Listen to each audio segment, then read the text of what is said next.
Hell Mode, Volume 7. Hamua. Chapter 1. A Request for Help from the Holy Land of Elmal. A military officer dashed into the Baukijan Emperor's audience hall and shouted out, his voice echoing off the extravagant golden walls. "We've received a request for help from the Holy Land of Elmal. It seems that the capital, Teomenia, is ablaze." Silence fell over the audience before everyone began to chatter among themselves. Many nobles and ministers were gathered in the large hall, joining Emperor Pupun III and the four parties that had cleared the theretofore unconquered Rank S dungeon. Upon hearing the officer's report, they began to express their surprise. "Did he just say that Teomenia is ablaze?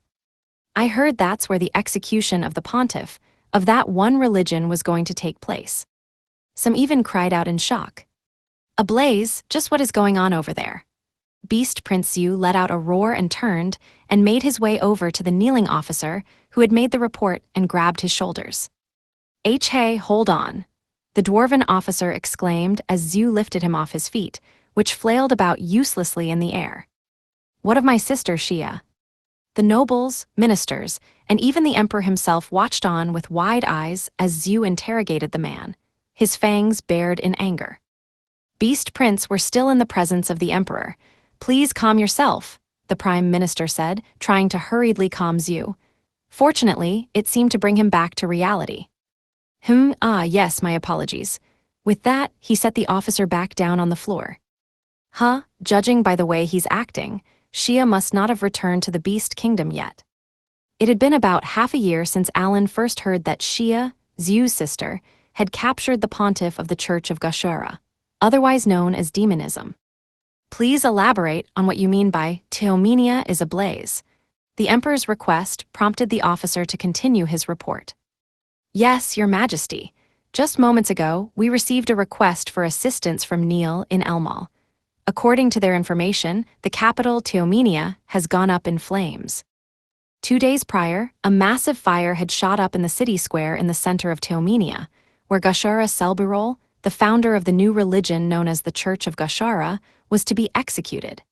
The pitch-black flames became a pillar of fire that reached up to the heavens, then gradually spread horizontally, engulfing the temple adjacent to the square. Eventually, it even reached the streets, blanketing the entire city in fire. A priest who had managed to flee Teomenia had reported the incident and sent out the distress signal. Furthermore, Pope Istal Cumes, who had been in the city to watch the execution, had tried to suppress the flames. Though the city was ultimately engulfed, his efforts had managed to buy time, with which the priests had escaped. After witnessing Teomenia be consumed by the fire, they made the 2-day trek to the nearby city of Neil while caring for survivors and other priests. It was then that the request for assistance was sent to every country in the world. The status of the supreme leader of the Elmia Church, Pope Istal, remained unknown. "What do ya mean a request for assistance was sent to every country?" Admiral Guerrera asked, a hint of suspicion in his voice.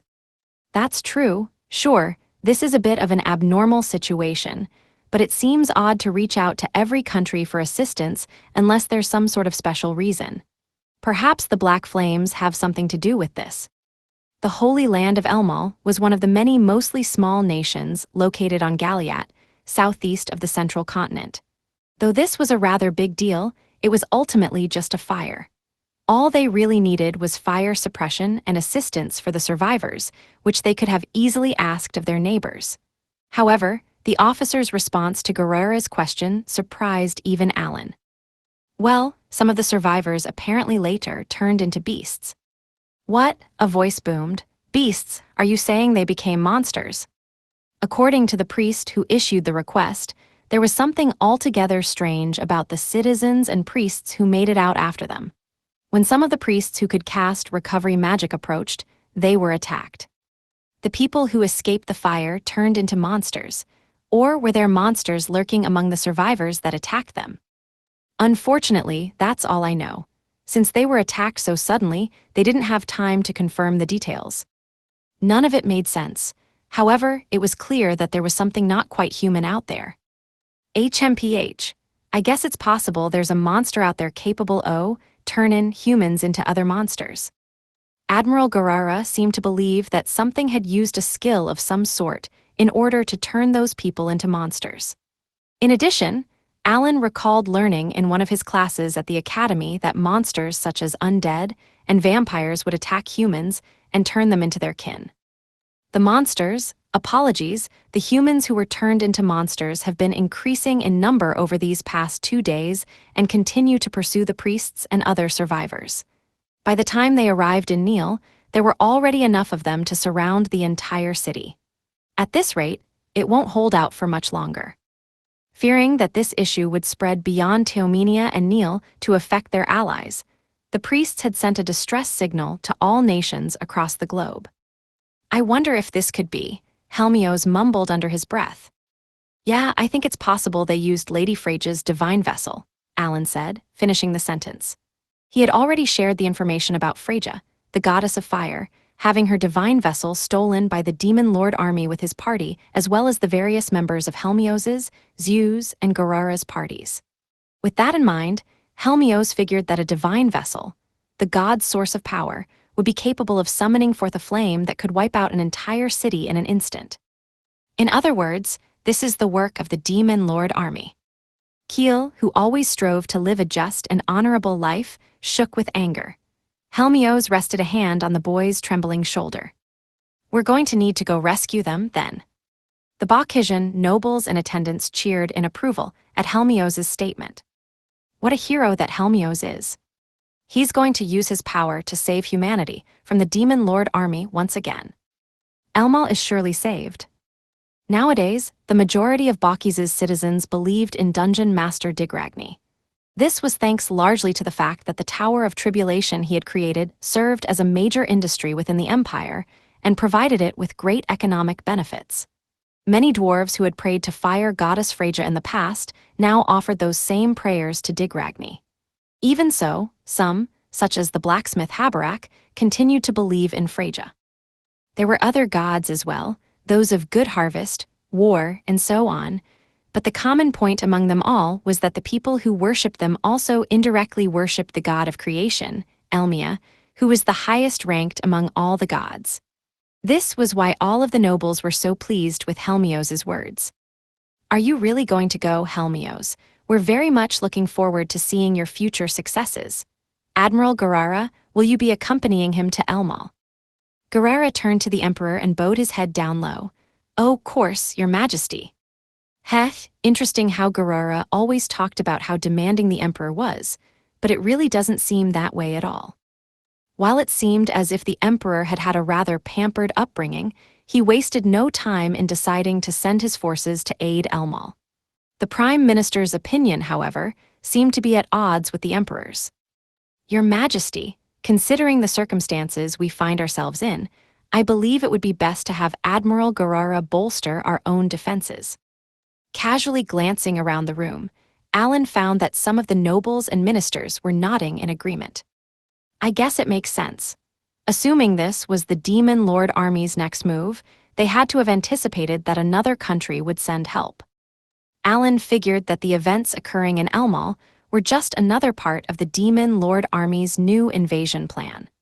They were most likely a follow-up to the invasions of several countries that had been conducted over the past year. The previous year's simultaneous invasions were actually a diversion to keep the gods from learning of their real plan: to invade the divine realm and steal Freja's divine vessel.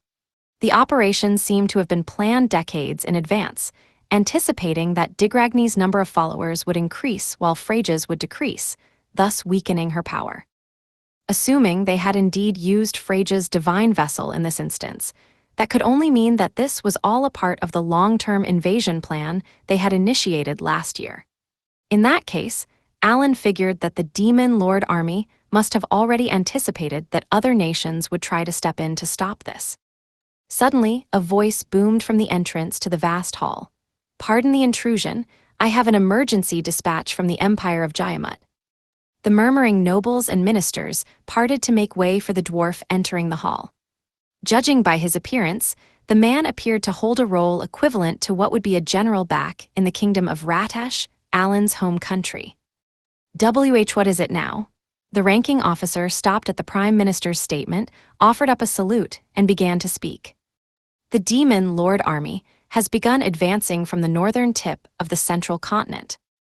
What? The chamber once again erupted in harried conversations.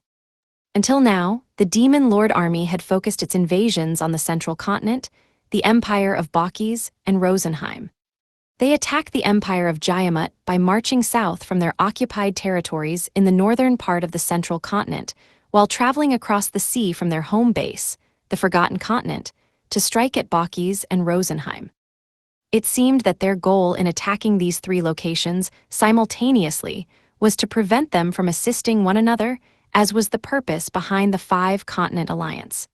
This was nothing more than a guess, of course, but Alan was rarely wrong. As a result of this, the Five-Continent Alliance had been monitoring the territory on the central continent that had been occupied by the Demon Lord Army in order to be ready for any invasions. Specifically, they had built a fortress in Jayamut near the border of the occupied territory, from which they would periodically dispatch magic ships and scouting units to see if any monsters were gathering. If such a thing were happening, it would be seen as the beginning of an invasion, and magic tools would be used to share this information with the other members of the Alliance. The Demon Lord Army appeared to be aware of this system and would brutally attack any scouts they found. Thus, this information must have come from a Jamatan scouting party that had risked their lives to get it. "Do we know how big of a force it is?" Helmios asked, turning toward the senior officer. "About as large as before. We believe it stands 2 million strong." "I see. That's definitely not something we can overlook." Zhu spoke up next, "But why now?" "They had no choice but to act now," Alan responded. "The Demon Lord Army wants to ensure that whatever they're doing in Elmal succeeds." Zhu mulled over Alan's words for a moment. They must want to use the divine vessel for something then. He sounded convinced by Alan's explanation.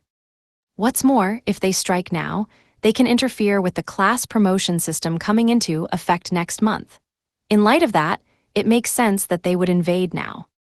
The class promotion dungeon would go into operation the following month. If the Demon Lord Army had caught wind of this, it only made sense that they would want to either put a stop to or delay it before it gave the rest of the world a chance to get stronger. After all, during their invasions in the previous year and their battle against the no-life gamers, they had incurred losses the likes of which they had never seen.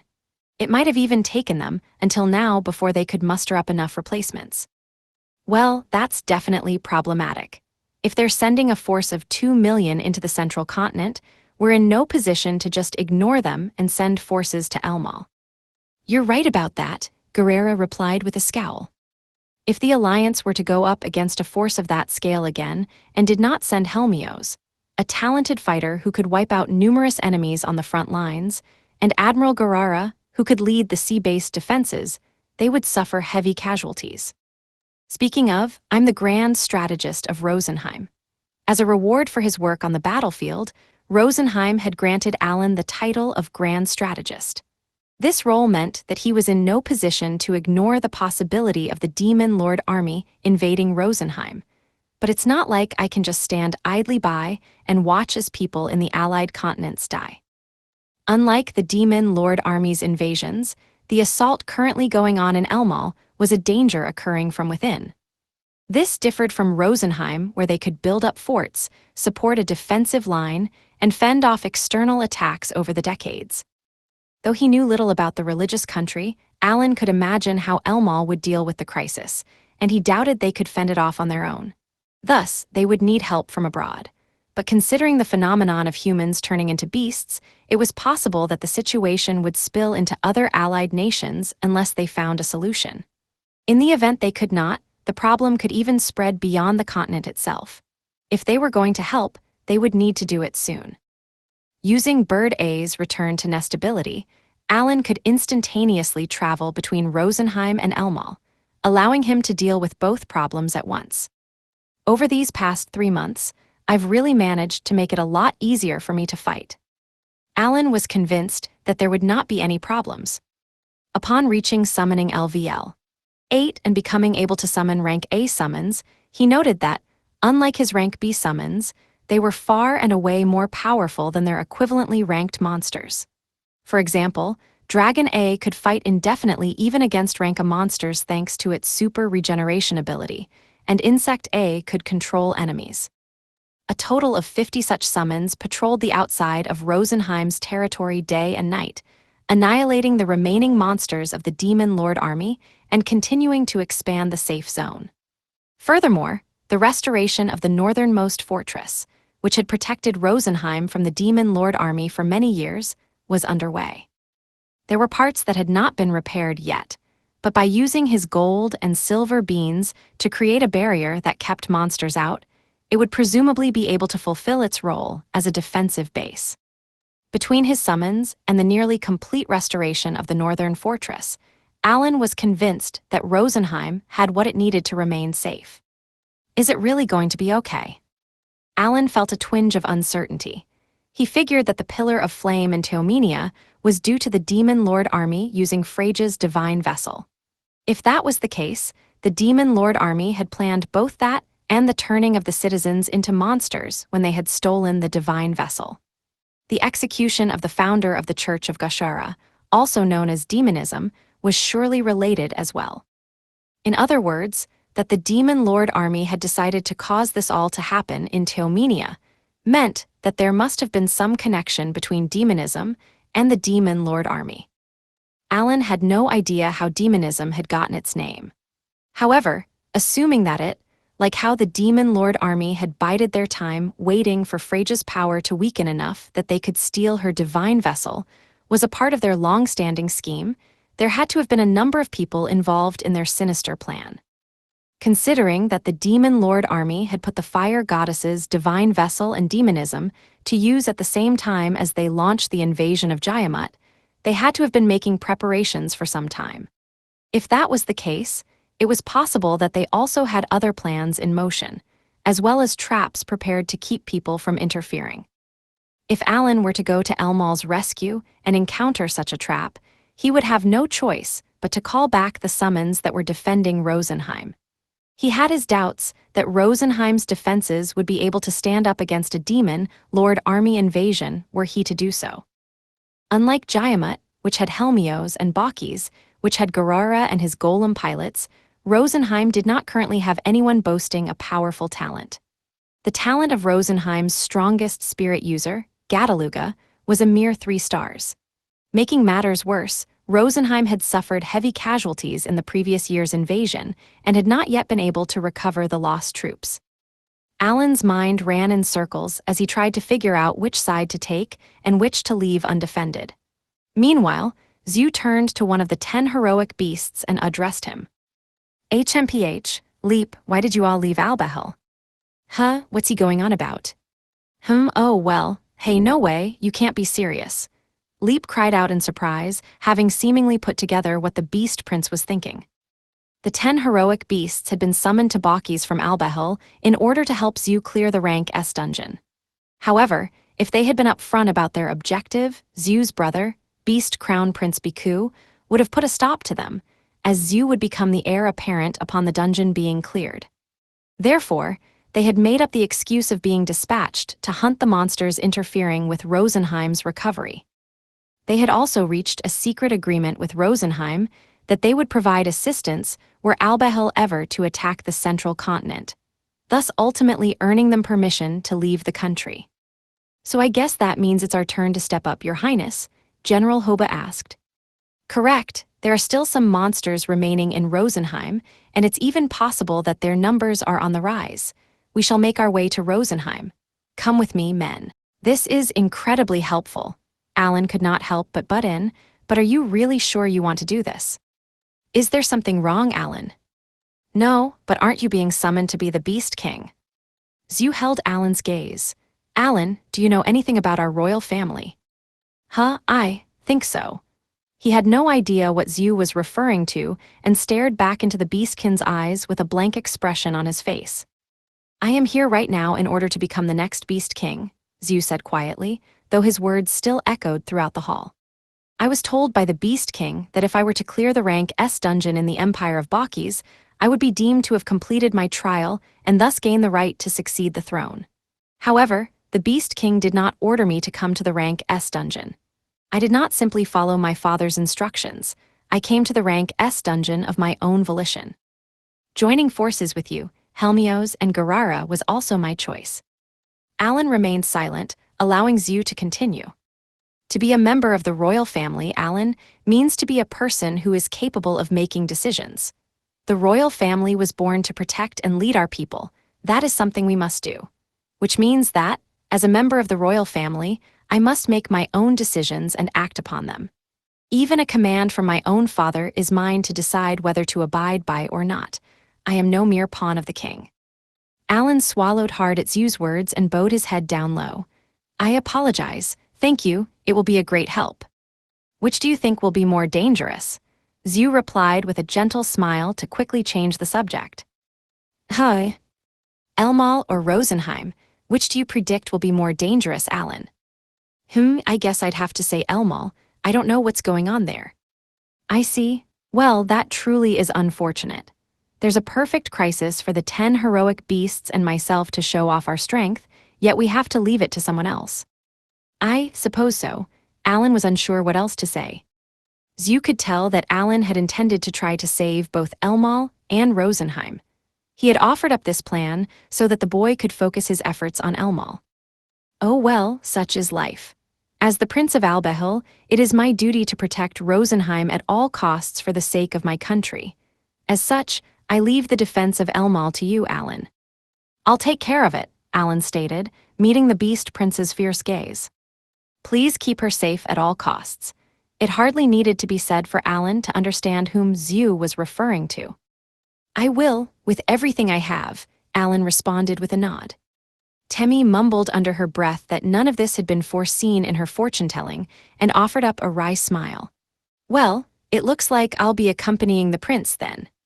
What, we're going to Rosenheim? Lame. The annoyance in Leap's voice came across loud and clear, which seemed to anger General Hoba. You watch your tone, he shouted at his fellow beastkin. The swift exchange earned laughs from the rest of the 10 heroic beasts. It did not appear as if any of them were afraid of the Demon Lord army they were likely to end up confronting in Rosenheim. Zhu turned back to the throne where Emperor Pupun III was sitting. It appears the matter has been settled, Your Majesty. Well then, I believe it's about time we make our exit. Why yes, I see. Be off, brave warriors. Emperor Pupun III still seemed taken aback at the suddenness of this whole situation and nodded robotically. So, where should we head first, Alan? At Zhu's prompting, Alan's mind began firing on all cylinders. He had originally planned to return to the rank S dungeon as soon as their audience with the Emperor had finished, as they still had a lot of equipment left at their base on the first floor. Let's head back to our base first and gather our equipment. Helmios, Garara, what would you like to do? We'll go with you, Helmios replied. We're fine as is. Ain't much to speak of at our base anyway. Long as we have our magic discs, we've got everything we need. In that case, I've already designated one of the guest rooms as a teleportation point, so I'll send some supplies your way a bit later. Looks like you're ahead of the game, Alan, but thank you kindly. Goodbye, Your Majesty. With that, Alan, Helmios, Zhu, and their respective party members teleported out of the hall, leaving behind Admiral Guerrera and his party, as well as a very surprised emperor and group of nobles. What was that? Alan and the group hurried to their base on the first floor of the Rank S dungeon and got their equipment in order. Helmios' servant, who had been living at the base, came to meet them. After speaking with Helmios, he agreed to clean up everything that remained there. Once that was finished, Alan requested that the servant renew his contract. Though he had no idea how long it would take until things settled down in Elmal, Alan figured that he would not be returning to this dungeon for some time. He definitely intended to come back, however, as not only did he still need to unlock his King Me skill, but also because he could take on Goldino, the final floor boss, whenever he pleased. He had even earned the chance to fight Dungeon Master Digragny himself. As such, when he did finally come back, he wanted his base to be ready and waiting. A short time later, Helmios, Zhu, and the 10 heroic beasts all finished their preparations. They made their way to Helmios' home in Jayamut, where Helmios and Zhu would begin their journey.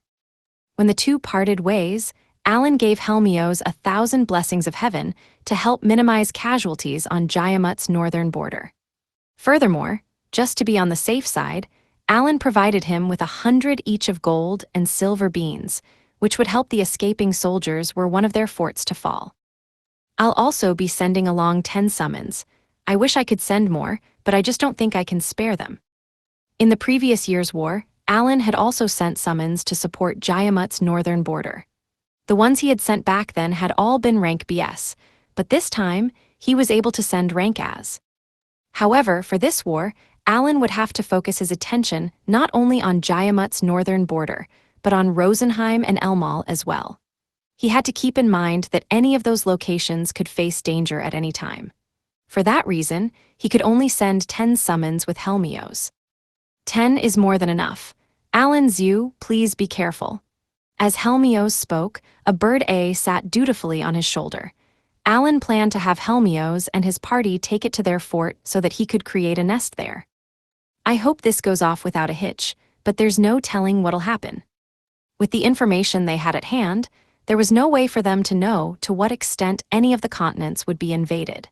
But considering the 10 million strong force of monsters Alan and his friends had faced the previous year, they could not let their guard down. Alan's next stop was Fertinia, the capital of Rosenheim. This was where the crux of the Demon Lord Army's invasion and their life-and-death struggle against Rizel had taken place. However, thanks to support from the Five-Continent Alliance, and Jayamut in particular, good progress had been made on rebuilding. The Elven Queen and many of the capital's citizens had already returned. Moreover, since the beginning of this year, they had begun to take in millions of displaced people from all over Rosenheim. This restored hope to the disenchanted elves harmed by the war while also allowing them to manufacture elven elixirs, which they would export to Jayamut and their allies in the Five-Continent Alliance. It also meant that a portion of their workforce could begin creating weapons from monster parts. As a result, Rosenheim had money to spare, even after repairing all its towns and forts. However, when Alan entered the temple, he noted that light was shining in from above. From that, he could tell that they had prioritized restoring functions within the capital while putting the temples on the back burner for the time being. It's just a matter of time. And yet now the Demon Lord Army is rearing up to attack again, right in the midst of rebuilding. Alan, led by Royal Elven Guards, made his way to the Queen, who was flanked by Grand Marshal Sigul and her generals. "Greetings, Your Majesty. I apologize for the sudden visit." "You have nothing to worry about, Grand Strategist.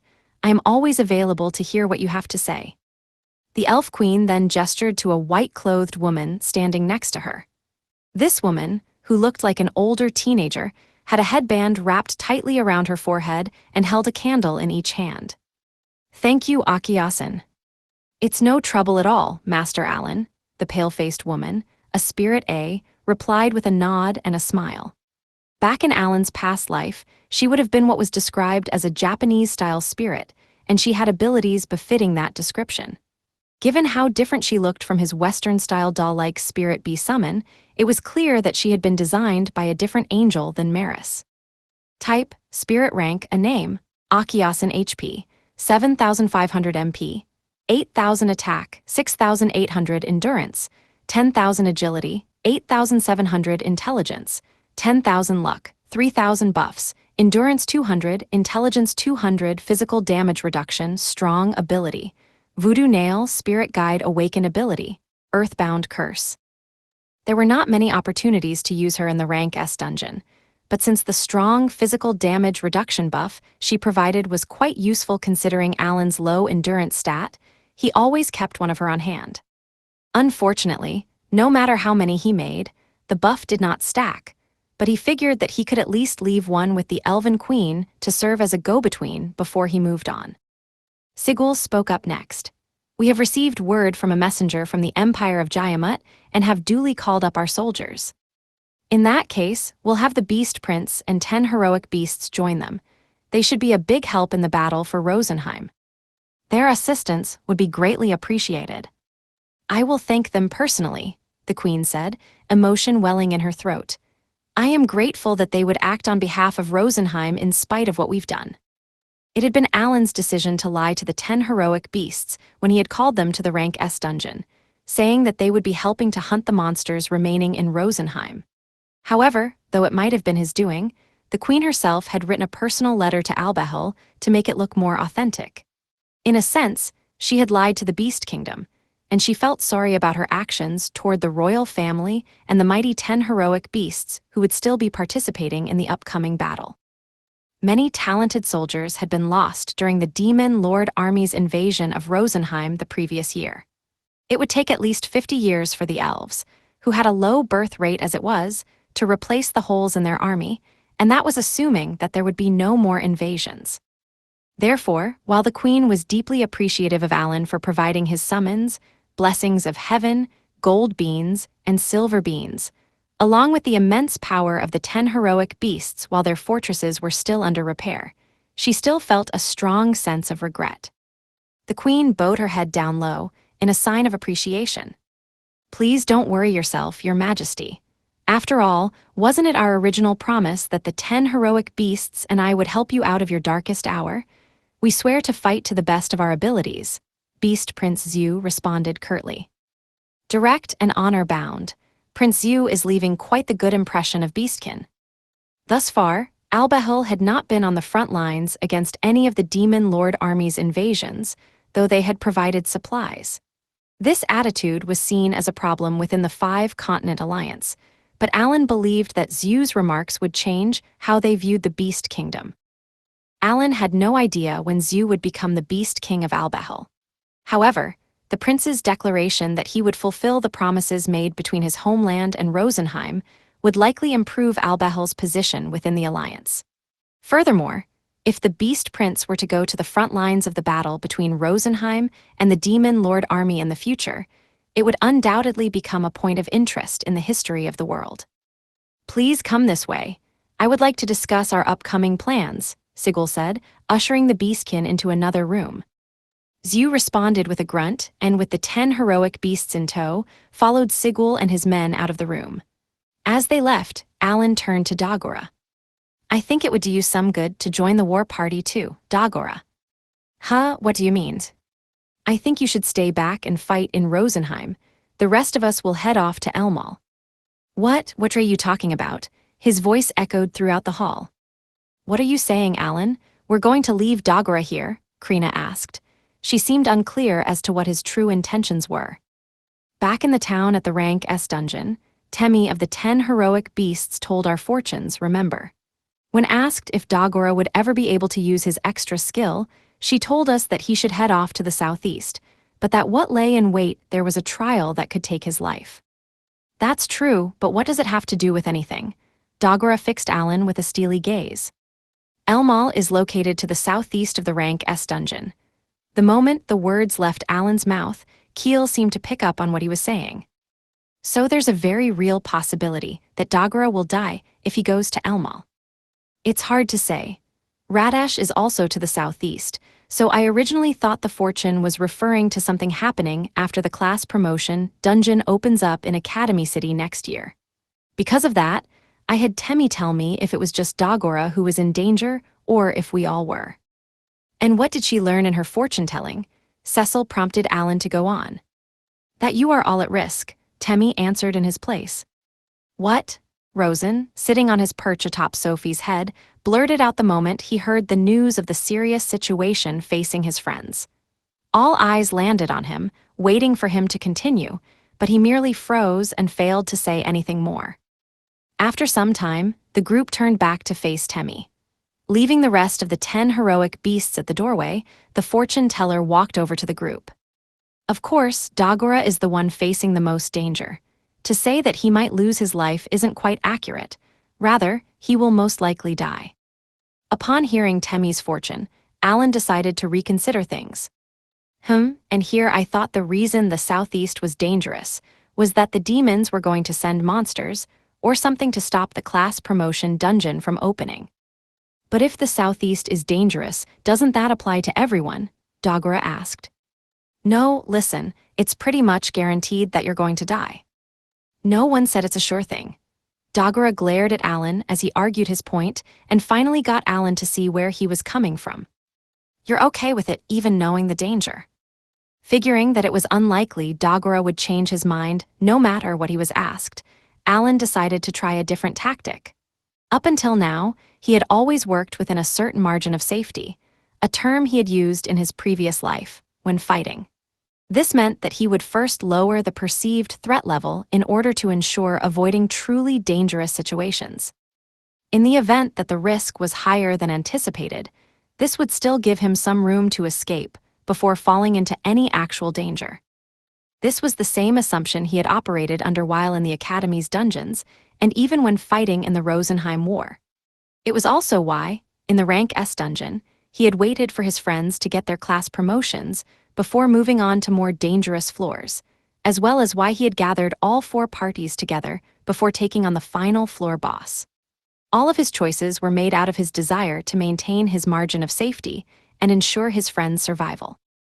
Were someone to die, Keel could revive them just once, and the party could bring one more person back using the spirit magic blessing of the Sovereign of Spirits. They would be unable to save a third person. Of course, if Keel were taken out, then things would become hopeless right then and there. That was why, even after defeating the final floor boss with the help of 3 other parties, the gamers had gone back to farming iron golems rather than taking it on again. It had been an immense challenge even with all 4 parties working together, so there was no guarantee that Alan's group could have done it safely on their own. Although his behavior was extreme, Alan only acted after ensuring everyone's safety. But that was all as it related to himself. When his friends' lives were on the line as well, he never wanted to take any chances. Alan somehow managed to explain all this to Dagora, but his friend did not seem to have changed his mind. I understand what you're trying to say, but it doesn't matter. No, it's just. Alan was trying to find the right words when Dagora cut in. Alan, I really do appreciate your concern.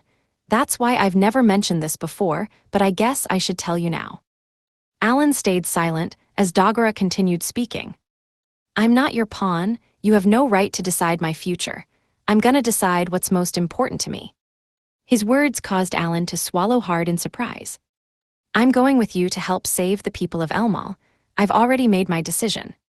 This time, it was not just Alan who was stunned into silence, but the Elven Queen, Prince Zhu, and all the others in the room as well. Everyone stopped to look at Dagora. Is this what maturity looks like? Has Dagora finally grown up? Speaking of which, I remember Mash had grown quite a bit too. Maybe I'm the only one who hasn't. Alan thought back on his interactions with his younger brother at the Gamers' coming-of-age ceremony the previous year. Mash would be heading off to the academy in April, so Alan had given him some rings to help boost his stats, though his younger brother had turned him down, insisting that he wanted to get stronger on his own. The boy eventually accepted his older brother's present, but Alan could not help but realize that Mash had grown up more than he had expected, especially in light of his desire to grow strong. Dagora must have felt the same way. In the Rank S dungeon, Dagora had had the opportunity to spend time with Helmios, a man loved the world over, the great Admiral Garara, who always cared for his men, and Prince Zhu, a beastkin who bore the burden of deciding the very fate of his country. Dagora had always said that he, too, wanted to be a hero, and had probably spent his time with those grand figures trying to figure out what he should do in order to become one. He had even trained under Diverg and listened to his stories, likely considering him a prime example of what a hero was. His statement that he was not Alan's pawn had probably been strongly influenced by Prince Zhu's speech during the audience with the Bokhijan Emperor. Dagora was calling the shots for himself, and while he had not been born into a royal family, he shared Zhu's belief in what it meant to live as a hero. Still, Alan was making the decisions on how they would proceed. Listen, Dagora, I value your life and all of my friends' lives immensely. If you end up in any sort of life-threatening danger, I'll send you back to the village. That might be the end of our adventure. Are you okay with that? Just like Dagora, Alan had shots that he needed to call, even if doing so meant going against his friend's wishes. This is probably the first time Dagora's ever really stood up for himself like this. Alan waited in silence for a few moments to give Dagora a chance to respond.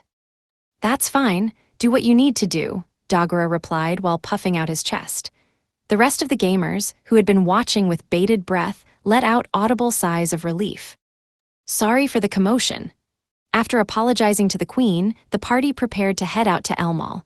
However, Rosen, who had remained frozen atop Sophie's head, finally spoke up. Wait, you're about to leave. Hold on a moment. He's been acting weird for a while now. Speaking of which, there was something off about his reaction when Temmie said that we would be putting our lives at risk. Certainly, the elves had been surprised by Temmie's fortune, but Rosen in particular had seemed to react strongly to the news. What is it, my lord? The elven queen looked alarmed at his odd behavior.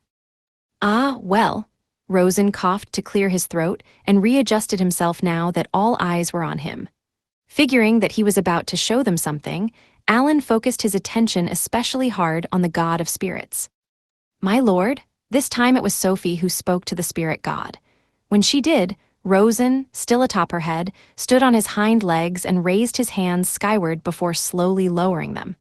In the flash, a curtain-like item appeared in his hands. Eiley finally granted me the permission I had asked for. You may wear this. What is it? This, Sophie, is known as a spiritualist's cloak. It was worn by the priestess Roletta. Wow, Roletta's cloak? But are you sure? My apologies for the outburst. The normally calm and collected Sigil was beside himself with emotion and quickly apologized when he noticed that everyone was looking at him. Spiritualist, That must be a talent beyond spirit user and even grand spirit user. Roletta sounds suspiciously similar to Rosen too, so I wonder if she's a priestess who entered into a contract with him. Thank you for your help in the face of danger, spirit god, though I must admit that your timing is impeccable. Alan still had no idea what a spiritualist was, but as he looked closely at the hemp robe that looked like a cultural artifact from one of the South American empires in his past life, he could not help but wonder why Rosen would retrieve it now. Oh well, I actually wanted to give it to you much sooner. I even asked Great Spirit God Eiley if we could give Sophie some sort of reward for having saved the elves, as well as all you've done for us spirits. Though I guess now is the perfect time to give it to you. Alas, Eiley has never quite been good with people. He seemed to be speaking quickly on purpose, almost as if to pretend he had not entirely heard their question. Though it seemed like it was only an excuse, it was also true that, with the exception of Alan, Sophie, and the rest of the gamers, had undergone class promotions and now possessed 4-star talents.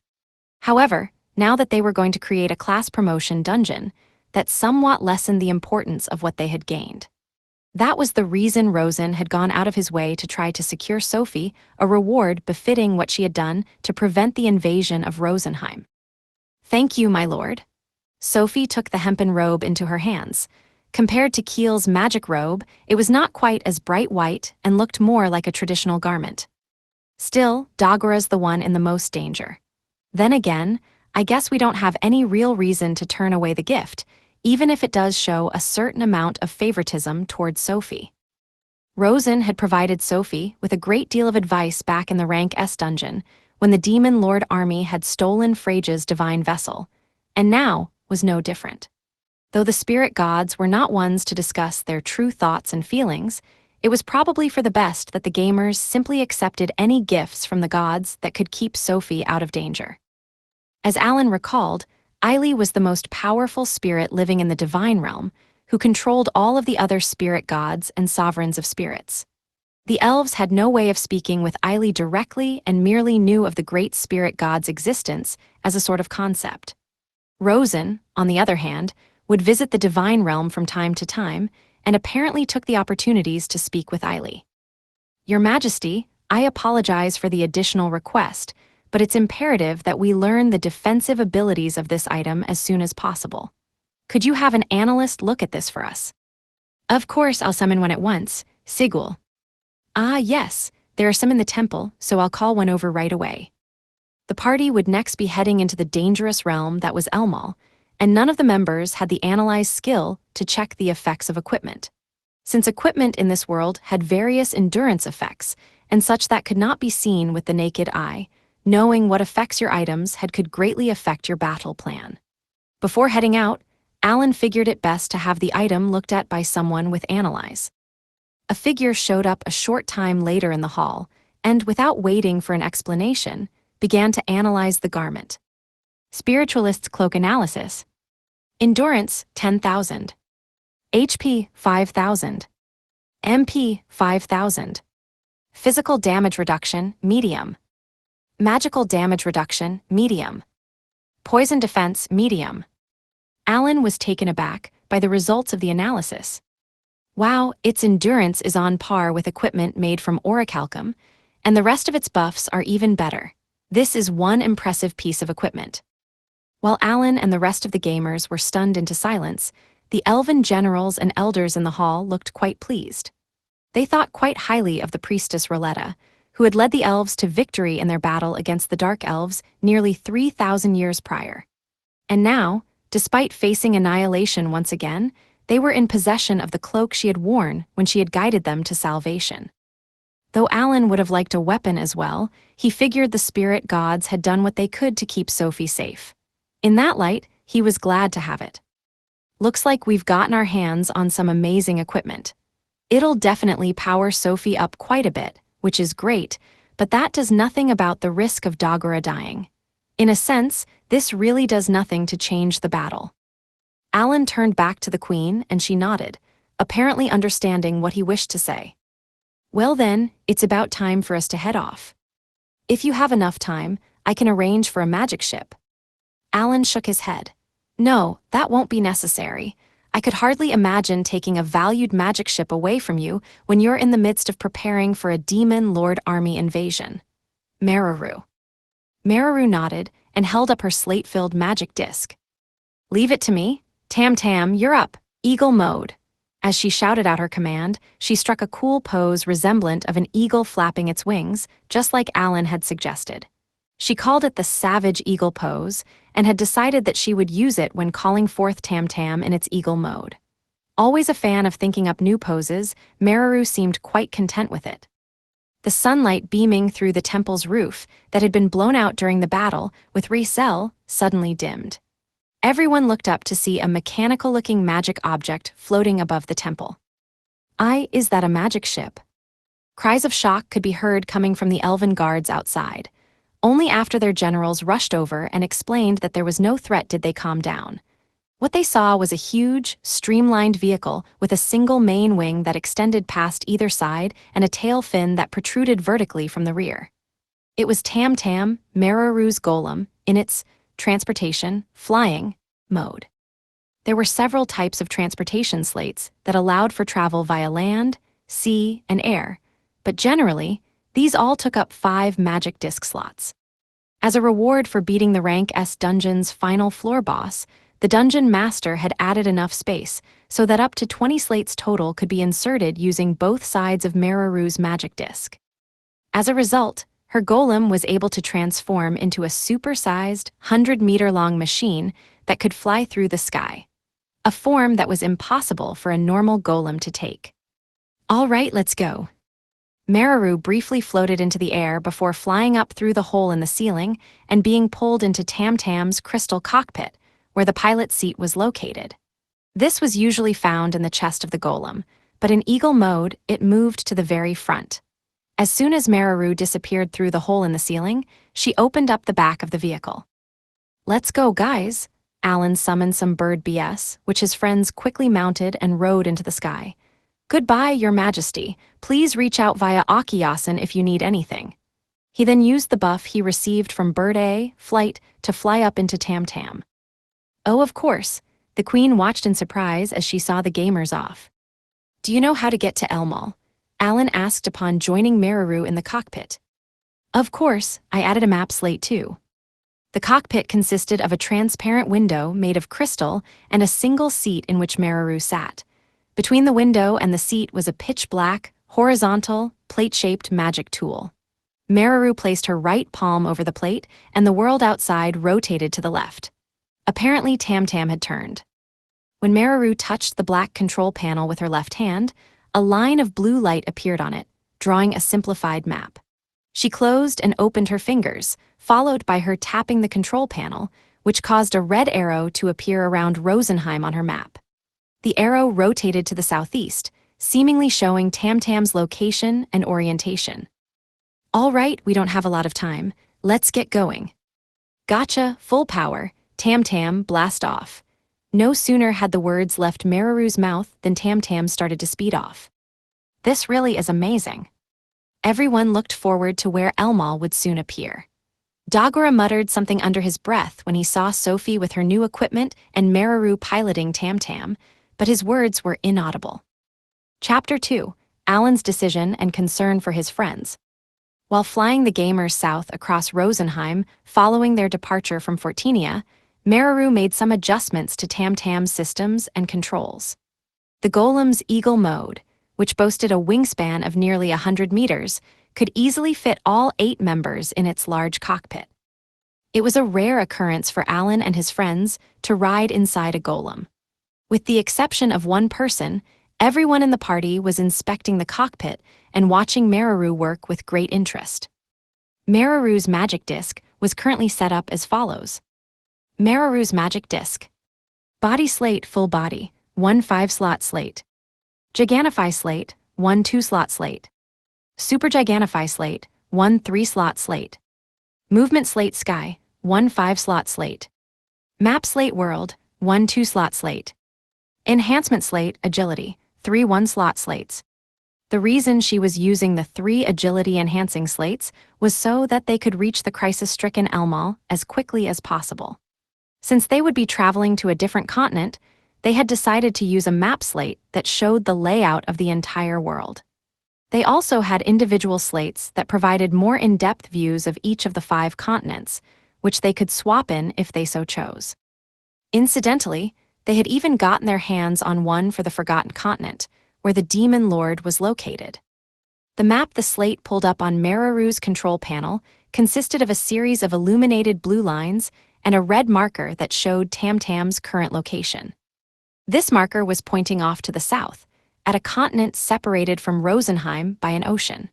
And though the map did not mark the borders of the multitude of small nations on the continent, the gamers knew that just north of its center was their target, the Holy Land of Elmal. It'd be great if it would show the locations of towns and forts, though it looks like it lets you mark them yourself.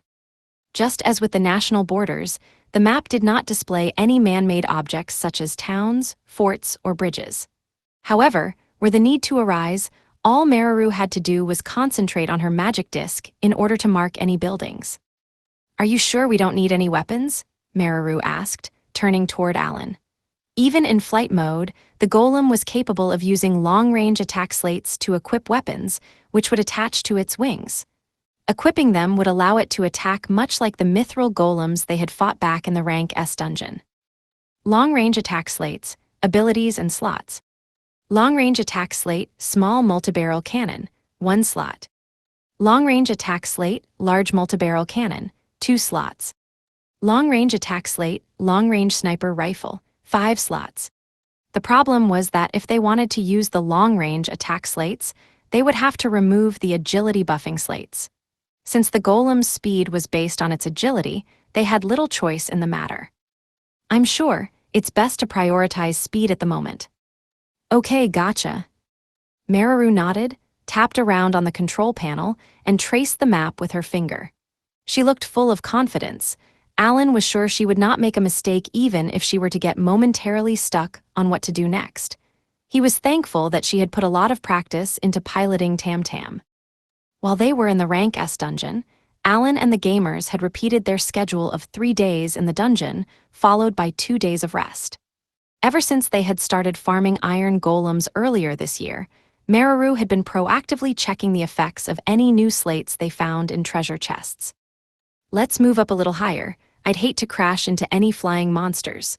"Oh, nice. Looks like Tamtam will head to Elmal all on its own now. We should arrive tomorrow morning." Having seemingly set Tamtam on autopilot, Mararu stood up from the pilot's seat. Krina's eyes lit up as she looked at Mararu. "Wow, it can even fly on its own. You're amazing, Mararu." Mararu chuckled shyly at this, and the rest of the gamers, aside from Dagora, crowded around her. "Guess I'm gonna rest until tomorrow morning then." With that, Dagora made to leave the cockpit. At over 100 meters long, Tam Tam's eagle mode was big enough for each of the party members to have their own rooms. "Will he be okay, Alan?" Cecil asked, watching as Dagora left the cockpit. As far as Alan was concerned, though he and his friends went on adventures together, what was most important to each of them varied. In Dagora's case, it was to become a hero, his dream since childhood. However, Alan figured that, after mentioning that dream earlier at the temple in Fortinia, Dagora had realized that he was worrying his friends and begun to wonder if his decision was the correct one. I think it'd do him some good to calm down and think things over." Cecil nodded, keeping her eyes on Dagora as he walked away. "I guess you're right." On a whim, Alan flipped open his grimoire and noticed that Meraru's MP was draining fast. A golem moved by consuming the MP of the owner of the magic disc used to call it forth, and that went for flying as well. Meraru was continuously using up her MP despite no longer being in the pilot's seat. I imagine the MP usage rate is especially high when flying a supergigantified golem. Alan recalled the MP recovery ring Sophie had returned to him. "It looks like you're gonna run out of MP before we arrive at this rate. You should put this on," he said, handing the ring to Meraru. "Thanks. Until we get there, let's all take turns resting." "Good idea," Cecil replied. "Even outside of dungeons, it's important to keep watch at night."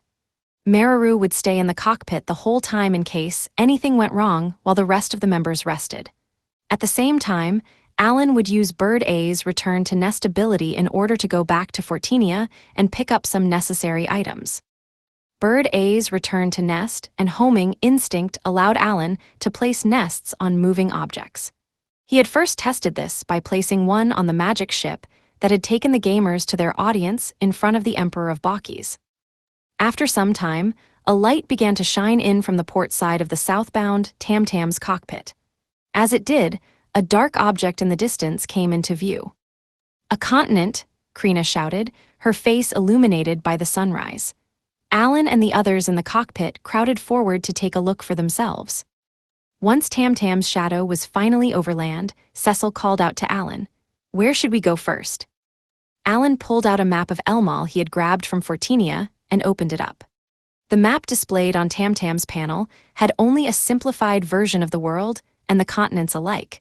The details on it were hard to make out, and it contained no information on towns.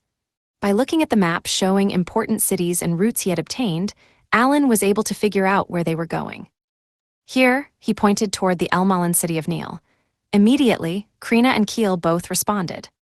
But why? What's why there?" So these two were the first to take notice.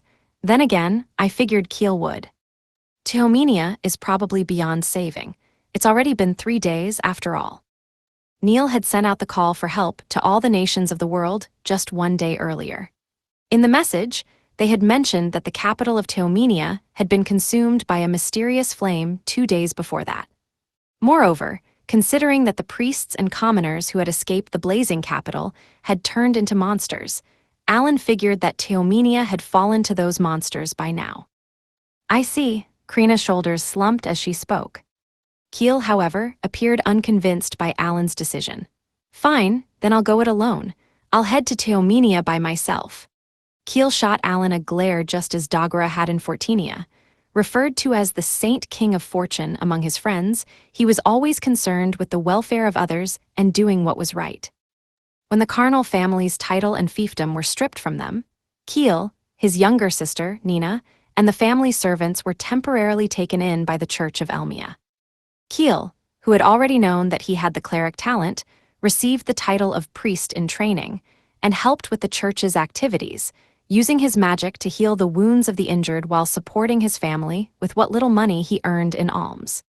He refused to turn his back on the debt he owed the church, and if given the opportunity to help those in positions similar to his, would often spend his free time in any churches he happened to find. Due to that experience and his strong sense of justice, he would spend his 3 days in the rank S dungeon with the party and spend his 2 days off at the church located on the first floor of the rank S dungeon. There, he would prepare food, heal the injured, and do whatever else he could to assist. "If there's even one survivor left, then I must go to them," Keel declared in a passionate voice. How about temporarily splitting up the party? Cecil seemed to be in support of Keel's plan, but Alan shook his head. No, we still don't know what's actually going on. I plan on sending Maris to Teomenia, so could you agree with this plan for now? Even on his own, Maris would have little difficulty handling most monsters, allowing him to get an idea of what had happened and save any survivors. In the worst-case scenario of running into a demon, he could use his angel halo ability to use summons and have them deal with the situation. Even if he were struck down, Maris could always be summoned again, so there was virtually no risk involved. I don't know if this is actually the right decision or not, but we don't exactly have time to argue about it. So, we'll prioritize getting information about Teomenia while working to save Neil, right? Cecil clarified Alan's plan. Keel seemed sold on the idea. I guess I get it. That's the plan. Do you know where you're going? Alan asked Maris. That I do. I've been there tons of times. The holy capital of Teomenia was where the vast majority of believers in Elmia, the god of creation, were found. Maris had undoubtedly traveled there on countless occasions as the first angel. I'm counting on you. With that, Alan summoned Maris and sent him off to Teomenia. All right, then we're off to Neil, huh? Mararu adjusted Tamtam's route as she spoke. The golem picked up speed, and within a matter of moments they were hovering in the sky over Neil. Keel took a look out the front window of the cockpit and scowled. They're being attacked by monsters. Alan approached the window as well and looked down at Neil. Countless humanoid figures swarmed the outer walls of the city. Soldiers shot bows and threw rocks at them from the pathways running atop the city's outer wall, and the gate had been shut to prevent the monsters from entering. However, in addition to the humanoid figures, there were also trolls, ogres, and other giant monsters smashing their fists and clubs against the gate, which looked as if it could break away at any moment. Just then, one of the trolls slammed its massive, tree-like club into the gate and knocked it loose. Neil's soldiers watched in horror as it crashed inward toward them. The city of Neil had prepared to respond to the raid based on information from those who had fled Teomenia. As a result, although they had been able to intercept their foe, the number of enemies had increased with time. On the morning of the third day, the soldiers finally began losing ground to the invading forces. The soldiers were not planning on leaving, however. They would hold out for as long as possible, buying time to allow the residents to evacuate. Most of the soldiers present realized that they had no choice but to fight to the death, holding out until the very last moment. Through the open gate rolled in something like a black tsunami. The beings that formed it looked like humans, but if that were the case, would they have so carelessly bumped into and stepped over their comrades while attacking their enemies? If they were human, they must have gone insane. From beyond, the tsunami of people came large monsters trying to push through them. A troll over 5 meters tall stood drooling in the gateway, probably having waited all night for this feast. The priests of Elmia prayed, while the soldiers adjusted their formation. Stand strong, we must protect the city. The soldiers responded to their captain's order with a mighty roar, and readied the weapons in their shaking hands. Turn undead. Suddenly, a young man in a white, gold-embroidered robe appeared, bathed in the bright morning sun. His voice carried far and wide as dazzling light poured down from above toward the wave of monsters, both large and small. Image summary: a black and white illustration of a robed man holding a wand, standing atop a flying griffin silhouetted against a massive, radiant sun. The light illuminated those who appeared to be human, and they were reduced to ashes before they could so much as scream. Even the giant monsters, such as the trolls and ogres, instantly burst into flames, fell forward, and writhed in pain. The soldiers reflexively craned their necks to look in the direction of the voice. Much to their surprise, there were several winged beasts floating above the city. Atop one of them stood a man with golden hair and a wand, the same young man who had spoken earlier. His wand emitted a divine light as he chanted once more, launching another attack and burning through a large number of monsters. There are still a few of them moving. A young woman wielding a large sword leaped down from one of the winged beasts. She chopped a troll clean in two as she fell, then dashed off toward the swarm of enemies the moment she hit the ground. Krina Dagora, I'll leave the rest to you, the robed figure said. Dagora, with his large shield and great axe, landed shortly after Krina, and the two shouted their responses. Right. Gotcha. They immediately got to work swinging their weapons, fighting back against the encroaching enemies. Oh, woo, this is what the saints' purifying light looks like. Wait, then is this the youth in gold about whom they prophesied?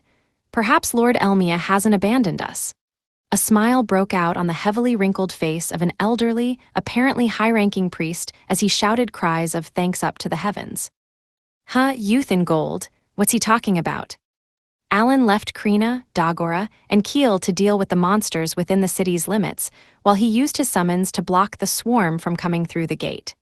For some reason, the phrase youth in gold struck him as odd.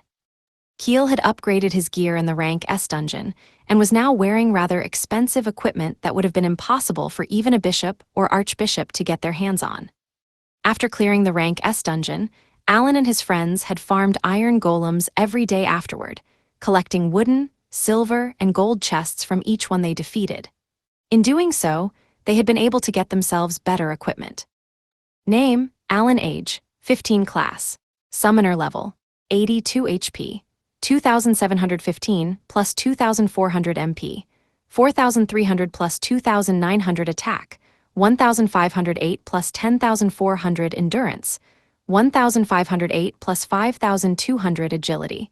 2,807 plus 12,835 intelligence. 4,310 plus 6,533 luck. 2,807 plus 2,000 skills. Summoning 8, Creation 8, Synthesis 8, Strengthening 8, Awakening 8, Expansion 7, Storage, Sharing, Quick Summoning, Equivalency, Deputize, King Me Locked, Deletion, Sword Mastery 4, Throwing 3 XP. Approx. 600,100,000,000,000,000,000. Equipment. Ring 1, plus 5,000 MP. Ring 2, plus 5,000 MP Adamantite Sword, plus 2,500 Attack Magic Cape, plus 6,000 Endurance, plus 3,000 Attack. Holder. Insect, a X5 Beast, a X1 Bird, a X5 BX6 EX3 FX1 Grass. Stone, a X1 Fish, a X3 BX3 Spirit, a X10 Dragon, a X41 Angel, a X1. Name, Krina age, 15 class, Sword Emperor level, 60 HP, 4,150 plus 3,000 MP, 1,832 plus 3,000 attack, 4,150 plus 3,000 endurance, 3,968 plus 3,000 agility, 3,510 plus 3,000 intelligence, 2,250 luck, 2,688 plus 3,000 skills. Sword Emperor 6/6, Phoenix Smash 6, Healing Blade 6, Supreme Ruling Blade 6, Valor 2, Sword Mastery 6, Extra Skill, Limit Break. Equipment. Ring 1, plus 5,000 Attack. Ring 2, plus 5,000 Attack Necklace, plus 3,000 Attack Adamantite Greatsword, plus 3,500 Attack Adamantite Armor, plus 3,000 Endurance. Name, Cecil Granville age, 15 class, Wizardess King level, 60 HP, 2,470 plus 2,400 MP, 3,974 plus 2,400 attack, 1,640 endurance, 1,686 agility, 3,382 plus 2,400 intelligence, 4,138 plus 2,400 luck, 2,541 plus 2,400 skills, Wizardess King 6, Fire 6, Ice 6, Thunder 6, Light 6, Abyss 2, Sparring 4 Extra Skill, Petty Meteor. Equipment. Ring 1, plus 5,000 Intelligence. Ring 2, plus 5,000 Endurance Rod of the Wizardess King, plus 4,000 Intelligence, plus 20% Magical Damage Robe of the Wizardess King, plus 4,000 Endurance, Magical Damage Resistance, High. Name, Dagora age, 15 class, Destroyer level, 60 HP, 4,089 plus 2,400 MP, 1,919 attack, 4,348 plus 2,400 endurance, 3,595 plus 2,400 agility, 2,849 plus 2,400 intelligence, 1,757 luck. 2,664 plus 2,400 skills, Destroyer 6, Full Might 6, Explosion 6, Peerless Slash 6, Slaughter Strike 6, Fighting Soul 2, Axe Mastery 6, Shield Mastery 4, Extra Skill, Heart and Soul. Equipment: Ring 1, plus 5000 attack Ring 2, plus 5000 attack Adamantite Great Axe, plus 4000 attack Adamantite Large Shield, plus 3000 Endurance Adamantite Armor, plus 3000 Endurance.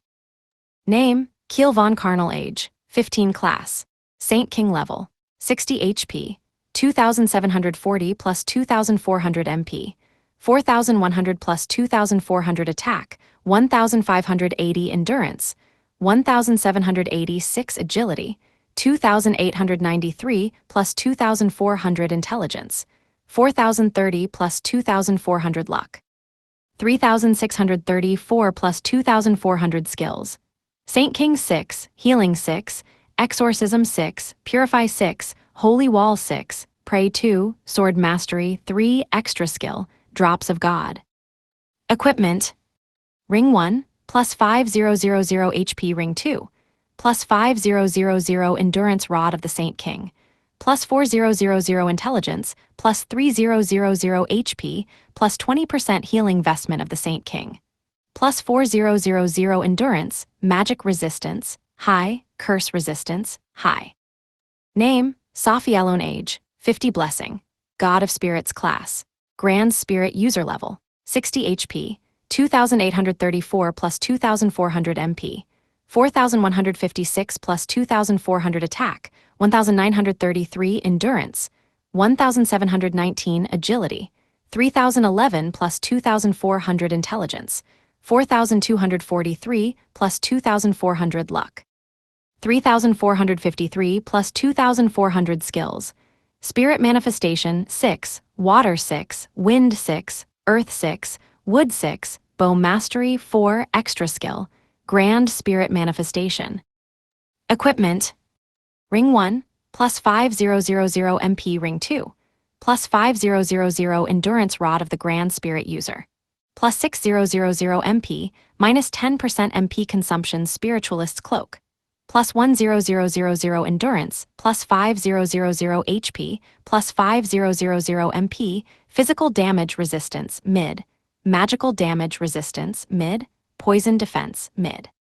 Name: Valmar. Age: 69. Class: Bow King. Level: 60 HP, 3,736 plus 2,400 MP, 1,949 attack, 3,965 plus 2,400 endurance, 2,960 plus 2,400 agility, 3,428 plus 2,400 intelligence, 1,566 luck, 1,972 plus 2,400 skills. Bow King 6, Keen Sight 6, Fire Dragon Shot 6, Strongbow 6, Power Shot 6, Angled Shot 2, Bow Mastery 6, Extra Skill, Arrow of Light. Equipment: Ring 1, plus 5000 HP. Ring 2, plus 5000 attack Adamantite Greatbow, plus 3800 attack Garment of the Chief Protector, plus 4000 endurance, breath damage resistance, mid. Name: Mararu. Age: 15. Class: Talos. General. Level: 60 HP, 1,677 plus 1,800 MP, 2,420 plus 1,800 attack, 782 plus 1,800 endurance, 1,318 plus 1,800 agility, 782 intelligence, 2,420 luck, 1,503 skills. Talos General 6, Flying Arm 6, Drill Punch 6, Laser Sword 6, Repair 6, Alloy 2, Spear Mastery 3, Shield Mastery 3, Extra Skill, Union Right Arm. Equipment: Ring 1, plus 5000 HP. Ring 2, plus 5000 MP necklace, Magic Disc Talos King's Cloak, plus 6000 endurance, plus 3000 MP physical damage resistance, mid. Notes: Krina is equipped with the necklace awarded as a first clear bonus when they beat Goldino, the final floor boss. Meraru is equipped with new weapons and armor. Perhaps the high-ranking priest's surprise was due to seeing Keel outfitted in garb that even the highest of priests could not wear, leading him to believe that this was some kind of divine miracle. Alan could confirm his suspicions once things had calmed down. It seemed the other priests were also in awe. They gathered under Keel and his bird bee. "Hey, you guys, please step back. It's dangerous here." Keel yelled at the priests while continuing to shower the waves of enemies with purification magic. The light emanating from the tip of his staff also rained down on Krina and Dagora, but it did nothing to them since holy purification magic had no effect on normal humans. The humanoid figures, however, turned to ash when touched by the purifying light. Some of them, as evidenced by the burns all over their bodies and their charred, ragged clothes, were clearly reanimated corpses. Though they wore the same clothes as ordinary commoners, their pale skin gave away the fact that they were undead. Purification magic was detrimental to them. Keel furrowed his brows and bit his lip. He deeply regretted being too late to save them, but if he did nothing now, there would be even more victims, so he stayed atop his bird bee and observed the monsters from above. The humanoid undead and large monsters noticed Keel, but made no effort to launch any stones or ranged attacks. "Dagora, Krina, leave these ones to me. Protect the citizens and catch any stragglers I miss." Keel then slid on the 2 rings Alan had given him earlier, each of which boosted intelligence by 5,000, and continued to cast his purification magic on the monsters, still forcing their way through the open gate. While the 3 of them fought within the city, Alan took out his grimoire and watched as line after line appeared in his log. "You have defeated 1 demonic incarnation.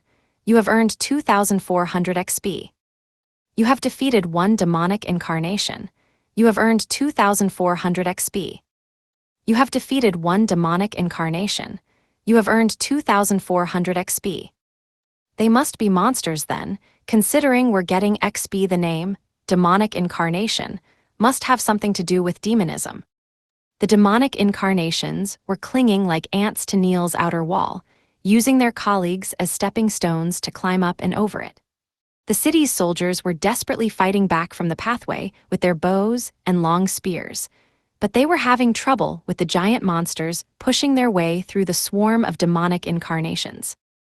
Alan figured that he could leave the inside of the city and the area surrounding the shattered gate to Keel, Dagora, and Krina. "It looks like Keel and the others have the city under control, so we'll destroy the monsters on the outside. Cecil, you take this side with me. Sophie, Valmar, Meraru, you've got the other side."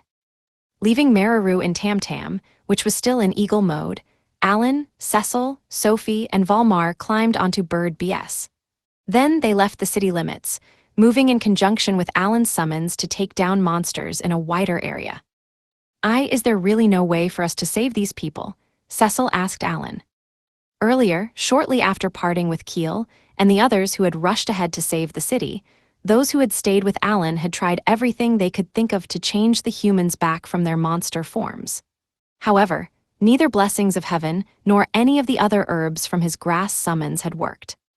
Considering the effect Keel's purification magic is having, it seems they're no longer human. Alan's words brought looks of gloom to the other gamers' faces as they nodded. Perhaps there was a way to return them to being human that they had not thought of, or maybe the conditions were not quite right.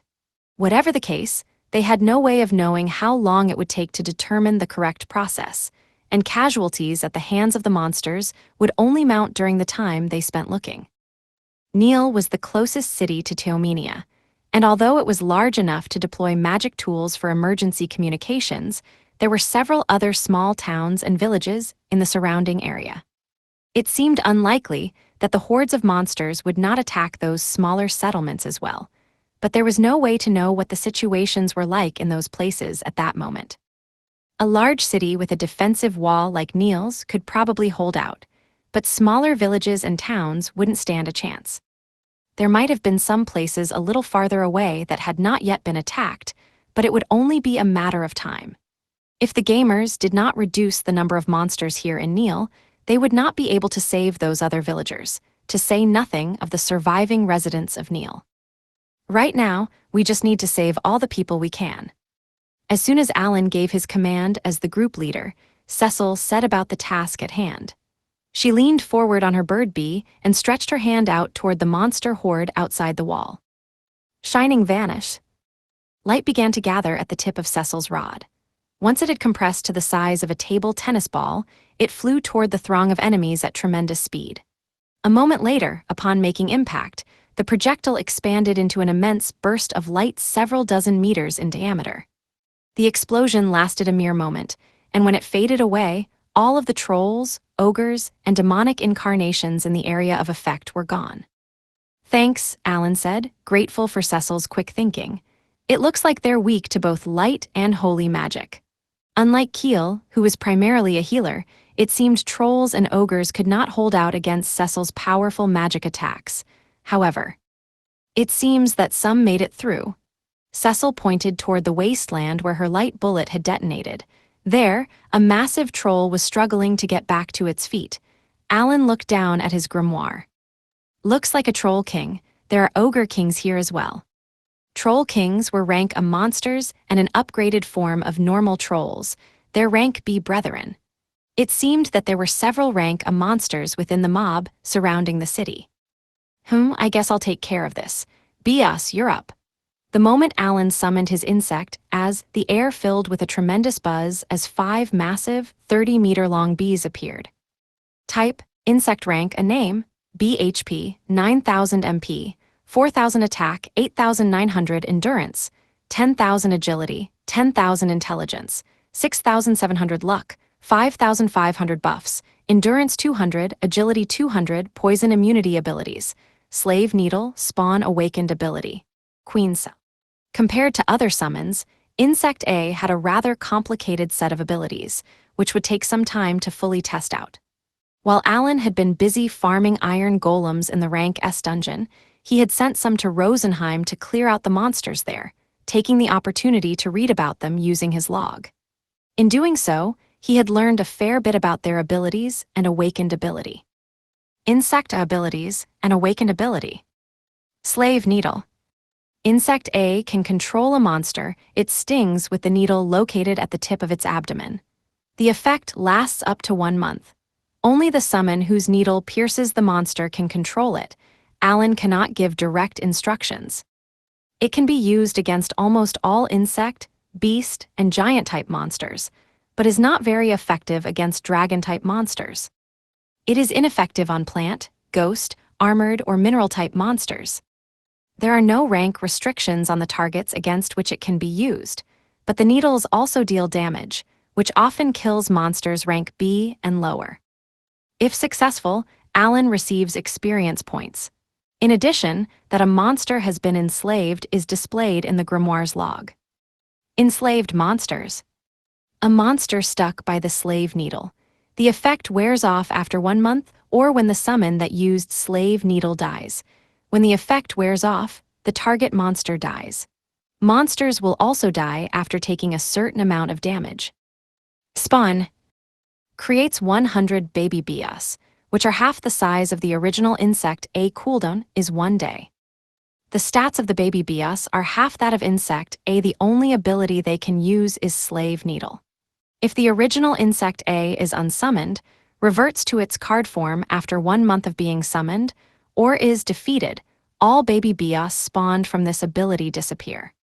Name, baby BHP, 4,500 MP, 2,000 attack, 4,450 endurance, 6,000 strengthened agility, 6,000 strengthened intelligence, 3,350 luck, 2,750 ability, slave needle. Queen cell. Creates a bee with the same stats and abilities as the original insect A. Cooldown is 1 day. Newly created bias can use the spawn ability immediately upon creation.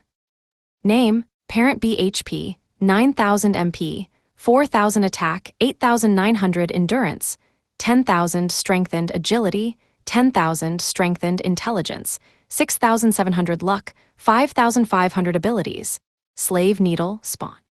All right, enslave the big rank a monster and kill the rest. Alan instructed the awaiting summons. The insects clacked their mandibles in response, turned around deftly in the air, and made their way toward the Troll King. Noticing the giant bees approach, the Troll King that had survived Cecil's light magic attack swung a huge, spiked metal rod to try to scare them away. However, due to the considerable damage it had taken, its movements were sluggish, and the insect as easily evaded the metal rod. The Troll King staggered, pulled about by the swinging of its metal rod, and one of the insects approached from behind. It grabbed onto the monster's head and pierced its neck with the needle extending from the tip of its swollen belly. The moment it did, the Troll King tensed up and dropped the metal rod to the ground. Alan looked down at his grimoire from where he sat atop his bird bee. An insect summon has enslaved a Troll King. Nice, looking good so far. First, let's clear out Neil and make it a defensible base. I can probably use my Bias to gather enough minions to make that happen. Bias, use Spawn and send the baby Bias to use Slave Needle on other rank A monsters. The 5 insects clacked their mandibles and used their Spawn ability. Each one released 100 white eggs onto the ground, creating a total of 500 eggs in a split second. Little grubs crawled out of the eggs, entered a brief pupal stage, and then grew wings and transformed into summons half the size of the insect as. The 500 baby Bias, under the control of their parent insect as, flew around the outer wall and began attacking monsters. Is it going well? Cecil called out to Alan. Yep, we should get going too. I want to use the rank of monsters as my minions, so try to go easy on them. That said, those guys have the ability to regenerate, so you probably don't need to worry too much about it. Not only did troll-type monsters have a formidable amount of HP, but they also had a regeneration ability, which passively regenerated their HP. It would be a challenge for Cecil to take down a Troll King with a single magic attack.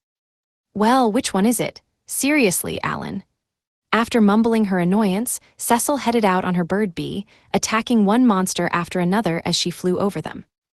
Alan gave detailed instructions to the insect as to enslave the rank of monsters that survived Cecil's attacks. While they did that, he traversed the outer wall of the city atop his bird bee, using his grass A to sow gold beans. When a gold bean fell to the ground, it instantly grew into a tree as tall as a person. These trees created barriers that, though invisible to Alan's eyes, would keep monsters rank A and below from approaching. As he did this, he also tried using blessings from heaven and other herbs in an attempt to turn those showing up in his log as demonic incarnations back into humans. Not a single one changed, however. Meanwhile, along the pathway running atop the outer wall, the soldiers of Neil were stunned by the growth of mysterious trees and the fact that the monsters avoided them for some reason. The monsters were continuing to come from the direction of Teomenia, but they stopped moving before they got too close. The soldiers watched the winged beasts approach as the young heroes on their backs showered the monsters with spells and arrows from above, culling their numbers. Jay, just what's going on here? Have we been spared? When the soldiers looked at the ground between the trees that had suddenly sprouted and the city's outer wall, they saw that there were still hundreds of humanoid creatures left. Fortunately, a giant bee leading a swarm of smaller ones began attacking them, tearing them apart one by one with their mandibles. By the time the sun had completely risen, the large army of monsters that had been relentlessly attacking Neil had dwindled considerably. I guess we really couldn't save them, Cecil said in a sad voice. There's nothing we could have done, Alan replied clearly. He, as their leader, was ready to bear the burden of the decisions he had made. After all, there was ultimately no right answer. Thanks, but could you please not treat us like children, Alan? You're right, sorry. While he had intended to help minimize her emotional burden, that was apparently unnecessary. Eventually, Sophie and Valmar returned. When they did, Cecil decided to ask about their next plan of action. It looks like we're all here. What now? Should we head to Kiel and the others? No, I want to send my summons to the other towns first. Considering the enemy's strength and numbers, my original plan should work out just fine. Alan ordered the insect as to leave their enslaved giant monsters and take the parent Bias and baby Bias on a search and destroy mission. He then began adjusting the cards in his holder for the battle. The pages of his grimoire flipped at high speed, and he summoned some beast as. 10 giant wolves appeared when he did, each one 15 meters tall and covered in silvery white hair. They had ferocious eyes and long, sharp fangs, as well as vicious claws on each of their legs. In addition to their huge bodies, their agility stats were at nearly 10,000 even without strengthening. Using their ability, they could run faster than flying summons. Alan figured these summons had been created specifically for situations where every second counted. Type, Beast Rank, a name, 8 HP, 10,000 MP, 8,000 attack, 10,000 endurance, 7,000 agility, 9,800 intelligence, 7,500 luck, 6,600 buffs, HP 200, attack 200, increased critical rate abilities, Gale Strike, Blink Awakened ability, Blink Strike. I see it's finally time for us to take center stage, Master Alan, one of the wolves said. Beast, fish, dragon, and ghost summons could usually speak to humans. Right now, we need your agility. Do you know what to prioritize? Yes, saving villages and towns is more important than killing monsters. I already have the map in my head. Alan had already shared his thoughts with the summons while they were still cards in his grimoire. Considering that time was of the essence, he had decided to take advantage of this special feature as a summoner. Oh, right. If you're not sure whether a target is a human who's turned into a monster or simply a human running, just ignore them. Focus on rescuing as many settlements as you can. Alan then summoned 10 each of his bird as and ghost as to join the group of beast as. He then gave gold, beans, and blessings of heaven to the ghost as. At Alan's signal, the beast as took off running across the now sparsely forested ground, scattering in all directions. Up in the air, the insect as, parent Bias, and baby Bias chased after them in groups of about 50. I wonder if there are any towns left to save. Assuming the monsters are on the same scale as what we fought here, the Hayates and Bias should be able to handle them. All we can do is pray that they weren't attacked by even more powerful enemies, and that they've been able to hold out for these 4 days since Teomenia went up in flames like Neil here. I guess you're right. I wonder what happened to the residents of Teomenia. I doubt there are any survivors. As he spoke, Alan checked in on what Maris was seeing back in Teomenia. The Angel A had just arrived, but all he could see in his field of vision was a charred cityscape. Corpses riddled the streets, and whenever Maris did find something that moved, it was a demonic incarnation with burns all over its body. The creatures remained unaware of Maris's presence as he flew, and as he was prioritizing scouting and rescue, he dared not make contact. Instead, he simply continued his search. Oh, what's that? At the center of the city, in the direction of the square where the founder of the Church of Gashera had been executed, Alan could see a pillar of bluish-white light. When Maris looked up, he saw that the pillar of light rose vertically to a certain point in the sky, where it then bent at a right angle, turning due south. When Maris made his way to the square, there was nothing but empty, charred ruins. This was where the huge pillar of fire that had incinerated the city had started, but now there was no fire to be seen. The abnormal pillar of bluish-white light was rising from a location adjacent to the square, the Temple of Elmia, the god of creation. Chapter 3, Demonic Incarnations. Alan and the others rode their bird BS over Neil's outer wall and landed just inside the shattered gate.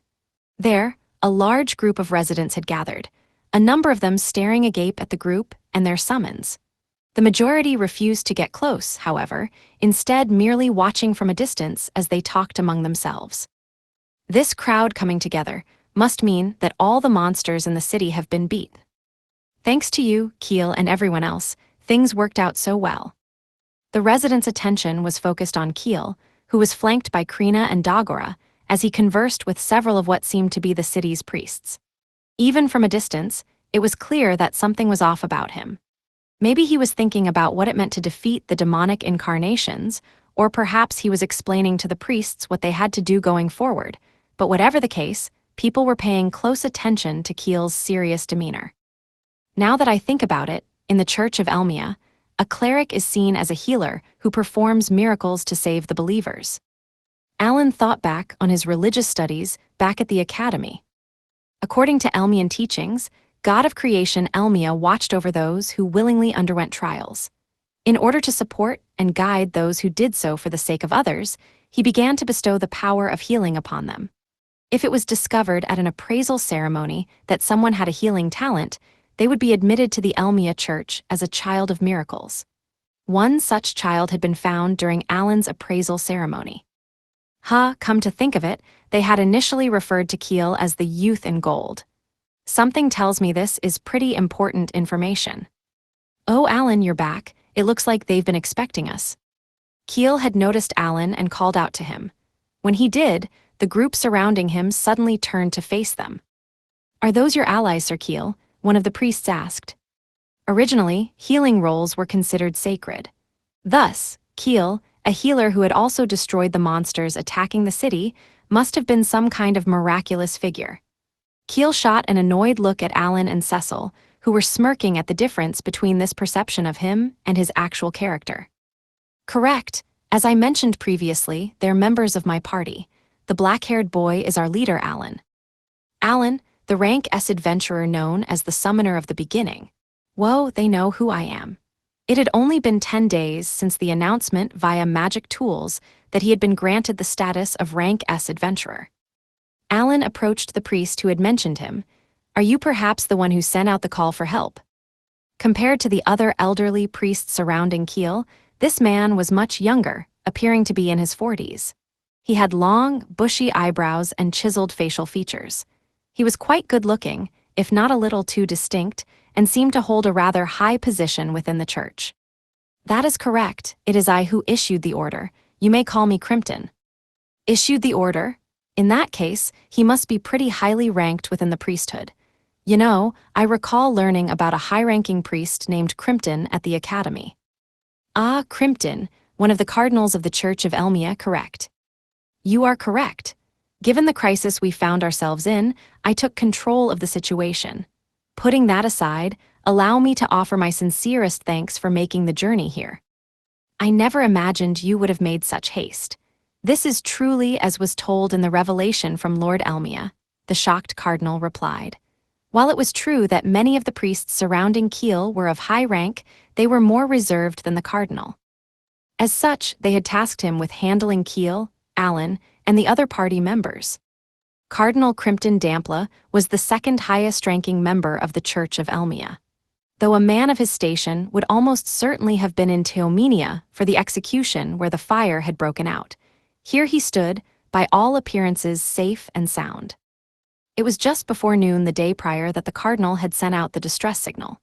Normally, rushing over from the nearest continent by high-speed magic ship would take no fewer than 5 days. Even one of the fastest magic ships in the Empire of Bakis would need 2 to 3 days to make the trip. It was unthinkable that Alan had evaluated the distress call, decided to send aid, and made the necessary preparations for departure in just a single day. Revelation? You mean to say that you had a premonition of these events?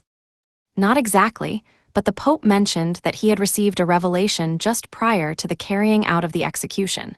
He requested that a youth in gold be summoned. The cardinal, overcome with emotion, leaned in and pulled Keel into an embrace. Alan and the rest of the group simply watched on, making no attempt to assist their friend. "What? Let go of me." Sounds like it wasn't some kind of vision of the future, then. Judging by the situation in Teomenia, it wasn't enough to call off the burning at the stake, but Elmia had still alerted them of danger.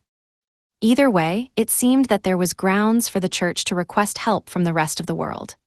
The Pope, who had received a divine revelation of a youth in gold rushing to their aid, had ordered the cardinal to send that request, and in answering it, the gamers now found themselves here.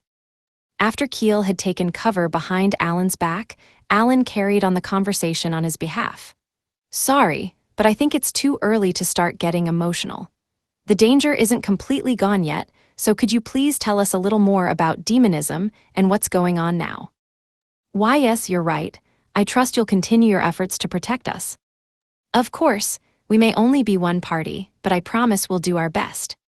The demon Lord Army had initiated an invasion from the north, and Alan wanted to reassure the cardinal that there was no cause for concern, even though his party had fewer than 10 members. "We believe in the revelation from Lord Elmia and thank you for your efforts. As for what happened..." The cardinal seemed to believe that this was somehow the intention of the God of creation, something akin to fate. And though Alan did not know the specific details of the revelation, he figured it would be best if the church entrusted him with carrying it out. The cardinal began to describe what had happened.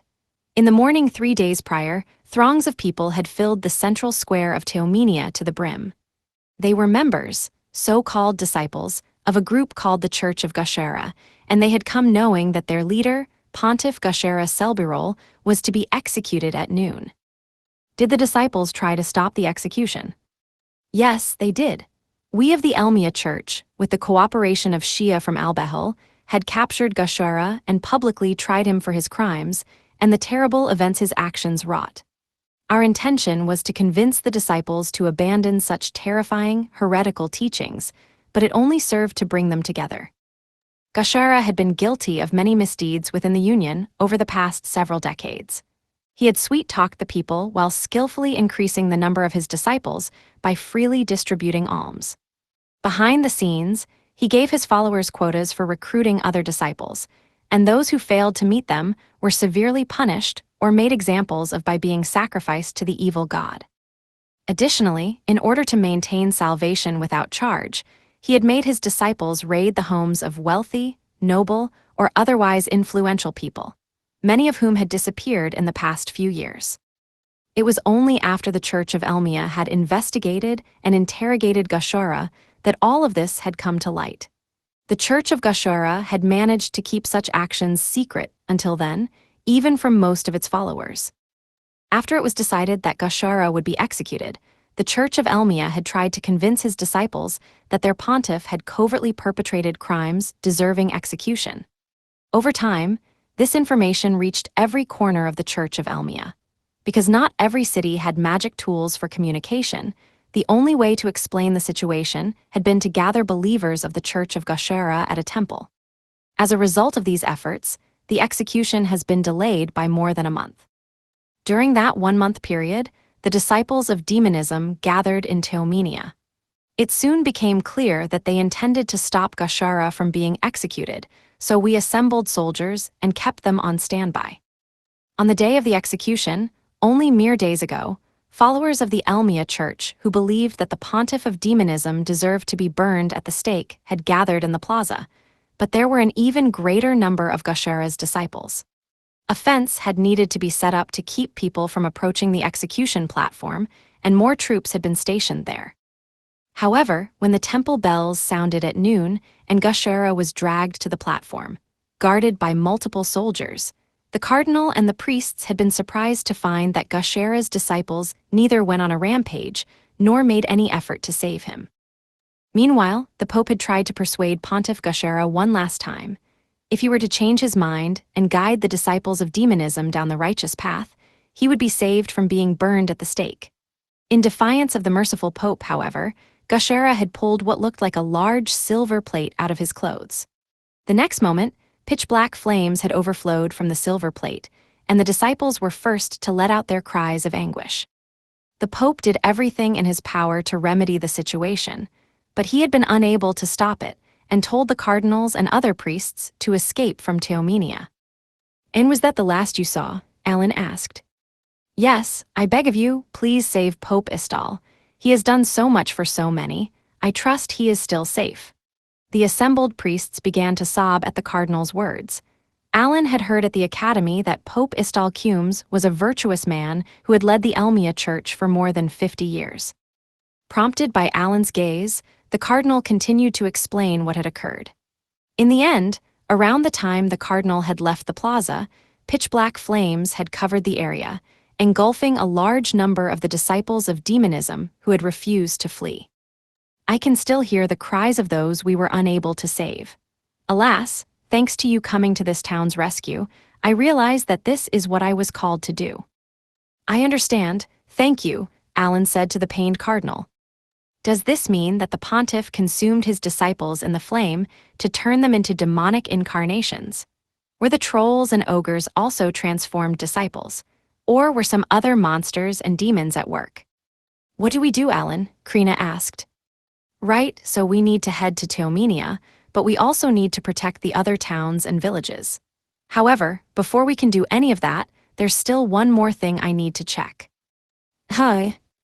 Alan turned to the group that had gathered around them and shouted, "Excuse me, but are there any disciples of demonism here?" "What do you think you're doing, Alan?" The group gathered around them started looking around at each other with suspicion. Krina and the others were still unsure of exactly what Alan was doing. "Any believers of demonism, step forward now," Alan shouted again. "It's not demonism," a young woman called out in response. And who are you?" A woman holding a baby stepped out from the crowd in front of Alan. "I'm a disciple of the Church of Gashura." Alan inspected the woman. So there were disciples here. The reason Alan wanted to see if there were any believers was because he thought that no matter how much they had wanted to stop the execution of their pontiff, not everyone would have been present for it. He figured that if there were any such people, he could find out from them how one became a demonic incarnation. When the gamers had defeated the humanoid monsters surrounding Neil, the log in Alan's grimoire had noted that they were called demonic incarnations. Many of them had looked both in appearance and dress to be normal humans, with the only difference being the paleness of their skin. They had not started life as monsters, so they were probably humans who had been turned into monsters. If he could figure out the cause, he might be able to turn them back, or at the very least prevent their numbers from increasing. "I'm sorry, I got a bit ahead of myself and accidentally referred to it as demonism," Alan said to the woman holding the baby when he noticed that she was glaring at him, tears in her eyes. "And no, it's fine." Though she seemed to forgive him, she still watched Alan with caution and held her baby tightly to protect them. The woman said nothing further as the crowd watched on in silence. "I'm impressed she could be such an ardent believer."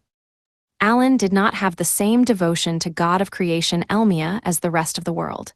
He was grateful that he had been brought to this world and that he had been able to devote his life to it, but that was not faith. That being said, he had never believed in gods or anything, even in his previous life. He had played many games where good and evil clashed, where angels and demons fought, but he had done so because he had enjoyed those games, not because he had wanted justice to prevail or to defeat the devil.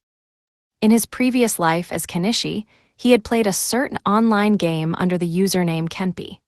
In that game, he had chosen the Holy Knight class not because of any overflowing sense of justice, but because he could acquire many skills that would prove effective against monsters. Holy Knight and the Dark Knight were two of the strongest warrior-type classes, but he had decided against Dark Knight because it had a lot of skills that were only useful in player-versus-player combat and could not be used against monsters. None of that was necessary to him since he had intended to level up by hunting monsters. Once Kenishi had become an adult and started living on his own, Christmas was nothing more than a day to play games while eating fried chicken and cake from the supermarket. There would be fewer players online because it was a holiday, but that was all that crossed his mind. While that was Alan's way of thinking, he had no desire to criticize other people's beliefs. He felt that people were free to believe whatever they wanted.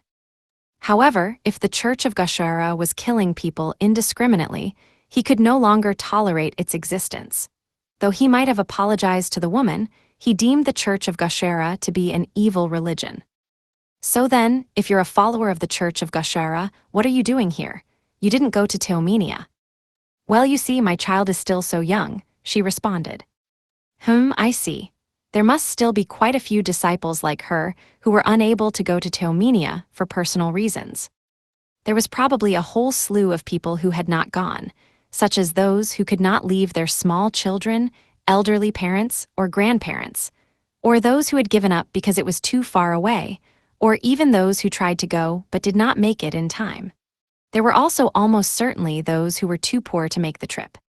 There don't seem to be any serfs here in Elmal. Its population is probably as large as it is because their travels aren't restricted. Elmal did not have a class hierarchy and had no slaves. First and foremost, any country that joined the Union had to abolish serfdom. While criminals were treated like serfs in that their movements were restricted and they were forced to perform farm labor, they were released once their sentences had been served. In addition, with the exception of theocracies such as Elmal, the vast majority of Union nations were republics. The Union founders had been a group of influential people who had either declared independence or been exiled from the empire of Jayamut.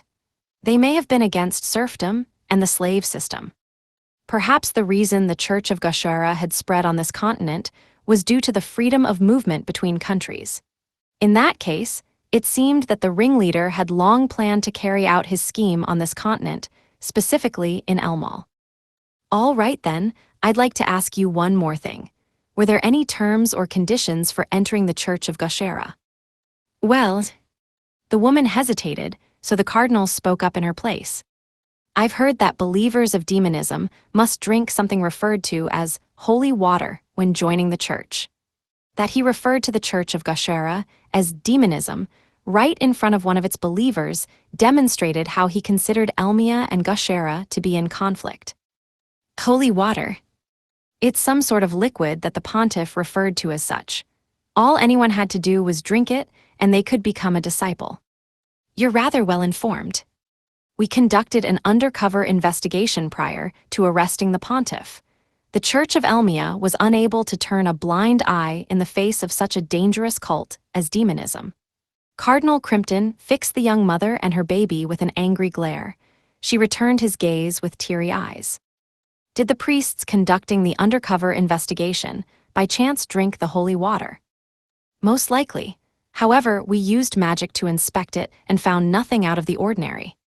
I see, but still, this so-called holy water seems pretty suspicious. Maybe it seemed safe, but actually contained something that was responsible for turning these people into demonic incarnations. And yet, this woman isn't a monster, so maybe you had to be near the flame for it to take effect.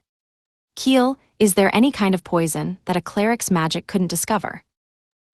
I'm not sure, but I guess it wouldn't be able to find anything that didn't cause any direct injury when ingested.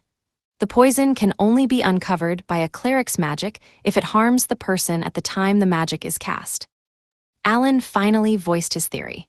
So, if there was a poison that wouldn't turn you into a monster when you drank it, but would when combined with something else then? I see. Then maybe the people who drank the holy water were only affected once something triggered the reaction, such as hearing Gashara's voice, or touching, or viewing the pillar of flame he created. That's what I think too, Alan replied, agreeing with Keel's hypothesis. They made their preparations in a way that wouldn't draw any attention and then turned all their disciples into monsters in one go. It's a pretty elaborate plan. Just what have you been going on about? The woman with the baby shouted at the group, tears forming in her eyes as she glared at Alan in frustration. You call us disciples of demonism and go on and on about Pontiff Gashara's holy water being poison, us disciples turning into monsters. What gives you the right to speak about us so horribly? However, the gears in Alan's mind were still turning. His attention was focused on other matters.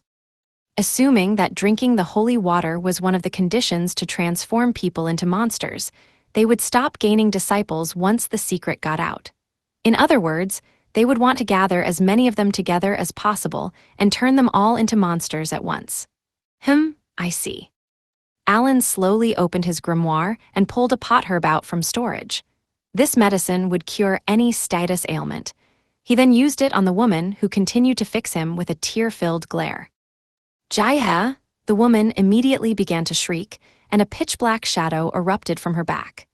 The baby in her arms began to wail in surprise as its mother doubled over in pain. The crowd surrounding Alan, and the woman cried out in shock as they quickly backed up. What's going on? Something came out of her. Look, it's happening to him too. What's going on? Shouts erupted throughout the crowd as people began to break away from the group.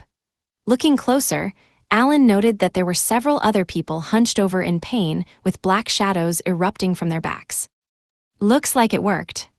Potherb had a 50-meter effect radius, so it seemed that the nearby Gashara believers were affected in the same way as the woman holding the baby. Upon Potherb's activation, people watched on in terror as black shadows erupted from the disciples' backs. These shadows squirmed and writhed in the sunlight before disintegrating into shimmering blue powder. The onlookers breathed a sigh of relief, but they were clearly suspicious and maintained their distance from those whom the shadows had been expelled from mere moments ago. What was that just now? That was an exorcism fruit, a spirit medicine created using the world tree fruit found in Rosenheim, Alan explained, brushing off the cardinal's question with a simple lie. Crimpton seemed to be sold on this explanation and looked to Sophie, the representative of Rosenheim's royal family, for confirmation. He seemed to believe that Rosenheim was involved in providing them with assistance. However, Rosen merely responded with a silent grimace from his perch atop Sophie's shoulder at the mention of the world tree fruit. Such a valuable item is. As a matter of fact, I brought it because I suspected something like this might be happening. Anyway, just to be on the safe side, I'd like to ask that you bring those affected by the shadows somewhere safe and guarded. Please don't do anything rash. Though it looked like they had solved the problem, there was no guarantee that they were no longer at risk of turning into demonic incarnations. Well then, considering that Potherb has a 50-meter radius of effect, it looks like I'll need to gather all the residents of the city into a small area and use it on them before filling the area with gold beans. Alan checked the quantity of gold beans, silver beans, blessings of heaven, and potherbs he had in storage and considered his next move. If he combined his inventory with the amount stockpiled in Rosenheim and what had been provided to the central continent and the empire of Bakis, he had access to a total of more than 10,000 items. He did not intend to use them wastefully, but even if he were to, he was unlikely to run out anytime soon. What do we do next? I guess we're off to save another town. Yeah, I think you're right. Wait, I see now. Is something wrong? Keel asked, eyeing Alan with suspicion as he watched a scowl form on the black-haired boy's face. The rest of the group also focused on Alan. No, it's just that Maris was killed in Teomenia. No way they got Maris. That's right, Dagora, looks like there's a demon there. It appeared to Alan that they were still a long way off from resolving this situation. Chapter 4, Those Who Can Be Saved and Those Who Cannot. The sky was clear and bright, but the sun was already slowly setting to the west. About a day's trip south of Teomenia, beyond the hills along the road, was a huge tree in a corner of open grassland that cast a long shadow in the afternoon sun. A man kept as low as possible and walked silently, keeping an eye on his surroundings. Meanwhile, in the hollow of the giant tree, a woman and a child crouched close to one another. The woman stared out of the cave, frightened, shuddering momentarily at the shadow heading toward her. Hey, it's me. The woman instantly relaxed at the sound of the man's voice. The little girl cried out with a bright, beaming smile, "Welcome back, Papa." SHH, anyway, how are things back in the village, darling? The village has been razed and is filled with an unbelievable number of monsters, just as the priest said, the man replied in a low voice. I see, so what do we do from here? We should go south and quickly. It's getting dark soon, can't we wait until tomorrow? No, if the monsters in the village start moving, they'll be here in no time. Let's get going. The mother hesitated for a moment, but realized that there were no other options left to them. She climbed out of the cavity in the tree. No. It is what it is, I'll carry Mila. As the father spoke, he thought about the events of earlier in the day that had led them here. Early in the morning, the three of them had left to go shopping in a nearby town. Usually the father went out alone, but their 5-year-old daughter had wanted to see the town, so the trio had decided the night before that they would all go together. Upon their arrival, they bought food at the market and ate lunch. As the family was humming a song on the way back along the road to the village, a desperate-looking priest on horseback approached them from the opposite direction, screaming, "Monsters are coming. Flee to the south." The priest then disappeared down the road toward the city. The family was doubtful, but they heeded the priest's words. The man had hidden his wife and child in the hollow of a tree and tried to return to the village, avoiding the road the whole way. Just as the priest had said, the village was overflowing with monsters. At first, he had thought that some of the villagers had survived, but then he noticed that everyone had strangely pale skin and was wandering around aimlessly, making no attempt to escape. Monsters passed by the villagers without attacking as well, almost as if the two groups had become allies. If the three of them had not left the village that morning, or if he had ignored his daughter's wish and left his family in the village as he always did, they likely would have already joined the monster's ranks. With that in mind, he thanked Lord Elmia for still having his family. With the child on his back, he was about to leave the shadow of the giant tree when a terrible stench suddenly reached his nose. It was the same smell he had encountered in the village. Oog! Terrified, the man slowly looked in the direction of the moaning voice. A gentle breeze blew across a hilltop, and a troll was running down from it, heading right toward them. What, run? Ayag wah. With an ugly smile spread across its face, a giant man-eating monster standing over 5 meters tall approached. Each step it took covered about twice the distance of a human stride, so in spite of its seemingly slow movements, it was actually approaching with tremendous speed. The father abruptly took his child off his back and pushed her toward her mother. Darling, take Mila and run. He unsheathed his sword, which he carried only for self-defense and had never drawn before, and turned to face the troll, all the while keeping his wife and child behind him. He did not have hope that he could beat the troll, but he would die to buy time for his family to escape. Suddenly, a new monster appeared from atop the hill behind the troll. The monster was huge and raced down the hill after the troll. Damn, even if he could block the troll's path, the man worried that this new monster would chase after his wife and child. However, there was nothing he could do about that. Lord Elmia, please protect our child's soul, his wife prayed from where she stood behind him. She hoped that, even if they were to die, her child would be spared any suffering. Finally, the toll reached the family of 3, purposely slowing down as it approached. It smirked at their terrified faces. Wah! The troll reached out toward the man. A split second later, its head went flying through the air as if blasted away by a powerful gust of wind. The father stared in astonishment at the now headless torso. Slam! The troll's body hit the ground with such force that the earth shook. What happened? You humans there, are you okay? An unfamiliar voice called out from behind the man. He spun around to find a terrifying sight. Eek! Mamaya! Waya! The woman screamed while Mila cried out for her mother.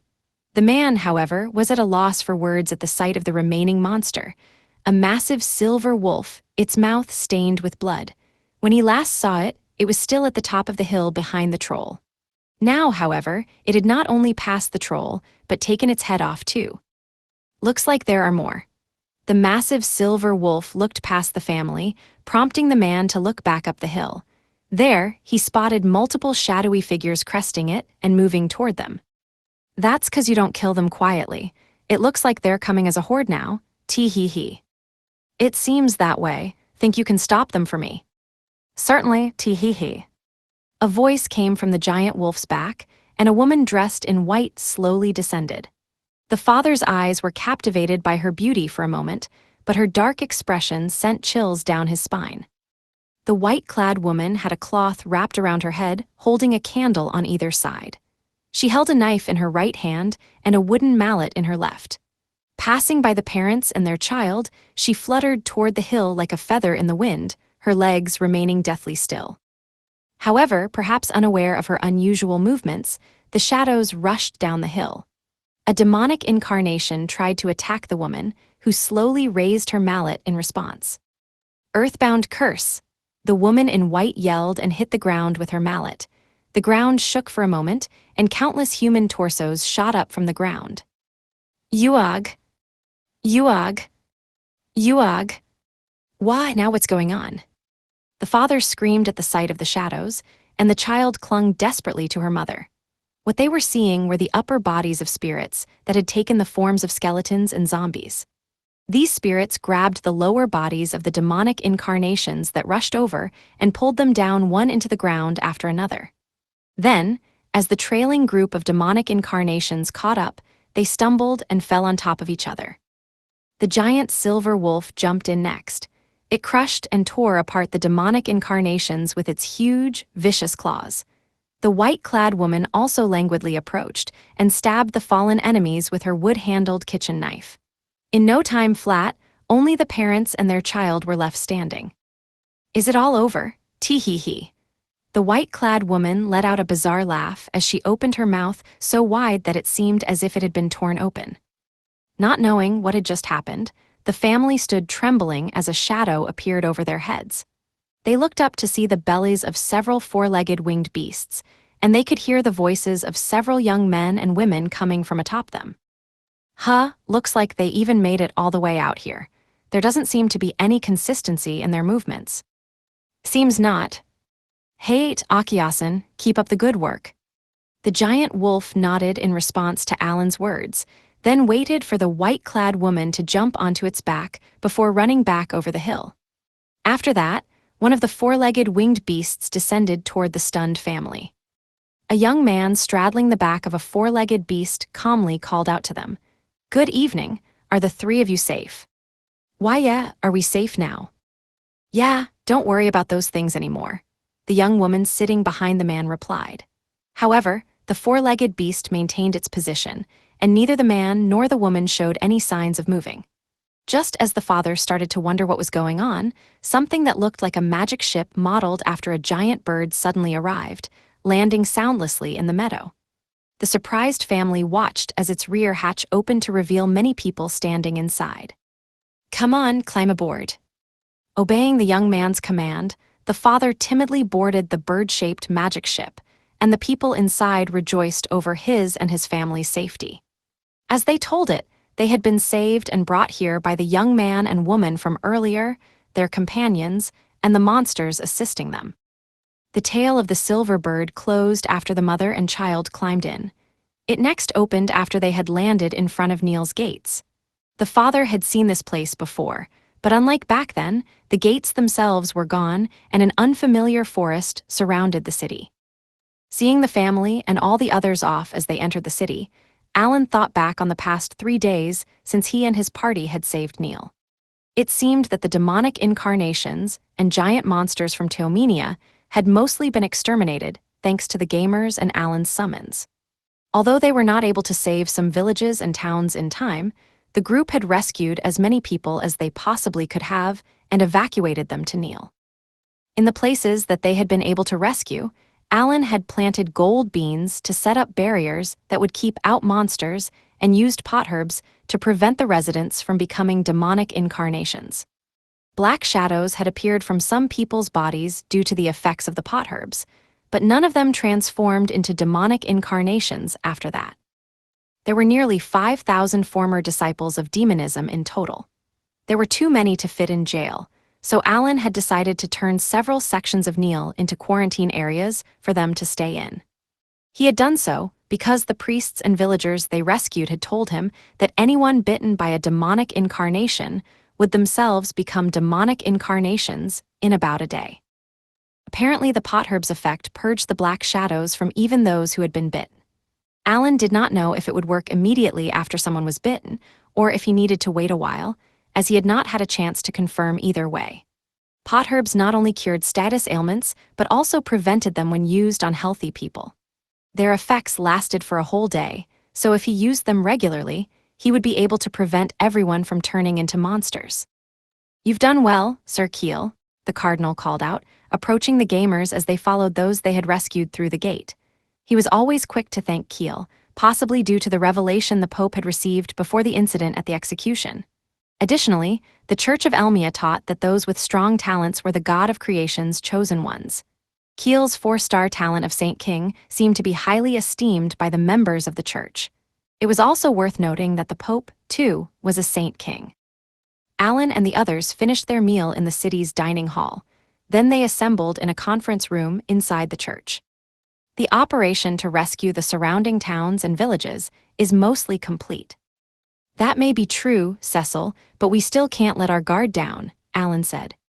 The demonic incarnations that had come from Teomenia were completely uncoordinated, each one acting independently. This made it impossible to attack a concentrated group and defeat them all at once, so Alan had instead sent out his summons to track them down. Even now, he could not help but worry that there were survivors out there somewhere. On top of that, he still had no idea why the Demon Lord army was using this strategy. Alan noticed that Keel had a brooding look on his face. "Keel, It's important to mourn the dead, but we have to accept the reality of what's happened. I understand what you're saying, but I can't just turn off my emotions like you can. Keel did not return his gaze. That's fair, I've kind of always been this way.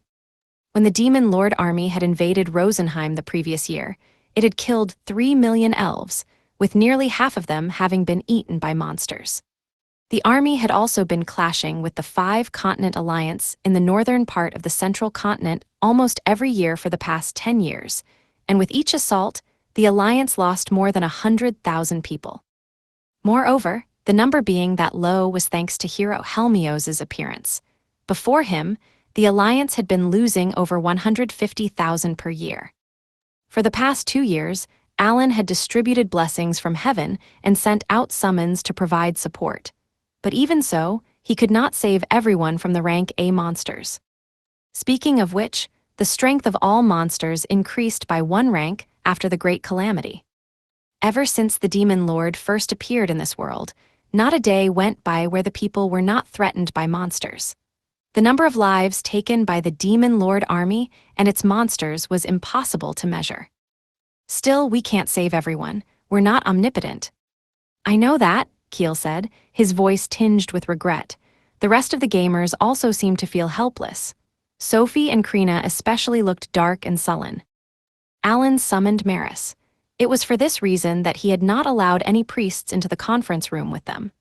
As the former first angel, every one of them would have recognized Maris.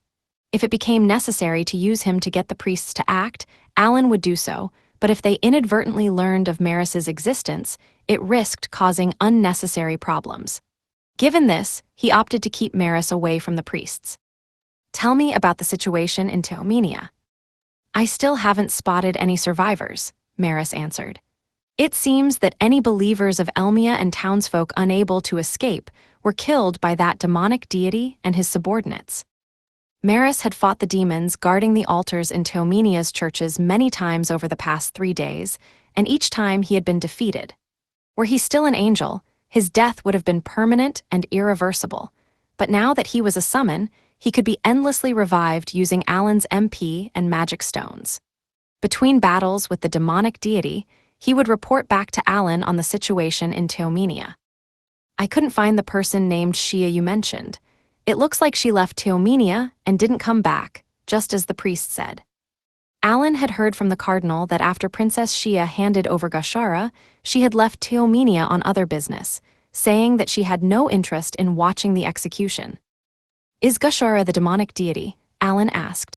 No, Maris replied. He called himself Lycoran. A mysterious altar protected by one of the Demon Lord army's demonic deities? Unless something changes, we're always going to be caught on the back foot. If we just knew what the Demon Lord army was planning, we could get the upper hand. Then we have to defeat that demonic deity and save Teomenia. Krina clenched her fist and huffed eagerly. Her dark and sullen expression from earlier was gone. You're right, that's where we need to start. Alan appreciated how Krina always focused on what was important at times like this. All right, we're going demonic deity hunting tomorrow. Let's show it what we've got. Hell yeah, let's crush him, Dagora bellowed eagerly. Looks like Dagora's in high spirits too. All his friends nodded in agreement with his words. Chapter 5, Battle Against Demonic Deity Lycoran. About 1,000 years ago, a young emperor was born in the central continent's northern empire of Jayamut. As soon as he ascended the throne, he began to invade other countries, and before long, he had succeeded in unifying the entire central continent for the first time in history. This was the beginning of despair for the non-human races, as this emperor was infamously known as the Dreaded Emperor. Even in the present, due to his national policy of putting humans first and forcibly suppressing other races. After escaping the oppression of the Dreaded Emperor, the dwarves, who possessed advanced metalworking skills, and the elves, who communicated with the spirits of nature, left the central continent entirely.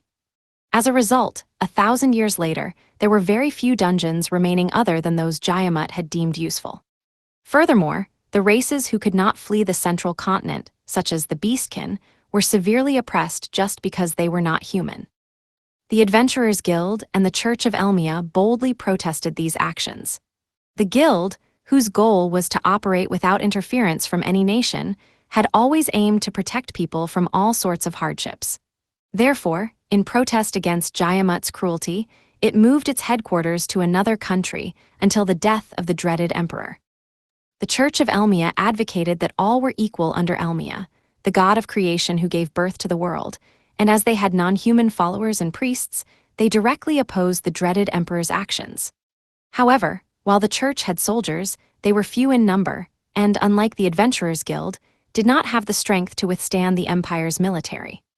The blood of a great many priests and believers alike was spilled as a result of Jayamut's oppression. In response, the church finally left the central continent. Its members crossed the sea, negotiated with the group of nations that formed the Union, and established a nation of their own in a corner of the southeast continent. That was how the Holy Land of Elmal came into being.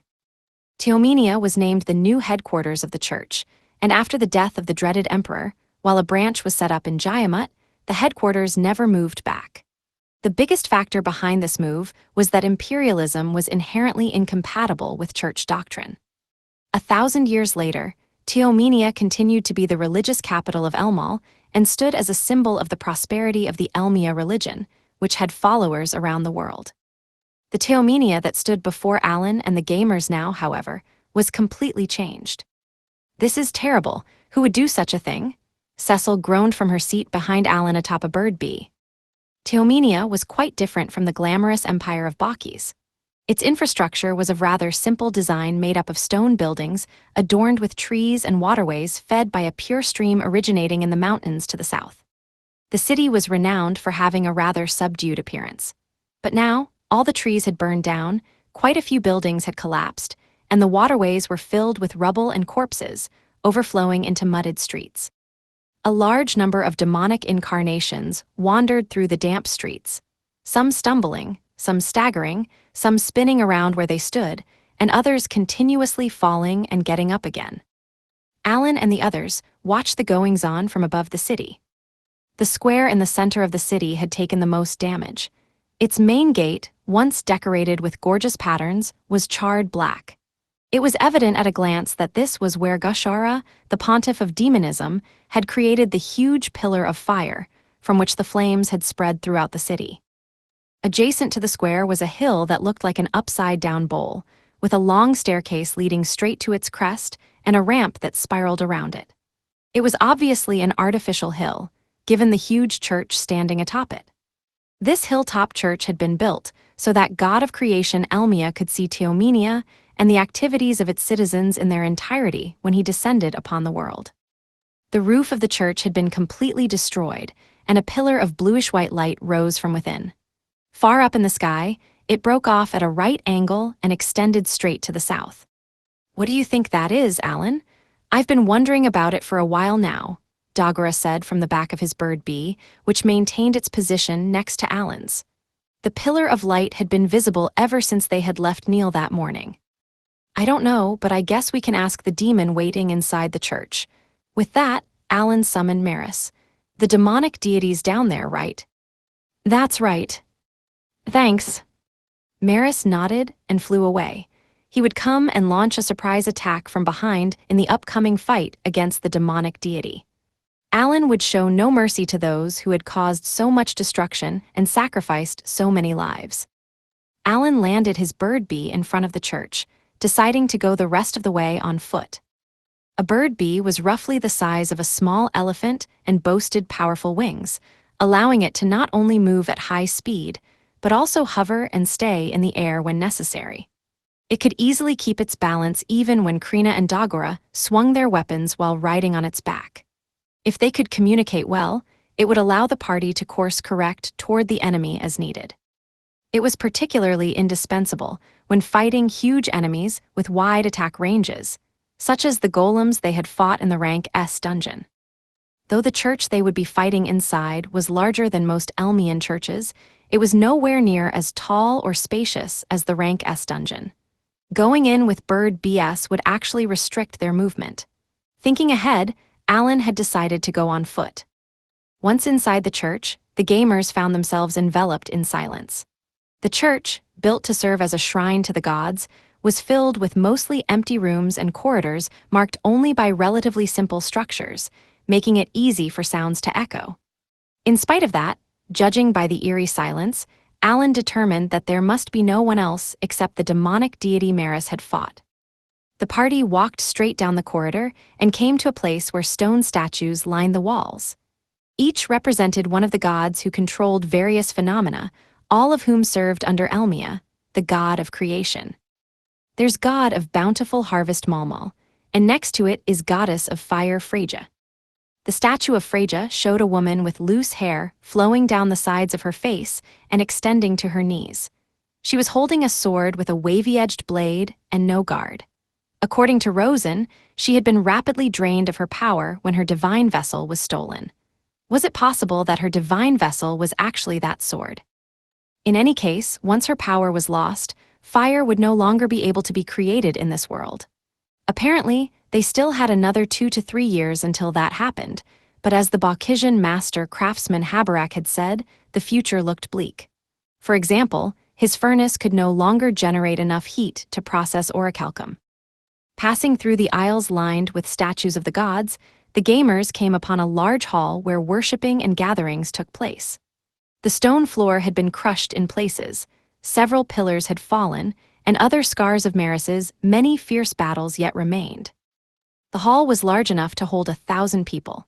Alan looked to the front and saw a huge statue of Elmia in the depths of the room, in front of which was a sinister-looking altar. The skins and heads of monsters and the bones of humans adorned the tray enshrined in its center. On the tray was something that could only be described as a bluish-white mass of light, and a pillar of light erupted upward from that mass, extending into the sky. None of the other gamers had ever seen this place before, but as he was able to share Maris's vision, Alan was already familiar with the layout. He knew that there was a demonic deity nearby. As he had expected, a demon with a big-eared, canine-like head sat cross-legged in front of the altar, waiting. "Are you demonic deity like Choron?" "That's correct. You must be Alan, so Maris joined you, I see. I'll have to report this." Like Choron was lightly dressed, wearing only a cloth around his waist, as well as bracelets and anklets. He did not look to be very tough, but given that Maris had lost every one of their fights, he was most certainly agile. I wonder if he was a Lycaon beastkin before becoming a demonic deity. According to Maris, the only real distinguishing factor between demonic deities and normal demons was that their average stat values exceeded 10,000 for one reason or another. Similarly, Alan recalled from his previous life that the only major difference between dolphins and whales was their size. Following the appearance of the Demon Lord, however, it seemed that the number of demons with stat values reaching up to 30,000 or so had increased now that natural law had been broken. When asked why, Maris vaguely responded that it was probably due to the Demon Lord's power. Alan continued to ask questions. What is this pillar of light? He still did not have enough information to come up with a way to resolve this situation. "Do you think I'll answer honestly? I heard that you and your companions were pretty smart, but apparently I was wrong." Like Choron bared his canines and sneered. "He seems to know about us, so he might have been ordered to not give us any information. In that case, I guess we should get down to it." "I see. Oh well, I guess I'll just have to destroy it then," Alan said. At that moment, Maris flew through a hole in the ceiling and attacked the tray behind Lycoron. However, before he knew it, Lycoron had moved to his side and caught his arm mid-swing. "Too slow, you'll never catch me in a pincer attack like that." Alan, who had started running as Maris launched his surprise assault, attacked Lycoron's back, but the demonic deity twisted his body forward to avoid it. Without even turning around, the demonic deity landed a kick into Alan's side, hitting him so hard that he was blown backward and smashed into a pillar. "Jaya. Alan, are you okay?" "It's okay, Cecil," Alan called back. "He's a wimp just like I expected." "A wimp, huh? I thought I'd give you a taste of the difference in our power, but are you trying to catch me off guard?" Lycoron sneered. "He's definitely pretty agile. If we don't take him down, I'll need to call back some of the summons I put away." In preparation for the battle with the demonic deity, Alan had changed the composition of his summons holder quite a bit. The area around Elmal was still not safe, so he wanted to defeat this demonic deity and restart the cleanup operations as soon as possible. Alas, Lycoron did not give Alan much of an opportunity to think his situation over. After being kicked in the side and knocked back, he saw Lycoron pounce at him for a follow-up blow. Alan crossed his arms in front of him to defend himself, but the kick still slammed him into the temple wall. Because insects fought in large numbers, Alan would not be using them directly in his fight against Lycoron. Thanks to that, he was benefiting from their endurance buffs, and thus only his arm was crushed. However, this attack also gave him the information he needed to gauge his enemy's attack power. "Okay, we're good. Everyone, let's start attacking," Alan shouted to his companions. "Hell yeah!" Dagora, who had been waiting for just that command, readied his large shield and great axe, then rushed straight toward Lycoron. He'd been focusing on this battle since yesterday. "Is that why you attacked me? Did your leader risk himself to test my power? Not like it matters. No matter how many of you there are, it's all the same to me." Maris shook his arm free from Lycoron's grip and attacked him once more. As before, however, the demonic deity easily dodged. Dagora and Krina arrived and took turns attacking Lycoron, but he evaded all of their swings as well. And he did so with only minimal changes to his positioning, showing off just how confident he was in his agility and ability to avoid melee attacks. Flare! Cecil suddenly shot a fireball right as Lycoron focused his attention on an incoming attack. However, without even looking, he waved one fist at the ball of flames, nullifying it with his bare hand. "HMPH, a magic user? Perhaps I should take care of you first," Lycoron muttered. For the first time since the battle began, he left his standing position and attempted to move. He seemed to have decided that it was best to not neglect the rear guard and shot a glance toward Cecil. "As if I'm gonna let you do that, Jayo." Dagora stood between Cecil and Lycoron, but was blown back when the demonic deity punched his massive shield. "Rata!" Krina swung her greatsword down from behind Lycoron, but his fist hit the side of her sword, deflecting her attack and causing her to stagger. Lycoron then launched an attack on Krina, who resumed her assault after she jumped backward and readjusted her stance.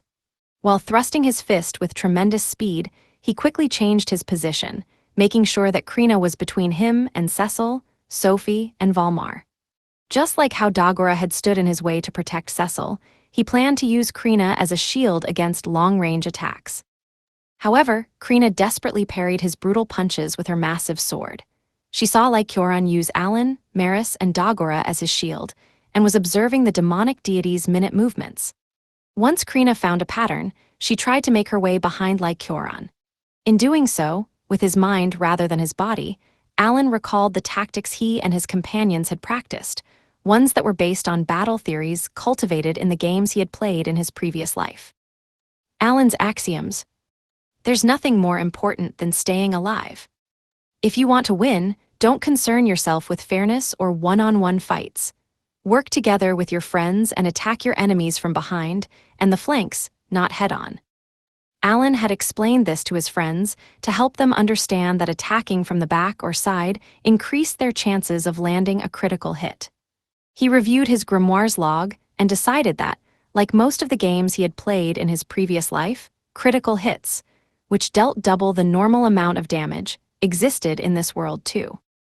There seemed to be several conditions under which one would occur, and though he still had not figured them all out, he did know that there were definitely factors that affected a person's critical hit rate.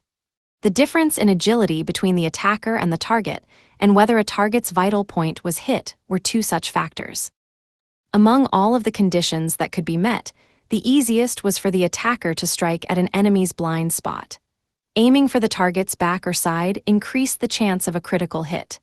In that respect, Dagora, who tended to blindly attack head-on, did not often land critical blows. Though his endurance, which allowed him to tank an opponent's attacks, was indispensable in helping his companions survive, Krina's skill and flexibility in battle were clearly superior. This had been true back during their time in Krina Village, and it remained true even following their clearing of the Rank S dungeon. However, despite Krina landing some daring blows to their opponent's back and sides, it appeared that he had taken little damage. Quite the opposite, in fact. You impudent little runts. HNGH.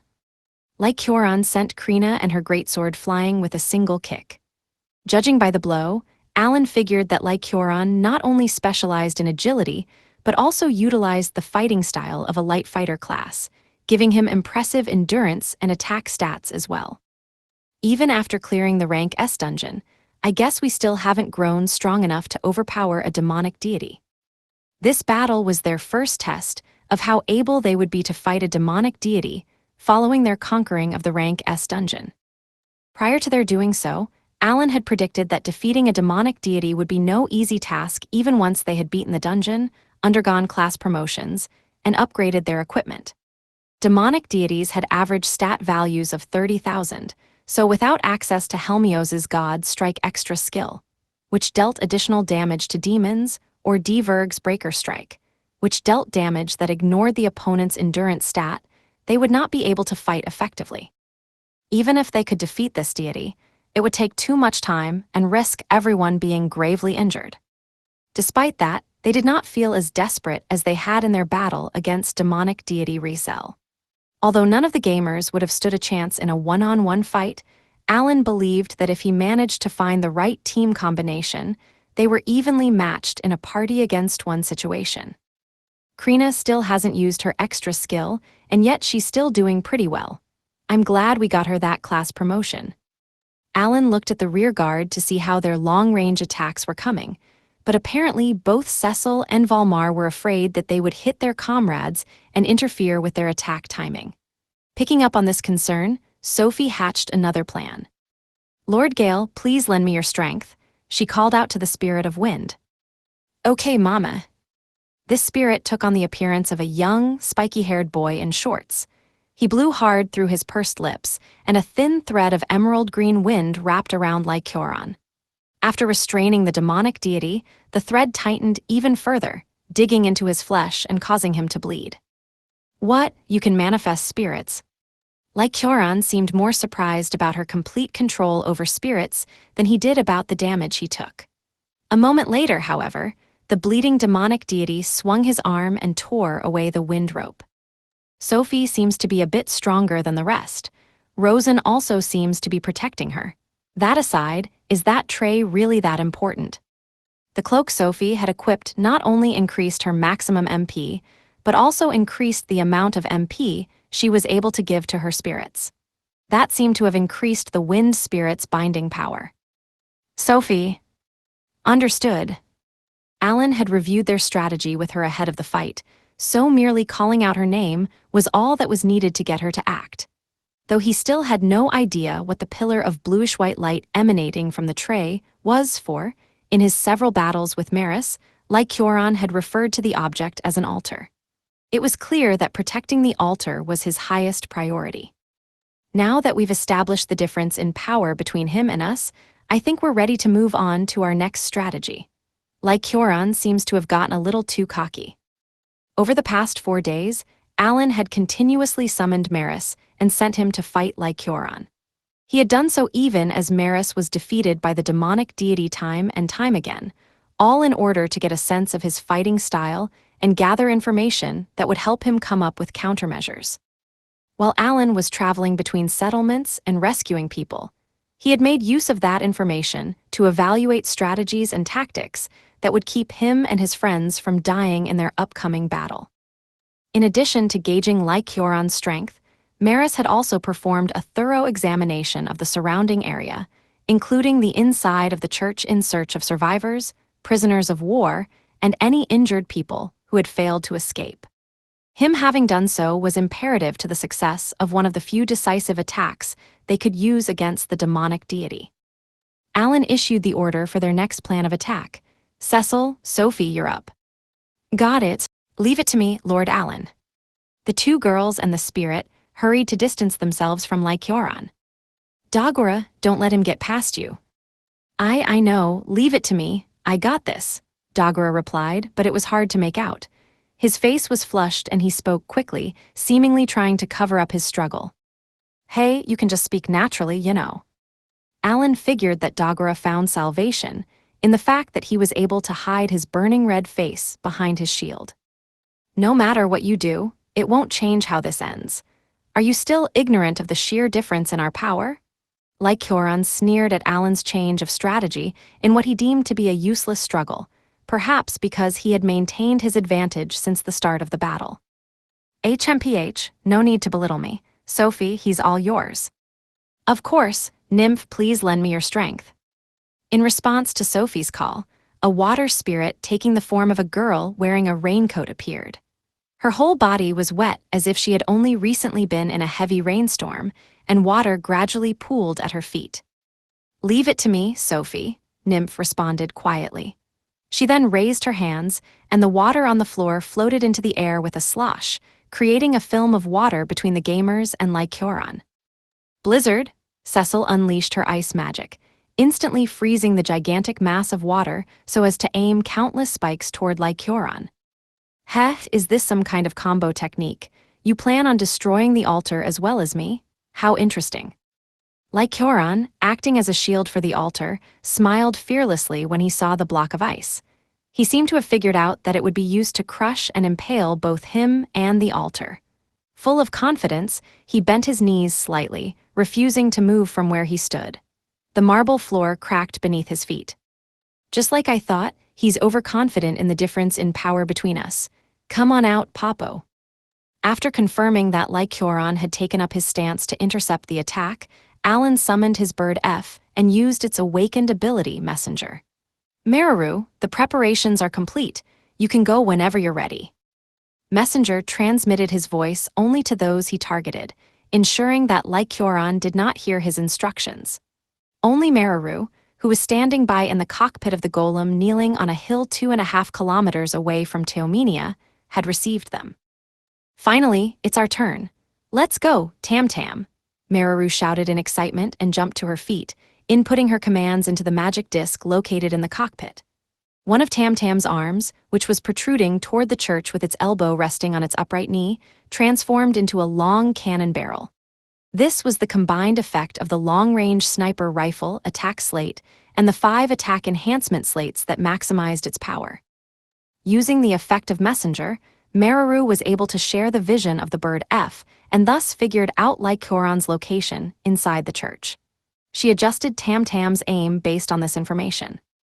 Target demonic deity Lycoron, long-range sniper rifle fire. Light leaked from the tip of the sniper rifle aimed at the church, and in the next moment, a beam of it shot out from the muzzle toward the church. The walls of the temple evaporated the moment they were hit by the magical rays, and those that entered through the holes that were created showered Lycoron with ultra-high heat from the sides. Huh, what the gah? Lycoron, who had been preparing for the ice block that was about to be launched at him from the front, was momentarily taken aback. He was exposed to the beam before he even had a chance to cry out. Alan watched as the wall of ice in front of them instantly turned to vapor the moment the ray of light melted through the wall on the left. Whoa, are we going to be okay? A panicking Cecil shouted to Alan. The light can only go straight and the steam should diffuse it, so we should be fine. I wonder if it was maybe a little too close. It's pretty hot. Hey, did you say should be? Behind him, Keel desperately cast healing magic on his companions to keep their HP up. However, Alan ignored the comment and contacted Meraru. All right, Meraru, I think we're good. When the light faded, Lycoron and the altar were nowhere to be seen. All that remained were the holes left in the church walls that had melted into mud and the marble floor boiling where the light had passed over it. Moved by the sight, Alan trembled in awe of the destruction wreaked upon the church by Meraru's mithril golem's long-range sniper rifle. So this is the power of a long-range sniper rifle with a 30,000 attack stat. It's pretty epic. Come on, Alan, Cecil practically screamed. Now isn't the time to be impressed by such things. Alan looked around and saw that the pillars that had been caught in the light ray were beginning to tilt inward where they had been burned through. Additionally, the hole just above the altar was widening and debris was raining down from the ceiling. Everyone run. Alan and the others straddled their bird BS and made their way through the church's hallway. Narrowly avoiding the walls and pillars that were falling like dominoes, they managed to make their escape. When Alan turned around, he saw that the church had been completely destroyed and that the pillar of pale light was now gone. The blast seemed to have either destroyed the altar or caused it to stop functioning. Hundreds of years of Teomenia's history, Keel muttered in disbelief. Battles against demonic deities inevitably involve sacrifice. Unfortunately, it's necessary if we hope to prevent further casualties. Alan looked at his grimoire, but there was no mention in the log of having defeated their enemy. He then reminded the rest of the party of their cover story that this was all the work of the demonic deity. We'll have to do something about any witnesses. Maris, who was watching Alan and the rest of the gamers wearily, seemed to pick up on what Alan was thinking. "It looks like we're not done yet. He's coming," he cried in surprise. Just as he did, the rubble of the collapsed church was suddenly blasted away. Lycoron emerged from the wreckage. Though he specialized in agility, the burns on the right side of his body and the unsteadiness of his legs showed that he had lower endurance than other demonic deities. It seemed that the long-range sniper rifle, which consumed 1,000 MP per shot, was so powerful that not even a demonic deity could take a hit from it and come out unscathed. "You bastards, you destroyed the altar dedicated to Gashara." Judging from his shouts, Alan determined that the altar was needed by Gashara and that the pillar of light was sending something to him. For all the times he had made Maris fight Lycoron in order to gauge his fighting ability, Alan had never been able to learn anything about the altar. He had wondered if he could elicit some reaction by either destroying the altar or otherwise making it appear that he was going to do so. Well, Tam Tam's attack was able to take it out, so we no longer need to worry about it helping Gashara anymore. Cecil braced herself for battle and seemed to pick up on the demonic deity's change in demeanor. "It looks like you've really got him riled up now. Kill, I'm going to kill you all. Get ready to meet your demise." Lycoron shrieked at the gamers, his fangs bared. Silver scales grew out of the charred right half of his body, and 2 horns sprouted out of his forehead. The horns arched toward the back of his head and emitted a bright light. At the same time, long, thick claws grew out of the tips of his fingers, and a second row of fangs cropped up just behind the teeth already in his mouth. Having seen tons of such examples in the anime and games of his past life, this transformation was rather boring to Alan. It was a common trope for the enemy to have a second form where their body grew to twice its original size. "He looks pretty mad." "You're right, Cecil. Let's keep our distance." As Alan responded to Cecil, the members of the rear guard all rose into the sky on their bird BS. Now that everyone was outside and could move freely, there was no need to have them use their magic, bows, and other long-range attacks from the ground. At the same time, Maris disappeared. "It's about time to finish this. Krina, activate your extra skill." "Got it." The moment Krina responded, her body began to flicker as if wrapped in a haze. She used her extra skill, Limit Break, which increased all her stats by 3,000, then ran up the remnants of the church with enhanced speed and struck at Lycoron's transformed body. HRGH.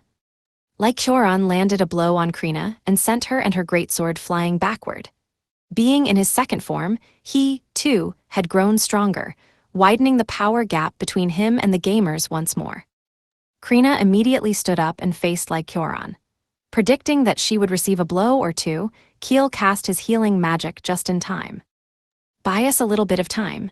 Both of you focus on protecting the rear guard," Alan called out to Krina and Dagora, who had longed to get involved, encouraging them to not overdo it. "Keel, keep up the support." "Heh, you've still got more up your sleeve, huh?" Lycoron stepped forward, initially pretending to head toward Krina and Dagora. However, he passed between the two of them and aimed for the rear guard. Once he was sandwiched between the vanguard and the rear guard, he turned to start fighting Krina and Dagora. It seemed that he was wary of being sniped again and was trying to stay close to the gamers.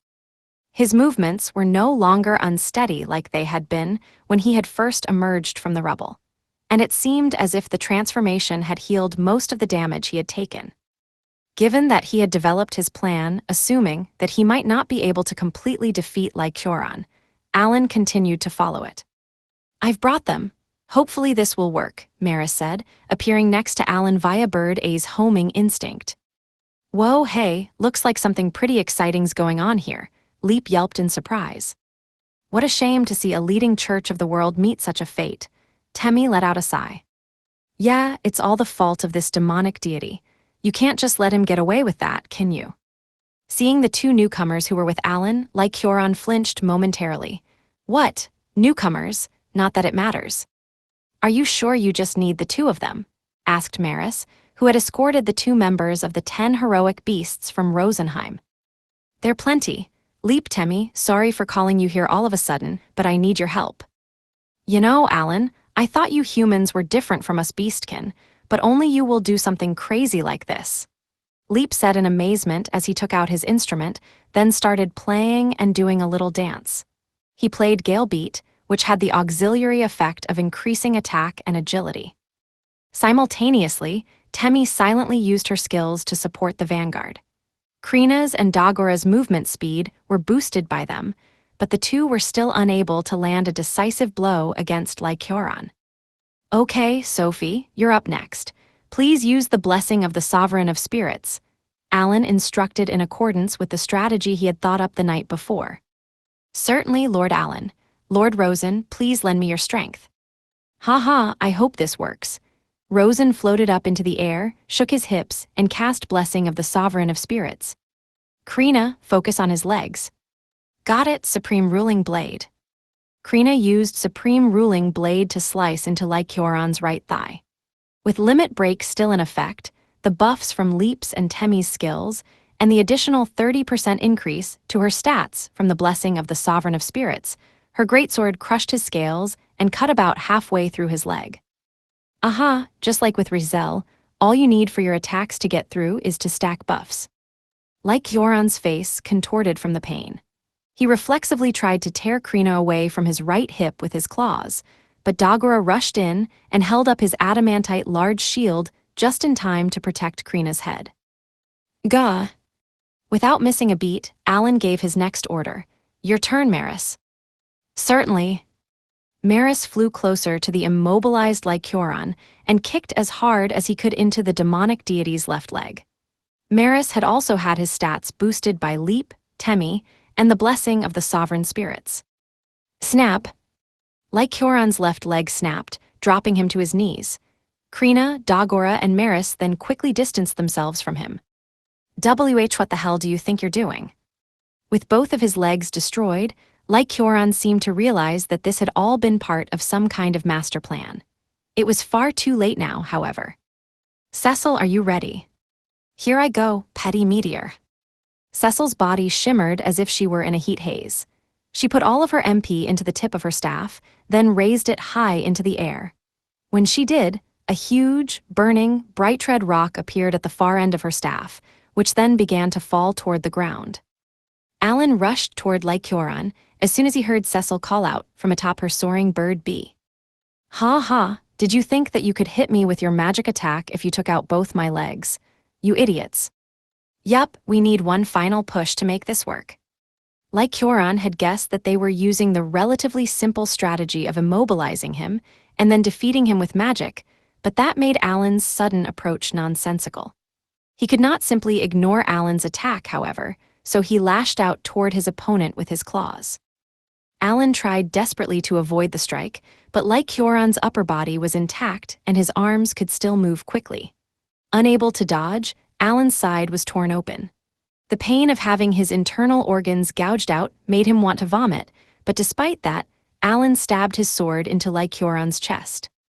Image summary, a grayscale manga illustration depicting a climactic battle where a determined human warrior stabs a sword deep into the chest of a large, furry humanoid creature. HNGH. With the sword now lodged into his vital organs, Lycoron desperately tried to yank it out with both hands. Sophie, I need Gale. Yes, Lord Gale, please restrain Lycoron. Sophie responded instantly, having already been ready for this. She put all her MP into binding both Lycoron and Alan with a thread of wind. What? Why you? So you're going to die with me? You're smart, Lycoron, and that's your downfall. You think too much about every little detail. That's how Petty Meteor was able to get this close. Alan's sudden approach, his landing a blow on a vital organ, and Sophie restraining the two of them had pulled Lycoron's thoughts away from Cecil's Petty Meteor. "Alan, wait!" Cecil screamed. With the ceiling of the hilltop church destroyed and the huge, red-hot stone now visible, she was worried that she had gone too far. Cecil's Petty Meteor had grown so large that it could easily crush the entire massive church and the hill it sat atop along with it. Later, keep the sword, homing instinct. When preparing his strategy, Alan had set up a nest in the city's central square in advance. He teleported the gamers, Leap and Temmie there, leaving Lycoron behind. Shortly after Alan disappeared, Lycoron, unable to put together what had just happened, saw a huge, blazing rock with a diameter of over 100 meters falling from the sky. Knowing that he had been lured into this spot as a part of Alan's strategy, he realized that he could not escape the impact range of the meteor. Left with no other choice, he tried to catch it with both hands. "Graerg, I can't believe this. Alan, you little bastard, don't think for a second that we're done here." Lycoron was all alone. No one was around to hear his cry as the huge rock crushed both the church and his body. Chapter 6, The Truth Revealed. The moment Alan returned to the back of Cecil's bird bee, the giant boulder created by her extra skill, Petty Meteor, crashed into the church. A thunderous roar could be heard as both the church and the hill upon which it sat were crushed by the meteor's overwhelming weight. Shortly thereafter, a shock wave and a blast of hot air assailed the plaza. "That plan went so well, it's almost funny. Did we beat him?" Cecil asked, turning around. The moment Alan opened his grimoire, she tugged at it to get a peek inside. Fortunately, he was just a musclehead with high stats, so thanks to Maris's help, it wasn't too hard to plan a strategy. Alan then contacted Meraru using Messenger. "Meraru, we should know if we beat him any moment now. If he's still alive, I want you to shoot him with your sniper rifle again." "Roger that," Meraru responded from Tamtam's cockpit. Even from the hill outside Teomenia, where her golem knelt in wait, its one arm still transformed into the long-range sniper rifle, the massive meteor had been visible. In the unlikely event that Petty Meteor had not been enough to defeat Lycoron, Alan planned to have Meraru shoot him with another magic bullet. He had no need to worry, however. A line appeared in his grimoire, telling him that the battle with the demonic deity was over. "You have defeated one demonic deity." Alan also felt a new power surge through his body. "You have reached LVL 83. Your HP has increased by 100. Your MP has increased by 160. Your attack has increased by 56. Your endurance has increased by 56. Your agility has increased by 104. Your intelligence has increased by 160. Your luck has increased by 104. All right, I gained a level. Doot doot doot." Considering that the world was not actually a game, leveling up was not accompanied by any sound effects, though Alan played one in his head. Alan shared the good news with his still nervous companions. "Good news, everyone. It looks like we defeated the demonic deity." "We did it," Krina cheered, jumping up and down. "Very well done, Alan," Keel said, a satisfied look on his face, while Alan was still going over the fight in his head. The strategy played out almost perfectly. More to the point, homing instinct worked exactly as planned. Well, it's all thanks to Maris investigating how the demonic deity fought. Alan had Maris battle Lycoron countless times over the past 4 days to get an idea of the demonic deity's fighting style. "I died a bunch doing it too." "You did a great job healing the team, Keel." Once again, Keel had healed the Vanguard with perfect timing. Thanks to that, Krina and Dagora had been able to move around without ever truly being exposed to danger. Compared to Rizel, Lycoron had by no means been weak, but the gamers had been able to take him down thanks to Alan's strategy, which he had had a chance to perfect during their time clearing the rank S dungeon. Well, it was all part of the plan. But still, was it really okay to go that far? What are we going to do when this is all over? What do you mean? Keel still felt that there were a lot of issues that needed to be resolved before he could accept Alan's praise.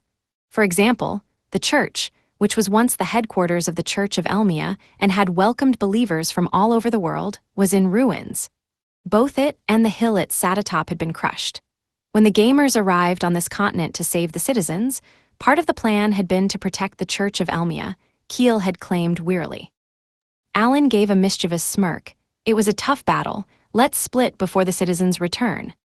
Hey, why are we always like this? Due to the role he and the party had played in the destruction of Rosenheim's capital city of Fortinia and the church in the Holy Land of Elmal, Keel was racked with guilt. Alan accepted this, but he also could not forget to thank the two heroic beasts whom he had met in the Rank S dungeon. Temmie, Leap, thank you for coming out to help despite you both having been left to take care of Rosenheim. Listen, I don't know anything about what you're doing here, nor about this operation we took part in. Besides, I'm getting worried about those soldiers. Can you send us back to the battlefield now?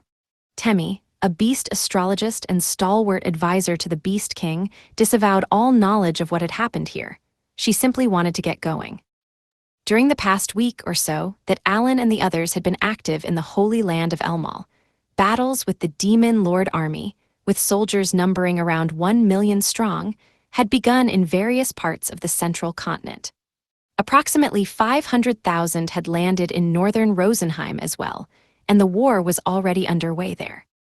Another 500,000 or so were approaching the sea north of Bakis, so it seemed that the total number of invaders would once again be around 2 million. Alan had heard from Helmios that the Demon Lord Army was trying to take advantage of the fact that they seemingly knew where he was. Additionally, Alan had learned through his Spirit A that, unlike the previous year, the enemy's chain of command was solid, and they would be launching stunning attacks this time around. That was why he could not call Helmios to fight Lycoron. He had considered asking Rosetta for help since she could steal the demonic deity's skills and weaken him, but it seemed that their opponent only used physical attack skills and no special moves, so Alan had decided that there was no need for her to come. In Rosenheim, Prince Yu had proposed organizing a guerrilla force and launching a preemptive attack instead of barricading themselves and defending their position. As before, the elf generals, who had envisioned defensive battles in their forts, making use of the elves' strengths in elemental magic and archery, had not immediately agreed with his proposal. However, Sigil explained that if the guerrilla force, organized around the 10 heroic beasts, were deployed alongside Alan's summons, it would be possible for them to reduce the enemy's numbers before said enemy reached the gates of the forts.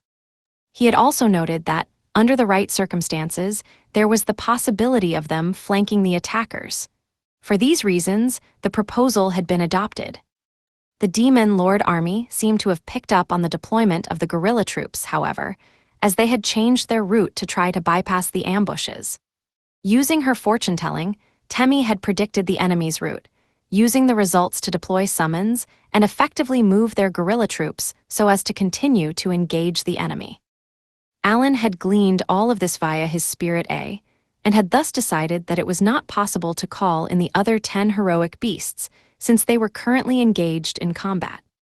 I'm tired, Alan. Can't we take a rest? Oh, and hey, do you have a Malmo you can give me? Leap, a bard who was intent on living his life however he pleased, was not terribly concerned about what had happened to the church. Sure thing, Leap. How about some jerky too? Thanks. I'll send you supplies later. With that, Alan sent Temmie and Leap back where they had come from. He then went over to Dagora to properly thank him. Dagora, I need you to speak naturally next time. Lycoron didn't find us out though, so that was good. You were a huge help. However, Dagora only frowned at this and looked down, evading Alan's gaze. Yeah, I got it. What's wrong, Dagora? Krina peered into Dagora's face. Meraru, who also rejoined the team, and the others also looked at him with concern. Dagora, however, refused to meet anyone's gaze. Instead, he clenched the handle of his great axe so tightly that his fingers turned white and closed his eyes in pain. Shit, he suddenly cried, throwing down his great axe and dropping to his knees. Why can't I activate my extra skill? Just as I expected, he was really betting that today would be the day. He'd been thinking a lot about it since yesterday. Alan recalled Dagora having listened more intently than ever during the strategy meeting the day prior. While fighting Lycoron, he had attacked boldly despite his opponent being many times stronger than him, and when Krina was in a tight spot, he had jumped in and defended her. From Alan's perspective, Dagora had fought well. On top of that, Alan felt that Dagora had played the role of a shield all but perfectly. The rearguard had almost never been attacked because Dagora had always positioned himself between them and Lycoron, and it had worked. However, judging from his shout earlier in the battle, Dagora seemed to have been trying to activate his extra skill, and just like before, it had not activated. With attack increases from both Leap's buff and the necklace obtained as a reward for defeating the final boss of the Rank S dungeon, Krina had been able to activate her extra skill and deliver a decisive blow to Lycoron. However, Dagora's attacks had not dealt sufficient damage to Lycoron, which was partly because of the role Alan had instructed him to fill, but he seemed to think that it was somehow connected to the fact that he had been unable to use his extra skill since the fight against Rizel in Rosenheim. "Maris, why don't you just tell us? I don't know why you're hiding it," Alan told Maris, who was silently watching Dagora. He had always thought that there was a reason Dagora's extra skill continued to fail to activate, and Maris seemed to know something about it. "I can't tell you," Maris responded firmly. "And you can't tell us why either." "I can't. That would betray the natural law, which is something I want to avoid. However, considering the circumstances, I don't think there's any other choice." After a short pause, Maris spoke again, his expression heavy. The gamers split into several groups to eliminate the monsters remaining in Teomenia. They had decided to ensure that Teomenia was free before discussing Dagora's extra skill. Alan certainly believed that talking about any concerns his childhood friends from Krina village had was important, but protecting the lives and safety of others who were currently in danger had to take priority, which meant that they first needed to eliminate the monsters lurking nearby. And though he doubted there were any such cases, if anyone in the city had survived by desperately hiding out in their basement, they needed to be saved. Alan asked his Spirit A, which could pass through walls, to check inside buildings, but no survivors were found. However, the no-life gamers were able to concentrate fully on eliminating the monsters as a result, and by the time evening had rolled around, it seemed that Teomenia had been completely rid of them. As the sky began to darken, the party boarded Tam-Tam and headed for Neil. Alan had planted gold and silver beans around Teomenia to create a protective barrier, and left his summons to deal with the monsters lurking around the city. If they could secure the surrounding area, the refugees from Teomenia would soon be able to return to their homes. From Tam-Tam's cockpit, Alan gazed out at the darkened, empty city of Teomenia. The rest of the group had formed up around Dagora and Maris and were waiting for Alan and Mararu to come before they could start. When the two finally took their seats, Dagora cut right to the chase. "Well, talk. First, allow me to explain why I didn't want to discuss this matter. This is something even Rosen doesn't know." Maris apparently had lived for about 100,000 years as the first angel. This was why he felt no inclination to refer to Rosen, who had become a god at the young age of 5,000, by any sort of title. "Even the spirit god doesn't know," Sophie muttered as she stopped her hand from gently stroking Rosen, who was perched on her lap. "That's correct, descendant of the priestess of prayer. The spirit god knows that there are many things he can't say, but he doesn't know why he must remain silent. You see, when the new gods were first learning of the ways of the world, Lord Elmia only said not to tell people these things. He did not give a reason for it." "I see." In other words, even the spirit god is not allowed to know why. This isn't something I'm particularly keen on discussing either, so are you sure you want to hear it? "I think it's fine." Alan nodded and looked down at spirit god Rosen, who appeared to be asleep on Sophie's lap. "The gods value harmony.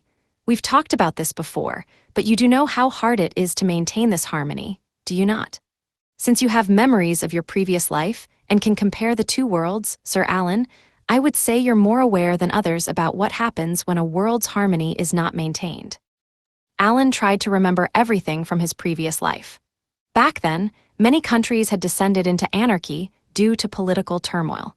Police and militaries had used excessive force, and the citizens who were against them had taken up arms and engaged in civil war.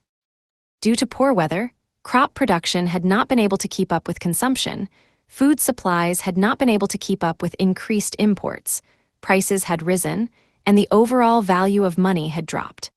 And he even saw on TV and the internet that some countries required a wad of cash to buy even a bottle of milk as a result of hyperinflation. Building off of such examples, Allen sought to explain what a country lacking harmony would be like in this world. It's kind of like when a country falls into chaos after the loss of its king, or a drop in the value of its gold coins. Having learned in the academy about a country in which civil war had broken out, Allen's friends nodded in understanding. After the king had been dethroned, a general had assumed the role and begun functioning as an autocrat. They had also learned about the importance of currency being standardized around the world. Sure, but that was a national situation, not a global one, Maris explained. Should the whole world be out of harmony, the outcome will be far worse. In response to Maris's reproach, Allen formed a new hypothesis based on his memories of his previous life. Oh, cheats like duping bugs being rampant, and how real money trading makes in-game transactions meaningless. That sort of thing. Bugs, cheats. If I remember correctly, Sir Allen, you've experienced the fraying of the world's logic, the unintended turmoil of the God of creation, and the shameful acts of trying to profit from that turmoil. Well, it's kind of like that. Maris shared Allen's memories, and it seemed that he had referenced them even when he was an angel, using them to help decide what characteristics he should give summons. Allen recalled a duplication bug found in a game he used to enjoy playing. Any item had been able to be replicated infinitely under certain conditions, which was a death knell for a game when it caused the value of hard-to-obtain items to plummet. Of course, the management side had realized this and meted out strict punishments, such as freezing the accounts of those who were duping as well as those who traded the duplicated items, while also taking measures to fix the system. Although the duping bug had been made unusable, the management had not been able to immediately erase the multiplied items, and the economy remained in a state of chaos. Well, there's no such thing as a perfect world. Certain settings need to be enforced to maintain the state of the world. In his previous life, there had been no such thing as a perfect game with no bugs or cheats. Even beyond gaming, the news was constantly reporting on people who had found loopholes in laws and other real-world systems that had allowed them to profit unfairly. It made sense that the world was flawed, and that flawed logic could be exploited. And in response to such bugs and cheats, the management side would increase regulations and freeze users. So you're saying that, in order to prevent such information from being leaked, Elmia doesn't inform even those who have newly become gods and controls information closely. Correct. However, complete control is impossible. Because of that, we have gotten this far by fixing systems that have frayed many times over, all the while changing the logic. Changing the logic, huh? But as a result, either every child born will become a hero, or sudden changes in talents will leave people unable to do what they should be doing. We'll find ourselves in an impossible situation no matter the outcome. It's happened many times before. Suddenly, Allen picked up on something. Oh, right, I see. That's why you always maintained a distant attitude. That's why you don't want to appear in front of the priests of the Elmia Church. It had only been 4 months or so since Maris appeared before the gamers as a summon, but even so, Allen felt that Maris had always tried to maintain a certain distance from them. He thought it was strange that he did not want to be summoned in front of the Elmian priests. On the other hand, whenever he asked Maris to help with something, Maris would sometimes become annoyed or sarcastic, showing his true personality. Allen figured that Maris was keeping his distance from the people of this world, and the summoner had made his own assumptions. But now, he sensed that there was a good reason for it. Maris, about this world that lost its harmony. Before Allen even had a chance to finish speaking, Maris spoke up. I destroyed it, of course. Allen heard the rest of the gamers gasp. No, the gods would never do something like that.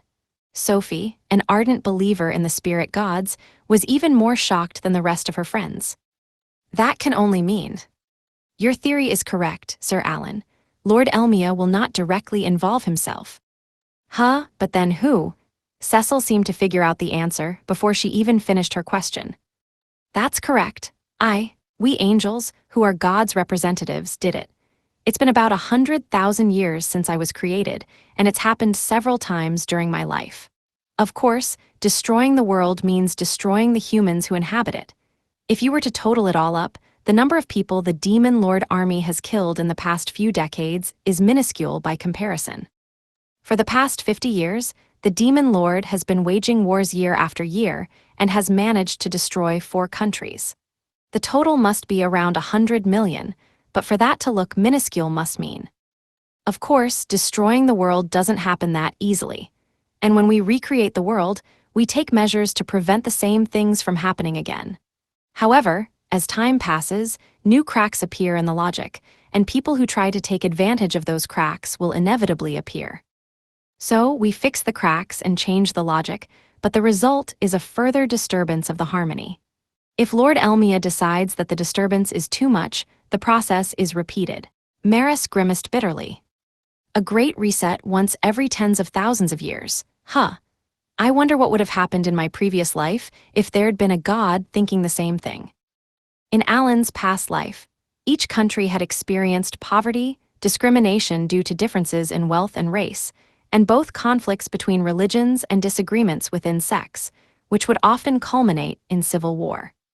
Human activities had also led to wars of aggression against foreign countries and environmental problems that resulted in natural disasters and starvation. Mankind had tried to find a way to deal with these issues, but they had not resolved the differences in national intentions or the conflicts between ethnic groups, and thus no fundamental solution had been found. When a man notices a crack in logic, he always tries to take advantage of it. And it's not just for selfish reasons, like seeking power or honor. There were those who tried to use the cracks for altruistic reasons, such as wanting to improve the world as they knew it, to help others. In any case, once it was known to one person, it was only a matter of time before it spread. That's just how humans are. Even if they keep silent, there are still jobs in which people's minds are read, as well as fortune-telling. Alan could tell that Maris was wary of Temmie. Indeed, you are correct. When I talk about why Dagora can't use his extra skill, I bring up this story because this very thing has caused a rupture in logic before. And hearing about it means that you and your friends will gain knowledge that will lead to a situation that could destroy the world. This is why I don't want to talk about it. What do you think after hearing all this? Do you still want to hear more? Dagora silently looked at Maris. His thoughts were clear from his gaze alone. He did not have to express them in words. The rest of the gamers looked to Alan, who met everyone's gaze one by one before finally looking at Dagora. Please continue. If we don't know the reason, we won't be able to save the world from the Demon Lord. Alan gave Maris that answer for the sake of both the world and Dagora. Then I'll continue. Lord Elmia brought Alan from another world. Am I right? Yup, it was mostly by force, without really asking me what I thought. I mean, I just set up my character to play a game, but when I started, I became a baby in another world. Actually, just like with Alan, there was a plan to bring together those who had self-selected to come to this world from their own. Lord Elmia referred to this as the 8 Heroes Plan. There are 8 people like Alan in this world, Cecil suddenly shouted. Hey, what do you mean by that? Oh, I just thought that it sounded like a lot of work. Cecil had heard that Alan had made various requests to the god of creation and that Maris, when he was still the first angel, had been tasked with dealing with these requests. Doing so had always been difficult for him, and those difficulties would have only compounded if there were 8 such people. Though Cecil thought it would be fun to have 8 Alans around, she could only imagine how challenging that would have been for the divine realm. More accurately, it was a plan to summon 8 people. However, when the first one, Sir Alan, was brought here, something unexpected happened and the plan fell through. You mean how I almost chose the Demon Lord class? Correct. Sir Alan was about to choose Demon Lord, so Lord Elmia quickly prepared the Summoner class instead. Since this was an 8-star class, we could no longer carry out the rest of the plan to call forth the others. So, Lord Elmia had initially prepared talents and powers enough for 8 people, but they were all funneled into me. Indeed, all of Lord Elmia's power, which was originally planned to be distributed to 8 people, was put into one person, Sir Alan. As a result, his actions thus far are all connected to this power. No, there, because Alan worked hard. Krina, who had been silent until this point, rebutted. She probably meant to say that even before she had invited him to play knights, he had been trying to develop his talent by throwing stones at trees. That may be so. Sir Alan's actions have far exceeded Lord Elmia's expectations. Some have even been so extraordinary that they border on insanity. In any case, only once every several tens of thousands of years does a demon become a demonic deity. Please understand that it's not normal for someone such as Alan to be able to defeat one with such a crazy strategy. While his friends remained dumbfounded, Alan asked Maris another question. Did the 8 heroes' plan end there? What does that have to do with Dagora? Alan thought for a moment, then added, Ah, I get it, you came up with something else instead. That's right, we can't call anyone with the appropriate aptitude from another world anymore. And that's why you brought all these talented people together around me, Alan said, having heard enough to understand their new plan. In this world, each person had their own talent, but humans' growth when it came to levels was equal and limited. Most people lived their entire lives in normal mode. Few reached extra mode and became what gods and demonic deities called the liberated. Since that made it impossible for them to obtain the power to oppose the demon lord, the gods had tried to call forth people from another world who would choose hell mode. Moreover, it seemed that just one person was not enough. Alan figured that this was why all these talented people born in this world had gravitated toward him. His childhood friend's talent was Sword Lord. The daughter of the Lord of the Land was born with the Wizardess talent. At the academy, he had met an elf princess and a dwarf golem user. These were no coincidences. I just gave you a hand to make it easier. If we overdid it, the Demon Lord army would certainly have reacted. Everyone gathering around you was the result that Lord Elmia wanted, but it doesn't mean you were being manipulated. God wants me to fight the Demon Lord army, Cecil asked Maris. What you should do is up to you to decide. However, he probably thought that if you got acquainted with Alan and became friends with him, that would naturally happen. In the first place, even if we'd gathered 8 otherworlders as originally planned, we didn't know if all of them would choose to fight the Demon Lord in accordance with Lord Elmia's wish, let alone if they would even be able to do so. Our plan merely anticipated such a possibility. Then Palomas' silly extra skill, Libra, was also arranged for by God. In other words, it was fate.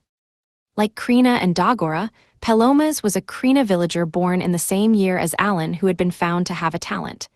As they had learned at their appraisal ceremony, his was merchant. He possessed the extra skill Libra, which allowed him to see the value of things based on current global standards. Was it due to Lord Elmia's involvement that there were so many unusual people in Krina village? How rude, I'm not unusual. When Alan said this, all of his friends, with the exception of Sophie and Mararu, shot him exasperated looks. Instead, Mararu's face clouded over for a moment, and Sophie gazed over at her dwarf friend. Come to think of it, Palomas is going to marry Fiona, right?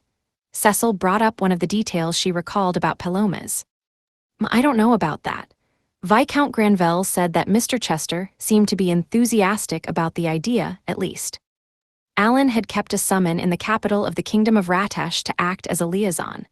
Through that summon, he occasionally communicated with Viscount Granvelle, Cecil's father. Among the matters they had discussed was that the Palomas Whaling Company was doing well, and that the wealthy merchant Chester had finally given Palomas his blessing to become his daughter's spouse. It was love at first sight when Palomas had first met Fiona, whose father was the wealthiest merchant in the Granvelle fief and the owner of several luxury inns in both the Ratash capital and Granvelle city. Chester had told him that he would approve the marriage once Palomas became self-sufficient, and so the young man had started his business while studying at a commercial school in the royal capital. If that's what her father said, then it's pretty much decided, Cecil said. Did we ever talk about the wedding? I want to see Fiona's dress. Yay, Palomas is getting married. Krina shouted in excitement, and the rest of their companions nodded happily. During their time at the academy, Palomas had often come to ask Alan for advice, which was where they made his acquaintance. Nah, Raven mentioned that Palomas was firmly rejected.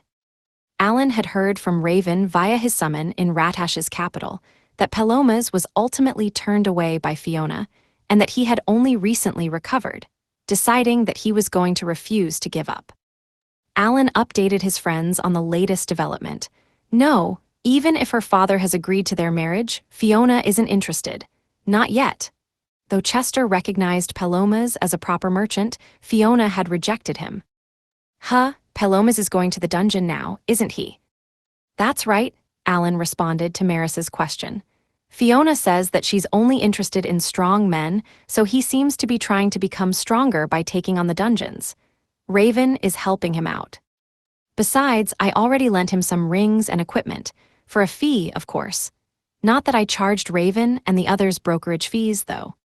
Alan had introduced Palomas to 3 adventurers, Raven, Rita, and Milsai, who had helped him out in Granville City. The 3 were now affiliated with the Palomas Whaling Company. It seemed that Palomas had hired several mercenaries in addition to them and was diving headfirst into the dungeons. Alan found it very merchant-like to spend money on allies and equipment. Well, how nice of him to do that for the woman he loves, Sophie said excitedly, her golden eyes shining as she blushed. Hey, get focused, everyone, and cut it out, Alan, the potato-faced Dagora yelled at the group, his face burning red. It was for his sake that Maris had said all he did, and Dagora remained quiet out of respect for his friend's joyous occasion, but they were going off on a huge tangent. He could not help but be upset about it. Got it, but don't glare at me like that, okay? It's Maris's fault for not stopping us. Anyway, how far did we get into the story? We were talking about friends, right? In his heart, Alan tried to place the blame on Maris and get things back on track. So you mean that you couldn't bring 7 heroes together in some village or gather up saintesses and sword lords without being found out by the demon lord army? Pretty much. Anyway, now we can finally get to talking about Dagora's extra skill. In truth, all of your extra skills are different from those normally given to an individual with your talent, not just Dagora's. Did you choose a strong one? Dagora butted in to ask. As a matter of fact, I did. There are countless extra skills, but they vary in power. For Dagora, I chose a particularly powerful one. Then why can't I use it? That makes it useless. Actually, Dagora's extra skill is of the king grade. King grade? Everyone shouted in unison, as they had never heard that phrase before. There are many extra skills, each with different effects, Maris continued. Grades are roughly determined according to the magnitude of the effects and are named General, King, and Emperor in ascending order. A person can be given up to 3 extra skills, but all 3 will not always be general grade, nor will the second always be king, though it's common for the first to be general and the second to be king. To be more specific, all of you except Sir Alan and Dagora have general grade skills, with Dagora alone having a king grade extra skill. So I guess Cecil's Petty Meteor and Limit Break are the lowest grade then. Does this mean that General and King correspond to their talents? In terms of the number of stars assigned to a given talent, there were many 3-star talents with General in the name, such as Talos General, many 4 stars named King, such as Saint King, and many 5 stars named Emperor, such as Sword Emperor. Alan was impressed by the rather unified system. Why am I the only one who's king grade? Dagora sounded rather cheerful all of a sudden. Because I aimed for a combination that would be useful in subjugating the demon lord. Lord Elmia insisted that there's no general grade extra skill strong enough for an axe user. Apparently Elmia, the god of creation, had had a hand in the changes to extra skills as well. So that's why you can't use it? Alan asked. Maris nodded before responding. There aren't many people who have king grade extra skills from the get-go. You have to be born with one, and that's very rare. However, in order to master it, you have to acquire a certain amount of power. A person must spend the majority of their life training a single technique before they can finally use it as they please. It seemed that Maris had been watching Dagora struggle, thinking that it was natural that he could not use his extra skill. He commented that he was surprised the boy had activated it once. Isn't there an easy way to use it? There is not. Extra skills consume a person's life energy. You have no choice but to wait for the right time to risk your life and use your power, and that time may not ever come. So I'm special, is that what you mean? Dagora mumbled with a serious expression. Oh, say yes, Maris.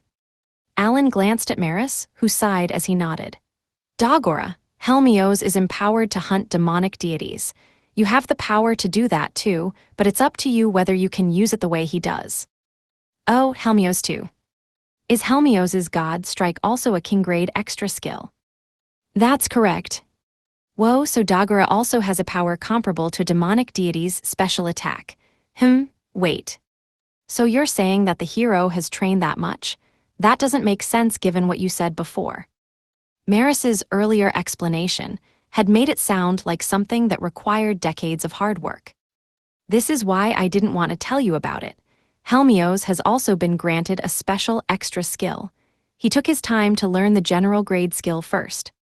A bit annoyed, he went on to explain how things like this could lead to a crack in the logic. Apparently Helmios had 2 extra skills, which he had gained at the general and king grade talent levels. Since he had mastered these extra skills one after the other, he could use his king grade 1, God Strike, whenever he pleased. Really? No way. We spent so much time together, and yet he never said anything about that. That's right. I don't get it. What does this all mean?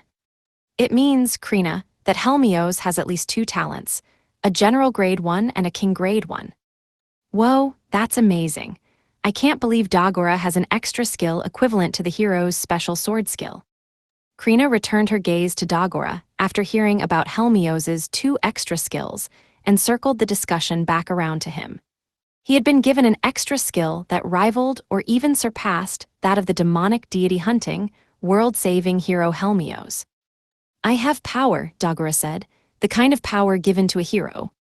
It's a power worthy of one who is recognized as a hero, Maris replied. A hero, I can become a hero. Dagora dropped his gaze to his hands, lost in his emotions. Chapter 7, Following the Pillar of Light. After defeating Lycoron and clearing out Teomenia, the no-life gamers took a night's rest in Neil. The next day, they headed for Rosenheim to procure supplies to send to Elmal. Alan had contacted the Queen the night before and obtained her informal consent, and he and his friends were now in the palace in Fortinia to have her officially accept their request. The crisis of the Holy Land of Elmal was truly precarious. Just as our country was saved from the demon Lord Army's invasion, the Holy Land of Elmal should also be saved. As companions facing the same troubles, there shall be no limit to our assistance. Thank you. I'll contact you if there's anything else we need. After Alan thanked the Queen, the elven soldiers led the group out of the temple and into a huge warehouse. It took several people to open the huge doors, inside which sat a mountain of food bags. We have already secured enough food for the people of Fortinia to survive the winter. Please use this. There were many spirit magic users in Rosenheim, and with the help of the wood, earth, and water spirit skills, they could easily produce food. Even with the elves who had taken refuge in the southern part of Rosenheim returning as the reconstruction of Fortinia progressed, their food supplies did not go down. In fact, the spirit magic users were now gathered in one place and increasing their food production. Furthermore, each of Rosenheim's liberated cities was also being rebuilt, so even if Fortinia's pantry were emptied, food could be procured from neighboring towns. Incidentally, the Empire of Jayama was the largest exporter of food in the world. It had built granaries throughout its vast territory to keep its people, which made up the lion's share of the world's population, from starving while also accumulating as much as was necessary for war and exporting any surplus to other countries. In particular, the Empire of Bakis, which had little arable land, often conducted trade with Jayamut, offering up its magic tools. Rosenheim, on the other hand, whose population was only a few tenths of Jayamut's, produced only what the elves needed to eat and thus did not export food. However, this was due to the elven tendency to grow and harvest only what was necessary without considering stockpiles or exports. If they so desired, they had the means to produce several times more than usual. To start with, Alan chose a portion to send to the city of Neil. He called out to the elven soldiers leading the way. Please join us. We'll be teleporting as originally planned. Certainly. Once the teleportation was finished, they found themselves in a plain just outside of Neil. Many priests were waiting on the spot. "Ooh," the group shouted in surprise and admiration. "I can't believe how much you brought. Am I witnessing a miracle?" Cardinal Crimpton trembled as he stepped forward from the crowd. "We also brought some elves with us. Please listen to what they have to say about what kinds of food are available." More than half of the food was grain, with the rest consisting of vegetables that could be preserved. They're probably so excited, because even the idea of Elmal producing food this year is a lost cause. The entirety of Elmal had been devastated by attacks from monsters and the demonic incarnations. Though cities the size of Neil were surrounded by walls that kept the demonic incarnations from invading until Alan and the others had arrived, it had been impossible for many villages, protected by nothing but wooden fences, to prevent the invasion. As a result, the villages and towns responsible for the region's food production were hit hard, and the prospect of recovery was still quite dim. Considering that cross-border magic ship operations had been suspended and would not resume until the domestic situation had stabilized, there was little hope of support from neighboring countries. Because anyone who was bitten by a demonic incarnation would become one themselves in about a day, Alan wanted the survivors to avoid contact with these monsters as much as possible. As such, when rescue operations were completed, he would plant gold and silver beans to create protective barriers in the places where monsters had been cleared out. They had been brought food so that they could minimize their excursions and instead simply wait for Alan's summons to wipe out the demonic incarnations. The priests expressed their gratitude. They were quite surprised since they had never requested such assistance, but Alan had gone out and done it on his own initiative. "This should settle most of your issues. From now on, the number of summons dedicated to exterminating the monsters will be lower, but rest assured that we'll take care of all of them." Insect As, which were mobile and could fly around undisturbed, continued to produce parent Bias and baby Bias every single day. The number of troll kings and ogre kings that they had enslaved exceeded 1,000. Alan had also ordered them to escort the convoys that would be traveling around the holy land of Elmal and distributing food to its cities. "Not only did you save our capital from the clutches of the demonic deity, but you also left opportunities for future reconstruction. Thank you so much for everything." The cardinal extended his hand toward Alan. The day prior, Alan had told him that they had defeated Lycoron, eliminated the monsters and demonic incarnations that were swarming around Teomenia, and set up a barrier. Just as the cardinal was about to offer to help Alan in any way he could as a show of thanks, Mararu called forth Tam Tam, Alan returned the handshake, and the gamers made to leave. "I hope we meet again. Of course, please contact me if there's any way I can be of assistance." With that, Alan and the others boarded Tam Tam, which was in eagle mode. Once the waving priests were out of sight, Alan visited Mararu in the cockpit. "So are we on target?" "Looking good, we're heading due south." From here on, the party would be chasing after the pillar of light that had extended vertically from the altar placed in Teomenia's church and bent out at a right angle, shooting off into the distance. Off to the south was where they would find Gushara, the pontiff of demonism. "Can I go to my room for a minute?" Dagora called into the cockpit. "Sure thing, I'll give you a shout if anything happens." Dagora wanted to practice his swings and do some strength training in his room aboard Tam Tam. On the way back from Teomenia, he had heard from Maris that he had a very special skill, and that whether he mastered it was up to him. Maris had also mentioned that his power might even exceed that of the hero, inspiring Dagora to train even harder than he ever had before. He was devoting his whole self to it. The rest of the gamers spent their time in their rooms or relaxing in the lounge. Around evening, they finally reached the central area of the continent where the Union was located. "What is that, an island?" "It is an island, and it's floating, Alan, slow down." Cecil's and Krina's voices came from the cockpit, prompting the rest of the group to rush in from the lounge. Outside the window, off in the distance and farther up, was something that looked unmistakably like an island. To be precise, it was as if a piece of land 10 kilometers in diameter had been scooped out of the ground and lifted into the air. It floated diagonally above the direction Tam Tam was traveling in. Alan and the others looked up at its underside. Tam Tam had prioritized movement speed and avoiding fights with monsters by flying at a high altitude. Considering then that they could still only see the underside of the island, that could only mean that it, too, was extremely high in the air.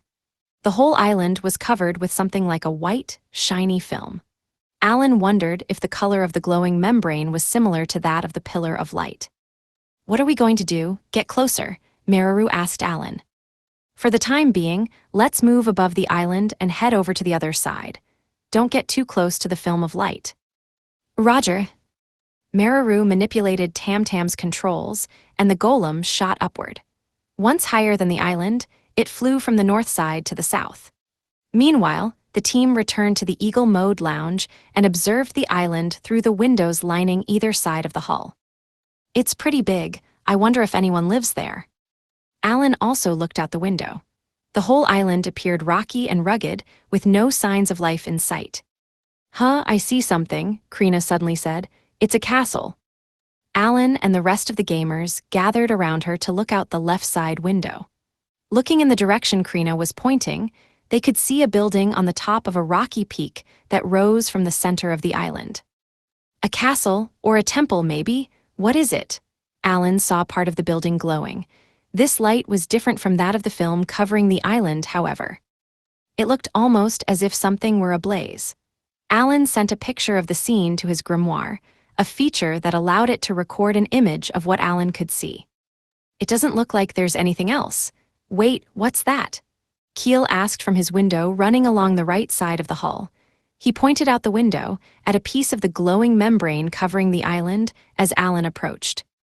"Isn't that the same pillar of light that was in Teomenia's church?" A pillar of light extended horizontally out from the film surrounding the island and shot off toward somewhere. Alan entered the golem's cockpit and looked at the console in front of Mararu. On it, the surrounding topography was drawn with blue lines, while Tamtam's position, orientation, and flight direction were indicated by triangular arrows drawn with red lines. Currently, Tamtam was on the south side of the island. The pillar of light extended south from the island's glowing membrane, though it might have been more accurate to say that it was actually extending toward the island from somewhere else off to the south. Then, yep, the incident must not be over yet. There are still countries that are under attack by the demonic incarnations, just like Elmal was. Alan had a hunch that more battles awaited him and his friends farther to the south. In Teomenia's Elmian church, the pillar of light rising from the Trey demonic deity Lycoron had referred to as an altar had turned at a right angle in the sky and headed south. And this island floated directly to the south of Teomenia, the capital of the Holy Land of Elmal. Furthermore, a similar pillar of light extended horizontally from the southern side of the island toward the south side of the continent. Based on this information, it was possible that the pillar of light emanating from Teomenia's altar had continued toward the island's glowing membrane until Alan and his friends had destroyed it.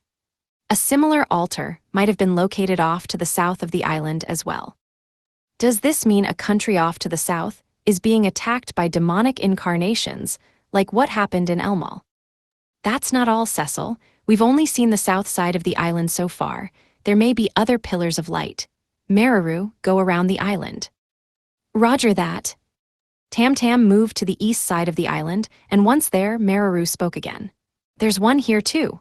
She looked out the cockpit window in the direction they were traveling. Alan saw a pillar of light, exactly the same as the one on the south side, extending horizontally from the east and connecting to the film of light that covered the island. When they passed the north side, where they had first approached the island, and headed to the west, there was a pillar of light there as well. There are 3 countries besides the Holy Land of Elmal where these things have been happening, Keel muttered, a dark look on his face.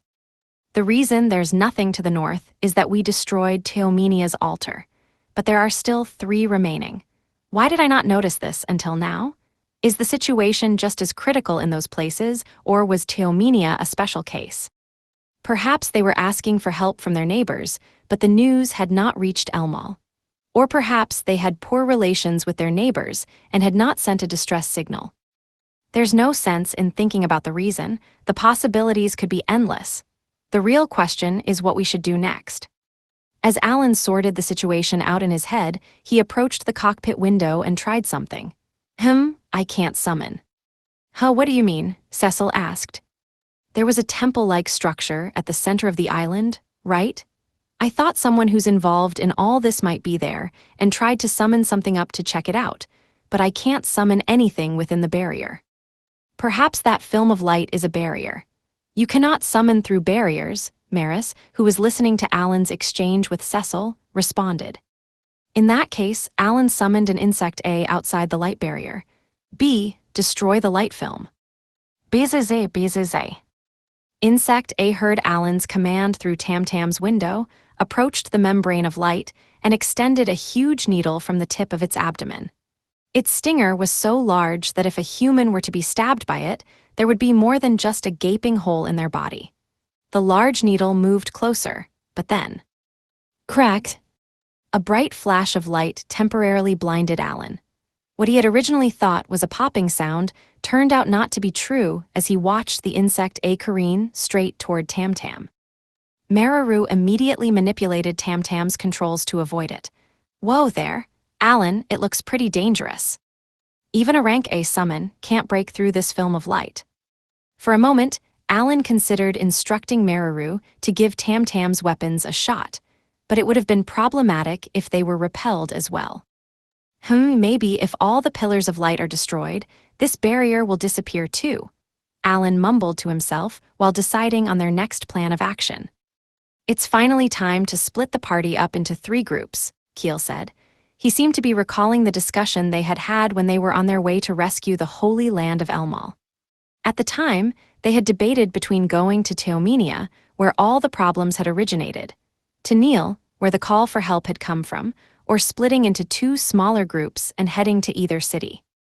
No, I'm guessing that there's a demonic deity protecting each of the pillars' altars. There were 8 gamers, 9 if they included Maris. However, if they divided up into 3 groups, each would only have 3 members. They would not be a match for a demonic deity. However, Keel held his ground this time. There's no need to fight the demonic deities. The priority is to help those who are being attacked by demonic incarnations and monsters. Once we save everyone, then we can all come together again and fight. That's true, but the demonic deity might attack you while you're saving people. While what Keel had said made a lot of sense, Alan could not be sure that the demonic deity guarding the altar would not take an aggressive stance. But Keel persisted. Alan, please trust us a little bit.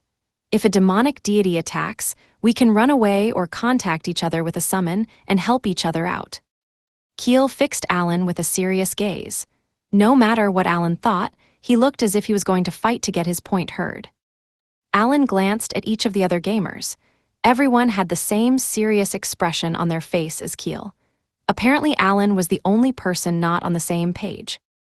Yeah, you guys are right. I guess I was just too concerned about safety. Alan then considered a situation where he would split the party into 3 and prioritize the rescue operation.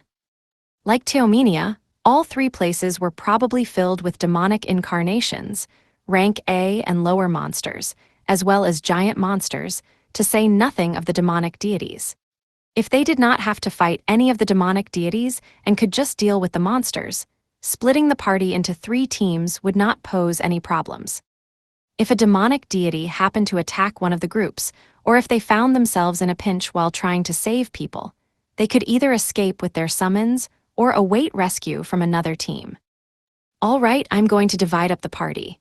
While I'm thinking about how we're going to go about it, I want you to pack 100 of each of these items into a bag.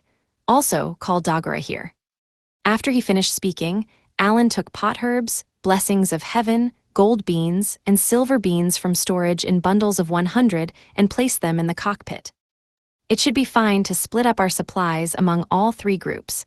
Though I'm the only one who can use storage, magic bags should work just as well. Alan's teammates carried magic bags with them at all times. They always kept a certain number of healing potions produced by his grass summons on hand in case something happened, but it seemed that there would be a lot of victims who needed rescuing from the demonic incarnations this time. Therefore, he needed to distribute a significant amount of recovery items. Alan had already supplied healing potions for the rescue operations in Elmal, as well as having given some to Admiral Guerrera, Helmios, and Zhu, but he still had more than enough in stock. In between the rank S dungeon assaults, he had had Maris assist him with building up his supplies. By having all his preparations in order, he had very little he needed to worry about. Grass summon healing items. Gold bean, 6,800. Silver bean, 6,800. Blessing of heaven, 30,000. Potherb, 15,000. Seed of magic, 50,000. Frond of life, 1 million. Magic stones. Rank S, 6,895. Rank A, 10,000. Rank B, 2,400,000. Rank C, 1 million. Rank D, 70,000. Rank E, 10 million. Will you be calling some summons back from Elmal? Maris asked. Yep, I need to do something about the number of summons out there roaming around on their own. Considering the party distribution, Alan had sorted out 80 summon slots. He deleted all of the beast as running around slaying monsters in Elmal, as well as most of the spirit as, leaving only one for communication purposes. He figured that the insect as and the rank of monsters they had enslaved were enough to annihilate the remaining monsters. In fact, he could not just delete his insect as. When they were returned to card form, their parent Bios and baby Bios would also disappear, and the monsters they had enslaved would die. However, it was possible to simply leave the parent Bios, baby Bios, and enslaved monsters behind in Elmal and have the insect as move to the east and west of the Union. By doing all this, it would be possible to send 10 support summons, including the insect as, along with each of the 3 teams, 1 heading to the east, 1 west, and 1 south. Breakdown of summons, 80 total. Northern border of Jayamut, 10. Northern border of Rosenheim, 15. Holy Land of Elmal, 15 currently, but 10 will be moved. Rodden Village and elsewhere, 5. Bird as used for teleportation, 10. Summons sent with the east, west, and south teams, 10 each, 30 total. Grass type summons, 5. All that was left was the breakdown of the 3 teams. Though he did not think it would happen so soon, Alan had always figured that it would eventually become more efficient to act in small groups than as a large party of 8, and he had previously discussed this with his friends. However, this time, Alan also agreed that Keel's opinion was more valid than his own. And since he had already been considering team divisions, it was easy for him to choose how everyone would be split up. All right then, let's discuss the team breakdowns. Teams. That's right. First of all, the West team is me, Cecil, and Dagora. And will you be our leader, Alan? That's right, Cecil. I'll be our team leader. The South team will be made up of Keel, Maris, and Krina. And the team leader? Krina looked at Alan with a twinkle in her eye. It was clear that she wanted to do it. Right, I think Maris would. No, humans should be in charge of such matters. Before Alan could finish speaking, Maris rejected his suggestion. I guess that makes sense. In that case, Keel. Image summary, manga illustration of 3 characters. 2 young men stand in the foreground, one with dark hair leaning toward a blonde man in ornate robes, while a small girl with a halo looks on from the background. Sure, got it. I was the one who came up with this idea anyway. Keel nodded firmly, a serious expression on his face. When Alan looked at Krina, it was clear as day that she was disappointed. Alan did his best to encourage her, saying, I need you to get just a bit stronger before I can leave the role of leader to you. The rest of you, Sophie, Valmar, and Mararu, are on the East team. Sophie will be the team leader. We're going to the East. Sophie frowned for a moment, but Alan missed it and continued speaking. That's right, Sophie Keel, listen up. Yes. I'll be accompanied by Swell and Akiasen so that you can ask me any questions if need be. However, the final decision is yours, no matter what. From now on, I don't know what awaits each of us, but I'm sure there will be times when it's difficult to deal with the problems you encounter using just the summons that are with you. In those times, be sure to get the cooperation of the locals. The role of leader will involve carefully deciding what the citizens can do, what we can do, and what the summons can do. I understand. Okay. Sophie seemed lost in thought. Alan wondered if she was really ready, so he decided to give her a little more prompting. Sophie, I've said it several times already, but I'm leaving everything to you. It's up to you to decide your own priorities. Okay, leave it to me, Lord Allen. Sophie gave a clear and confident reply. Ultimately, it's all about finding the perfect balance. Team breakdown and direction. West, Allen leader, Cecil Dagora. South, Kiel leader, Krina Maris. East, Sophie leader, Valmar Mararu. Both Maris and Allen were able to summon, so them having been put on different teams only made sense. It did, however, leave the remaining team with no members who were able to summon, thus decreasing their ability to cope with any problems that might arise. That was why Allen had placed Sophie, who could manifest spirits, and Mararu, the pilot of Tam Tam, on that team. It was a good fit, as both of them surpassed others in terms of fighting prowess, second only to Allen and Maris. Sophie had powerful armor now too, and of course, Allen had also considered the balance between the vanguard and the rearguard when deciding on the team composition. Once the team member announcements had been made, each of the teams packed a large amount of recovery items into their magic bags and asked the Queen of Rosenheim for additional food support through his Spirit A. It was April now, which was the time when seeding normally began. Though they still had food stockpiles, given the situation in Teomenia, it seemed likely that even more food supply assistance would be needed. After the Queen replied approving the request, Mararu landed Eagle Mode Tam Tam, and the teams prepared to head off in their respective directions. Well, I guess this is goodbye for now. Good luck, everyone. Each of the gamers replied to Allen with their sentiments. Then, they split into their 3 teams. Chapter 8, Team Sophie, Part 1, Off to the Muharino Desert. After parting ways with Allen and the rest of the gamers, Sophie's team boarded Tam Tam in its Eagle mode and headed for the east side of the continent. From above the pillar of light extending east from the island, they followed it toward their destination. However, even after flying for several hours straight, they still had not reached their destination. It feels like we're all alone out here, Sophie mumbled as she looked out the cockpit window. The Galiatan continent, where the Union was located, had a large mountain range near its center, with lush forests and grasslands surrounding it. But farther to the east, the climate became dry and wastelands stretched wide. Having grown up in the lush Rosenheim, Sophie felt a little uneasy about seeing all the greenery fade away below her. In addition, she was now separated from Allen and the others, and she had to act and make decisions as her group's leader. And if that was not bad enough, the Demon Lord army was almost certainly waiting for them at the other end of this pillar of light. Sophie's face clouded over as she considered how little hope for salvation there likely was at their destination, even if they were to rush there. At this rate, we'll reach the edge of the continent by tomorrow morning, Mararu said, while looking at the location information displayed on the control panel in front of her. Considering that Valmar, a Bird A, and a Spirit A were the only others in the cockpit, she thought that Sophie had been speaking to her, though in truth she had simply been talking to herself. However, as soon as she replied, Mararu hurriedly stood up with a surprised yelp and rushed in front of Sophie, who was standing by the cockpit window. Team leader Sophie, I propose that we continue flying, the dwarf girl said, giving a brisk Baucasian salute. This must have been the same way she had saluted her superiors when she had served in the Baki's Imperial Navy the previous year in their battle against the Demon Lord army. Just as Krina had been envious of Kiel's appointment as leader, Mararu looked upon Sophie's appointment with reverence. She seemed to think that Sophie had somehow been recognized by Allen, and it seemed that her salute was a manifestation of that feeling. Yet this only served to make Sophie uncomfortable. Mararu, there's no need to address me that way. We're friends, remember.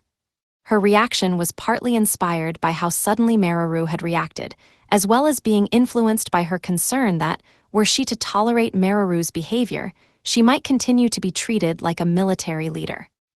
Mararu seemed both taken aback and humbled by Sophie's words. Yeah, I understand. I have to say, though, you really did a great job this time around. Sophie quickly followed up, hoping to keep her teammates' spirits high. You really think so? He. Mararu's expression brightened immediately. Seeing that, Sophie relaxed a bit. I suppose now is a good time to have some lunch then. I agree, Princess Sophielon, Valmar replied. Mararu put Tam Tam on autopilot, and the 3 team members moved from the cockpit to the lounge. She had been keeping a close eye on what was going on outside for the entire time she had been flying the golem, so it was time for a break. While Sophie and the others rested, the Spirit A kept an eye on the situation outside. There, the insect Az, parent Bios, and baby Bios followed after Tam Tam, ready to take on any threat that made itself apparent. Some of the insect Az, which had been in charge of exterminating the demonic incarnations and the monsters roaming around Elmal, had left their enslaved rank of monsters behind and brought their parent Bios and baby Bios with them. They moved a little slower than usual since they had to match the speed of their baby Bios. But when they eventually caught up, Alan planned to have them use their spawn ability to increase the number of parent and baby Bios, and thus be as prepared as possible to face the situation.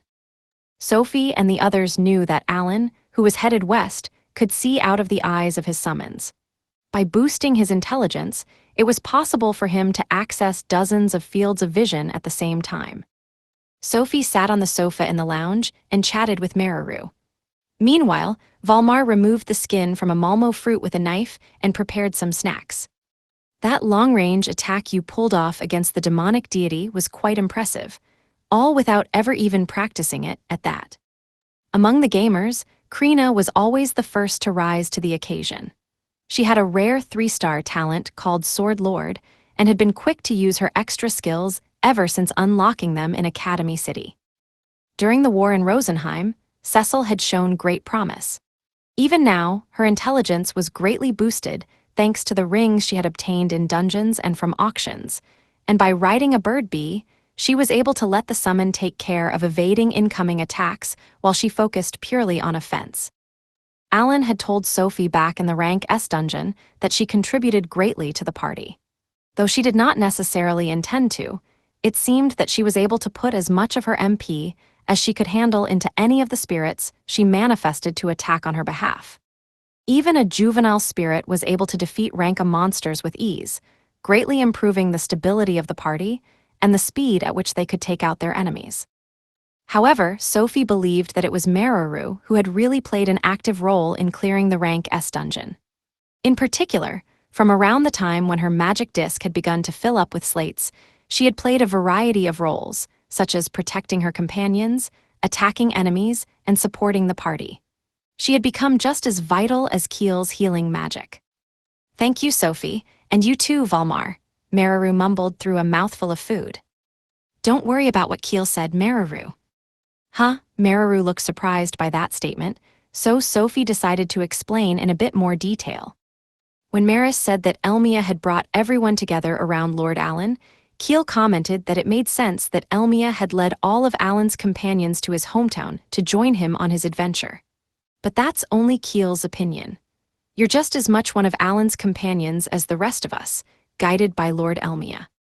Why, you're right. Wait, did I look like I was worried about that? Yes, it seemed that way.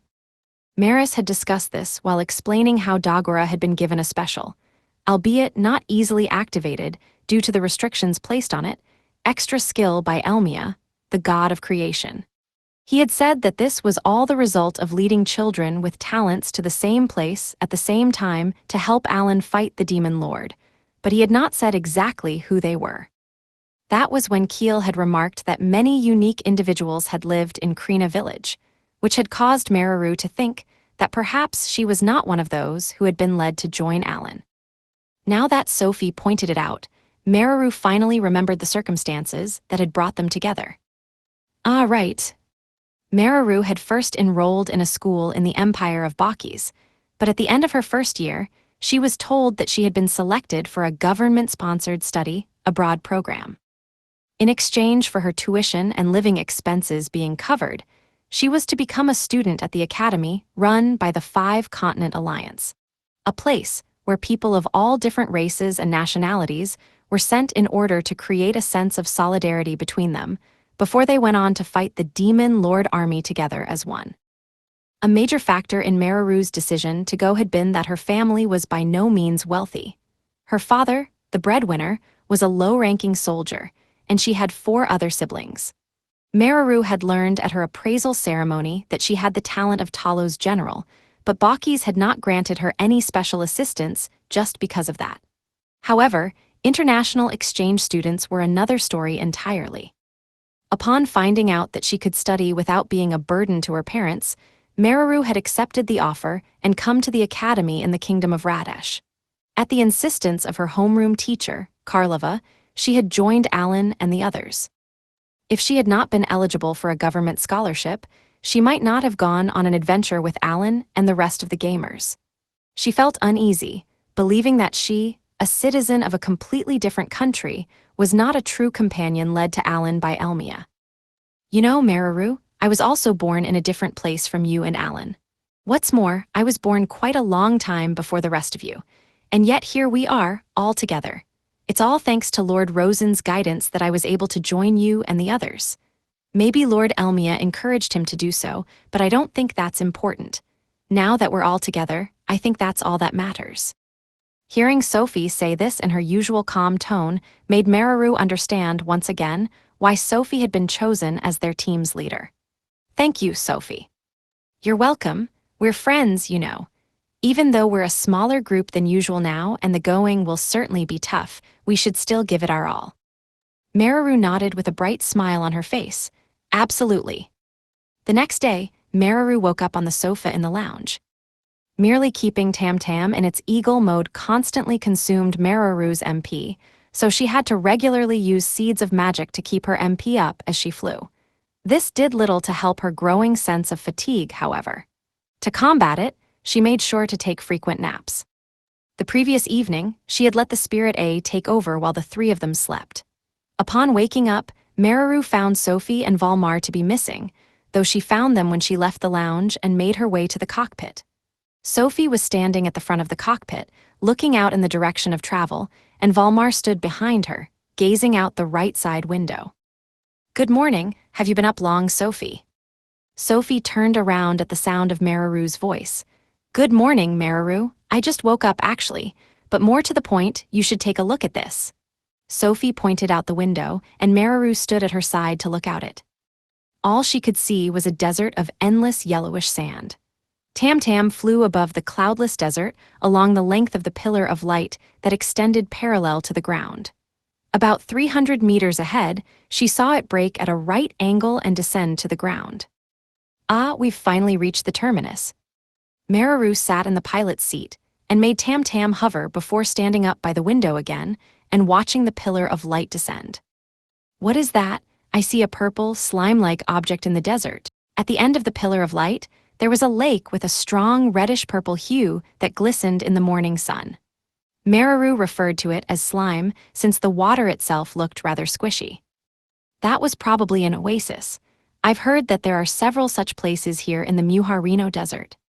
The crescent moon-shaped Muharino Desert stretched across the west side of the Galiatan continent, where the Union was located.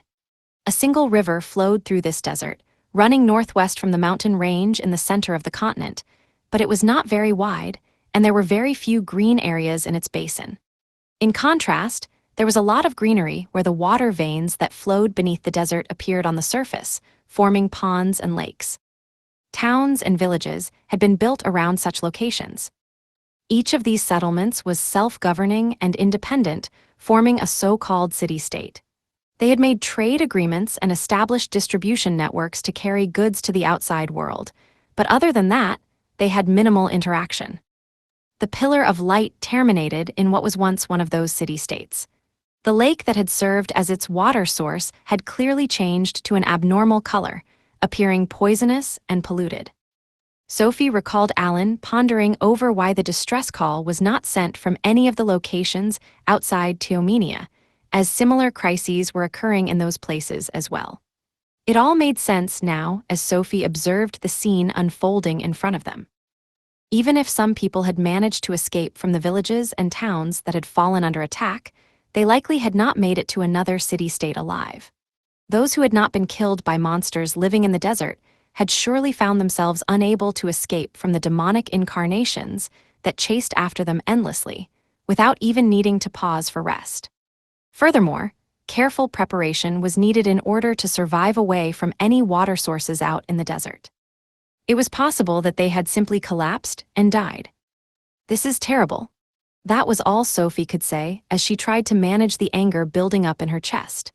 The people who were attacked had either had no time to ask for help or had not received it even if they had asked, and anyone who had not died in agony had been transformed into a demonic incarnation. Just imagining it made Sophie shudder with anger before a sense of sadness washed over her. "What should we do, Sophie? Alan told us to go to the city with the Pillar of Light last, right?"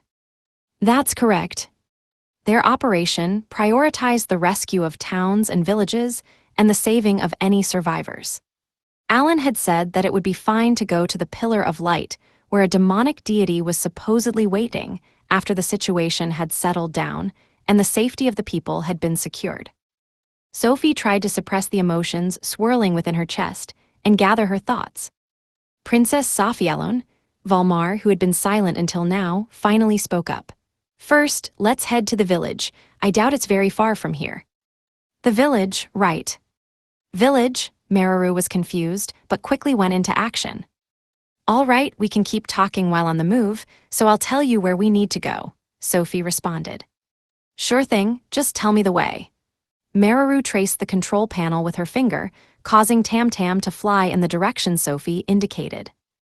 A few hours later, in the middle of the desert and about a kilometer off in the distance, Mararu spotted a huge structure that appeared to be their destination. "Wow, there's a big city. It's a tree, isn't it? It looks just like the World Tree." The first thing Mararu saw was a giant tree reminiscent of the World Tree she had seen in Rosenheim. It was surrounded by an outer wall made of bricks, which enclosed a massive area several times the size of Teomenia. "That's right," Sophie said in a stiff tone. "It seems that the battle has already begun." Mararu tapped at her control panel, turning part of Tam Tam's cockpit window into a magnifying glass to observe the outer wall surrounding the giant tree. "What is that?" The outer wall was specked with monsters that had the upper bodies of humans and the lower bodies of scorpions. Some were trying to climb the outer wall by sticking their scorpion legs into the gaps between the bricks, while others were focused on pushing open a large gate that appeared to be the main entrance. Other monsters, taking the form of gigantic snakes and lizards, were pushing past the scorpionic ones, making their way toward the outer wall. Arrows and fireballs were being shot down from the pathway running atop the outer wall. The battle seemed evenly matched, with the human scorpion monsters being defeated and the other large monsters being kept in check. Sophie looked at the human scorpion monsters and spoke in a melancholic tone. "It seems like there are also demonic incarnations out there. They're almost certainly the people who lived in the nearby villages and towns." "Princess Sophielon, we should get going," Valmar suggested, taking up his bow. "You're right. Mararu, can you get a little closer to the village? We need to save it." "Yeah, got it." Tam Tam's speed increased, and Sophie called for them to halt once they were 300 meters away. Her eyes spotted a soldier pointing a bow and arrow at her from the path running along the outer wall. "Stop here, Mararu," Sophie said. "Should we get any closer, the villagers might mistake us for enemies." "I guess you're getting off then." "Yes, Lord Alan left us a griff to fly on." Valmar and Sophie mounted the bird bee and waited for the boarding gate at the bottom of Eagle Mode Tam Tam to open. The Spirit A, who was accompanying them, approached and let out an eerie laugh. "I will go first, Kayakakaka." "Thank you, that will be very helpful." The Spirit A flew down from the gate and landed on the sand, swinging down the mallet it held. Earthbound curse. Circular ripples spread from the point where the mallet hit the ground, causing translucent ghosts and yellowed skeletons to emerge from the sand. With ghastly wails, they pounced on the demonic incarnations and monsters. This was Spirit A's awakened ability, which restricted an enemy's movement. It had a cooldown of 1 day and a radius of 1 kilometer, and it seemed to be effective regardless of the type of monster it was used against, but it had no effect on floating opponents or structures, even if those structures were in contact with the ground. Opponents of rank C and below would have their movements halted for about an hour, while those at rank B were impeded for approximately 10 minutes. Rank S had that time shortened to about 10 seconds, and rank S monsters, such as the iron golems in the rank S dungeon, were more or less unaffected. The team's bird bee flew in, Volmar climbed on its back and fired an arrow. Sophie manifested the spirit of the wind to stop the movements of the large monsters, and the insect Az and their parent Bias and baby Bias followed up by enslaving them with slave needle. This allowed the team that was split into three to replenish its forces. Looks like the battle's already started, so I guess I'll be joining too. Meraru put 4 small multi-barrel slates into her magic disc and shot the desert monsters with her multi-barrel guns, 2 on each side of Eagle mowed Tamtam's wings. The soldiers on top of the outer wall had obviously been wary at first, but when they saw Sophie and the others fight without taking aim at them, they decided that the strangers had to be allies. They had initially loosed several volleys of arrows, but that had quickly stopped. Their power was negligible compared to that of these newcomers. In less than an hour, the demonic incarnations and monsters that covered the city's outer wall were wiped out. Sophie and Volmar flew their bird bee toward the main gate of the town, where the majority of the monsters had been attacking. The huge gate was full of scratches, but it seemed to have survived somehow. Tamtam then landed, and Meraru exited, manipulating her magic disc and causing Tamtam to disappear instantly. The sun continued to rise toward the middle of the sky, casting harsh light onto the desert sand, which reflected some of it back upward. Sophie, wearing a sun-blocking overcoat, silently looked up at the gate. She could not decide what to do now that she was in front of the village. She did not even know what to say. However, the fact that she had been able to save this village from its impending crisis did a lot to give her a sense of peace.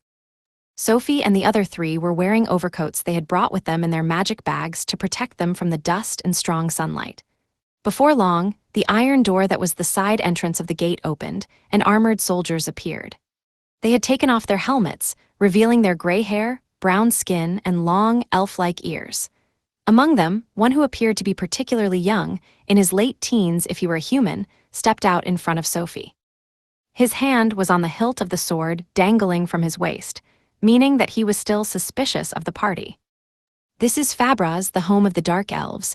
I am grateful for your help. However, our rules forbid outsiders from entering. Wait, you're..." The young soldier, referring to himself as a dark elf, noticed Sophie's golden eyes staring at him, and his face suddenly took on a startled expression. "My apologies, I never thought that the princess would come here." A dark elf soldier, who seemed to be the young soldier's superior, seemed to have decided to take charge of the situation. He used a hand gesture to instruct his men to release the handles of their swords. However, he continued to stand there and refused to approach. Sophie felt a pinprick deep in her chest, but she tried her best not to show it. "Yes, my name is Sophie Alone. May I please meet with King Alvaz?" "Please wait for, actually please come this way." At the soldier's invitation, Sophie and the others entered the side door. Inside the thick outer wall, which was a long passageway, the sunlight was blocked, and that alone made it feel much cooler. On one side of the passage was a wooden door, which a soldier ushered them through and into a waiting room. The only entrance to the room was the door they had entered through, and the soldier asked them to wait there. "Fiyu, it was pretty hot out there." Meraru, who had a bird A perched atop her head and was still wearing her overcoat, sat down on the sofa in the waiting room and let out a sigh of relief. Compared to elves, dwarves were apparently more resistant to heat, but even so, the heat of the desert seemed to have had an impact on her. Sophie, too, found that sweat was causing her hair to cling to her neck. From inside her magic bag, she took out a leather bag filled with fruit water and began to drink. "Yes, it certainly is. I thought it was quite hot in the Empire of Bakis, but it's even hotter here." Sophie sat down next to Meraru, while Volmar stood by the doorway. Realizing that he, like the dark elf soldiers, was wary of his opponents, Sophie felt another pang in her chest. Image summary, manga illustration of 2 female characters resting on a sofa in a waiting room. On the left, a shorter woman with a bird perched on her head looks forward with a neutral expression. On the right, a taller woman with long hair and pointed ears smiles while holding a drink. "So this is the Dark Elves' village," Meraru said innocently. "Have you not been here before?" "No, I have heard about it from the elders and Her Majesty the Queen, but I didn't know that it was this strict. Perhaps that's how it has managed to stay safe." Over 3,000 years ago, war had broken out between the elves and the Dark Elves in Rosenheim. The birth of Rosenheim's Priestess of Prayer turned the tide of battle sharply in favor of the elves, and the defeated Dark Elves migrated to this continent, built villages throughout the desert, and were now living in hiding. Sophie had been told this story when she was a child. As she grew up, she learned that the story was indeed true, and that her homeland and the Dark Elves' home of Fabraz would send people back and forth.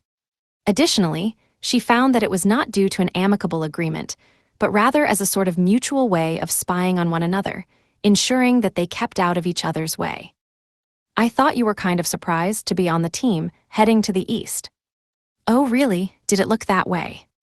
Mararu gave a triumphant, fearless smile, implying that she was rather observant of others too. It did, tee-hee. Things might get a bit messy once we meet King Alvaz. Don't be caught off guard if they do.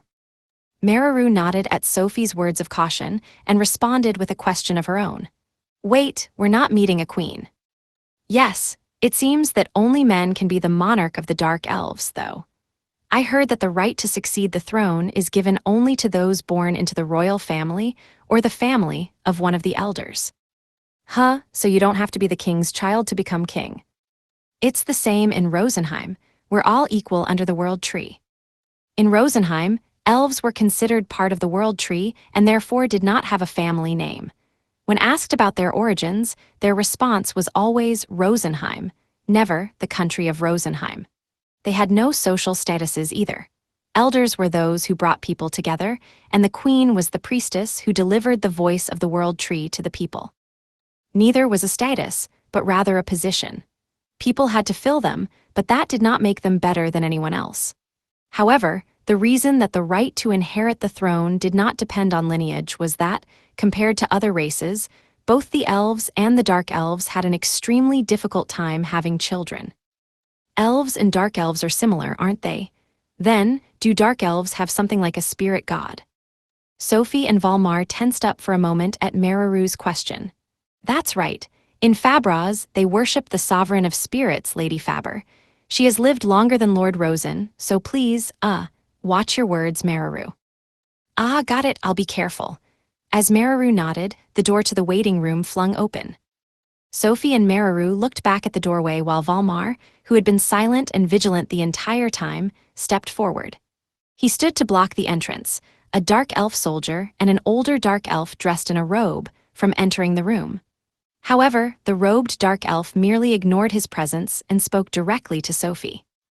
Ah, Princess Sophielon, and what exactly brings an elven princess here without any sort of prior notice? Sophie stood up, waited for Valmar to step aside, and bowed to the elderly dark elf. It's been a while, Elder Jayamnir. I've already explained to that soldier over there what brought us here. Elder Jayamnir of Fabraz was entrusted with negotiations with the outside world and had visited Rosenheim before. Sophie had met him several times before. Yes, that's certainly true. But in that case, I believe you must contact us in advance, or I'm afraid that even the princess herself would be denied entry. Sophie smiled softly, though she remained undaunted and continued the negotiations. I have something that I need to tell King Alvaz. I am grateful for your help in the fight against the monsters that attacked our city. As thanks, what do you say we arrange for a personal letter from the king expressing his gratitude?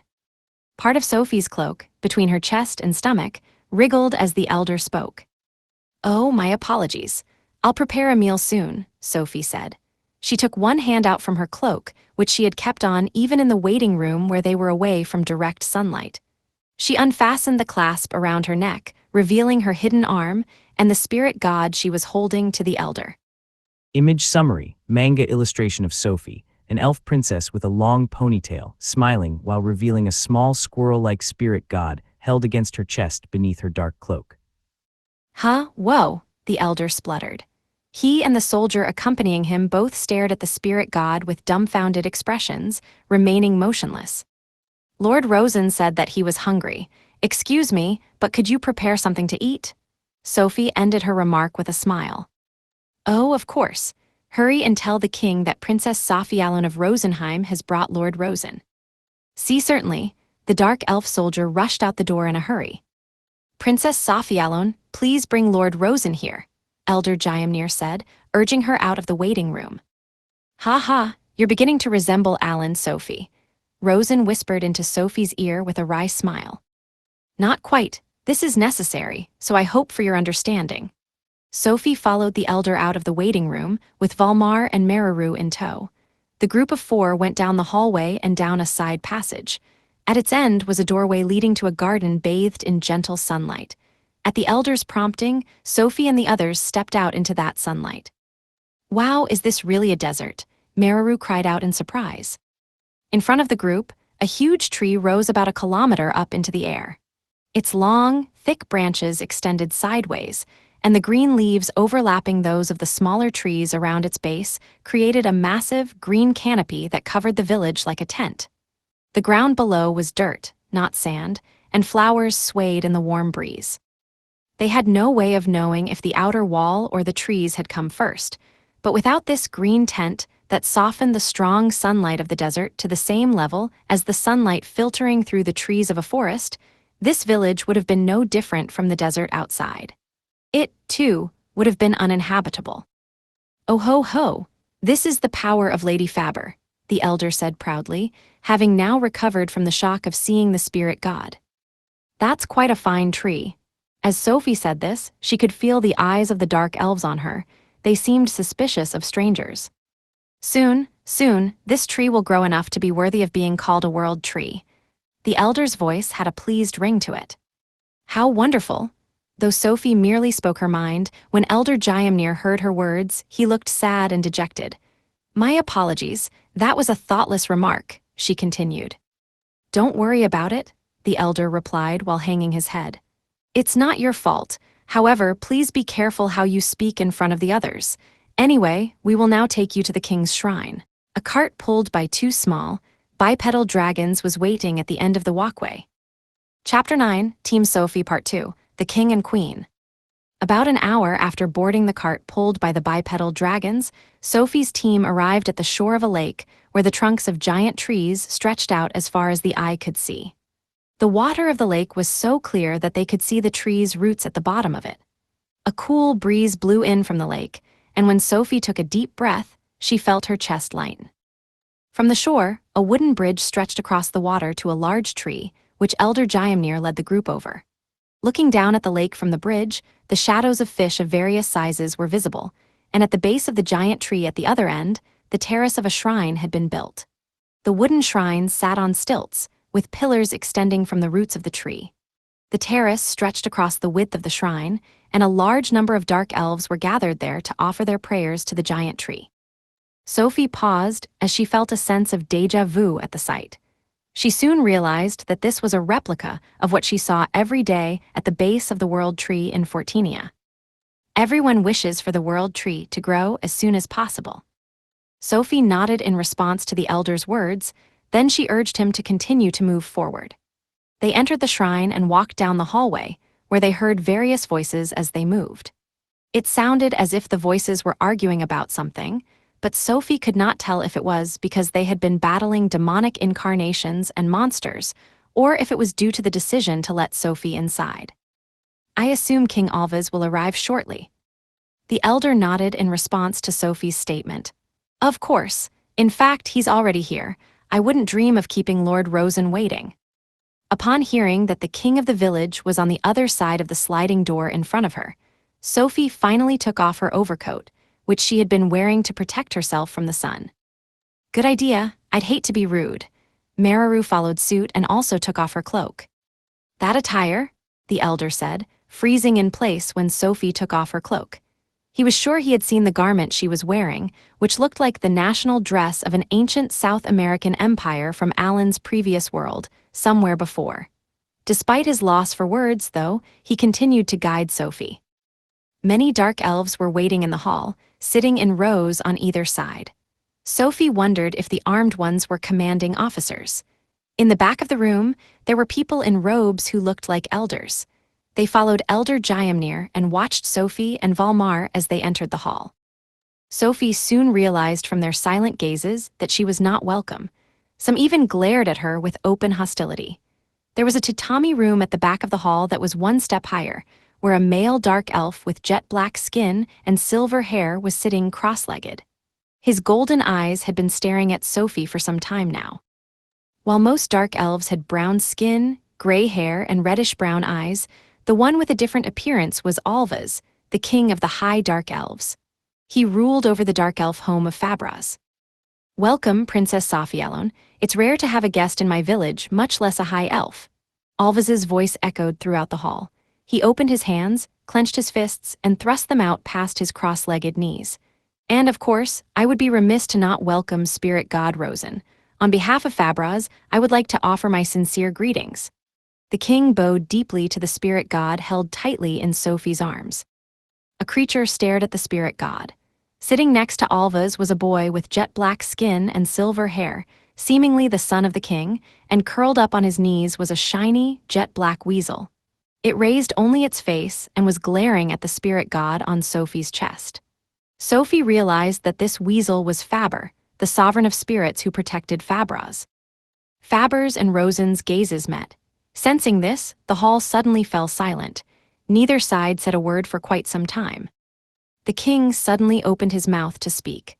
"All right, have a seat over there. Now, I can tell by the battle garb you're dressed in that Rosenheim still looks down on our village." Reaching out his hand, he pointed toward the front of the tatami room. There were 3 rugs of a similar design to the one on which the king sat. "I'm sorry, due to the urgency of this matter, I didn't have time to change. It's a pleasure to meet you, King Alvaz and the people of Fabraz. I am Sophielon of Rosenheim. Thank you for your warm reception." Sophie glanced around the room as she gave her introduction, then stepped forward and sat on the provided rug. Meraru sat cross-legged on the rug next to her, while Valmar knelt behind Sophie, ready to move if anything happened. However, much of the room refused to remain silent. Many of the dark elves here, including village leaders, elders, and generals, sustained the existence of the dark elf village. "What, how dare you speak so rudely? And you say it is urgent." "That's right, you come in here all high and mighty without even introducing yourself. Are you planning on invading and destroying our village?" They seemed angered by the arrival of a princess from Rosenheim in the garb of a priestess. The outfit that a priestess wore when she had once led the elves to victory, in an age when the elves and dark elves were at odds with each other. The elder was so angry that his jet-black skin took on a bright red hue, while the general tried to grab the sword at his waist. However, it seemed that it was forbidden to put one's hand to their sword without the king's permission, as the general cast an appealing glance in Alvaz's direction, seeking such permission. As soon as he got permission, he planned to lower his center of gravity to cut through the impudent visitors. He looked prepared to pounce on Sophie at a moment's notice. "Whoa, what's wrong?" Valmar stood up to protect Sophie from the hostile elders and generals. "Miss Meraru, let us leave this to Princess Sophielon," he said in hopes of calming Meraru down. Sophie seemed to have foreseen that the elders and generals would behave in this manner. It was hardly surprising. The spiritualist's cloak, which she had obtained just before leaving for Elmal, had special meaning to the elves and dark elves. Thousands of years ago, when the elves and dark elves were at war on the continent of Rosenheim, the dark elves had occupied every city and fortress, leaving only the city at the base of the world tree. The current god of spirits, Rosen, had appeared in front of an elven girl who was desperately praying to the world tree. The praying maiden made a contract with Rosen, a spirit god at the time, and the elves made rapid progress. All cities and fortresses held by the dark elves who did not give up their stance of total resistance fell, and the dark elves were driven out of Rosenheim. No one here had been alive at the time, but it seemed that they were nonetheless familiar with the cloak Sophie was wearing. One of the dark elves in attendance glared daggers at Sophie, but she had been prepared for this. He went on to remark, "She could have taken it off, couldn't she?" Sophie bowed deeply to Alvaz. "King, I am not in any way responsible for my own history. However, I am truly sorry for any rudeness in my actions. I apologize from the bottom of my heart, so please forgive me." The king stuck out his palm and tried to pacify the angered elders and general. Anyone could tell at a glance what his gestures meant. With a piercing gaze that carried with it an order for his men to shut up, the king made his attitude clear. In response, the elders and generals reluctantly sat back down on their cushions. So, I hear you have something you want to tell me. Is it about the monsters that have been attacking this village for the past few days? Sophie watched as the king, keeping a close eye on her group, returned to the topic at hand. His eyes shifted from the spirit god in her arms to Mararu at Sophie's side, then up a little to the bird A atop Mararu's head. The spirit A who had accompanied them to allow the party to communicate with Alan was not present, as she was exterminating the remaining monsters outside the village.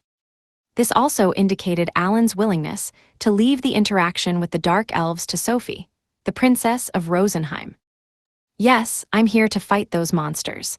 We just killed the ones surrounding the city, but we haven't able to destroy the root of the issue that causes them to appear. And so, I would like to tell you about the causes and what is currently going on. So you and Elf are proposing to give us advice. The king narrowed his golden eyes as he said this. In spite of his gentle tone, the contrast of his sharp gaze stood out. However, Sophie had no intention of backing down. It's up to you how you judge our story. I just don't want to cause any trouble between us due to neglecting to tell you. She figured it was best to be honest about what she thought and let the king decide. Beyond that, she had no idea what options were available to her. HMPH. So the condescending nature of Rosenheim remains unchanged, I see. But if it's that important, Princess of Rosenheim, let us gamble on the history between us. You may speak to your heart's content. Thank you. First off, I want to inform you that this incident was part of a plot by the Demon Lord Army. Sophie told those in attendance that Teomenia, the capital of Elmal, had been set ablaze. While the fire raged, monsters disguised as humans had suddenly appeared as a result of so-called holy water distributed to followers of the evil Church of Gashera. Humans who were bitten by these monsters, known as demonic incarnations, would transform into them as well, causing the tragedy to spread farther across the land. In addition, when Sophie and her friends had received a distress signal from people who had escaped from Teomenia, they had found once they arrived there that a demonic deity had taken up residence in the church. Though they had been able to defeat their opponent, it was proof of the Demon Lord Army's involvement. She then went on to explain the existence of an island floating in the sky, which led her and her companions to infer that the south, east, and west of the Union were experiencing similar situations to the one that had occurred in the north. That inference had guided her here, where they had spotted an oasis town. She concluded that the pillar of light they had followed was likely the cause of the disasters taking place in the Muharino desert region, as well as in Teomenia. After Sophie finished speaking, the Dark Elf elders and generals who had been listening quietly raised their objections in hushed tones. Don't be deceived, Your Majesty. Some were so outraged that they immediately took to their feet. The millennia-old feud between the elves and the Dark Elves was still unresolved, and even in spite of the fact that she had saved the village from an enemy attack, they refused to listen to Sophie due to her status as the Princess of Rosenheim. Their actions were purely reactionary. However, the king remained silent and continued to stare at Sophie. He finally spoke only after the clamor subsided. So, what do you want us to do after telling us this story?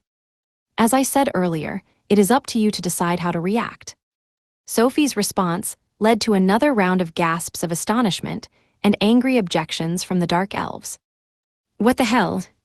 So the elf princess just throws all her problems down at our feet. It seemed as if they had a hard time accepting that she would explain so much, and yet offer no solutions.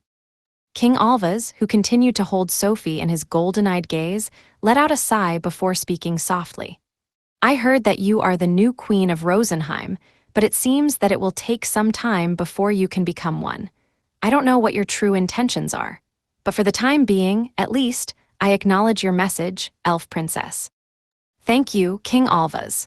Judging by the king's reaction, she doubted that he believed her completely, but if nothing else, she had managed to say everything she had intended to. Her only desire was to help the people living in this village and the Muharino desert. She would do whatever she could to those ends, but she doubted that would be enough. That was why she wanted Fabraz to cooperate with her. But she could not force them, nor did she want to. She wanted to pass on what information she knew, and she had done just that. However, she had no idea what to do next. Sophie remained silent for some time before King Alvaz, who continued to closely inspect her face, spoke again. Then, I have something to tell you. You fought against the monsters that were attacking our village. I believe it would only be proper for me to thank you on behalf of the village. What do you think? Sophie blinked. This, she figured, was King Alvaz testing her and giving her a chance. The dark elves remained silent, and she took a deep breath. As the leader of the team, she summoned up the courage she needed to do what she had to do. I have a few requests. The king, who had maintained the same posture throughout their entire interaction, finally leaned forward. Speak. First of all, I would like a map of the Muhar Reno Desert. As I said earlier, the monsters that were once humans are attacking towns and villages, and they are only increasing in number. If you have a map, then even those of us who are unfamiliar with the lay of the land may be able to hurry and provide some assistance. When Sophie thought about what Alan would ask for, the first thing that came to mind was a map. Alan liked analyzing situations and was interested in figuring out as many things as he could. He was particularly interested in making his own maps before taking action. As Cecil had once remarked, Alan is made up of maps. She could think of countless examples where this was true, such as back when she had first met Alan in Academy City, their battle to save Rosenheim, and even their time in the Rank S dungeon. You assume we have a map. Why? The king replied, asking a question of his own. Because while this village must be supported by Lady Fabre's power and protected by your dark elf warriors, I don't think that's sufficient for anyone to survive in the desert. For example, there are undoubtedly times when you need assistance from other settlements. In cases like that, I believe there must be a person with a map who goes out of the village for such purposes. With the help of spirits, they could draw water from the veins that flowed beneath the desert, allowing them to grow grains and vegetables. However, there were times when they needed more than crops alone, things such as salt and minerals. When they did, there had to be people who came to sell those goods, and there had to be people who went out to trade crops from this village in order to obtain the funds to buy them. In that case, there almost certainly had to be a map of the desert. I see, and you have other requests. Yes, I would like to be granted a place to keep those who have managed to escape from the monster attacks. Are you asking me to provide them sanctuary in the village? No, for example, I assume there must be a market outside the village where you conduct trade. I would like permission to expand that area or build a refugee camp nearby. After listening to what Sophie had to say, King Alvaz leaned back. To prepare land for outsiders. I heard that Rosenheim was attacked by the Demon Lord army last year, but even so, unlike us, it looks like you have some leeway. I'm sorry, I just want to save as many lives as possible. The king remained lost in thought. It was unclear whether he had even heard Sophie. I see. Judging by what you said earlier, I believe the strange half-human monsters who attacked our village today are probably the people of Rukok. I suppose that means they fell to the Demon Lord army. Upon hearing the king mention the city's name, the other dark elves began murmuring about Rukok among themselves. What kind of city is it? Rukok is the closest city to our village, Elder Jayamnir said in response to Sophie's question. Long ago, there were no lakes or springs around here. With the help of the spirits, we drew underground water veins and created lakes, and until recently, we did not have any need to invite other races from beyond our borders to exchange crops for what we needed. We were able to be self-sufficient. But about 20 years ago, an oasis suddenly appeared out of nowhere, and humans began to gather. Somehow, by the power of some pontiff, water began to be produced there. Even with the power of spirits, it was practically impossible to create water from nothing. Were such an act to occur, it would be a miracle of God, so nomads and travelers who heard rumor of this place had migrated. This settlement, which had initially started as a small village, grew into a large city. They would occasionally come to our village and ask to come inside, but we never let them in. Not even once. Come to think of it, I suspect this must have been a part of the Demon Lord army's plan. Hearing the elder's story, Sophie also became convinced that the name of the oasis city where the Pillar of Light stood must have been Rukok. This pontiff who created water, whom the elder spoke of, was likely the pontiff of the Church of Gashera. They had set a trap using the water people needed to survive. Just the thought of it caused a sense of anger to well up in her chest. "Is there anything else, Elf Princess?" King Alvas asked as if he had guessed Sophie's thoughts. Sophie looked at the king. She knew the time had come for her to ask what she had known for years. She would have to ask him the moment the two met. "I want to ask about King Rizel." King Alvas's golden eyes narrowed in suspicion at this. "My father." "That's what I've heard, that your father's name was Rizel." Even as the words left her mouth, Sophie could feel her cheeks flush, and she instantly understood the reason behind the king's quizzical expression. She realized that it was because of the strong hatred she held for this figure, and the anguish she felt deep in her heart over those who had been turned into monsters at the hands of the demon Lord Army. King Alvas shifted his gaze from Sophie to Elder Jayamnir. "Come to think of it, I received a similar inquiry from Rosenheim." "Yes, during last year's battle with the demon Lord Army, Rosenheim suffered a great deal of casualties, and when the king sent a letter expressing his condolences, I received a similar question. Since it was such a rare occurrence, we elders held a discussion, and I responded only that it was the same name as the king's father. However," he added that he had responded to the question with a pro forma reply, but there had been no news beyond that. At that point, Sophie could not help but interrupt the elder. "We certainly did ask that question. We apologize for refraining from replying until today. However, this was because there was something I needed to ask you directly, King Alvas." Sophie recalled the year she was enrolled in Rosenheim's academy, which had come before she had studied with Alan and the others at the academy in Radesh. It had been a year of growth and learning for Sophie, who turned 50 this year. She and her classmates had gained knowledge of a great many things. A year was not long given elves' lifespans, but it was an unforgettable year for her. That was because, the following year, Rosenheim had been attacked by a force from the demon Lord Army that was 5 times larger than usual. In response, to save their people, the elders of Rosenheim had had no choice but to take similar measures to those taken by the empires of Jayamut and Bakis. In other words, they had issued an order summoning back all of the students studying in domestic academies. What Sophie had learned upon returning home to Rosenheim with Alan to save her homeland was that most of her former classmates who had gone to the battlefield, in response to their summons, were missing in action. A year later, they still had not been found. It was believed that they were probably eaten by monsters, but most of the bereaved families still visited the Elders Association to ask about the results of the search. Just the mere thought of it evoked a strong sense of hatred within her toward Rizel, the demonic deity who was the leader of the demon Lord Army faction that had attacked Rosenheim and tried to take possession of the World Tree. Many of her compatriots had died because of him, and many of her dear classmates had been lost. Though they had ultimately defeated Rizel, she could not help but wonder if he and Fabraz's dark elves were still trying to settle a grudge against Rosenheim for having chased them out, and whether the same thing could happen again. Even though she knew her thoughts were little more than a baseless accusation, she still could not stop herself. The realization of what she was doing merely made her chest hurt. However, Rosenheim had been unable to ascertain what kind of relationship the demonic deity named Rizel, a former dark elf, had had with the village of Fabraz. Even after a truce had finally been signed with King Alvas 500 years ago, there was an overwhelming lack of information, as most of the exchanges had occurred purely between the elders in charge of diplomacy, who had traveled back and forth.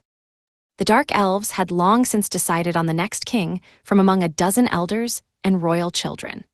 After the armistice had been signed, Rosenheim and Fabraz had begun keeping each other informed of their respective changes of king and queen. However, the name of the candidates had not been reported, and the name Rizel had been neither among the successive kings known so far nor among the elders known to Rosenheim. Now, the only way left was to ask the people of Fabraz and King Alvas directly. When she learned that she had gotten a reply from the village of Fabraz saying that Rizel was the name of King Alvas's father, Sophie had decided that she must one day go to Fabraz. She had not been able to think of anything else she could do to let go of the hatred that tormented her. And finally, her opportunity had come. She, of course, had also thought that telling this story might make it harder for her to do what she had to do now. Even though Fabras had been cooperative in dealing with this situation, their cooperation might come to an end should she ask about Rizel. However, she wasn't able to put aside her bitterness and hatred for the one-time dark elf demonic deity who had slaughtered millions of elves as she proceeded to speak with the dark elves. As the princess of Rosenheim, she could not simply turn a blind eye to the horrific past. She figured that she should broach the subject before securing their promise of cooperation. HMPH, it sounds like this is a topic Your Highness intends to press. Well then, before I talk about my father, let's hear what you have to say. It seems that the current circumstances may also relate to my father. Sophie nodded at the king's words and took a deep breath. Yes, when we faced off against the commander of the demon lord army that invaded Rosenheim last year, he referred to himself as Rizel. She blurted all that out in a single breath. The dark elves gasped. They too knew that Rosenheim had been invaded by the demon lord army. They also knew that even Fortinia, the home of the World Tree, had fallen, resulting in many casualties. Some hated the elves and Rosenheim, but none had disputed the king's condolences, even in spite of their historical animosity. As far as the king was concerned, not only had the princess, who was often referred to as the next queen of Rosenheim, come to their village without any advance notice, but she had also gone so far as to accuse his father of attacking her country. He could not have possibly predicted this. Right away, all the dark elves in attendance voiced their angry objections in unison. Impossible. Don't mess with us. Discard the armistice agreement. Mararu, who did not have nerves of steel like Sophie or Valmar, looked as if she could burst into tears at any moment due to her anxiety over the sudden uproar. Huh, what? The boy, who looked to be about 8 years old and was believed to be Alvaz's child, could hardly hide his shock. He began to tremble with fear and looked as if he wanted to run away as the rage of the dark elves intensified. Don't worry, Luke. You have nothing to worry about as long as I'm here. Thank you, Faber. The boy, who Faber referred to as Luke, seemed to calm down a bit. He started stroking Faber's head and back as the weasel curled up in his lap. Among the armed dark elves, the elderly general who sat closest to King Alvaz rose to his feet. Your Majesty, now is the time to declare that the 500-year-old truce was a mistake. Let's annul the treaty and invade Rosenheim. At this statement, many generals stood up and voiced their support. Silence, King Alvaz said in his usual soft tone. My apologies, Your Majesty. Hearing this, all of the dark elves fell silent, looking over to their king in shock. The king's expression turned angry, and even the general who had called out to him apologized, suddenly lost for words. Even Luke was frightened more by his own father, the king, than he was by the generals and elders. King Alvaz opened his golden eyes and cast a piercing gaze at Sophie. Young lady, think twice before you open your mouth next time. Just like you, we do not mind how much blood must be spilled, friend or foe, for the sake of our clan's pride. Sophie held the king's gaze, staring back at him with her own strong-willed, golden eyes. Yes, we Rosenheim elves shed a lot of blood against the demon lord army back then. We suffered over 3 million casualties and still have not managed to recover all of the corpses. The person who caused such a terrible loss of life, the one who said he turned from a dark elf to a demonic deity in his quest for the World Tree, gave us the name Rizel. This is why Rosenheim asked whether the village of Fabras was aware of the name. After Sophie finished speaking, the hall fell silent. Everyone present, with the exception of Sophie and King Alvaz, was left speechless, waiting to see what would happen next. So, what happened to the demon? King Alvaz asked. We defeated him, Sophie replied. She recalled Rizel muttering something at the end. As she thought back on the demonic deity's last moments, King Alvaz slowly closed his golden eyes. Why did you tell me about this? The king spoke with his eyes still closed. If Rizel really was your father, then please, I beg you to let me know what could have inspired him to become a demonic deity. That's all I want. Even after Sophie finished speaking, King Alvaz's eyes remained closed. His brooding silence felt endless as everyone awaited his reply. You said you wanted to build a shelter near the village, and that you wanted a map, the king finally said. His gentle voice echoed throughout the hall as his golden eyes opened. Yes, that's correct. Allow me to make the preparations. Elders, from now on, discuss with the Princess of Rosenheim those matters which best serve both of our interests. Thank you for your cooperation, King Alvas. As Sophie bowed her head and thanked the king, one of the elders buted in.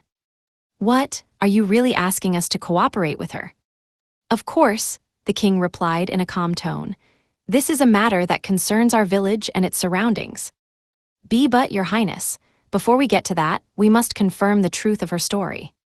That's pointless, one of the generals shouted, interrupting the elder who was speaking. What she said was a clear insult to us and our people. We should repay her insolence with arrows. Please entrust me with our forces. I will ensure that our wrathful arrows are delivered to Fortinia. Is that so? In that case, I imagine you should hold a meeting of the elders. I was the one who suggested the armistice, and I am the one agreeing to cooperate with the Princess of Rosenheim this time around. If you deem my judgment incorrect, I suppose it's not appropriate for me to be the king of Fabras any longer. But this isn't the place to discuss such matters. What? Are you suggesting your retirement for this decision? The generals and elders were alarmed by King Alvas's assertion that he would stake his very role as king on maintaining his choices. All eyes naturally gathered on Faber, who was curled up in Luke's lap.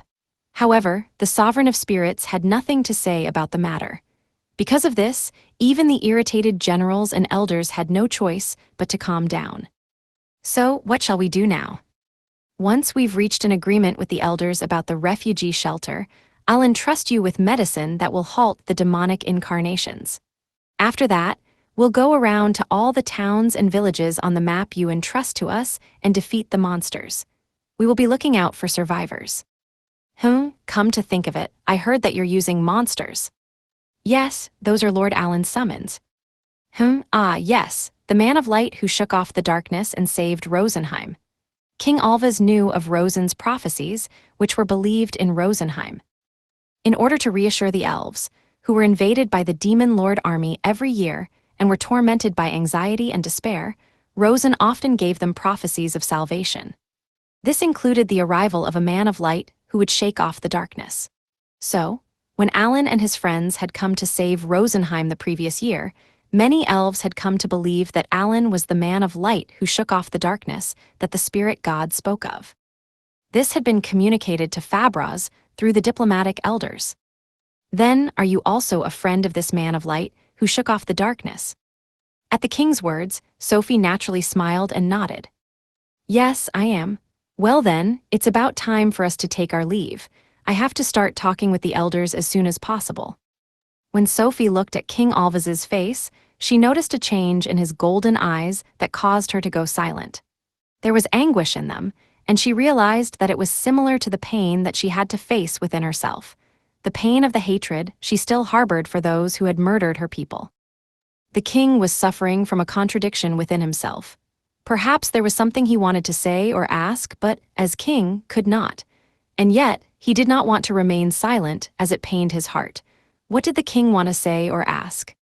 At that moment, Sophie forgot their respective positions and saw the dark elf in front of her as a person she needed to reach out to and support. What was making him suffer? Was there anything she could say to get rid of his suffering? Finally, she arrived at an answer. I'm sorry, Sophie spoke in a deliberately surprised tone. I thought I should share what Rizel's last words were before he died. The moment he heard that, the golden eyes of King Alvas opened wider than ever before. What did my father say?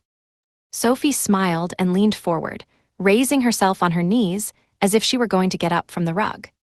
I wanted to show this wonderful tree to my compatriots in a distant land. It was then that Sophie realized that the last words of Rizel, who had become a demonic deity, were not about hatred toward the elves, but about his brethren who shared the same desire to return to the world tree. When she learned that Rizel and the dark elves were dealing with the same pain as her, Sophie felt the heat running through her cheeks again. And she was not the only one.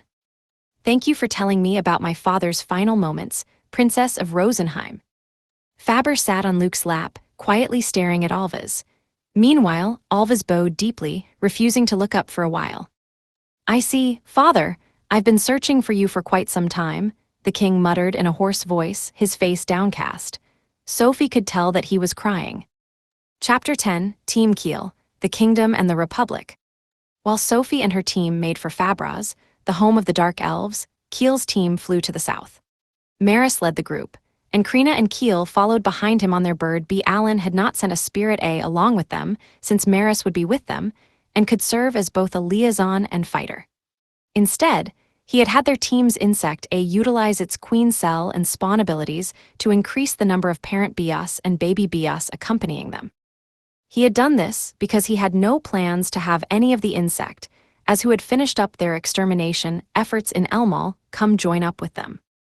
Though Kiel's group had begun chasing the Pillar of Light 2 days earlier, it seemed to go on endlessly above their heads. "We don't seem to be getting any closer," Krina called out from behind. "Yeah," replied Kiel, who sat in front of her.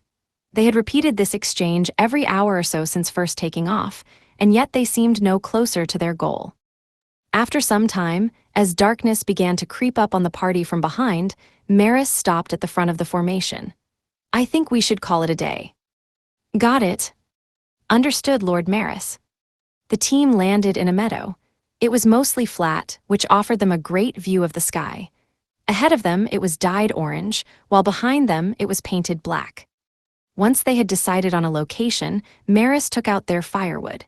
He held out his hand, palm facing up, and a black mass appeared in front of him from which he could take out whatever he wanted. Naturally, it could also store whatever they wanted as well. Maris was using his Angel Halo ability to access Alan's storage, which Alan had made arrangements for in Angel Halo's permissions. They could also use storage to transfer items among themselves. However, by using Bird A's Return to Nest, both of them could come and go as they pleased, so there was no real need to use storage to exchange items. The group began setting up camp, with Kiel focusing on cutting grass and leveling the ground for a bonfire. He then laid out a circle of stones, set firewood in its center, and lit it. "All right, we should Krina, what's wrong?" "SHH." Seeing the serious expression on Krina's face, Kiel braced himself for an approaching monster. As he held his breath and watched on, Krina drew a knife that was sheathed behind her waist and stalked silently forward.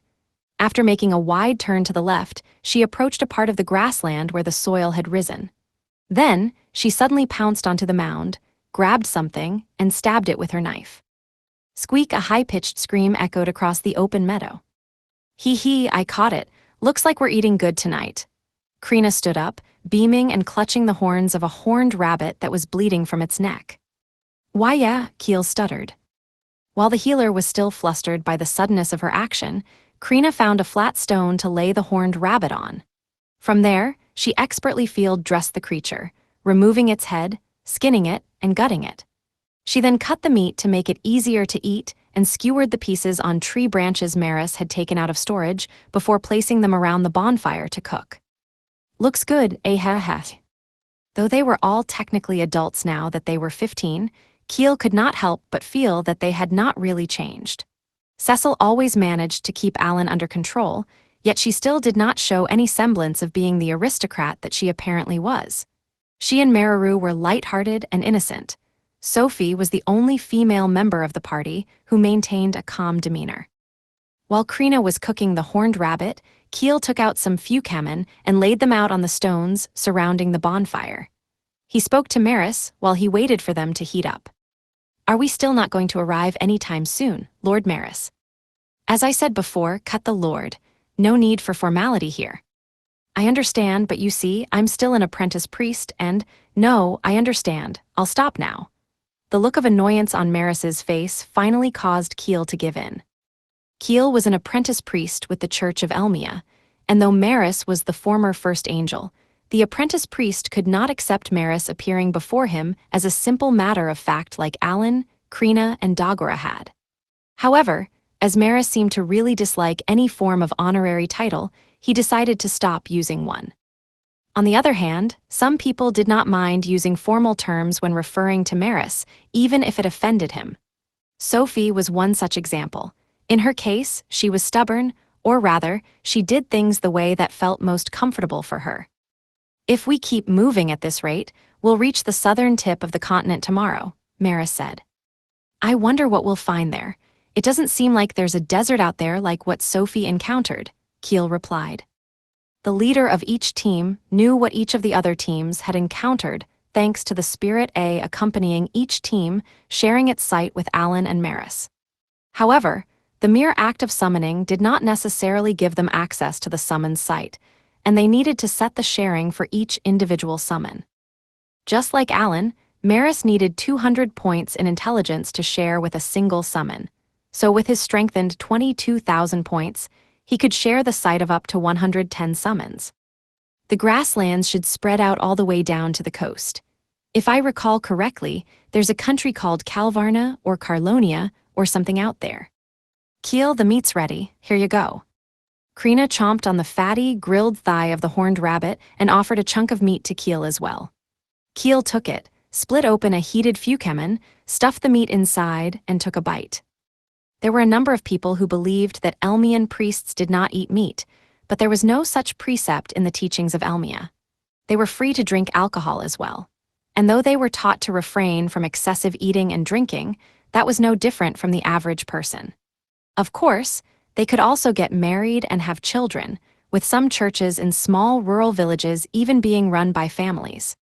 Calvarna, Carlonia, did one fall and the other rise to prominence? Did they change their name? No, both Calvarna and Carlonia exist. About 10 years ago, Carlonia became independent from Calvarna. There's been constant friction between the two ever since.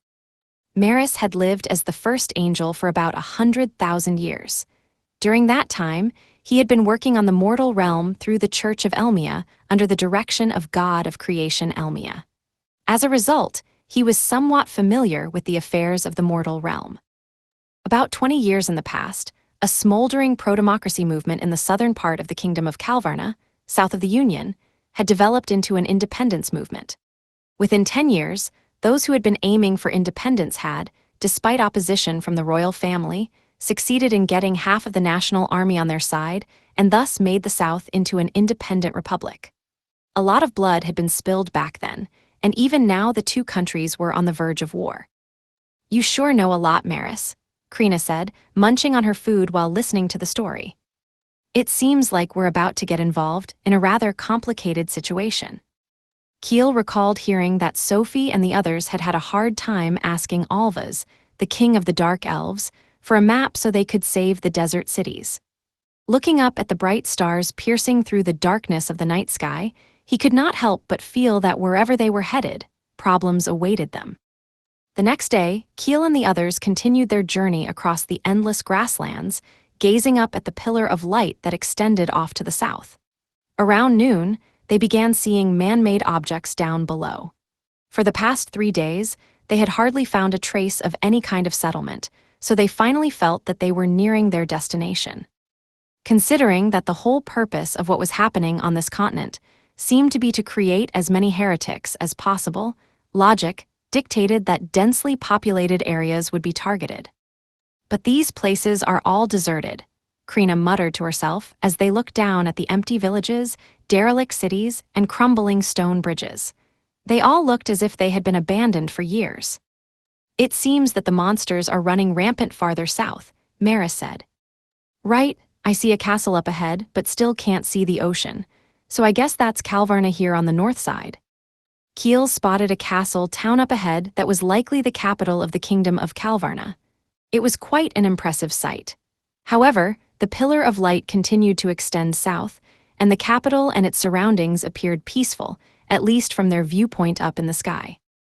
About an hour after passing over the capital and following the pillar of light farther south, the team heard loud explosions off in the distance. Boom, boom. This happened 3 or 4 times in quick succession. Maris sped up, and Krina and Keel pushed their bird bee to keep pace with him. Before long, they could see a large river running across their field of vision.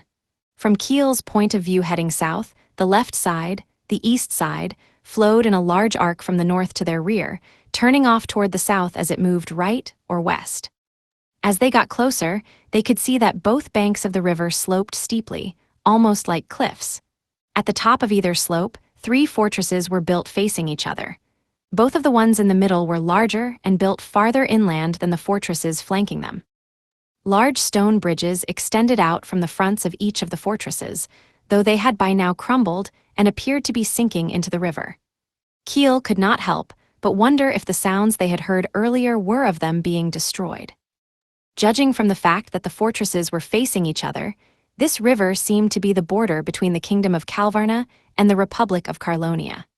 It was common to define national borders along geographical features that were difficult for people to alter, such as mountains and rivers, and building fortresses near them was also a common practice in national defense.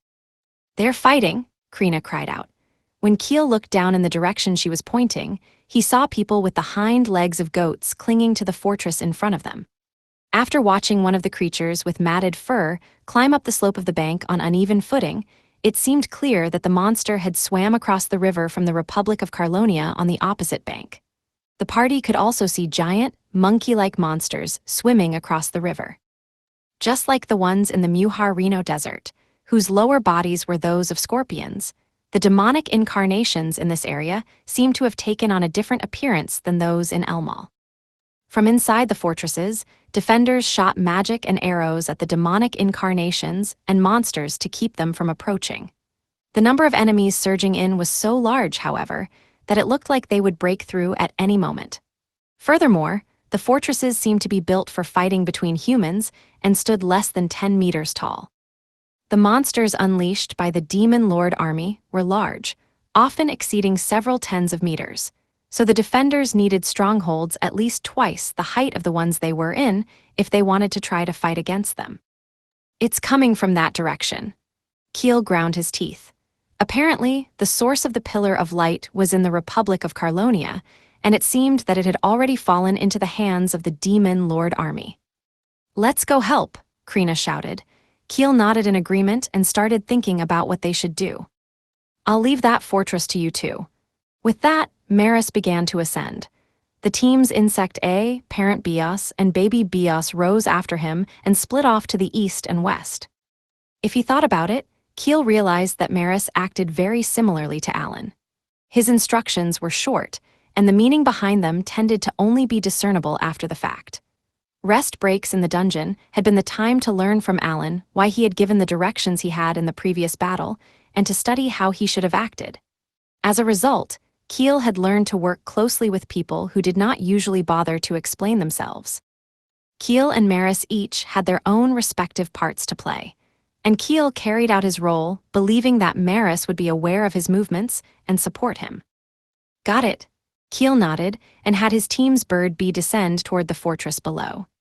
As he approached, several large monkey monsters that were hanging with one hand from the outer wall facing the river began to sway left and right like pendulums. They used the centrifugal force to throw themselves up and onto the corridor running along the top of the wall. Kiel watched as soldiers were crushed, lumps of their flesh scattering about. One soldier had been grabbed by a large monkey monster. Though the soldier tried to shake the monkey monster off, its grip seemed to be quite strong. The man's armor audibly began to crumple, and his elaborately decorated helmet fell from his head as he faced the sky. "Captain Muhen. Release our captain." The other soldiers thrust their spears and swung their swords toward the monster in an attempt to help their captured comrade, but when their weapons struck the monster's hair, they only made high-pitched clanging sounds as if they had hit metal. None of them could even scratch the monster. Apparently, the soldiers stationed in these fortresses were there to keep the Republic of Carlonia in check, so while there were some who had talents, it did not seem like there were that many of them. The monster they were facing seemed to be a rank A. Talentless humans could only raise their stats up to around 3,400 no matter how hard they worked, but a rank A monsters were at least 10 times that. Even armed with a steel spear, the massive stat disparity could not be made up for. In this world, stat values represented fundamental differences in strength. Unless you were blessed with the right conditions or had the right equipment or magic support, a gap that large was impossible to overcome. The giant monkey monster loosened its grip on Captain Muhen momentarily before tightening it once again. Crushed armor bit into his flesh and crushed his bones. Graya, Captain Yuhan screamed as blood gushed from his mouth. The giant monkey grinned and licked its lips as it looked down at the soldiers who were struggling in vain at its feet. Hearing the screams of humans and seeing them in despair seemed to make it happy. Yala! A woman with flowing pink hair bellowed as she suddenly landed on the pathway. At the next moment, the giant monkey's arm, still clutching Captain Yuhan, fell beside her. No matter how much the other soldiers had swung their swords, they had been unable to so much as cut the hair covering the giant monkey's arm, much less make it through the skin to lop it clean off. Image summary: manga illustration of a pink-haired woman delivering a powerful, sweeping crescent slash that severs a giant monster's arm. The giant monkey monster stared down at the newcomer, but when it saw its own arm lying next to it, it finally became aware of the pain. Agu Jaya! The creature screamed, clutching its severed arm with its other hand. What is this? What's going on? Some kind of miracle? Amid the giant monkey's screams, those words were clearly audible to the soldiers. They looked in the direction of the voice and saw Captain Yuhan crawling out from the grasp of the monster's severed arm. When they rushed over to help him up and took off his crushed armor, the soldiers noticed that all the wounds that should have been on his body were nowhere to be seen. From his bird's-eye view of the situation, Keel determined that, if they were to have any hope of saving the fortresses, which looked as if they could fall at any moment, his top priority was to restore the soldiers' HP and MP after Krina leaped down from the bird bee to launch her opening strike. He immediately used a blessing of heaven. Thanks to Maris using the insect A, parent Bios, and baby Bios to fight the monsters swarming the remaining two fortresses, the demonic incarnations and giant monkeys at the one they were defending had stopped increasing in number. And so, Keel decided to concentrate on the task at hand. He used seeds of magic. Doing so meant that the soldiers who used magic and skills would be able to return to the front lines. "I'll heal your injuries, just hold on a little longer," he shouted from atop his bird bee as he circled the fortress. The soldiers looked up in amazement at first, but when they felt their wounds heal and their MP recover, they regained their courage, repositioned their weapons, and headed toward the remaining monsters. As for the giant monkey that had just lost its arm, it was still far from finished. Kaki! After unleashing an ear-splitting screech from either pain or sheer rage, it swung its remaining arm down at Krina, the one who had dared cut off its arm. HNGH. Krina caught the blow of its massive fist with the side of her greatsword. Clang! Cracks spread out radially in the cobblestone pavement as the heel of Krina's boot dug into it. However, using her incredible strength, Krina pushed her greatsword up and knocked the giant monkey's fist away as if it were nothing. She then jumped after the recoiling giant monkey and followed up with another attack, swinging her blade down from its shoulder to its chest. Her slash skill cut diagonally into the monster's body, and fresh blood dyed the fortress bright red. Just as the monster's corpse fell onto the corridor, Keels called out to Krina from above. "Krina, the gate is about to be destroyed. Get down and fight there." Krina leaned over the battlements and looked down. The demonic incarnations, which had goat-like lower bodies, crossed the river and ran up the slope before gathering together and repeatedly ramming the steel main gate. "Understood. Everyone, please keep protecting this area." With that, Krina hopped off the wall, leaving the surrounding soldiers behind. "Wait, what?" Before the soldiers let out that startled cry, Krina landed in the midst of a demonic incarnation horde. "I am Sword Emperor Krina. Bring it on," she shouted, introducing herself with a dignified, serious expression. Hearing her declaration, the demonic incarnations, including those that were ramming the gate, turned their attention to Krina. They all had different transformations, with some having only the lower body of a goat, some having fur all the way up to their shoulders, some having twisted horns on their heads that resembled those of a goat, and others still fully resembling goats. There were even those that had oblong black eyes. Hayaku Hayaku. Hayaku Hayaku. Hayaku Hayaku. The demonic incarnations coughed dryly, kicked the ground with their hooves, and charged at Krina. Burn Phoenix Smash. Krina's body was instantly engulfed in flames. Holding the hilt of her greatsword with both hands, she rotated 360 degrees on the spot, and a flaming horizontal slash hacked at the demonic incarnations rushing in. Hypia. Dozens of demonic incarnations were cut to pieces and caught on fire, killing them. She repeated this attack 2 or 3 times every 10 seconds, wiping out all of the enemies gathered in front of the gate. According to Allen's analysis, in terms of overall strength, demonic incarnations were on par with rank C or rank B monsters, and posed a threat to humans without talents. The endurance of a rank C monster was between 300 and 600, and that of a rank B monster was around 2,000. Comparatively, Krina had over 15,000 points in her attack stat. Adding in the offensive power of her weapon, which was boosted temporarily by her skill, she could take out all comers. However, the demonic incarnations that crossed the river and ran up the sloped bank, as well as the monsters that climbed up along the wreckage of the crumbling bridge, continued to rush in without hesitation. Krina stood with her back to the gate, glaring at the surging horde of monsters and holding her greatsword aloft. The blade emitted a white light that dazzled like a miniature sun, enveloping her.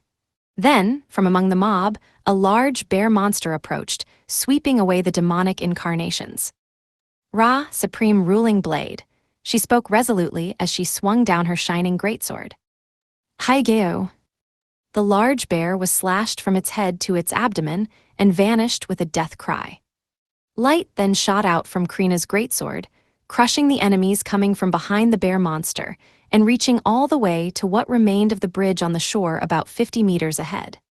The bridge had existed since before the independence of the Republic of Carlonia, and it seemed to have been crafted so that the piers on the side could be quickly destroyed in case of an attack from the opposite shore. This feature had been put to use at the start of the attack by the demonic incarnations and monsters, and as expected, it had prevented the enemy from crossing the bridge.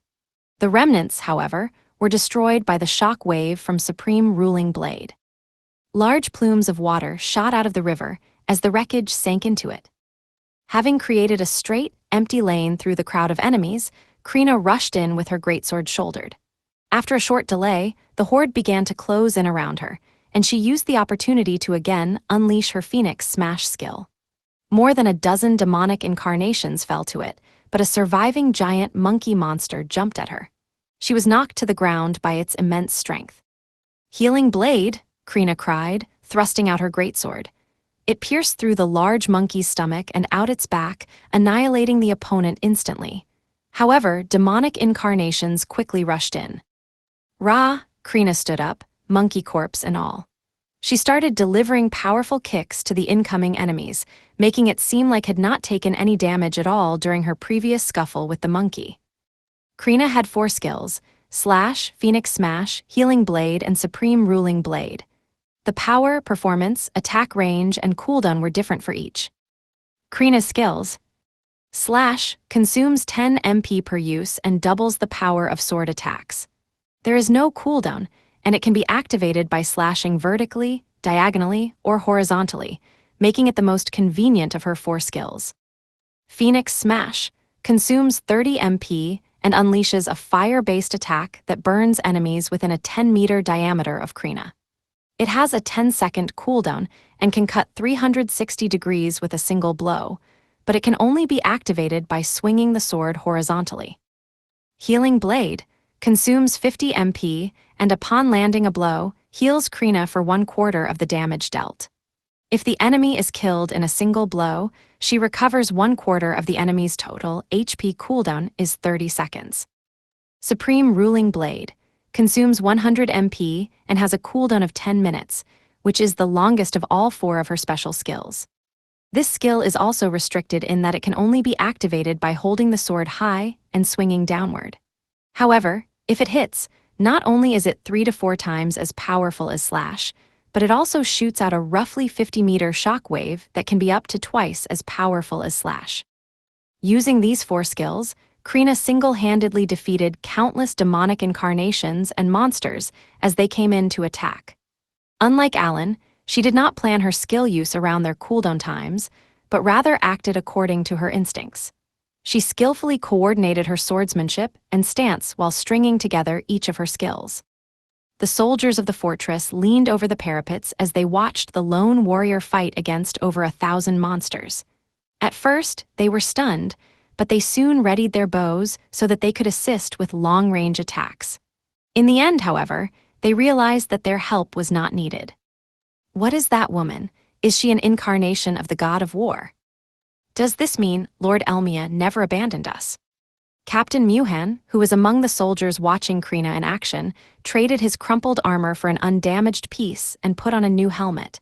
He then raised his voice and issued an order. "All right, men, change positions. It looks like that swordsman will be in charge of this place." "Yes, sir." The fortress was already surrounded by monsters that had climbed the slopes of the riverbank. Even if Krina protected the river-facing front gate, it would be meaningless if the rear gate, the one facing the kingdom of Calvarna, was breached. Captain Muhan divided the surviving soldiers into 3 groups and placed one on each of the 3 undefended sides. Watching everything from above, Keel circled his bird bee around the fortress while firing cleansing magic to take care of the large number of enemies attacking the flanks. There was already a large number of dead people within the fortress walls, but there were still thousands of soldiers fighting within the fortress, which could accommodate at least 10,000. Deciding in his heart that he did not want there to be any more casualties, Keel continued to move about between the 2 remaining sides while using his healing skills and blessings of heaven. Captain Muhan looked up at the sky and sent a silent thank you to the young man in the gold-embroidered robe riding a griffin. He wondered if he would be able to learn the full story of the day's events if he survived the attack. Just then, above the river, a bright light appeared. From a single point in the air, countless purple bolts of lightning radiated down toward the surface of the water. Huh. Boom. A moment later, there was a sound akin to the earth rumbling, and the river exploded where the lighting had struck it. Columns of water of various sizes shot upward, filled with sediment from the river's depths. This was Maris's awakened ability, Judgment Lightning.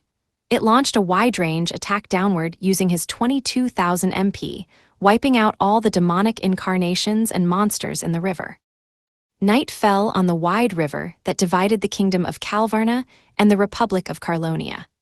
As it did, the number of demonic incarnations and monsters that were crossing the river finally dwindled. Even as the sun set and the surroundings grew dark, Krina continued to defend the fort's main gate, which faced the river, from the oncoming enemies. By this time, there were far fewer of them flanking the fortress, and soldiers worried about Krina had emerged from the main gate to set up bonfires around the area. Torches were also lit along the 4 battlements to aid everyone's vision. Maris's Insect A, Parent Bios, and Baby Bios began to take control of the monsters around the east and west fortresses. Once it was completely dark, with the full moon high in the sky, they were finally ready to take on the demonic incarnations crossing the river. From there, Maris got to work on building a formation to protect the river, while Keel and Krina, being human and thus needing rest, decided to return to the fortress to eat. When they met in the fortress courtyard, Keel could hear Krina's stomach rumble. "Jayu gurgle." "I'm hungry," Krina said. The ever-cheerful Krina wore a weary smile on her face, probably because they had arrived before noon and had not eaten anything since. Up until now, Alan had managed their meal times in order to keep Krina running efficiently, as her hunger tended to slow her down. Thanks to that, Krina had not felt this worn out since back when she was at the academy, save for in situations where something truly out of the ordinary was happening. Dagora, meanwhile, had always been told to just hang in there when he complained about being hungry. "I noticed, but it's gonna be a while before we get any food, I think." "Really?" "We worked pretty hard today, though, so I'm sure they'll make something super tasty for us."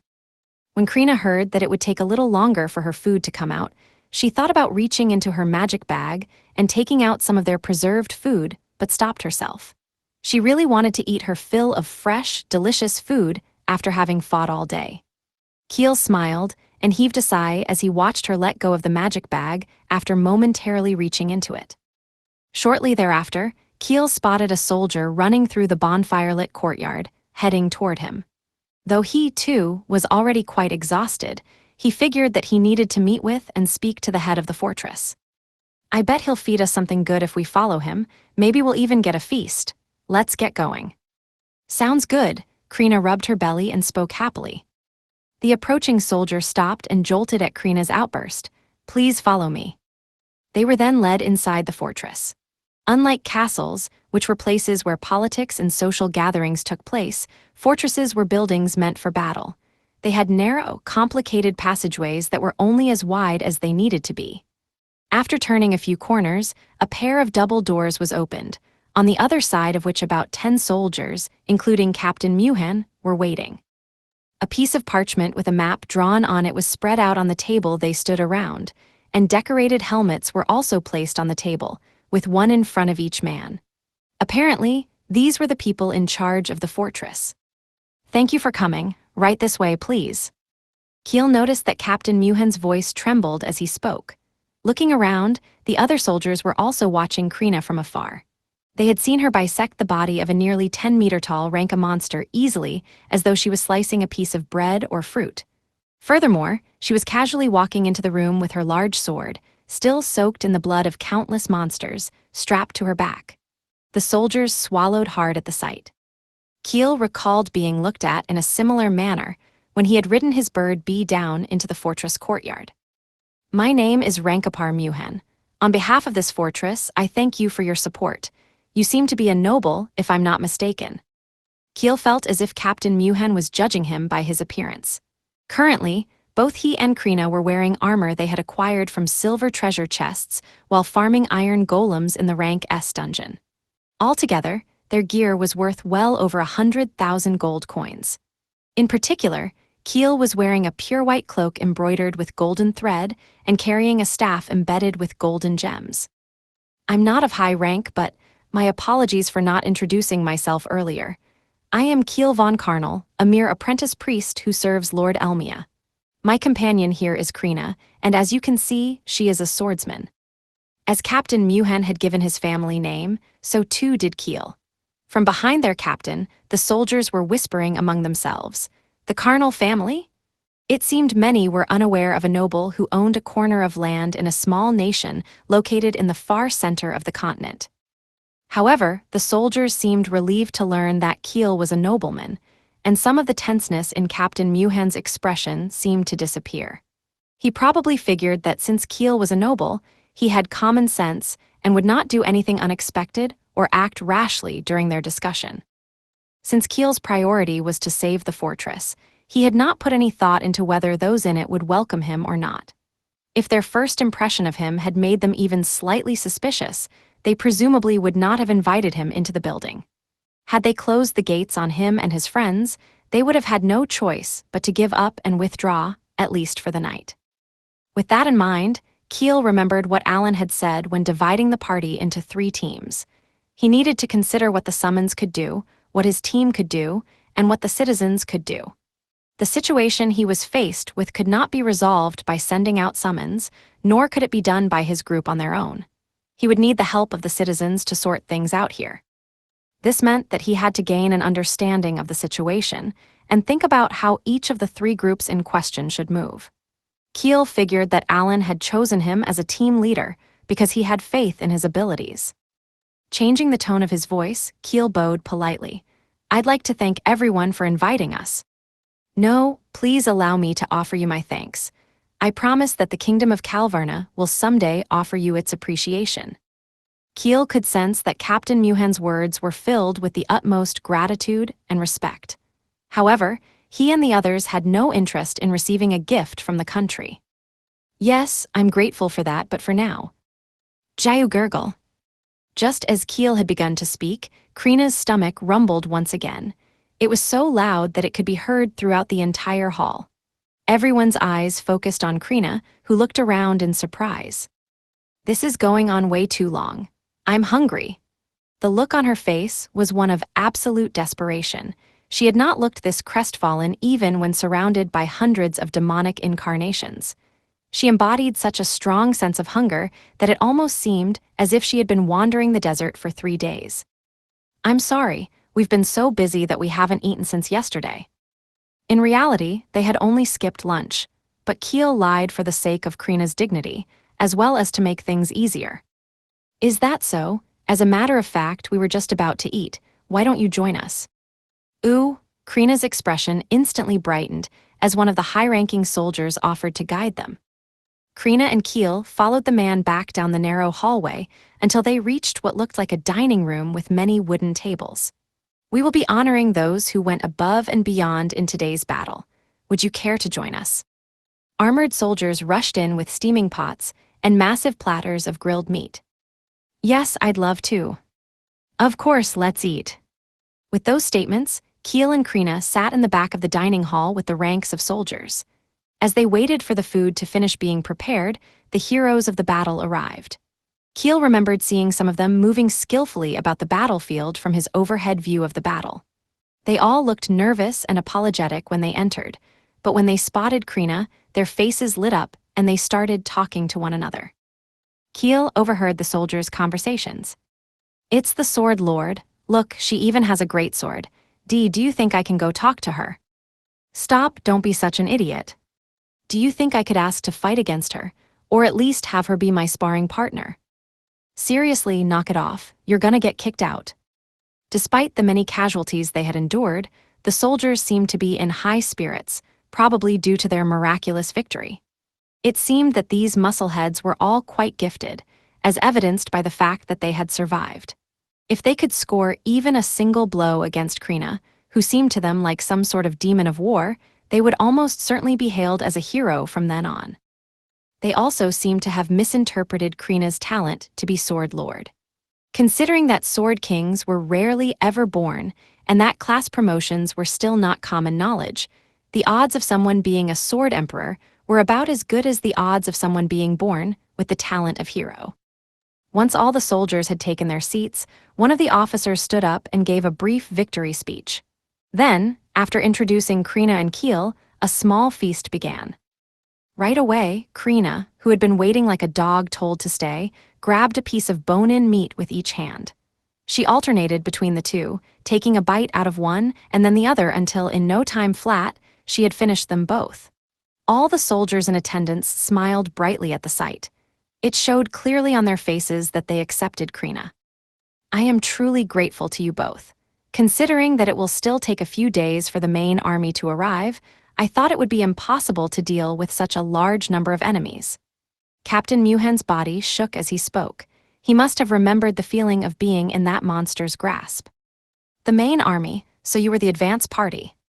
Keel had thought that the fortress was too large for the number of soldiers that had been fighting. There were just too many shortages, and while he had assumed that it was because they had already lost so many soldiers, that did not seem to be the case. That's right. The main army is scheduled to arrive the day after tomorrow at the earliest. You surely must have seen it, but about 10 days ago, that pillar of light in the sky started emanating from the Republic of Carlonia, stretching across our country. It traveled north through the sky, but we came here to see what it was and to prepare for a possible attack from Carlonia. After hearing Captain Muhen's story, Keel decided that it was time to tell them why he and his team were here. Actually, we didn't come here by accident. We followed that pillar of light from up north in Elmal. He went on to explain how they had gotten to this point, starting with the fact that they belonged to a party led by a rank S adventurer. Hearing Elmal's distress signal, they had come to this continent to help. He spoke of the tragedy that had occurred in Elmal's capital, Teomenia, and the possibility that the Demon Lord army was the one pulling the strings. Upon considering that the event in Teomenia that turned people into monsters was related to the appearance of the Pillars of Light, they had split into 3 groups, each one searching for one of the other places where the pillars had appeared. The teams had traveled east, west, and south, with Keel's having been the one to come all the way out here. After detailing everything, Keel politely informed the captain that he planned to investigate the Pillar of Light that seemed to be coming from the Republic of Carlonia. However, he noted that he would appreciate it if, before that, the captain would tell him about what was happening in the Kingdom of Calvarna and the Republic of Carlonia. Is that so? This isn't the only place where it happened. Regardless, it's great to hear that you've already found a possible solution. Captain Muhen looked somewhat relieved as he listened to Keel's story.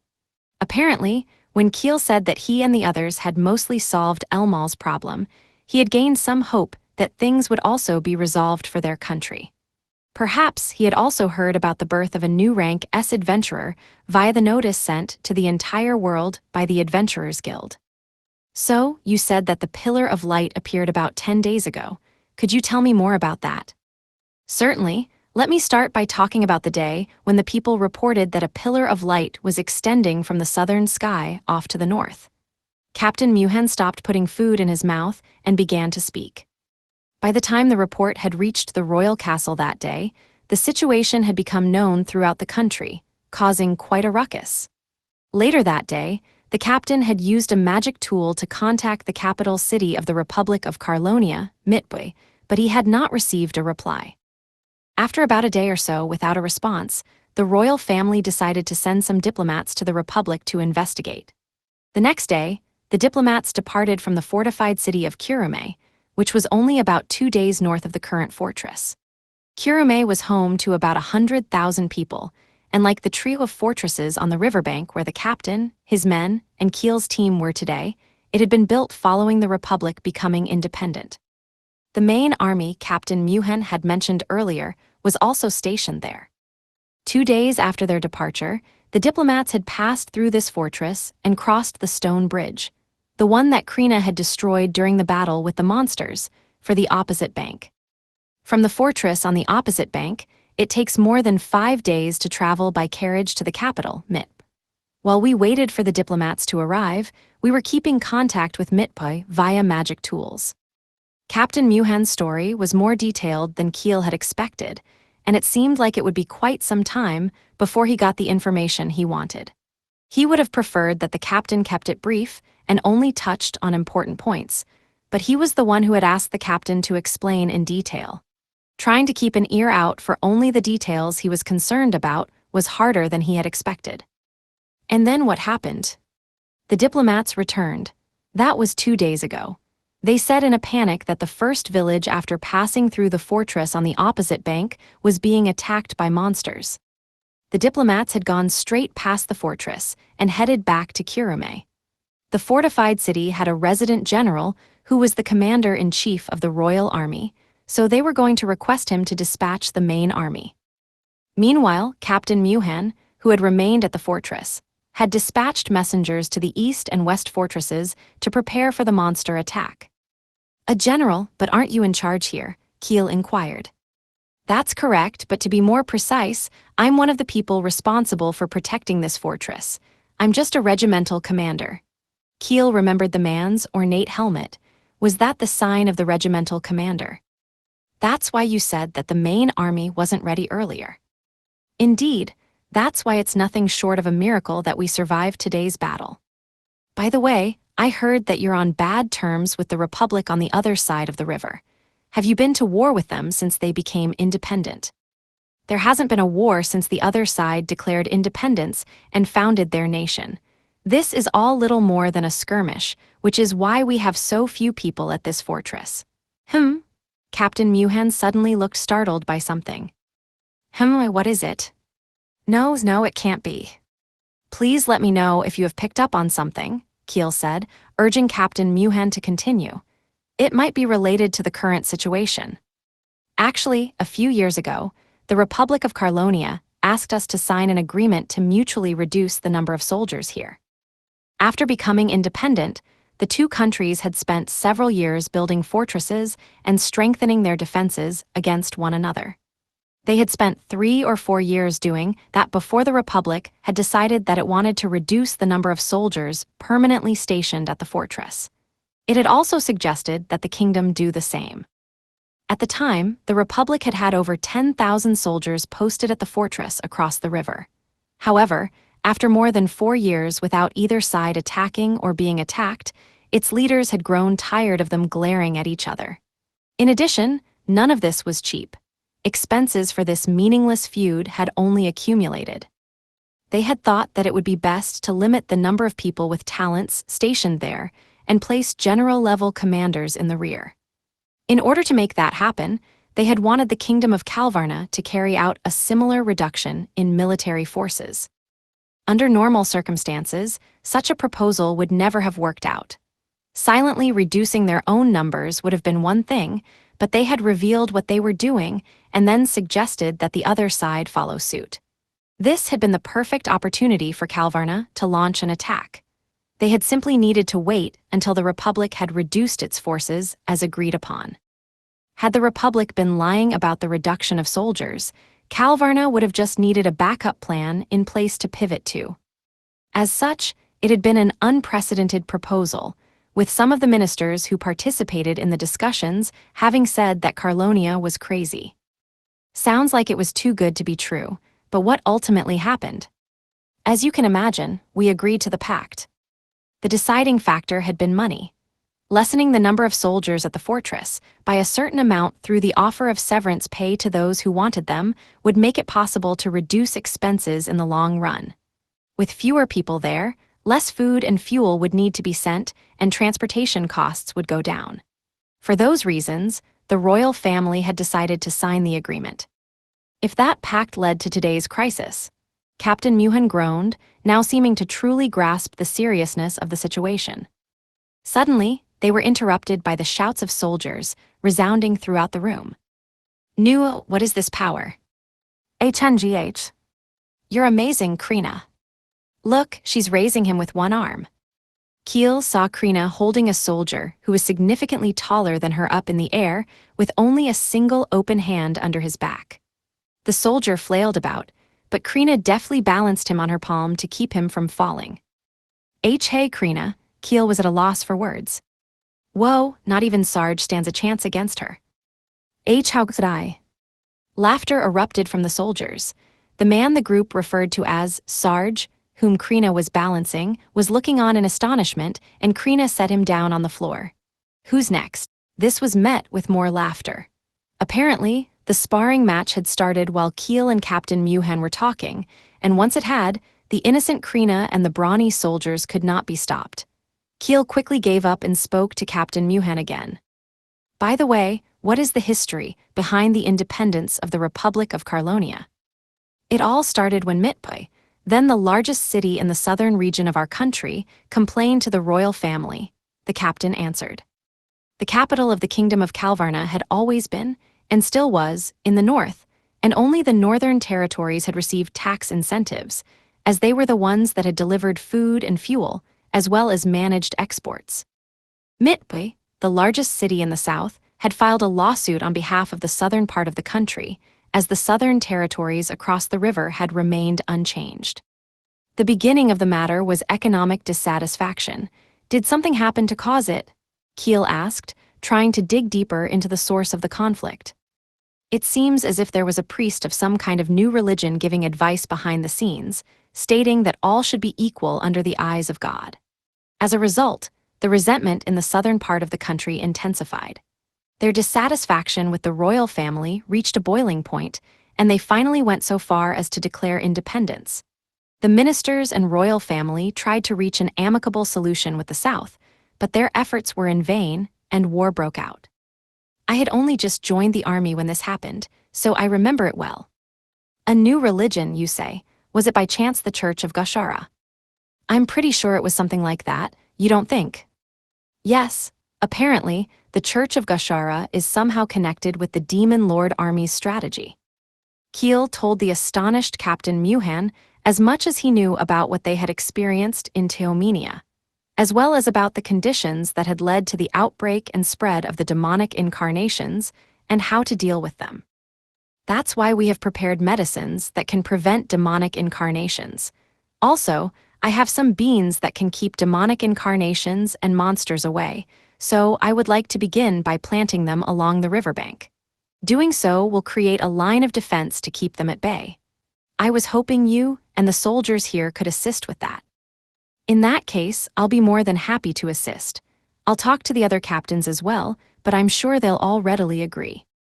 Watching Captain Muhan's reaction, Keel felt that Krina's straightforward personality and the politeness with which he tried to deal with the fortress's soldiers would likely win them their cooperation. Also, I would like to acquire a map of this country, or rather, of the Republic of Carlonia. There may still be people across the river who can be saved. A map, Captain Muhan frowned. Is that a problem? I just need to know the location of the main towns and villages. No, I promise to repay you for your assistance. I promise to get you a map. However, to be honest with you, the only map we have in this fortress at the moment has information on it that we cannot share with a foreign nation. If only we had an old map from before their independence, I would have given it to you immediately. Or I can consult with the general when he arrives in 2 or 3 days. How does that sound? No, time is of the essence. Could you at least show me the map that you have? Well, however, Keel pressed on in spite of Captain Muhan's reluctance. People's lives were at stake, and he could not wait 2 or 3 days. You can keep an eye on me as I look at the map. If that's not possible, then at least let me write down the rough locations of the towns and villages. Captain Muhan folded his arms and looked up at the ceiling, deep in thought. Oh, there you are, Maris said. And you are. The angel suddenly appeared in the dining room. Apparently, the defensive line of summons and monsters was now complete. He waltzed calmly into the room, gliding across the floor as he approached Keel and Captain Muhan. Captain Muhan seemed to recall having seen images of Maris many times in the churches and temples he had been going to since childhood. So, did you get the information? And what is Krina doing? Keel looked around before answering. Unsurprisingly, Captain Muhan and the other soldiers who were present were all staring at Maris with blank expressions. They looked as though they had never expected that an angel would appear in front of them. Is that first angel Maris? What's he doing here? I don't get it. The moment one of the soldiers said that, everyone in the room except for Keel and Krina dropped themselves to the floor in unison. Even the sweating Captain Muhan prostrated himself, doing so with such force that it seemed as if he had slammed his face into the floor. The messengers of Elmia, the god of creation, and the angels who conveyed the word of God to the people were far more noble than any mortal king. In fact, this was a sight he had probably never expected to see while he was still alive, which made the situation all the more confusing. Or perhaps he thought it was too intense of an experience to have confirmed the existence of angels and could not bear to face one directly. Keel felt similarly from his own experiences. So, did you get the map? We'll head to the Republic of Carlonia tomorrow. We were talking about that just now. They apparently can't give us a map, so we were exploring other options. What did you say? I said they can't give us a map, that's why. You won't give us a map? Krina asked. Captain Muhan, who had been listening to Maris and Keel discuss the situation, was taken aback when Krina suddenly spoke to him. There's not much that can be done about it. The general who has the authority to decide what to do about the map won't be here for another few days. So instead... Who is this general? Maris asked. Who is it that's saying they can't give us the map? I'll talk to them directly. Keel moved his gaze back to Captain Muhan, who was trembling, his face still pressed into the floor. He did not know what to do besides make himself look smaller and hope that he would not have to suffer the wrath of an angel. At that point, Keel decided that it was up to him to convince Maris. Listen, Maris, they can't give us a map, but they can let me copy it down. We can leave tomorrow with no issues. When Keel finished speaking, Maris held his gaze. Image summary, manga illustration of an angel with a halo, wings, and crossed arms looking skeptically at a man in ornate robes who reaches out toward him. All right, do as you wish, he said, and with it, he disappeared just as suddenly as he had appeared. Okay, see you tomorrow, Krina replied in parting, albeit a little too late. As soon as she had finished speaking, the soldiers raised their heads in unison. Keel, seeing the surprise, fear, and confusion on their faces, understood why Maris was reluctant to appear in public, and why Alan had included him in his team. Well, Krina, you've eaten a lot. Now it's time to get some rest. Yeah, it was really delicious. Krina nodded vigorously and lazily headed out of the dining room. Simultaneously, Keel turned to Captain Muhan. Please get some rest. We will make a copy of the map tonight, the captain said. Captain Muhan's solemn expression, as he spoke, caused Keel to hold back on making any further comments about letting him be involved in copying the map. He felt bad and wanted to apologize for the burden he was putting on him. Chapter 11, Team Alan, Journey to the Kingdom of Crivel. It had been 3 days since Alan split up the party into 3 teams. He, Cecil, and Dagora were riding on a deputized bird bee and heading west. By using the deputize skill, the griffin had become larger than normal, giving them more than enough space for all 3 to ride on the one summon. Alan was also utilizing the extra space to hold some soil that he was using to create more healing items. For the past 3 days, he had been constantly summoning grass CS to generate potherbs. He used quick summoning to create, synthesize, and activate the abilities of the summons, while Cecil and Dagora tossed the completed potherbs into storage via his grimoire, which was sitting right next to them. They were able to do all this from the back of their bird bee. Were he only interested in movement speed, Alan could have used Bird A's buff, Flight, to soar through the sky on his own. However, not only would that consume more MP, but he also wanted to increase his stock of potherbs and other items as much as possible. Using his Spirit A and Maris, whom he had split between the other 2 teams, Alan kept an eye on how things were going. On the eastern side of the continent, where Sophie's team had headed, the Pillar of Light seemed to end in an oasis town that had been built near the dark elf village of Fabraz several decades earlier.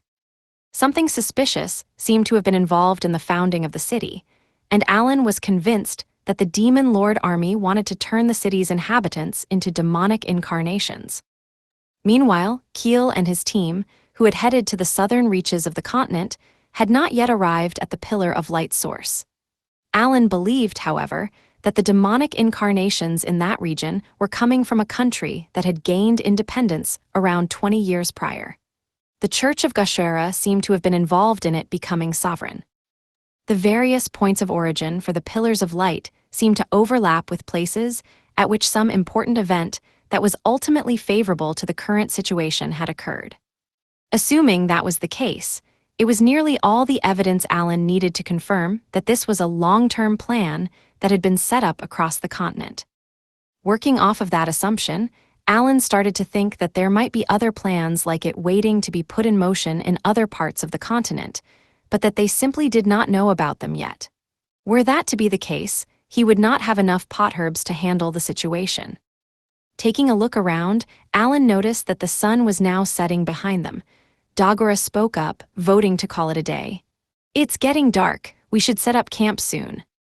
"You're right," Cecil agreed with Dagora, so Alan had their bird bee descend. In doing so, a large swamp came into view, prompting him to a detour in search of a dry spot. It seemed that there were many water sources in the area, and the river split into many tributaries and small creeks.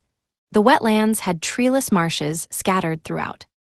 Before long, Alan found a place next to a forest that seemed to have been dried out by the afternoon sun. He landed the bird bee and checked the ground with his feet, confirming that it was not muddy. "I wonder if this area is still all right." Along with some firewood and a fire-starting magic tool, he took an insect-repelling magic tool out of storage. When a magic stone was attached to it, an incense-like smoke would come out, driving away all manner of bugs. For the past 2 days, the team had been moving between the forest area and the swamp area, so he had purposely teleported to the Empire of Bakis to pick up something that could deal with insects. Of course, the insect repellent would do nothing to prevent monsters from approaching, but that could be dealt with using some gold beans and leaving an Insect A on guard duty. That allowed all 3 members of the team to sleep through the night without the need for a lookout. Before long, fire had spread all the way through the large pile of wood, and it was burning like a campfire. Alan then pulled hunks of meat still on the bone out of storage and skewered them on a branch over the fire to roast. "This is delicious." Dagora bit into the cooked meat. It seemed that no matter what he ate, he always found it to be delicious. Even today, he had done nothing but rock back and forth atop the bird bee, yet he still had an insatiable appetite. Alan closely inspected Dagora's body, which had been growing both in height and in girth. Rather than becoming an agile fighter who could take advantage of his mobility, it seemed that his physique was more suited to a heavy warrior type. "I wonder what's going on with the other teams. Is Keel's team still fighting?" Cecil asked. "No, the battle is over. But it seems they took some time to heal the wounded soldiers and plant gold beans around the fortress," Alan replied. According to information shared earlier by Maris, Kiel's team had yet to reach their destination. The ostensible reason was that they were getting the fortress and soldiers ready to fight, but in truth, it was because the map they were promised had not managed to get prepared overnight. As a result, Krina found herself with some time on her hands, which she spent enjoying some sparring and practicing with the soldiers. "Looks like Krina is the same as ever," Dagora said. Thanks to that, though, they said they would be able to secure a fighting force that will help them annihilate the demonic incarnations. Since the country's main army should be arriving at the fortress, where Kiel and the others are waiting within the next day, Krina has been sparring with the soldiers to see who's strong enough to join them on their advance team. Heth, sounds like they're doing a great job. Kiel is doing his best in negotiating and making proposals. You need to hang in there and do your best too, Dagora, Alan thought, silently offering words of encouragement to his friend. It seems that Sophie and the others who went to the east have also begun to help the nearby towns. It was just this morning that Sophie and the others had earned the cooperation of the dark elf village of Fabraz and opened a refugee center not far outside it. When she had gone to check in on the situation in the early afternoon, she was told by a dark elf elder that he had formed a select party to hunt demonic incarnations. Apparently, the dark elves had entrusted elf Princess Sophie with the task of hunting demonic incarnations, liberating neighboring cities, and directing refugees to shelters as needed. However, they seemed interested in providing more than just shelter, and the elder had said that he had organized the strongest army in the village and would dispatch it to subdue the demonic incarnations. Sophie agreed with the proposal and expressed her gratitude. That same afternoon, they had set up a united front for the first time, liberating an oasis city that had managed to withstand the monster's attack. Tam-Tam's Eagle Mode's mobility and carrying capacity had helped with that. Alan asked the Spirit A to show him Sophie and the others fight, and what he saw was Sophie, Valmar, and Mararu's Tam-Tam fighting off monsters clinging to adobe walls. There were several scenes where it was necessary for Sophie to give all of her MP to the spirits, and the fact that they were the first to show off their strong fighting abilities was probably what had won them the cooperation of the Dark Elves. "Sophie seems to be the same as usual," Cecil remarked. Unlike me, Sophie tends to be quite calculating," Alan replied. Cecil noticed that Alan had used the word calculating in lieu of cunning. She let out a sigh, commenting under her breath that he was no different. Come to think of it, King Alvaz is quite an extraordinary person. King Alvaz had allowed them to open a shelter and provided them with a map after a single meeting.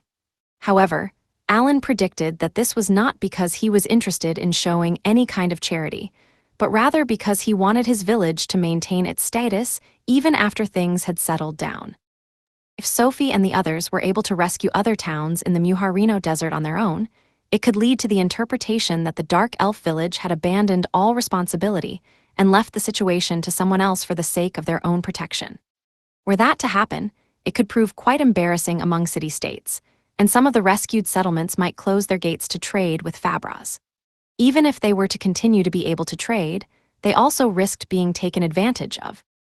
Alan figured that if King Alvaz, the leader of the Dark Elf village, had thought that far ahead, or if he had merely sensed the possibility of what could come and decided to show a willingness to help from the beginning, then he was not to be underestimated. I'd expect no less from the guy who was involved in fighting against the elves for thousands of years. I wonder what will happen in the future in a battle of wits between Sophie and Alvaz. Does this mean we have to go all the way to western limit of the continent? Dagora asked. Considering that Sophie and Kiel had had to go all the way to the eastern and southern limits, respectively, before finally arriving at the points where the Pillars of Light originated, Dagora's prediction was a definite possibility. If it's farther west than here, I'm pretty sure that'll take us to the Kingdom of Crevel. On the west side of the continent, where the Union was located, countless rivers of varying sizes flowed from the central mountain range out into the sea. These rivers formed wetlands and forests as they moved westward, ending on a jagged coastline dotted with coves. A country called Crevel was located there, and most of its inhabitants were said to be fishkin. Despite hearing rumors about them, Alan and his friends had never seen a fishkin. They even recalled the name having been mentioned back at the academy, though they had not had the opportunity to learn about them in detail. Ah yes, the Fishkin Kingdom. Beast Princess Shia apparently headed there. Or at least, that was what Alan had heard from the cardinal. That was just after she caught Pontiff Gushera, Cecil noted, so it's already been about a month. I hope she's okay. If that was where the Pillar of Light originated from, it was almost guaranteed to be a terrifying place where demonic incarnations and other monsters ran rampant. Though they may not be on the same level as the 10 heroic beasts, she's still in charge of a pretty elite force, so I imagine she should be fine. The strength of the demonic incarnations varied from individual to individual, but they tended to range between rank B and rank C. Most of them were accompanied by rank A monsters, however. But Alan figured that Shia, known as the War Princess, was likely still alive, especially with her elite squad in tow. Of course, he had never actually met her and knew nothing about her stats or skills, so it might have been nothing more than wishful thinking. But why did she go to the kingdom of Crevel after capturing the founder of the heretical cult? Do you think she's also after the holy orbs of Macris? Cecil asked. I mean, she may be known as the War Princess, but she's still a princess at the end of the day. Alan doubted that was the reason, but he tentatively entertained the possibility for the moment. I knew it, Cecil shouted excitedly. I'd guessed that the holy orbs of Macris would be in the kingdom of Crevel if they really existed. Hey, could you at least talk in a way that I can understand? Dagora seemed to be struggling to keep up with the conversation, so Alan decided to put a stop to it. No, not right now. This isn't the place to discuss such matters. Huh, what do you mean? Now's not the time is all I'm saying. I'll tell you the next time we're alone, or maybe you can ask Keel, he might know. Huh? Dagora was confused as to what was going on. Alan really wanted to explain the details of the holy orbs of Macris, but that would mean bringing up the Prostya Empire and the tears of the holy fish Macris in front of Cecil. To avoid doing so, he needed Dagora to be satisfied with his non-answer for the time being. Since Alan was once a servant of a noble family, he was aware of the unspoken rule that a man must not talk to a woman about the Prostya Empire and the tears of the holy fish Macris. It was a popular topic among aristocrats and the wealthy, but since men tended to avoid the topic, women either had to ask other women or read about it in books. Therefore, in Radhash's noble households, there was more than one copy of a picture book with a title like the story of the Prostya Empire, which would be read to the nobles' daughters by their mothers, sisters, and wet nurses. Cecil also loved this picture book. When she had learned that Alan could read, she had ordered him to read it and tell her his thoughts.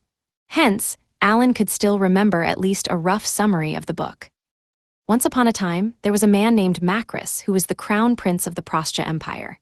Triggered by a certain event, he met a girl, Deirdre, who lived in a rural village on the outskirts of the empire and fell in love with her. Macris confessed his love to Deirdre, but she turned him away, saying that their respective statuses were just too different. However, deep in her heart, she also was in love with him, and after they met time and again, they pledged their love to each other. There were several twists and turns, such as his father, the emperor, opposing their relationship and them being separated due to various circumstances, but the bond between the two lovers only deepened, refusing to break. Finally, the emperor acknowledged the relationship between the two, and it came to the point that they received blessings from all over the empire. Alas, that was not their happily ever after. Many years earlier, a vicious monster had been sealed in the territorial waters of the Prostya Empire, but it escaped from the seal just before Macris and Deirdre's wedding and went on a rampage that threatened to destroy the empire. In order to protect his beloved Deirdre and the future of the empire in which he planned to live with her, Macris went to the Temple of Aqua, the god of water, and asked for the power to fight this monster. His wish was granted and he heard the voice of water god Aqua, but the water god told him that he would be turned into a fish in exchange for the gift of power. Macris accepted this, and when he was transformed into a huge fish, he went to battle the monster. After a desperate battle, he succeeded in sealing the monster once again. However, Macris did not tell Deirdre about his contract with water god Aqua. With his battle finished, he landed at the feet of his beloved, but she ran away in fear at the sight of the giant fish. Knowing that he would never be with Deirdre again, Macris shed large tears before leaving for distant waters. Thus, holy fish Macris remained in the sea, where he still swam all by his lonesome, protecting the Prostja Empire and Deirdre. The tears he left behind crystallized and were kept by Deirdre, who regretted hurting the man she loved, as treasures of the Prostja Empire. That was the story as Alan recalled it. After he had finished reading it to her, Cecil had been adamant that he give her his impressions, so he had done just that. This picture book details how the royal family will protect even a girl from the frontier so long as she is a citizen under them. And because it serves as a model for the ideal relationship between the royal family and the people, it is popular among the nobility and the rich. Also, given that the two weren't together in the end, the story is also careful to not deny the class system. When he had said that, the smile had immediately faded from Cecil's face. Her expression had become one of fury as she proceeded to beat him up. The mere memory of the story made one sad, and talking about it would bring one to tears. It was not unlike how, in his past life as Kanishi, there had been a popular location that every girl wanted to visit at least once in their lives, but that he himself had never gone to. It seemed that even in this world, he still could not understand such romanticized dreams. Back in the academy, Alan learned that the Prostja Empire still existed. Surprisingly, it was a large empire at the bottom of the sea south of the central continent. There were few countries that had any sort of direct diplomatic relations with it, so the details were mostly unknown, but it was apparently comparable in size to the Empire of Jayamut. Additionally, although Alan did not know if they were the same ones that appeared in the story of the Prostja Empire, there were jewels called the Tears of the Holy Fish Macris, or the Holy Orbs of Macris, which were extremely valuable to the fishkin. There had even been cases of these jewels being sold. However, the sale prices had been so high that Alan and his friends would not have been able to afford one even with the money they had earned in the Rank S dungeon. However, some of them had indeed been sold, and with the huge amount of money the fishkin had obtained, they had bought land above the sea and founded the Kingdom of Crevel. Holy Orbs of Macris apparently cost millions of gold coins. There's no way we could buy one, Alan stated bluntly. Cecil turned red and lashed out at that. Huh, buy one? What are you talking about? I'm a sensible person too, you know. But anyway, are there any problems in the Kingdom of Crevel? Image summary, manga illustration of a shocked girl with an exclamation mark above her head, watching a man in a fur-collared coat hold a tool over another person. You liar, I could see your eyes sparkling at the thought. Alan decided to keep his thoughts to himself now that the conversation was back on track. Seems like there are, he continued. The Kingdom of Crevel is a vassal state of the Prostja Empire, and it seems that they were dissatisfied with this arrangement. There was even talk that a civil war could break out. Tears of the Holy Fish Macris were apparently traded by the Kingdom of Crevel via the Prostja Empire, or so Alan had heard from the Cardinal. What happened in the Republic of Carlonia might have also been happening there, and in addition, Princess Shia had supposedly headed for the Kingdom of Crevel after she had heard about the situation. Then, Princess Shia went to the Kingdom of Crevel to try to do something about it. You catch on quick, Dagora, that's the natural assumption. Right, and if there's a demonic deity there, that means there's a battle awaiting us. Cecil stopped eating and spoke in hushed tones, the expression of a girl who longed for her picture book fading away into a more serious one, as if she were deep in thought. Alan and his friends all shared the same goal of fighting against the Demon Lord army, though their personal goals and values all differed. Alan saw no problem with this and felt that his peers' values should be respected. Sophie believed in the prophecies of the spirit gods and strove to act in a manner befitting a princess by being one who gave hope to people in distress, particularly the elves. Keel had a strong sense of justice and could not abandon those in trouble, but as the head of the Carnal family, he had ultimately decided that he would take care of his sister and his servants who had joined him. He prioritized the happiness of his young servants. Meraru, too, valued her family. Her father was a low-ranking soldier in the Bokisian military, and her older brothers also served as soldiers, fighting for their family and country. Meraru's goal was to support her family, and she fought against the demon lord army in the hopes that the day would come when such fighting would no longer be necessary. On the other hand, Krina and Dagora, who wanted to fulfill their childhood dreams of becoming heroes, wished to fight. They looked forward to growing in battle and never missed a single day of training. In Cecil's case, she was driven by revenge for the loss of her older brother Mihai, whom she cherished, loved, and idealized. That was in the letter too. Viscount Granvelle had shown Alan the last letter his eldest son, Mihai, had sent him. It began with him expressing his gratitude to his parents for raising him, then went on to say that he wanted Thomas to take care of the Granvelle family, that he worried about Cecil, and that he was sorry for not being able to come home soon. It had ended with a request to tell Alan to protect Cecil. Mihai had been a kind-hearted young man who had often sent letters like that, and Cecil, who greatly admired her older brother, possibly was the most resolved when it came to fighting with her life on the line. Even now, her face, illuminated by the glow of the bonfire, reflected that determination. Apparently, the Granvelle family will be granted the title of Count this year. Perhaps you should go check in on them once this is all over with, Alan suggested. He spoke as though he was just thinking about what the gamers should do once the battle ended. Currently, House Granvelle was growing its presence in the kingdom of Ratesh. Mithril mining was at its peak, and their daughter, Cecil, had been mentioned by name in a letter sent to the royal family by the Queen of Rosenheim, the leader of the Five Continental Alliance. The Queen had hailed her as the hero who finished off an enemy general. Moreover, Viscount Granvelle, the head of the family, played an active role as a contact point for diplomatic relations between Ratesh and Rosenheim, and he greatly contributed to the kingdom.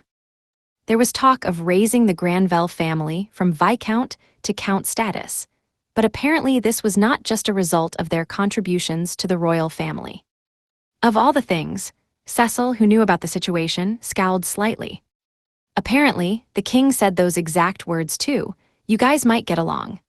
Alan jokingly referred to how Cecil's remarks were extremely similar to the king of Ratesh's.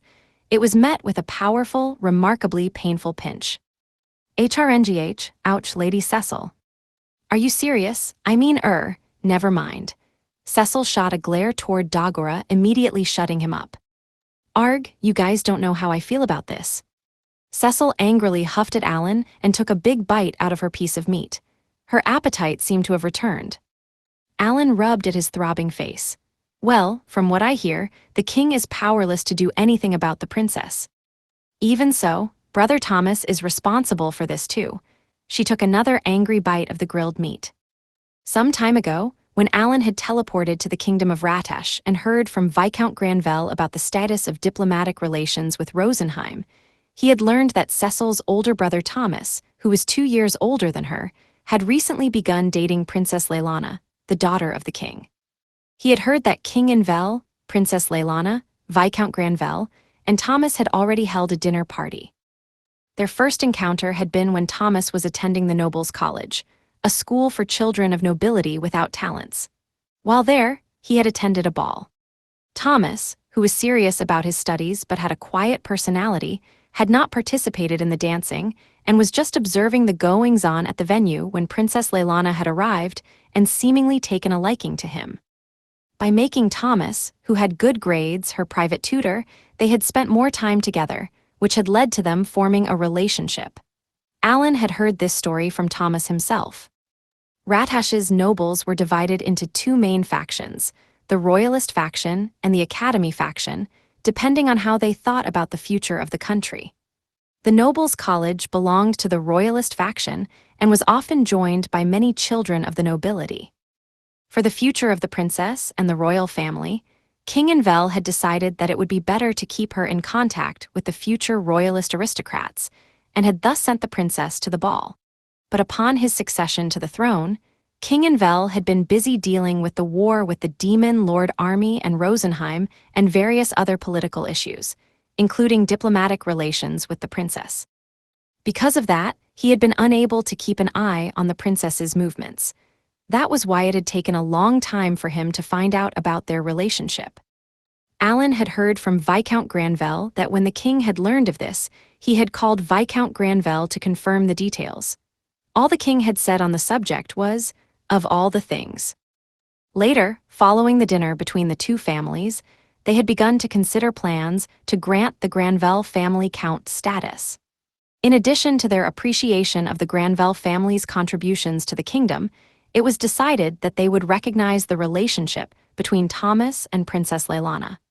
There were also rumors that the purpose of the change was to address their difference in status. In addition, there was conflict between the Royalist and Academy factions. Count Hamilton and Viscount Granvelle were on good terms with each other. After King Infel raised Viscount Granvelle's status to be on par with that of House Hamilton, there were rumors that the king intended to bring the Granvelle family into the Royalist fold. And as Alan and his party had successfully cleared the rank S dungeon, the royal family wanted to use Cecil to bring this rank S party under their control.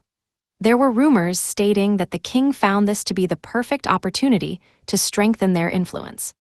There was a reason, however, that Cecil was outraged rather than delighted by this turn of events. After the death of her brother Mihai, rumors had circulated that the royal family had sent Mihai to a fierce battlefield in order to reduce the power of the Academy faction.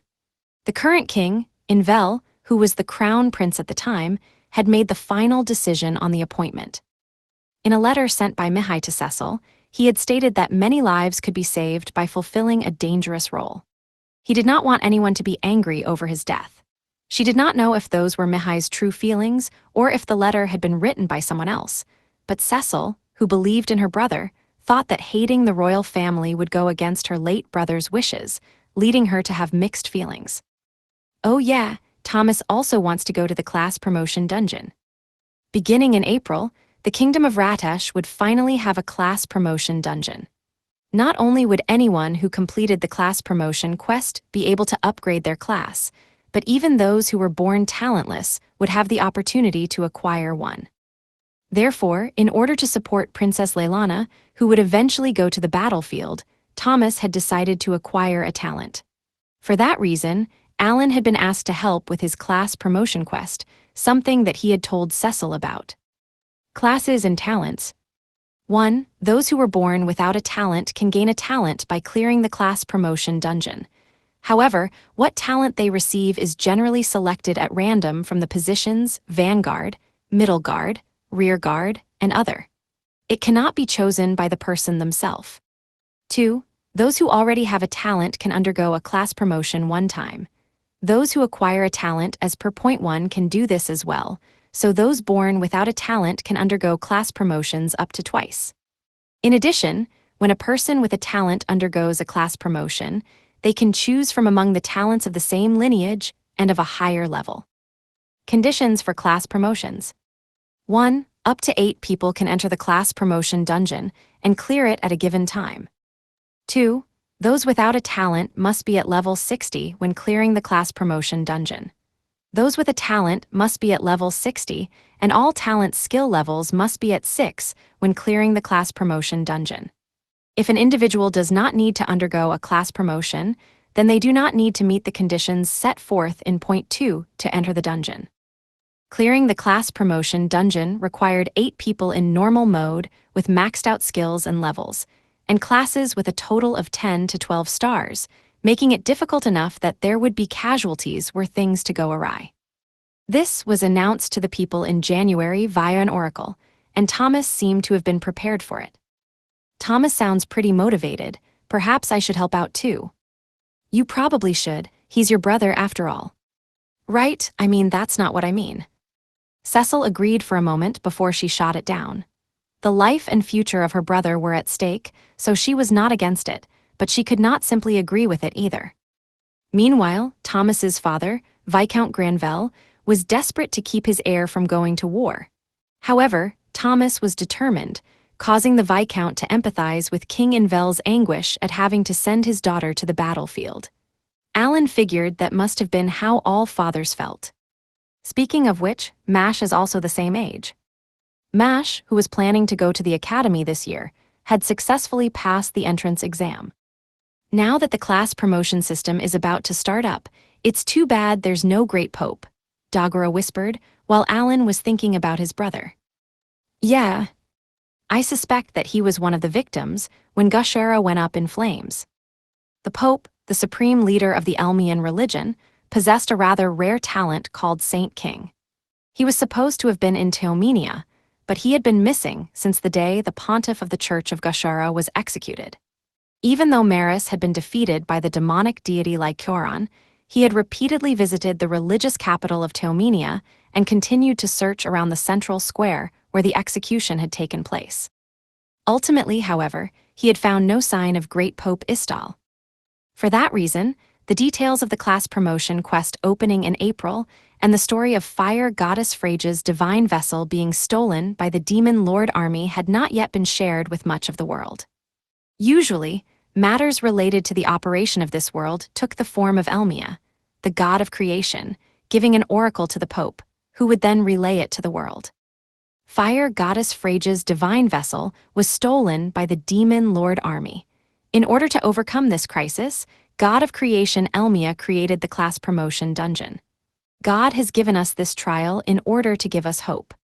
This was what the Pope had wanted to say to inspire everyone, and he had also planned to execute the pontiff of the Church of Gashera by the end of March.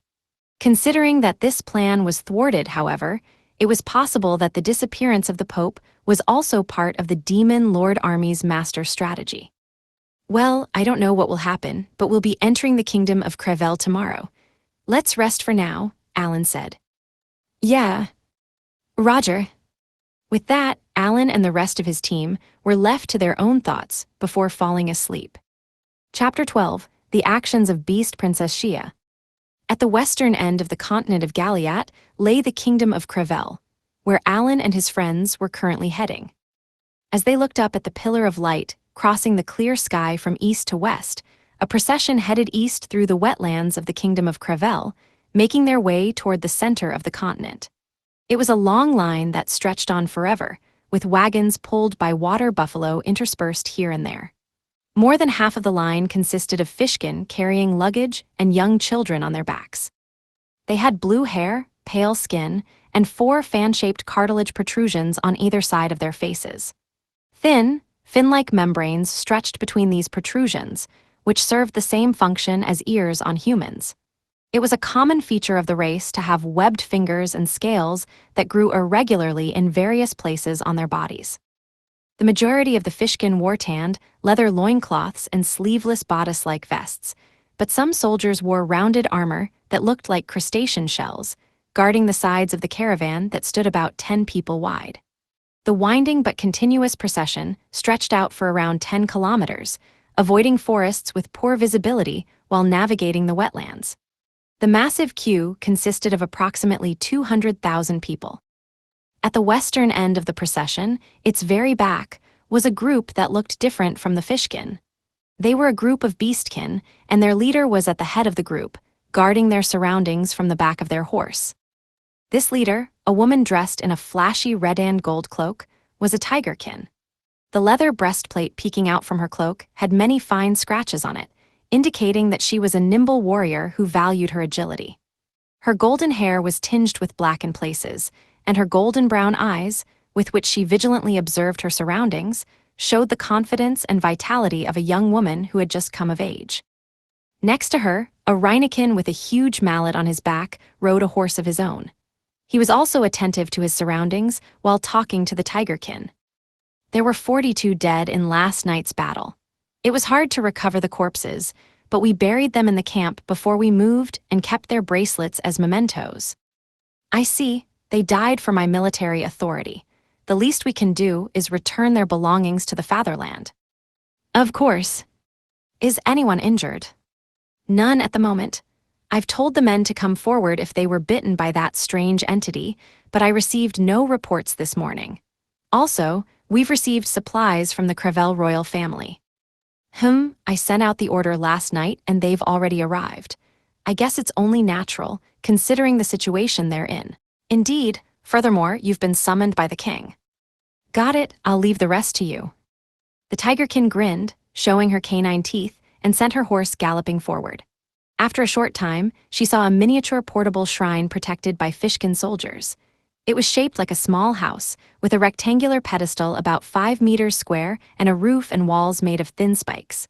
Beneath it was a huge wheel, guarded in 4 directions by 3 water buffalo, making 12 in total. Soldiers who also served as escorts led these water buffalo. A soldier who noticed the approaching tigerkin gestured to tell her to move her horse to the left for when she came up alongside the shrine. There was a scaffolding-like structure protruding from the shrine that allowed one to get on it from their horse and then enter the building. The tigerkin entrusted the horse's reins to the fishkin soldier, nimbly moved to the scaffolding of the shrine, and opened the sliding door that made up one of the walls. Inside, a well-built old fishkin sat comfortably on a rug, with secretaries and bodyguards on either side. He wore what appeared to be a colored leather coat and a broad coronet of dull gold on his forehead. This fishkin was the king of the kingdom of Cravel. Nearby was a fishkin also wearing a leather coat and a thin diadem, and judging from their physique, they seemed to be a woman. This shrine was apparently moving the Cravel royal family, including the queen and princess. "Oh, thank you for coming, Your Highness Shia. Please sit down," the king of Cravel said to the tigerkin in a gentle tone. He held up his hand and indicated with his palm where she should sit. "Thank you for inviting me," Shia answered briefly before sitting down in the indicated seat. "I'm truly honored. I apologize for rushing matters, but first, I'd like to thank you for replenishing our arrows." She bowed her head in respect to the king and thanked him for the supplies she had been told about by the Rhinakin, Captain Rudo. "I only did what was expected of me," the king replied. "I heard that there was another fierce battle last night." "Yes, I lost a lot of subjects." "Is that so? Say, do you think it would be possible to let our own elite soldiers show off their powers?" Shia figured that this was the reason she had been summoned. She also sensed that this could serve as an opportunity to advance her plans, which she had been working on for some time. "I appreciate your concern. It's true that there is nothing more reassuring than being able to rely on the power of your country's elite. However, it takes an entire hour to make it from the head of the procession to the back, even on a horse. In order to protect a procession of that length, a large number of soldiers are required. Moreover, if the elites are dispatched, it will be difficult to protect your majesty. In fact, do you think it would be possible for the royal family to move a little farther forward? Then we can fight without having to worry." The king was correct that the burden on the beastkin would be reduced if the soldiers of the kingdom of Cravel were concentrated in the rear, but that would leave the sides of the long queue short-handed. The points that needed defending were concentrated in the rear as things were, so Princess Shia thought that it would be easier to protect everyone if they were more dispersed. "But it's a king's duty to protect the people," the king said softly. "Absolutely. You're an excellent king, Your Majesty. However, we will finally arrive at the fortified city of Carlo in 3 days. Please consider moving there as soon as possible. Our country has already begun moving troops and supplies there, and we have decided to ask for help from our allies." The long procession was heading to the fortress city that was almost certainly underneath the pillar of light that ran from east to west across the kingdom of Cravel. When Shia mentioned it, she put particular emphasis on the word allies. "Oh, our allies, but our country still hasn't formally entered into an alliance with your nation." A certain strength filled Shia's eyes. "Oh, are you saying that it was only in vain that we shed so much blood for your people and the royal family?" No, I can't thank you enough for your actions and the bravery of your country. However, we can't make an alliance with other countries based on our own discretion and without permission from the Empire." "That is true. The treaty you signed with the Empire stated that your country may not form treaties with other countries without the Empire's approval." "What? Why do you know that?" Her statement elicited a look of surprise from King Cravel. He never imagined that Shia would know the contents of the treaty between his homeland and the Empire. "Therefore, I would like you to propose to the Prostya Empire an alliance with our country." When Shia said that, a shocked expression appeared on the king's face. You must certainly know just how difficult that is. Right now, our country is not on good terms with the Empire," the king replied. "Of course I know that.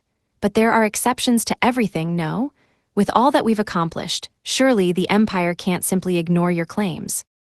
The great undersea empire, the Prascha Empire, had thrived on its own thus far due to the abundance of undersea resources. If they needed anything, they traded with other countries using the port of the Kingdom of Crevel, a vassal state. For this reason, the Kingdom of Crevel never entered into alliances with other countries. Besides, this might be a good opportunity. Before I came here, I was in Elmal up in the north. It was common sense that without the Kingdom of Crevel's port, the Prascha Empire could not trade with other continents. I heard rumor that your country is plotting independence from the empire. Of course not. That's inconceivable. Such rumors must be a plot by those who want to drive a wedge between our country and the empire. King Crevel's shouts were high-pitched and hoarse. Hastily, his secretary rubbed his back and made him drink from a porcelain cup. It must have been a plot by the believers of demonism. They are cunning people. Come to think of it, perhaps it was a part of their evil plot to demand that their pontiff be arrested and held for trial prior to his execution. Shia's eyes took on a terrifying glare as she spoke, like that of a hungry beast. As I thought, it was the followers of demonism that attacked. The king quickly tried to steer the conversation in another direction. Even your majesty must have seen how the people of your country took on bizarre forms and attacked their comrades. Those hideous acts must be the work of the demonism believers.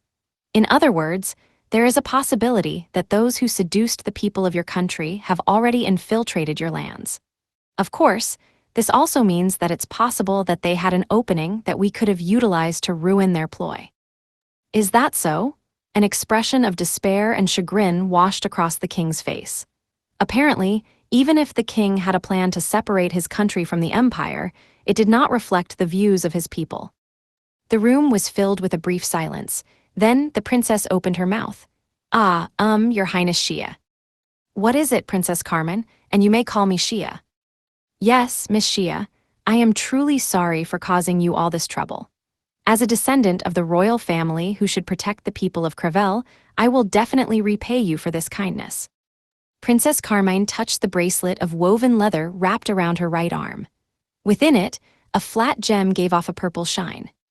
Do not worry about it, Princess Carmine, Shia replied to her counterpart in a friendly manner. Let's talk again after everything settles down.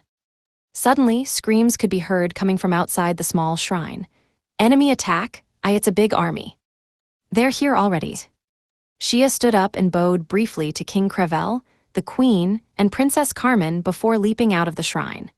There, the Fishkin soldiers were shouting about an enemy attack and discussing the unprecedented scale of the charge. As Shia pulled on her horse's reins to get it out of the line, a deerkin with magnificent horns ran up to her. Vice Captain Rasu, what's the situation? According to the scouts' report, there are around 20,000 enemies, Your Highness. They will catch up to us in another hour. 20,000? They're really going all out. I guess they've decided that this is a critical juncture for them. Shia grinned, baring her canine teeth.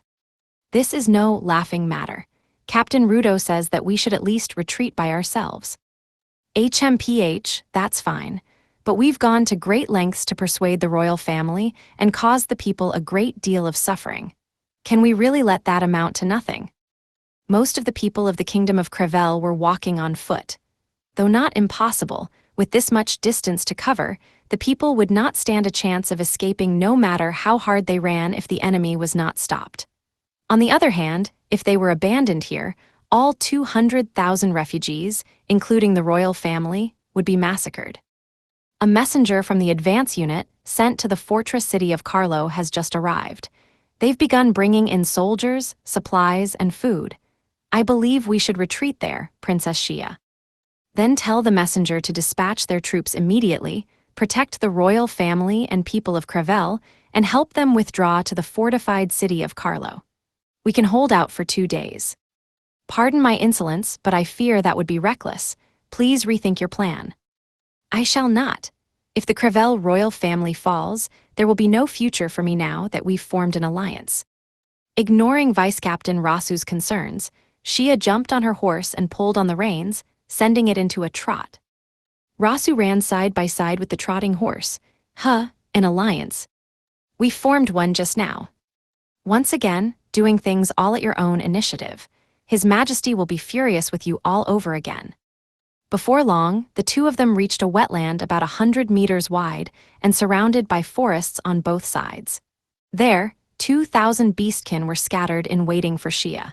When they looked at their leader's face, they gave her a look of resignation and understanding.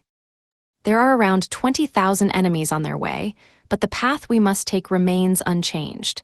So I ask you, is there anyone who thinks that I have no power to carry out my duties as commander? If so, there is no need to hold back. You may leave at once." At her words, not a single one of the 2,000 beastkin nodded. They knew that the Beast Princess would only say such things if she was prepared to fight with her life on the line. She had done the same when she had captured the Pontiff of Demonism. At that time, hundreds of her companions had ended up losing their lives, but the Beast Princess had said that their deaths became the cornerstone of her authority. She did not take the sacrifices of her allies lightly, but neither did she let the fear of death stop her. The soldiers of the Beastkin Corps silently gripped their weapons, realizing that this was where they would risk their lives. The soldiers of Crevel also said that they would fight with us. "Let us do everything in our power." Captain Rudo spoke in a booming voice so that everyone could hear his words. It sounded as if he was talking to the entire Crevel army. "That's reassuring at least. Now let's set up camp. Mage Squad, build a defensive barrier. All we have to do now is buy some time." "Yes, Your Highness!" The Mage Squad members all shouted. They then dug into the swamp mud with their earth magic, piled it up about 5 meters high, and created a number of defensive walls with countless sharp, conical pillars facing the enemy. They then shot ice magic to freeze the moisture in the barrier and reinforce it, repeating this action several times as they moved backward. These ice barriers were not meant to defeat the enemy, but rather to prevent them from approaching the main wall and to reduce their physical strength if they tried to push through by force. Another aim of stacking many layers of defensive walls was to block the movement of enemies and disperse them so that they could not attack in groups. Finally, a high defensive wall was built. It stood about 10 meters tall, 100 meters wide, the entire width of the wetland, and about 5 meters deep. This defensive wall had a pathway atop it similar to those found on the outer walls of fortresses and served as the final line of defense. Shia, the Beastkin Corps, and the Fishkin soldiers who had rushed to help left about 1,000 soldiers behind and went up to the pathway. About 30 minutes had passed when the enemy began to appear through the first rows of barriers. "Already here, huh? Looks like they're energetic. Archers, take up positions." Shia fixed her gaze on the approaching herd of monsters.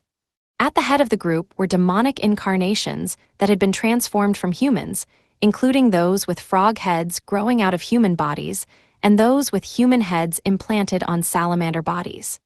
In the back, there were monsters such as lizard men and giant crab monsters that moved easily through the swamp. "You know what to do. Aim for the legs and eyes." "Yes, Your Highness."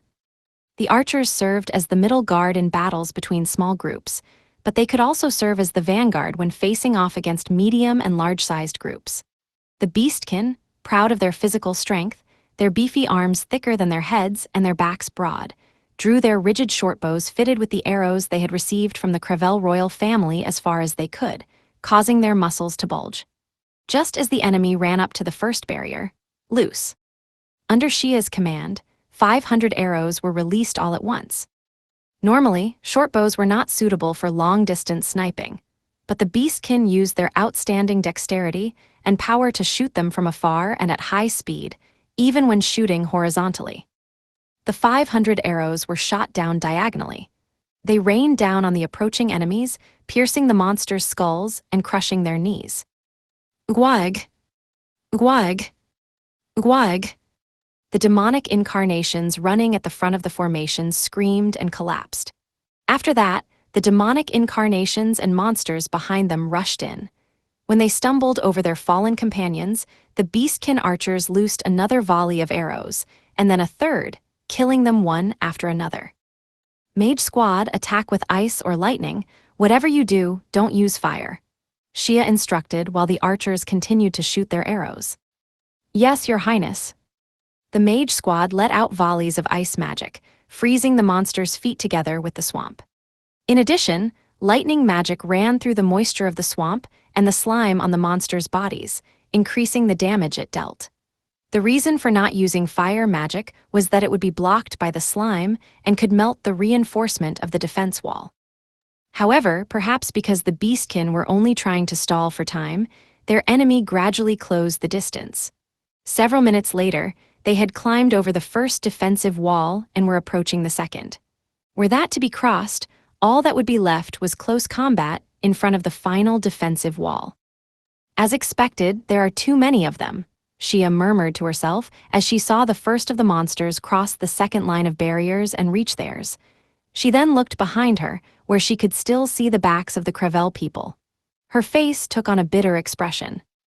Just then, Ray, a lightly dressed foxkin serving as the commander of the scouting unit, came running up to her. 20,000 troops are approaching through the forest from the right wing and the front left wing of the main camp. What? Shia shouted. Isn't this the whole army? Hearing this, Vice Captain Rasu was startled and looked back at Shia, who had already engaged the first wave of demonic incarnations that had crossed the parapets. To the left and right of her, a force of spear-wielding beastkin and fishkin was deployed to prevent the hordes of monsters from climbing over the final barrier. This is bad. Vice Captain Rasu. Rasu ran off before hearing all of Ray's report. No matter how brave the Beastkin Corps was, fighting against that number of opponents was too much for just one person. Shia could not stay in such a place. All at once, the demonic incarnations with the lower bodies of frogs jumped over the barrier, knocking down the vanguard with their momentum before landing on the pathway. Shia struck the attacking monsters, and when she stepped back, she tore off the head of a monster that was about to bite her. Another monster stepped up to fill its place, however. This one was a demonic incarnation that had transformed into a giant salamander head with a human head attached to it. Watch out, princess. Rasu jumped on Shia and pushed her down as he covered her body. The demonic incarnations yawned wide and gnawed on his shoulder. Gah! Vice Captain Rasu's upper body was chomped down by the monster. Above its mouth, the human head wore a nasty grin. You bastard! Seeing this, Captain Rudo wavered for a moment as though he was surrounded by haze. He swung his hammer at an unbelievable speed, gouging out both the salamander and the human heads in a single swing. He kept swinging, crushing the surrounding demonic incarnations one after another. Rasu, however, who was helped up by an unharmed Shia, summoned the last of his strength. He raised his voice and belted out his command. All units, protect Princess Shia and withdraw to the fortress. Rasu! Tears welled up in Shia's eyes as she looked down at Rasu, lying limp in her arms, his eyes open. Your order, please, Your Highness. This barrier will no longer hold. Captain Rudo, standing between the two and their approaching enemy, shouted. Rasu heard this voice like a distant thunderclap. Though he could hear it, it sounded as if it were coming from somewhere far off. In other words, his whole body was numb, and his mind and vision were growing cloudy. He willed himself to stay alive, but he also believed that if he gave his life for Shia, he would die with no regrets. Don't die, princess. Ah. Hearing Rasu's faint whisper, Shia's eyes widened as she watched his horribly scarred body slowly regenerate. However, the regenerating body was completely hairless, unlike a beastkin, and it was nothing but abnormal black flesh. I'm sorry, I'll free you from your suffering. With tears in her eyes, Shia reached for her hip and drew her dagger. She thought that she would rather put an end to him herself than let him be reborn in a hideous, unwanted form. Bizazizate, bizazizate, bizazizate. As the sun quickly faded, there was a deep rumbling sound, like something was falling to the earth from the sky. The sound alone made the ground shake. An innumerable number of huge enemies were flying in. Shia reflexively looked up at the sky, and for a moment, she was so frightened that she forgot about the monsters surrounding her and the danger her own life was in. Jitchi. The horde of monsters making that noise looked like a rain cloud at first, a rain cloud moving at great speed from the east where the Crevel people had fled. But as it approached, it turned out to be a gigantic swarm of bees. The rumbling sound was the batting of their wings. The grating noise produced by their large jaws rubbing together sounded like metal scraping against metal. All at once, the gigantic swarm of bees descended at a tremendous speed, like a sideways rain. Monsters. What are they? It's the end of the world. As the beastkin continued fighting the monsters, Shia could hear the cries of her men. "Ha ha, does this mean that my trial is not yet over? Temi, you senile old fool." Shia cursed Temi, the court astrologer who had not made any mention of the fact that this awaited her. It was then that she noticed the massive griffin flying out in front of the swarm of bees. Image summary, grayscale anime illustration of Shia, a beastkin woman with animal ears, looking upward with a concerned expression against a backdrop of dark, swirling storm clouds. Side story 1, Teomenia consumed by black flames. In the center of Teomenia, the religious capital of Elmal, was a man-made hill with a church built atop it, overlooking the city made of stone.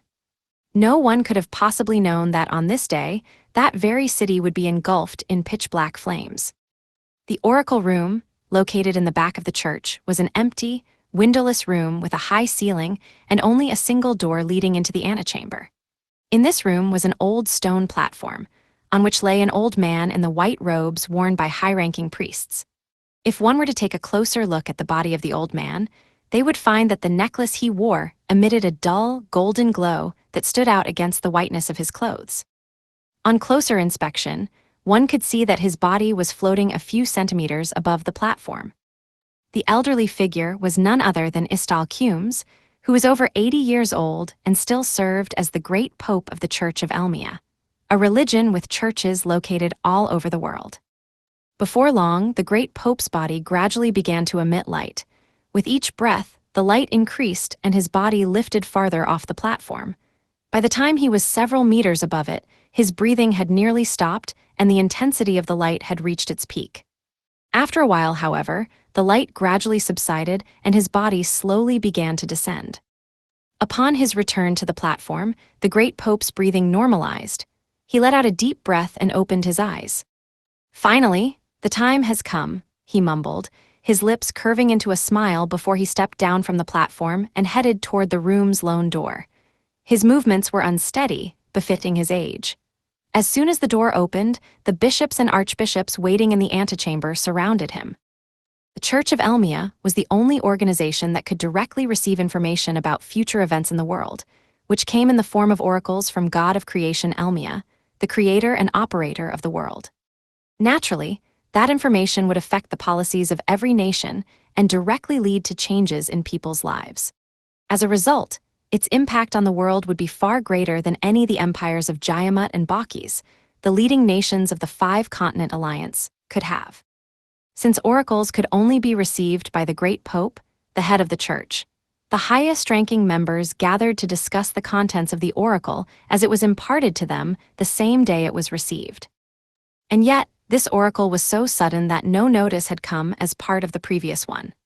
That oracle, which had been sent immediately after the new year, had only contained an announcement explaining the purpose of the launch of a class promotion dungeon and a statement that the details of the dungeon would be communicated before it opened in April. The previous evening, First Angel Lapt had told the great pope that an oracle would be sent today.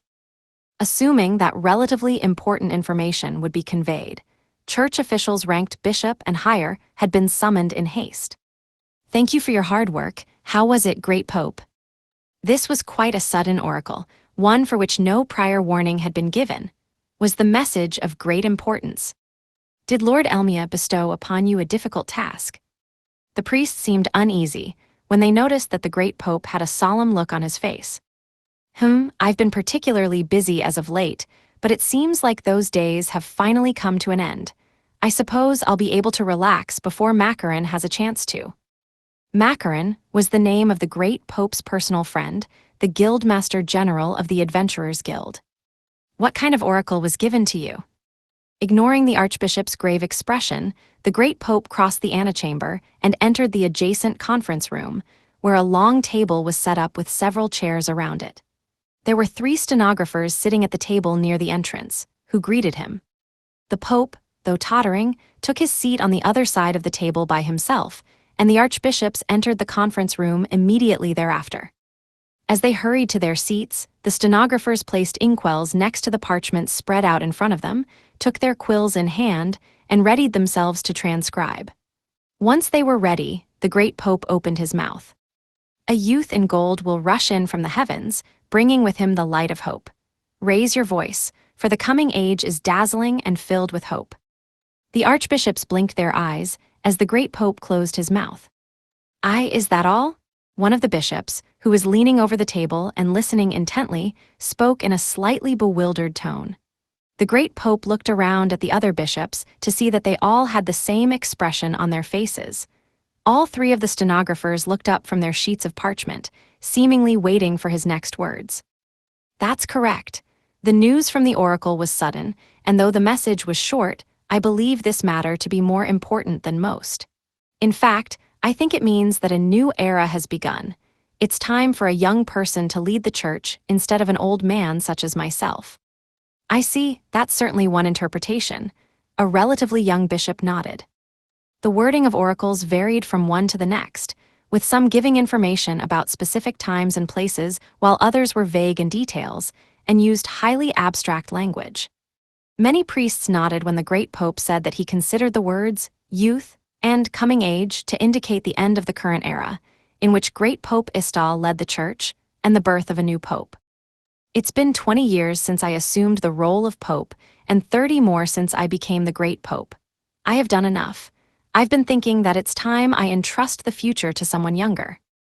But is there anyone currently with the church who can serve as the pope? There has not been another saint king yet, and a saintess is no substitute for the great pope. Within the Church of Elmia, a talent was considered a miracle brought about by the God of creation. In order to become a bishop who led the believers as the head of a regional church, having one was considered essential. This was especially true of those who would sit on the papal seat as the leader of all members of the religion. For that role, the 4-star talent of Saint King was a requirement. This is likely what the class promotion dungeon is for. Some will complete their training there and become Saint Kings. Wasn't a man called Alan, who conquered the rank S dungeon, comrades with a man who holds the Saint King talent? Though the great Pope sounded optimistic, as he spoke, a slightly bitter look appeared on his face. At around the same time the adventurer named Alan had conquered the rank S dungeon, the church had encountered a rather troublesome situation it had never dealt with before. The church had once received an oracle from the God of creation about a talent called Summoner. The reason for this oracle had been that Summoner was an unprecedented talent created when Alan was born into this world, and the great Pope needed to know the details of it. Recently, however, those details had been shared with the 5-continent alliance. Every country that was part of the alliance had contacted the Church of Elmia, asking that all the information it had be disclosed. They had all thought that they would find out what kind of talent the first person to conquer the rank S dungeon had, and that the Church of Elmia would have received the details about it from the God of creation. The Empire of Bacchis, among others, had even used high-speed magic ships to send over a dozen imperial envoys. In order to meet their demands, it had been necessary to search for documents that contain the details of past oracles, and as a result, the archives had been effectively ransacked. That had all occurred just a few days prior, and church officials had finally been relieved of this painstaking process. I'm curious about the word rush. It seems to indicate a sense of urgency and can be interpreted as a bad omen. Just as one of the bishops was about to express his opinion on the details of the oracle, a loud bang filled the room as the door to the meeting room was violently thrown open. Through it entered an out-of-breath man in his 40s, Crimpton Dampla, an attractive man dressed in the robes of a cardinal who served as secretary to the great Pope. He hurried over the moment he spotted his superior. "I've been looking all over for you, great Pope." "I apologize for all the trouble. Last night, I was suddenly told that there would be an oracle, but I suppose no one was able to get in touch with you due to today's preparations." "Indeed, the time for the execution of Gashara, the pontiff of demonism, is approaching. Please begin your preparations." "I see." The great Pope's reply showed a hint of hesitation, though the cardinal did not seem to notice and merely continued to talk. "As planned, once the burning ceremony is over, I will have you come to the square and tell the assembled followers of demonism the truth." "W8," the great pope interjected. "Is something the matter? I would like to give Gashera one more chance at reformation. What he did is, by no means forgivable, but if it was done out of a desire to save those who were suffering, and he now regrets his deeds from the bottom of his heart." Why now? Not only did he call himself a messenger of God and mislead the masses, but he also worked with the upper echelons of demonism to rouse some believers into committing horrific acts of brutality. His actions are already clear in the eyes of God. The cardinal's face reddened with anger, perhaps remembering what had been revealed in the trial. If we release the person who ordered such barbaric acts into the wild, it will only incite the anger of the people, and there is no guarantee that no one will come forward to punish us, even soiling their own hands. Wars will break out once more, blood will be shed, and innumerable crimes will be committed. By punishing those who perpetrate such acts, we can prevent unnecessary conflicts and protect the good people of the world. This is to stop him from carrying out further barbarism. While I detest admitting it, is this not, in a sense, our last act of kindness toward Gashera? I know that very well, but I think offering this chance in front of those who were spared by him may allow him to rehabilitate. That's what I want to believe. The great pope gazed upon the cardinal with a look of conviction. "Understood," the cardinal replied, nodding reluctantly. "If your greatness wishes it, then I shall review the process surrounding the execution." With that, the cardinal and the great pope left the church, descending the long stairs from the top of the hill and making their way to the central plaza, where the execution was to take place. The cardinal informed everyone through the holy soldiers that there would be changes to the burning ceremony. Eventually, when they had made it halfway down the stairs, the great pope could see the square below. Countless people had gathered there, their bodies pressing up against both one another and the fence set up around the square to keep them out of the execution site. At the end of the stairs, the holy soldiers acted as a human barrier, pushing aside the crowd and making way for the great pope and the cardinal to enter the plaza. A holy soldier who acted as a messenger between the cardinal and those at the execution site went up and down the stairs 3 times before the great pope reached the bottom of them. By that time, the crowd had spotted the great pope and the cardinal, and they began to raise their voices. "Please give divine punishment to the leader of the evil cultists. What a generous end he has been granted. Lord Gashera saved us all." In the crowd, there were members of both the Church of Elmia and the Church of Gashera. Those who believed in Elmia were excitedly awaiting the burning of Gashera Selberol, the pontiff of demonism whose actions had been brought to light during the trial, while the followers of Gashera hoped to save his life. Judging by the volume of their pleas, it seemed that many of the latter had gathered in the plaza. This was exactly what the Church of Elmia had wanted, in the hopes that Gashera's execution would cause those who believed in demonism, otherwise known as the Church of Gashera, to abandon his teachings. Taking in all the voices and gazes coming from the plaza, the great pope stood with the cardinal in front of the path leading into it, which was flanked by holy soldiers. "Cardinal, please wait here." "Certainly." The great pope alone made his way alone to the square where the execution would take place. Opposing opinions were thrown at him from both sides, but he moved forward slowly, listening to each of them. Upon entering the plaza, he was assailed by voices from literally every direction, and he could no longer make out the meaning of every word. As he drew closer to the stake in the center of the square, he began to feel as if he were walking through a heavy rain, listening to the sound of each drop hitting the ground. A thick pillar jutted out from the execution stand, which had been made by stacking a large amount of straw and firewood together.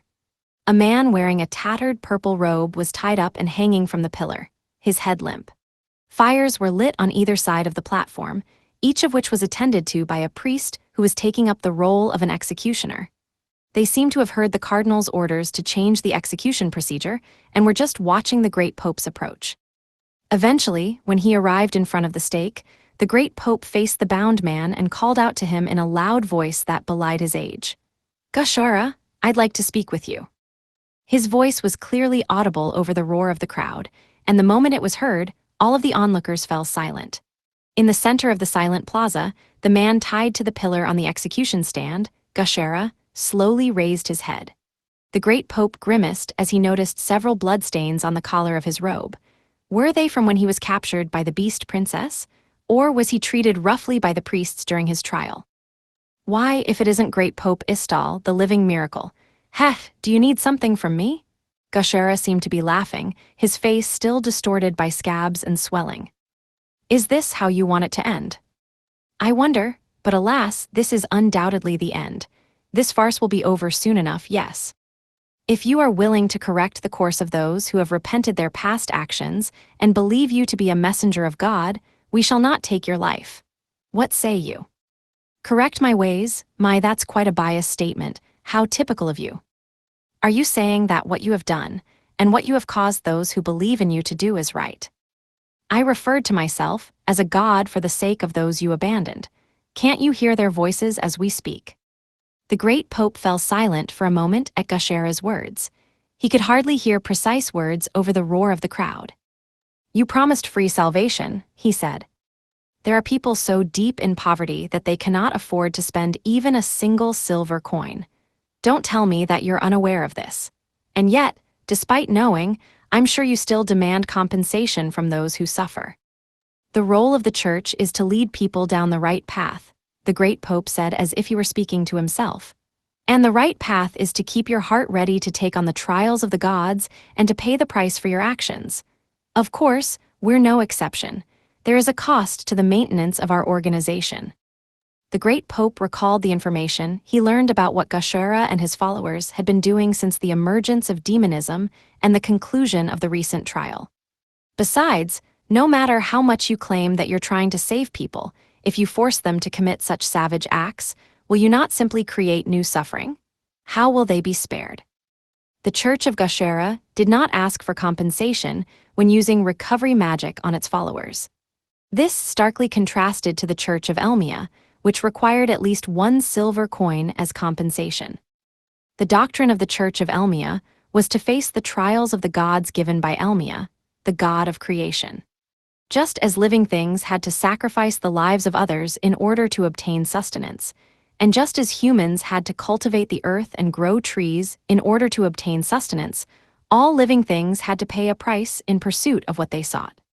These were the trials of the gods, and facing them meant that all actions seeking results, including salvation from others, had to be paid for by the person who sought them. In accordance with that, the Church required those who came to it in search of salvation to pay a price. Those who were unable to do so were considered incapable of facing the trials of the gods and were not treated as believers. This was a harsh and difficult situation for anyone living in poverty, suffering from disaster, disease, or famine, unable to work due to having a weak body, or with no one to help them. And so, some of them began to cling to the Church of Gashera. By simply drinking some holy water as part of their initiation ritual, they were able to heal their wounds, recover from illness, receive food, and return to their daily lives with renewed vigor without paying a single coin. The truths they uttered spread by word of mouth, and people who were struggling to make ends meet continuously threw themselves into the arms of the Church of Gashera. However, free salvation did not seem like a realistic doctrine and begged several questions. Particularly for the Church of Elmia, which believed that deeds required compensation in order to be performed, that lack of clarity could not be overlooked. So, as the Church of Gashera grew, the Church of Elmia began to independently investigate its movements. What they revealed was a very real and frightening truth. Demonism incited the poorest of its followers to attack the homes of wealthy people and aristocrats, the warehouses of merchant companies, and traveling merchant caravans, from which they would steal money and goods. Additionally, wealthy people who became believers were made to donate large sums and had them use evil methods to scrape together money to keep making those donations. The children of aristocrats who had lost both their families and their homes to fires and had nowhere else to go even though they had survived. The unemployed and their families who had fallen into homelessness after the companies they had worked for dissolved, wealthy people who wanted to continue making donations. Farmers who had lost their arable land due to it being forcibly purchased, and many others who had joined the faith out of reliance on its free salvation were made to contribute to its expansion. After some time, the Church of Elmia had been contacted by the Beast Princess of Albehel, who then went about arresting the leader of demonism. In the trial held after the pontiff's arrest, it was found that some of the formerly wealthy followers of demonism, who had once been victims to the Church of Gashera's evil deeds, had been forced to steal from the wealthy. These victims were fed convenient lies so that they would not catch on to the fact that they were in this situation precisely because of followers of demonism. In the process of comparing the testimonies obtained from the believers, it was discovered that the pontiff had told the children of the aristocrats that their homes had been burned down by another aristocrat who secretly harbored a grudge. Meanwhile, those who had lost their jobs and arable land were told that the things that had happened to them were the acts of a rich man working in the shadows. All of these people were urged to bring about justice and collect funds in exchange for the offer of free salvation. Of course, it may be your desire to save the poor that caused them to carry out such barbaric acts. In that case, you should be able to tell your followers that the end does not justify the means. You have the chance right here and now to. Barbaric acts, you say? Heh heh. Gashera's mocking voice interrupted the great pope. Are they not what you refer to as a trial of the gods, great pope? The great pope furrowed his white brows. What are you trying to say? With the appearance of the demon lord, fear spread throughout the world. Could that not be considered a trial of the gods as well? If so, then haven't you been avoiding this trial, simply listening to Elmia's words for 50 years from the safety of your hilltop? Did many believers not shed their blood and squander their fleeting lives in your place because of the demon lord army? Did your former comrades not do the same? That is certainly the case. Thus, while I am ashamed of myself for living in leisure, I must live with that guilt for years to come and trust that I can still spare many lives by conveying Lord Elmia's words to the people. That is the price that I must pay. The great pope answered Gashera's question with conviction. He had come up with his own answer to the repeated tragedies in which priests and saints who believed in Elmia had lost their lives to the demon lord army, which was exactly what had happened to many of his former companions. Is that so, Keheheh? What are you laughing at? The Pope asked. Oh, I just thought that it was a pity. Since you've spent so much time earnestly thinking about trials of the gods, I could have prepared a special one for you. If you can survive this. What are you on about? Have you gone mad? For the first time, the great Pope felt uneasy. He realized that he had gravely misunderstood something. He was not sure about what yet, but the dreadful thudding of his heart was telling. Oh no, I'm quite sane. Everything has gone as planned. I was caught by those filthy beastkin, I attended your silly trial without any complaints, and I pretended to be a foolish, miserable human being all for this very day. What are you saying? Everything was so that my plan would reach fruition today. That's what I'm saying. As Gashera spoke, something fell onto the platform from inside the tattered robe he was wearing. A dull, metallic sound echoed through the silent plaza as the item rolled off the platform and onto the ground. The great pope looked down in shock and saw the sooty bottom of a large silver tray. There was no way that the person tied to the stake could have had such a thing. This is the divine vessel of Freja, the goddess of fire. Hearing Gashera's words, the great pope felt the color drain from his entire body. What? Thank you, great pope. I trusted that you would surely gather for me the fools who believed that I was God's messenger. The great pope looked up and saw that Gashera's face was no longer that of a human. You fiend, the great pope shouted. He moved backward with agility that was unimaginable compared to his previous stumbling movements, distancing himself from the stake. Immediately afterward, flames as black as night overflowed from the silver tray. They quickly spread across the stone pavement of the plaza, where there was nothing to burn, and spread not only to the execution stand, but also to the torches and the holy soldiers acting as executioners who were standing next to them. Aug! The two holy soldiers screamed as they burned up and were turned into dark cinders. Confusion erupted in the crowd. The throngs of people tried to flee the area before the slowly spreading pitch-black flames could reach them, but they were blocked by each other from all sides, hindering their movements. They pushed and shoved each other, flailing wildly, but that only further slowed them down. All the while, the ominous, pitch-black flames gradually spread. When the fire finally came into contact with the fence surrounding the plaza, the great Pope cried out, encompassing the square with a golden light. "Away with the wicked, Sanctuary Road." Gwaog, Gashara's scream could be heard through the blaze. "I refuse to let you do as you please, Gashara," the great Pope roared from several meters above the ground. The crowd looked toward where the voice had come from. There, they saw the light of the extra skill Sanctuary Road pouring out in all directions from the body of the great Pope, who was floating in the air and surrounded by golden light.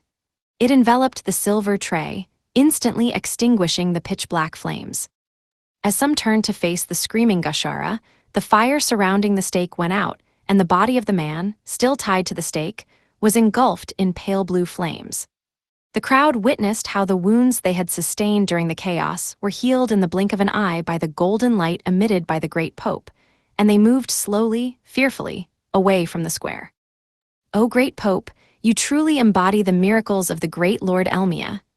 The cardinal, who was trying to protect the people around him by casting a defensive wall spell, cried out. "Heh heh heh, what wonderful power. I expected nothing less from the living miracle, but the power of man is nothing before the power of God." Despite the pale flames burning him, Gashara laughed fearlessly, freed himself from his restraints, and descended from the pillar sitting atop the pyre. His tattered robes had already burned off, exposing his pale skin. He stood on his tiptoes and lacked heels. He had long, multi-jointed fingers, and his skin looked slimy to the touch despite being bone dry. Though he resembled a human, it was clear that he was anything but a monster, no, a demonic deity. While the great Pope was busy regretting that he had not realized who his opponent really was before seeing his true form, Gashara placed his hand over the silver tray. The pitch-black flames, which had nearly been snuffed out, rekindled, and like before, spread to the surrounding area. As they did, they pushed away the golden light of the Sanctuary Road. The great Pope touched the necklace that hung from his neck. "Lord Elmia, please lend me your strength." As he prayed and released the necklace's power, the golden light of the Sanctuary Road regained its power and again drove back the flames. "Ah, so you had Elmia's miracle, but you should know that this is only a fraction of God's power." The flames increased in strength, repelling the golden light and spreading out once again. Seeing this, the great Pope knew that he had been defeated. "Cardinal," the great Pope, without taking his eyes off Gashara, called out to the cardinal, who was outside the fence behind him. "Assist everyone in escaping. We can't hold this place any longer." It was then that the realization hit the Pope. I see, I understand now," he muttered. The cardinal deployed his defensive magic to protect the crowd from the approaching pitch-black flames. The golden light was suppressing them, but he could see that it was slowly losing ground. He knew that he had to retreat, but refused to abandon the great Pope and had put off making his decision. However, when the Pope called for him, the cardinal turned toward the voice. "Great Pope," the cardinal cried out in despair as he saw the golden light gradually dimming and the great Pope's floating body slowly descending. "Cardinal, raise your voice." The cardinal stared back blankly for a moment as the great Pope began to speak. "Remember the oracle given to us by Lord Elmia. Send a distress signal to the world. When you do so, a youth in gold will rush in from the heavens, bringing with him the light of hope." The great Pope, who was now nearly touching the pitch-black flames burning on the ground, announced this loudly, helping the cardinal steel his resolve. "Run, everyone, flee to kneel." Following the cardinal's instructions, the priests and holy soldiers who were present at the scene began to retreat. Most of the crowd had already started to move from the square to the streets, but some mysteriously remained. There were no means to save them for now. Escaping from Teomenia was likely to cause even more chaos, and now the only thing left to think about was getting as many people as possible out of the city safely. Fortunately, including the cardinal and some of the priests, there were people with talents among the holy soldiers. He believed that the people could at least flee to the nearest city, Neil. "Farewell, great Pope." Hearing this sobbing cardinal's voice behind him, the great Pope smiled with satisfaction. Gashara smirked. "Oh dear, they're running away. How foolish you are, great Pope, to rejoice at being abandoned by your subordinates." "Foolish? Ah, perhaps I am. But it's precisely because I am such a fool that I can stay here and keep hope alive. Macaron, It looks like I'll be going first." The golden light surrounding the great Pope's body then disappeared. He fell into the dark blaze that had overtaken the plaza and dropped to his knees. In the next moment, the pitch-black flames climbed up his white robe and consumed him. As if that were some sort of signal, the pitch-black flames flared up, enveloping everything that remained in the plaza. "Yalla!" As the crowd fled, those who had chosen to stay shouted in unison. Their cry was not one of anguish or despair, but of joy. They were the leaders of the Church of Gashara. Because of their hatred of the Elmian religion, they had allowed themselves to be complicit in Gashara's actions and were even aware of his true identity.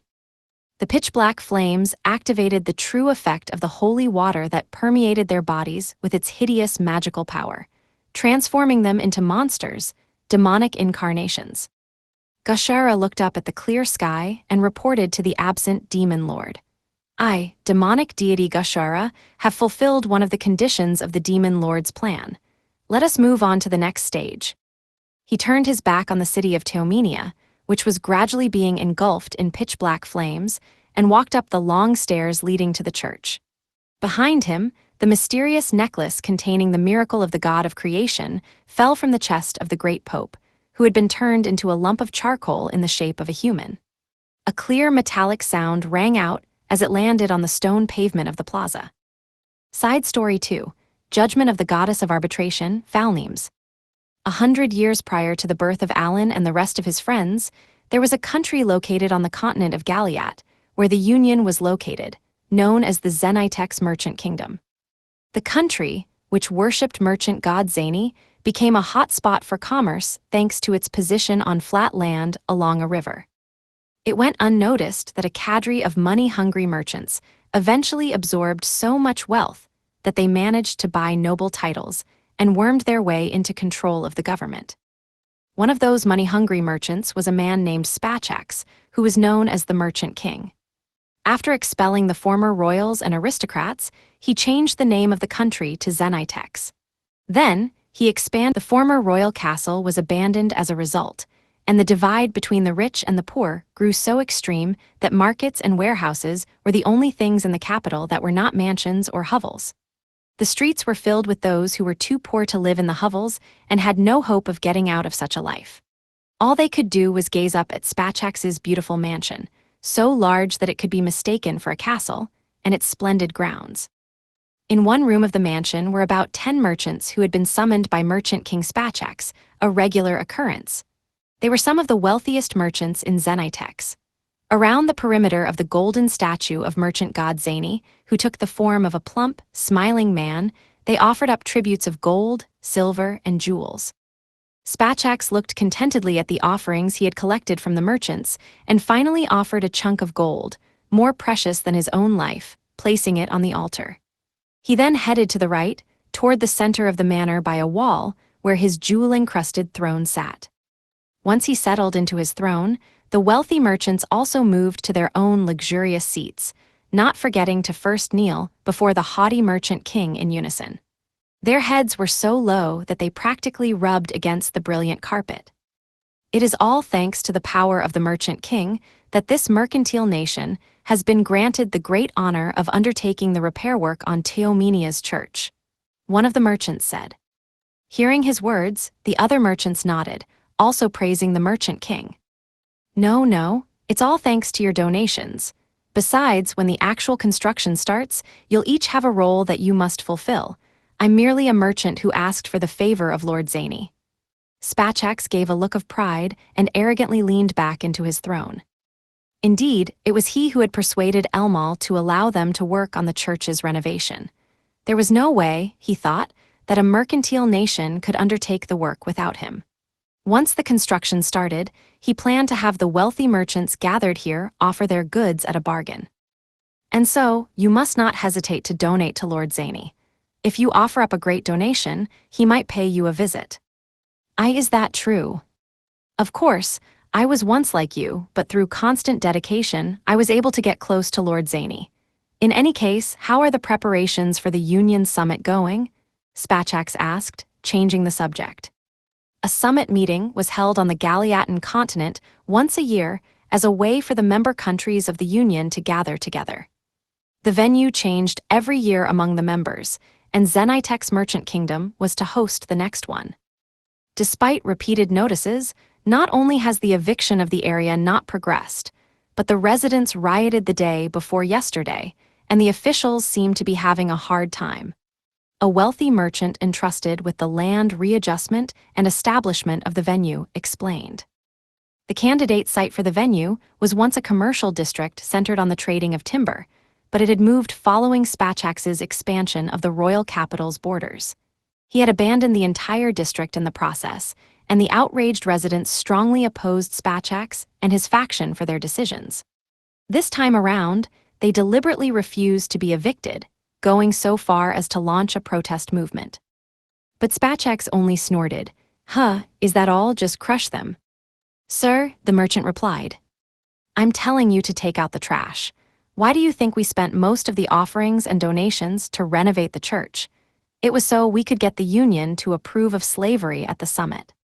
Spachax had requested the order to rebuild Teomenia's church to become the country to host this year's summit.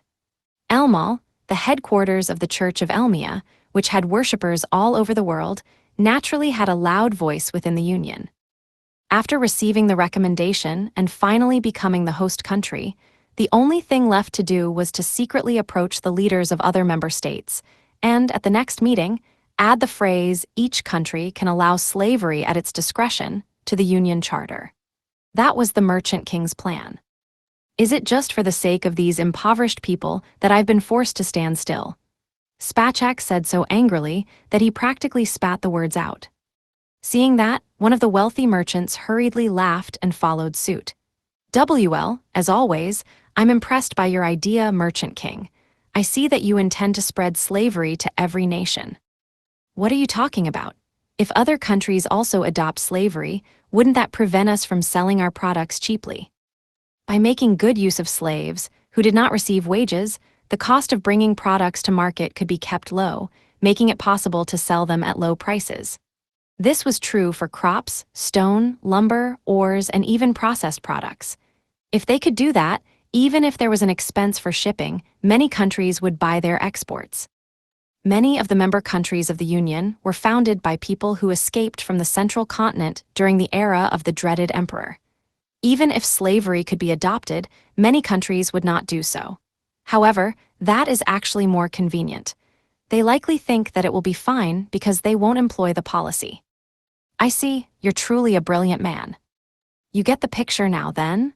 Of course, it's better to have fewer opposing opinions, so we need to at least let our guests enjoy their stay in our country. To that end, we must clear that district and completely rebuild it. Once the church renovation in Teomenia is finished, we should start grading the ground so that we can immediately proceed with the construction." "Yes, sir." The wealthy merchants responded in unison, marking the end of their regular meeting for making offerings and reporting to Zany. After the 10 merchants left, the Merchant King remained in his room. Just as he relaxed his shoulders and took a breather, the golden statue of Zany, surrounded by the offerings on the altar, began to slowly move. Lord Zany." Spachax hurriedly straightened up as the golden statue of Zany leaped from the altar in front of him and grew as its feet touched the floor. Spachax tumbled out of his throne and fell to his knees with such force that he almost rubbed his head against the brilliant carpet, just like the wealthy merchants had earlier. Zany, now the size of a human, looked down with satisfaction and spoke. "You're making money, I see. That's excellent, Oho. Thanks to Libra, given to us by you, the great merchant god, everything is going well. Soon, we will be able to start rebuilding Teomenia's church." "That's most excellent. Being such a dedicated follower, I expect you to pull it off successfully. So, are you preparing for a summit meeting or something of the sort, Oho?" "That's still in the works. As expected, it's quite a challenge to work the church and the venue at the same time." Just as those words left Spachax's lips, the smile on Zany's round face turned into a look of fury. "How many times must I tell you that time is money before you'll get it through your thick skull, Oho?" I'm sorry." This time, when Spachax prostrated himself, he did rub his head against the carpet. He showed no hint of his status as a great merchant lord. Then please, I beg of you, please rethink this plan. How could you be so leisurely? You have no idea how coldly I've been treated among the gods. The renovation of Lord Elmia's church and the venue for the summit meeting must happen simultaneously. Increase the influence of this nation and show the world that I exist, Oho. The world. Of course, what's with that face? I gave you Libra, which allows you to see the truth of the world. But there are many who cannot handle it and end up destroying themselves. To prevent that from happening, I can give you some advice, but that depends on my mood, Oho. Zany's cold words made Spachax shrink even more. I apologize for my impudence. I'd like to repay you for paying attention to a lowly human like me, who is good at nothing but doing business. I shall begin preparing the venue immediately. Spachax bowed repeatedly as he spoke. Looking down at Spachax, a smile returned to Zany's round face. Very well. Once that is achieved, we shall shame those who said that we are buying faith.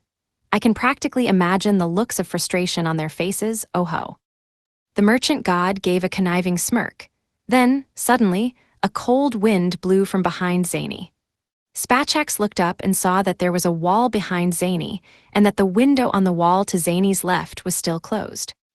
What's this? The merchant god, who was looking down at Spachax as he muttered, had a look of surprise on his face. This presence, could it be? Swamp. The next moment, the walls of the mansion were torn open, and a beast with long, sharp horns appeared in front of Zany and Spachax. She had no hair, and her entire body was covered in scales, but her long, slender legs and lean body more closely resembled those of a horse than those of a dragon or lizard. Falnemes, Zany groaned loudly. The name sounded familiar to Spachax. The goddess of arbitration, I don't believe it, Spachax said. That's right, I am arbitration goddess Falnemes. The horned beast, or rather, Falnemes, the goddess of arbitration, introduced herself in a calm, feminine voice. By order of creation god Elmia, I have come to judge you, merchant god Zany, for your abuse of faith. Eek, please forgive me. The merchant king watched in shock as Zany cried out, and knelt down with such force that he rubbed his head against the plush rug, just as Spachax had done earlier. It is time for judgment, the goddess of arbitration said, pointing the long, sharp horn that protruded from her forehead at the merchant god and slowly approaching him. Witness my power, Oho! Just before her horn reached the merchant god, who was still lying flat with his head against the carpet, he suddenly stood up and raised one of his hands above his head. My sacred treasure, give me the strength to crush my enemies, Oho. Whoosh! A gold coin appeared in Zany's raised hand and instantly swelled into a gigantic disc. He grabbed the rim and tried to slam it sideways into the arbitration goddess's horn. However, how foolish! The arbitration goddess stepped back faster than Zany could move, then quickly moved forward again. She made for the giant gold coin that Zany had swung off target, piercing it, his divine vessel, with her long, sharp horns and skewering his body. Guiwag. While still impaling the groaning Zany with her horns, the arbitration goddess slowly raised her head and lifted the merchant god's body almost to the ceiling of the mansion. Then, with a slight shake of her head, she left only the giant gold coin on her horn. Zany's golden body slammed against the wall and slid down it, slumping when it touched the floor. This is the end. Eek, whatever you do, please don't erase me, Oho. I repent. Zany's round face contorted as he begged for his life, but the arbitration goddess rose onto her hind legs and slammed her front hoof down on the merchant god's head, a grotesque squelch filling the room. The body of the merchant god, his head now crushed, turned into a pile of gold coins whose color quickly faded to a dull gray. It turned into dust and disappeared. I'll be taking this. The arbitration goddess muttered to herself and slowly turned to face Spachax. The trembling Spachax's frightened eyes met the cold gaze of the arbitration goddess. Please forgive me. Spachax jumped to his feet and knelt down with such force that his head once again rubbed against the plush rug. For Lord Elmia's sake, I'll make the most splendid church, better than any other. So please. Falnemes was silent for a while as she looked down at Spachax, who bowed repeatedly. Allow me to deliver your words to God of creation Elmia. she said before walking out of the mansion through the destroyed wall. After this encounter, Spachax was so afraid of the arbitration goddess that he used Zenitex Merchant Kingdom's financial and labor powers to an absurd degree to repair the church in Teomenia. The expenses ran sky-high, finally causing a peasant rebellion and civil war to break out. This ultimately led him to lose his title as Merchant King. Falnemes returned to the divine realm and headed to Elmia's church. When she reached the hall where the god of creation was waiting, she placed the merchant god's divine vessel with a hole in it in front of Elmia. First Angel Maris, who was standing at Elmia's side, watched the situation unfold. "I have cast judgment on merchant god Zany and collected his divine vessel." After hearing Falnemes' report, Elmia slowly nodded. Was the merchant god out of control this time as well? It seems to be a recurring issue. I hope his successor does well. Once Elmia had finished speaking, Maris stepped forward and picked up the large gold coin, the merchant god's divine vessel. "Thank you, arbitration goddess, for your hard work. Please do take a rest." Just as Maris was about to offer words of praise, Elmia opened his mouth as if he had remembered something. "Oh, I'm sorry. Falnemes, there's one more thing I'd like to ask you." "Whom should I judge?" Falnemes asked matter-of-factly. "It seems that a demon lord has been born among the monsters. However, it seems to be different from usual. Please look into it. Of course, should you find that they are violating my principles, I shall leave it to you to cast judgment." "With all due respect, Lord Elmia, the goddess of arbitration has just returned home. This task is far too." "Understood, I shall be off." Maris tried to voice his objection, but Falnemes had already turned and was leaving the church. Elmia silently watched her go. Side Story 3, King of Shura Basque's Craving. Approximately 20 years before Alan was certified as a Rank S adventurer, a man who possessed the 4-star talent Usura, a part of the swordsman line, was admitted to the academy. He showed great promise, but was uncooperative and did not get along well with others, a fact that was often pointed out by his homeroom teacher. After assaulting that very teacher for their harsh criticisms, he left the academy and became an adventurer. This man hated interacting with people and spent his days challenging dungeons alone without a party. He quickly improved his skills, and by the time he was in his mid-20s, he was able to defeat a Rank S monster all by himself.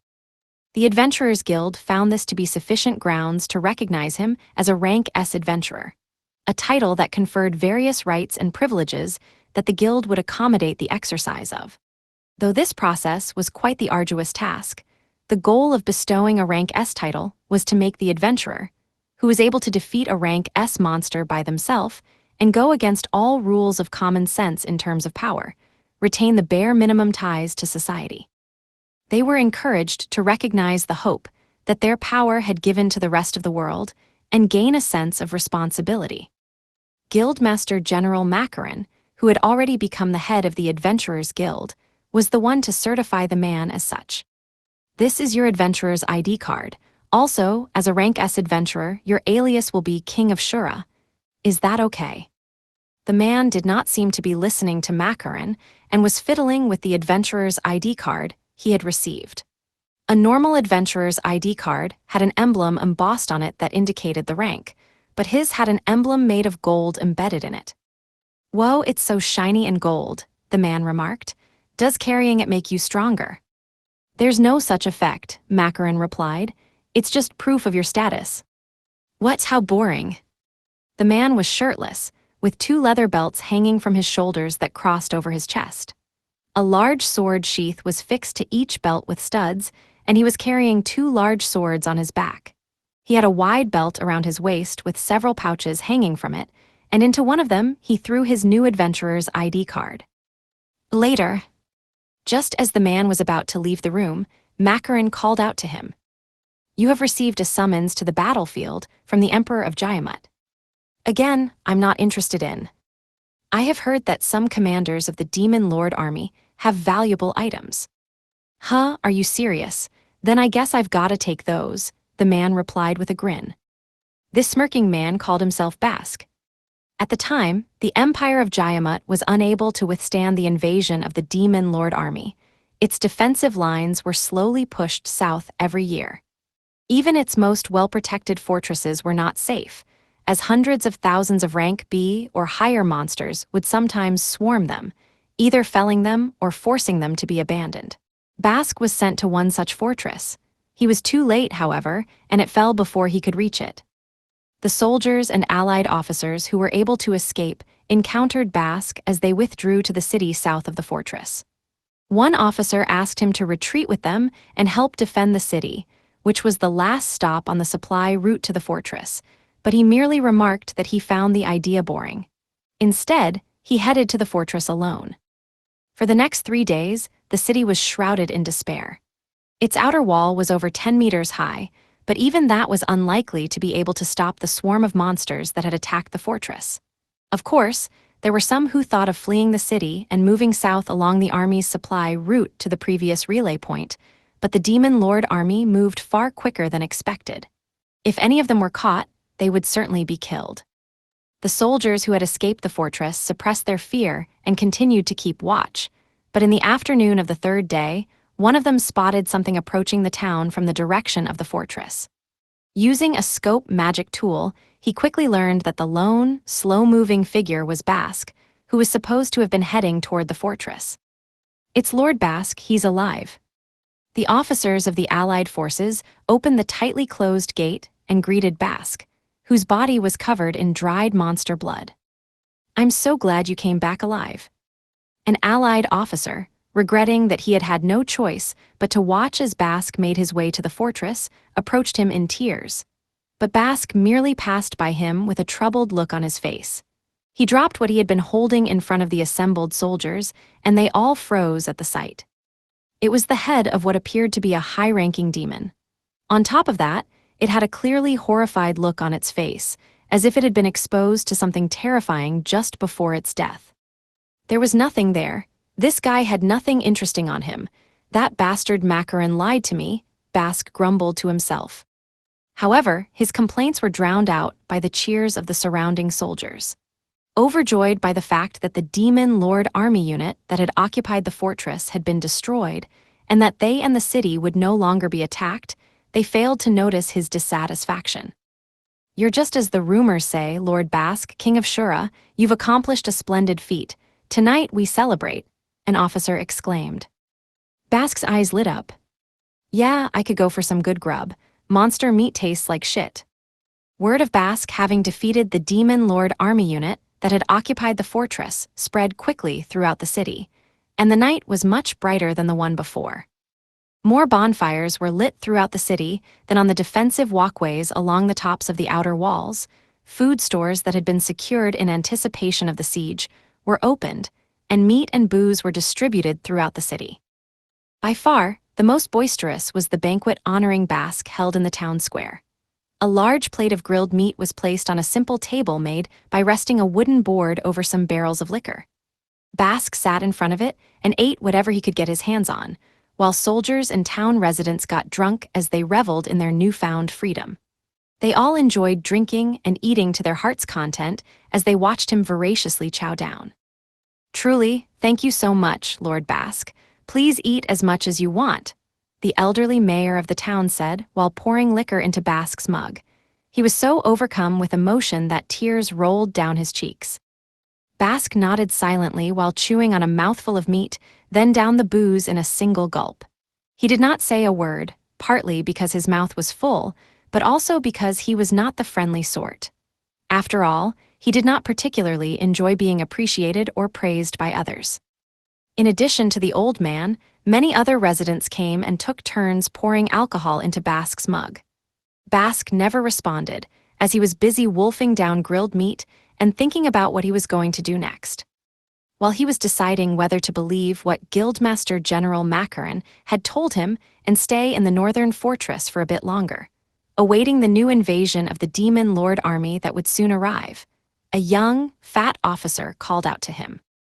"Oh, you must be Bask. You've truly done well this time." This man was different from the retreating officers Bask had met on his way to the fortress. He staggered toward Bask's table, accompanied by what appeared to be his entourage of soldiers, and stood in front of Bask, spilling alcohol from the wooden mug in his hand. A member of his entourage took a small barrel used as a chair from a nearby resident and placed it behind the officer. The officer sat down on it and held out his mug for another soldier to fill. However, Bask simply continued to eat without responding. "Hey you, answer him," one of the soldiers shouted at him. "This man here is the heir apparent of Count Buchton," another added. Now, Officer Buchton said, trying to calm his men. "I hear Bask is an adventurer. He probably just doesn't know what manners are." "HMPH, you're annoying," Bask spat. A bitter look came to his face as he remembered the displeasure of having gotten into a tussle with an aristocratic child and their lackey back at the academy. Bask, who had no desire for any interpersonal attachments or to have to listen to anyone, particularly disliked nobles. "In any case, you've produced excellent results," said a drunk Officer Buchton, getting back on topic. "Would you be interested in serving under me? Once this war is over, I will be taking over as count." War was a place for warriors to demonstrate their power. It was also a place for aristocrats, who wanted to show off that they had the financial resources to maintain powerful private armies, to find new potential to further bolster their forces. For soldiers, performing in a manner that attracted the attention of the nobility led to advancement in the ranks. Some of the soldiers present looked at Bask with admiration when Officer Buchton made his offer. Thus, Bask's response was something no one could have predicted.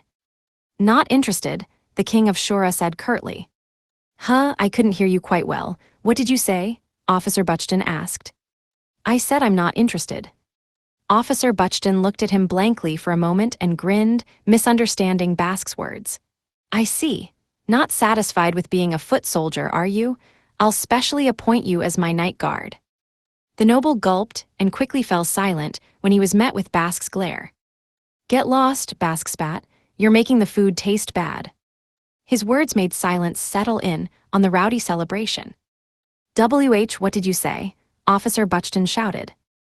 In response to Officer Buchton's sudden shout, one of the soldiers standing behind shouted out as well. How dare you use that tone toward Master Buchton?" He pulled out the sword from his waist and tried to stab Bask in the chest. It pierced only the wooden mug that Bask held up in front. The king of Shura twisted his wrist. The sword, unable to withstand the swift and powerful movement, snapped in two with a dull metallic sound. "HMPH, weaklings." Bask stood up and tossed the mug aside, the sword still piercing through it. "Shink." Quick as a flash, Bask used one of the large swords on his back to slash at the attacking soldier, slicing him, table and all. "What?" Everyone present was shocked and stiffened up for a moment. "Have you gone crazy, Bask?" Officer Buchton exclaimed. "Everyone take down this traitor." The soldiers hurriedly drew their swords and surrounded Bask. However, because they were drunk, they forgot who they were up against. "What the hell? You're all weak, so stop being a pain in the ass." Bask pulled out another greatsword from his back and swung it at the nearest soldier, killing him instantly. The one-sided slaughter ended about an hour later. Bask had killed everyone who raised a weapon at him. He had chased Officer Buchton and his henchmen through the city, cutting them down one after the other and painting the city with blood. Not once did he attack the frightened townspeople or the unarmed soldiers who had fled. Finally, the future count had been cornered near the outer wall of the city. "Wait a minute," Officer Buchton stammered. "Let's put this matter behind us. Water under the bridge, I know. I'll make you the commander of the knights, so." The man's neck was cut clean through, with a single stroke of Bask's greatsword. "HMPH, weakling," Bask spat. He walked away, leaving behind the residents of the city who stood dumbfounded after having witnessed the nightmarish carnage. Several years after he disappeared from the battlefield in the northern part of the central continent, Bask was found on the Garlesian continent, located to the southwest of the central continent. Lameseal, a birdkin nation, existed on this continent where non-human races had created their own countries, following the example created by Albehel. That night, the cries of the birdkin queen and princess echoed through the royal castle of Lameseal's capital. Father, you brute, let go of his majesty." The queen and princess were in the hallway leading to Birdkin King's bedroom, and in front of them was Bask, who had just come out of that bedroom and was holding King Euron by the back of his neck. Behind the two stood spear-wielding soldiers who had responded to the king's crisis and were ready to stab Bask to death if they had the chance. HMPH, I have no personal interest in this guy, but his life's important to you, no. In exchange for your precious king, I want you to give me the sacred necklace. Bask picked up the body of the Birdkin king by the neck as he hefted his shield. The king's feet dangled in the air as he flapped about. The sacred, the queen sputtered. Bask grinned when he saw her expression change.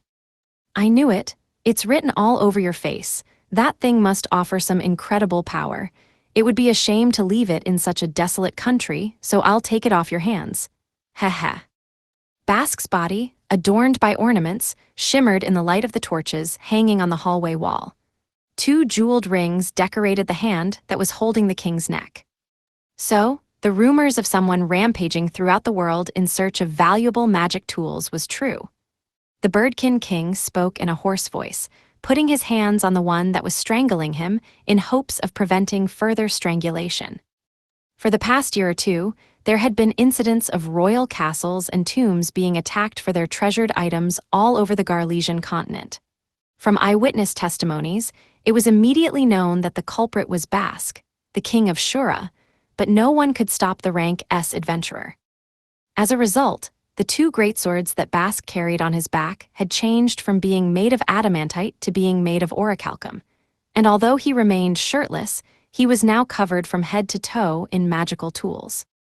After hearing about the sacred necklace in the Birdkin kingdom from his most recent victim, he had sneaked into the royal castle under the cover of night. Didu, you really think I'll give the sacred necklace, which is purported to have been granted as a miracle by the god of creation, to the likes of you? Bask knitted his brows at the Birdkin king's words. What? You think you can talk to me like that? Squeeze. Jayog, the Birdkin king let out a shrill scream as Bask's grip on his neck tightened. The queen and princess gasped, and the soldiers stepped forward, but Bask was using the king's body as a shield. The soldiers could not thrust their spears at the intruder. Be quiet, you weaklings.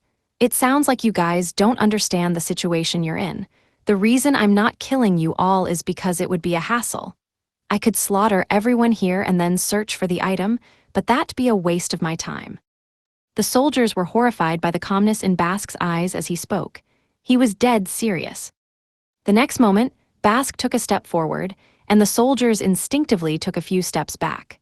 Bask smiled with satisfaction and put his mouth next to the king's ear. A miracle from the god of creation sounds fantastic.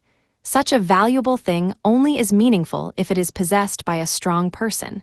Take me to your treasury, or should I kill everyone here? I understand, I'll guide you. The king gasped and gave directions to the treasury. Upon hearing them, Bask issued an order. The queen and princess should walk ahead of us. It would be annoying if there were any traps. With that, he made the queen and princess lead the way. Eventually, the 2 ladies walking at the head of the group stopped in front of a huge door. Bask pushed them aside and stepped forward, punching in the door of the treasury with his free hand. Crash! The hinges came loose from the wall, and the door collapsed into the treasury. Bask stepped over it on his way in. While still strangling the king with one hand, he kicked open locked boxes on the floor and overturned them, spilled the contents of small boxes on shelves by knocking them down, and scattered gold coins and ornaments across the room in search of the sacred necklace. On the other side of the broken door, the queen, princess, and soldiers watched on in fear. After about an hour of searching through the treasury, Bask finally realized that what he was looking for was not there. Bastard, you tricked me. Wag! The king, who had gone limp from being dragged around by his neck, let out another high-pitched cry as Bask strangled him. Where is it? WL. HMPH. All right, tell me which one you want me to kill, the princess or the queen. The king's eyes widened at Bask's words. WH what? Do you not have any sense of humanity flowing through you? Dunno, where's the sacred necklace? Bask gripped the hilt of one of the 2 greatswords he carried on his back. It's not here, the king answered in a raspy voice. Bask gave a small nod, then swung the greatsword from his back and pointed the tip at the treasury door.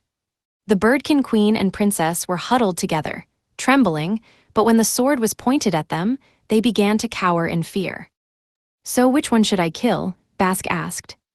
"It's in Teomenia," the king shouted. "We offered it to the great pope.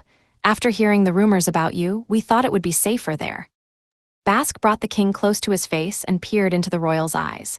Basque was uncooperative and did not fit well in group situations, nor was he good at reading people's words, but his keen intuition allowed him to sense the emotions of others.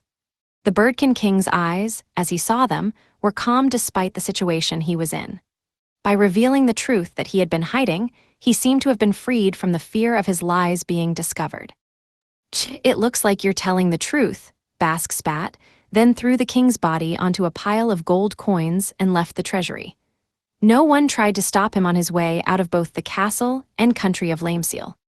After leaving the continent of Garlesia, Basque crossed the eastern sea toward the continent of Galiat, where Elmal was located. Euron, the Birdkin King, had warned of his arrival via magic tool, and when Basque arrived at the religious capital of Teomenia, it was heavily defended by the Church of Elmia. However, this was of no use.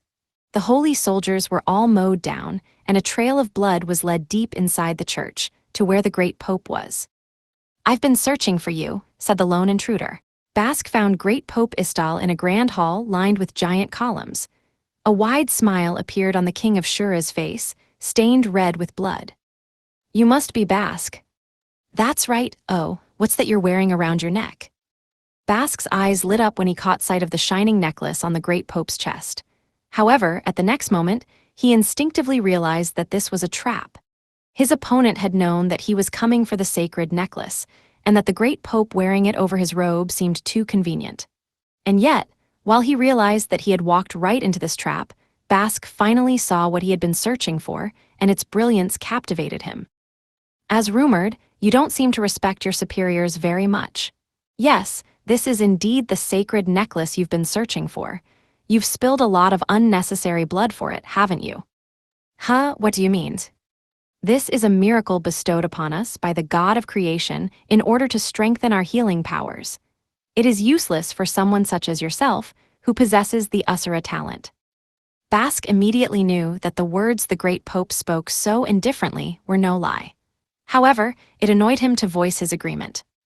"What? Well, I won't know until I try to equip it." Basque sensed a presence behind him and put a hand on the hilt of one of the great swords he carried on his back. Just as he had expected, a man appeared from behind the pillar he had just walked past. He was surprised that he had not noticed the man's presence until now. "Macaron, you are responsible for certifying this man as a rank S adventurer and letting him run wild," the great pope said to the man who had appeared behind Basque. "There's no need for you to tell me that, Istal. Hence, I came here to fulfill my duties," Macaron, the head of the Adventurers Guild, responded. "2 against 1? Interesting." Basque grinned fearlessly and placed his free hand on the hilt of the other greatsword on his back. Now, listen to me first. If it's a magic tool you want, Basque, we're willing to cooperate depending on what you have to say." Hearing those words from Macaron made Basque even more wary. If he had been in Macaron's position, he would have killed the person he had lured in with the sacred necklace without even giving them time to turn around, assuming that person had not noticed his presence. There was no way that Macaron would suddenly give back the advantage. "Yeah, so you're calling for reinforcements then?" Basque said the first words that came to his mind. The only thing that he, who had overcome mortal peril many times over without relying on anyone else, could trust was his own strength and intuition. And his intuition was warning him of a danger greater than anything he had ever faced before. He needed to kill the enemy in front of him before reinforcements could arrive. Basque bent his knees slightly, lowered his center of gravity, and slowly moved his feet forward. With his sights set on the great pope, he took up a stance that allowed him to react immediately even if he was attacked from behind, an action that caused the great pope to slowly retreat. The next moment, as Basque realized that his opponent possessed an ability to fight far surpassing that of a common old man, Macaron nimbly approached him from behind. "Trying to kill the great pope? It seems you need to be punished," Macaron said. As the Guildmaster General spoke, the great pope began chanting a spell. However, Basque's intuition sensed an even greater danger behind him. "You die first." Bask instantly changed his stance and turned around, using the momentum to unsheath one of his greatswords and try to cut Makarin in half. Goodness, that was a close one. Makarin narrowly dodged the attack and took advantage of the slight opening Bask left when he swung his greatsword, slamming a punch into his side. There was the dry sound of air rushing out of his lungs, and Bask's body was sent flying, contorting into a sideways V. However, Makarin was also blown back. Immediately after he struck Bask in the side, Bask, not sacrificing any of his momentum from his greatsword swing, did a half-turn and delivered a roundhouse kick. HRNGH. Are you okay, High Heel? The Great Pope activated a recovery spell from behind Makarin. Ouch, doesn't he know to be kind to his elders? It seems like this might be a challenge for us to do alone, the Great Pope whispered to Makarin.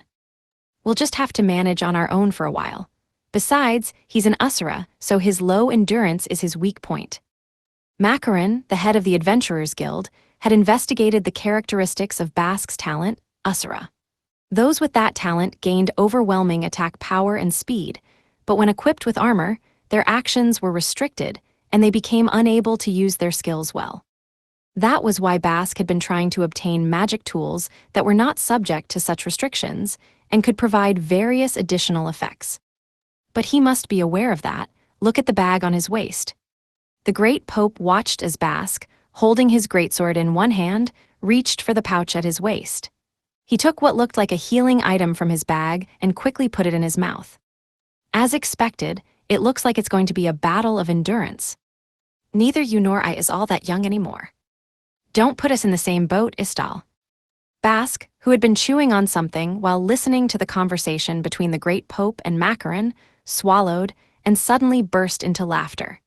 His toothy grin and dilated pupils gave off a sinister look that would make anyone who saw him question his sanity. Just as I expected.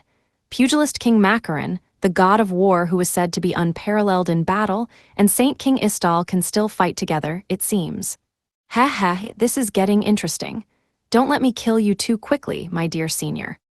Bask was facing down a fellow rank S adventurer. His opponent had the 4-star talent of Pugilist King and had formed a party with another 4-star talent holder, a Saint King.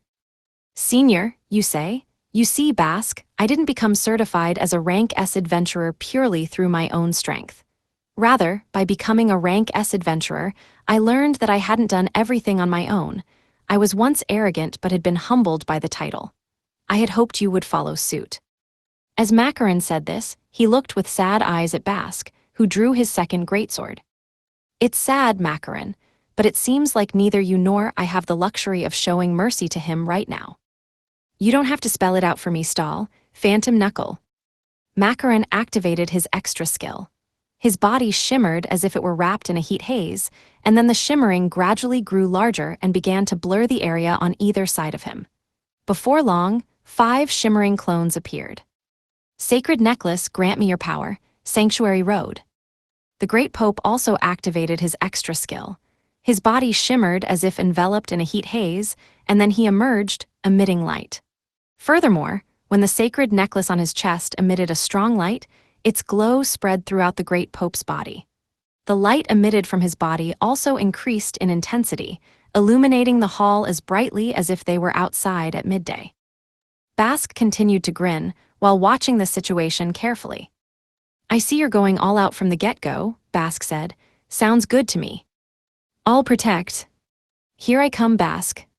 The moment the Great Pope used a skill to increase Makarin's endurance, the 5 Makarin clones attacked Bask all at once. Rah! Bask swung one of his swords horizontally, slashing at the approaching clones. However, there was no response to the attack, and after the 3 clones that were cut through disappeared, the remaining 2 clones approached Bask's front and side, respectively. Bask instantly changed his grip on the sword in his other hand, spinning it into a reverse grip and thrusting it with murderous intent at the clone that was flanking him. However, before the greatsword could reach it, the one in front of him jumped toward his chest. Bask tried to hit it with his knee. You're still wet behind the ears. Makarin's voice came from behind Bask. Immediately after, his fist slammed into back abdomen. HNGH Haya. Bask's face contorted in pain for a moment, but then, with a roar, he used the greatsword that was behind him following his first swing to slash at Macaron's real body. By then, however, the Guildmaster General had already split into 5 new entities, and Bask's sword only scattered one of them like mist. It's a shame. If you were more open to others, you wouldn't be fooled by such petty tricks. As he solemnly muttered to himself, Macaron mercilessly pounded his fist into Bask, who was attacking another clone and left himself open. Bask relied on his sharp intuition to attack, but it was that very intuition that made him unable to ignore the murderous alter egos. As a result, he ended up attacking Macaron's clones. Even on the rare occasions when Bask's instincts told him where the true body was, Macaron would simply dodge the dangerous greatsword slashes and purposefully take the kicks. This was done in anticipation that the damage would not be fatal due to his heightened endurance, and that the Great Pope's recovery magic would heal him right away. A few minutes later, Bask, whose entire body was covered in bruises, distanced himself from Macaron and returned one of his greatswords in his hands to his back. Then, he used his free hand to take a healing potion from the pouch at his waist and put it in his mouth. With a gasp, he bit down to crush it and swallowed, then choked, coughed, and spit out blood. Seeing this situation, Macaron relaxed his stance. "What do you think? If you're willing to reflect on your actions, your life may be spared." "Hey, I don't think we can spare the Great Pope started." Bask looked up, wiped the blood staining his mouth with his fist, and grinned. "Not bad. This is the first time I've been beaten up like this. As a sign of appreciation, I'll turn you both into mincemeat, berserker mode." Bask seemed to have used some kind of skill that affected his whole body. The muscles under his skin wriggled like countless insects, and his skin everywhere from his chest to his stomach, his neck to his shoulders, and his waist to his legs turned blood-red. "So you're finally taking this seriously. HMPH. Macaron split into 5 individuals and approached Bask. The clones scattered to the front, back, left, and right attack all at once, while the remaining one jumped at Bask's head. "Now that I've gotten serious, you're done for, Graya." Bask swung the greatsword he was still holding in one hand at frightening speed, obliterating the Macaron clones that were closing in on him. He then ducked to avoid the clone that was approaching his head, spread his hand in front of his face, and caught Macaron's foot as the Guildmaster General tried to kick him in the face. What the hell? The Guildmaster General immediately solidified his defense, and as he did, Bask lifted his body above his head. "Die." Bask bared his teeth in a grin and swung Macaron's body around above him before slamming him down onto the church floor. Boom! The impact shook the church, but Bask did not stop there. Boom, boom. He laughed happily as he repeatedly smashed Macaron's body into the floor as if slamming a club down.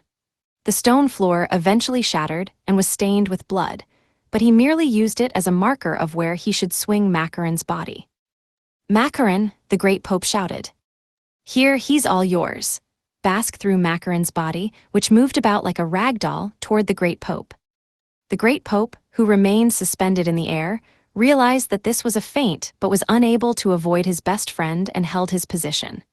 He caught Macaron's body as it flew toward him, and while his hands were occupied, Bask, who was hiding behind the Guildmaster General's body, approached with a greatsword from below. His aim was to cut both the Great Pope and Macaron in two. However, his blade was repelled by an expanding wall of air. Instead of moving upward, it was pushed in the opposite direction and sent digging into the floor of the church. Bask bared his teeth and glared at the silver-haired man who had stepped between him and the Great Pope.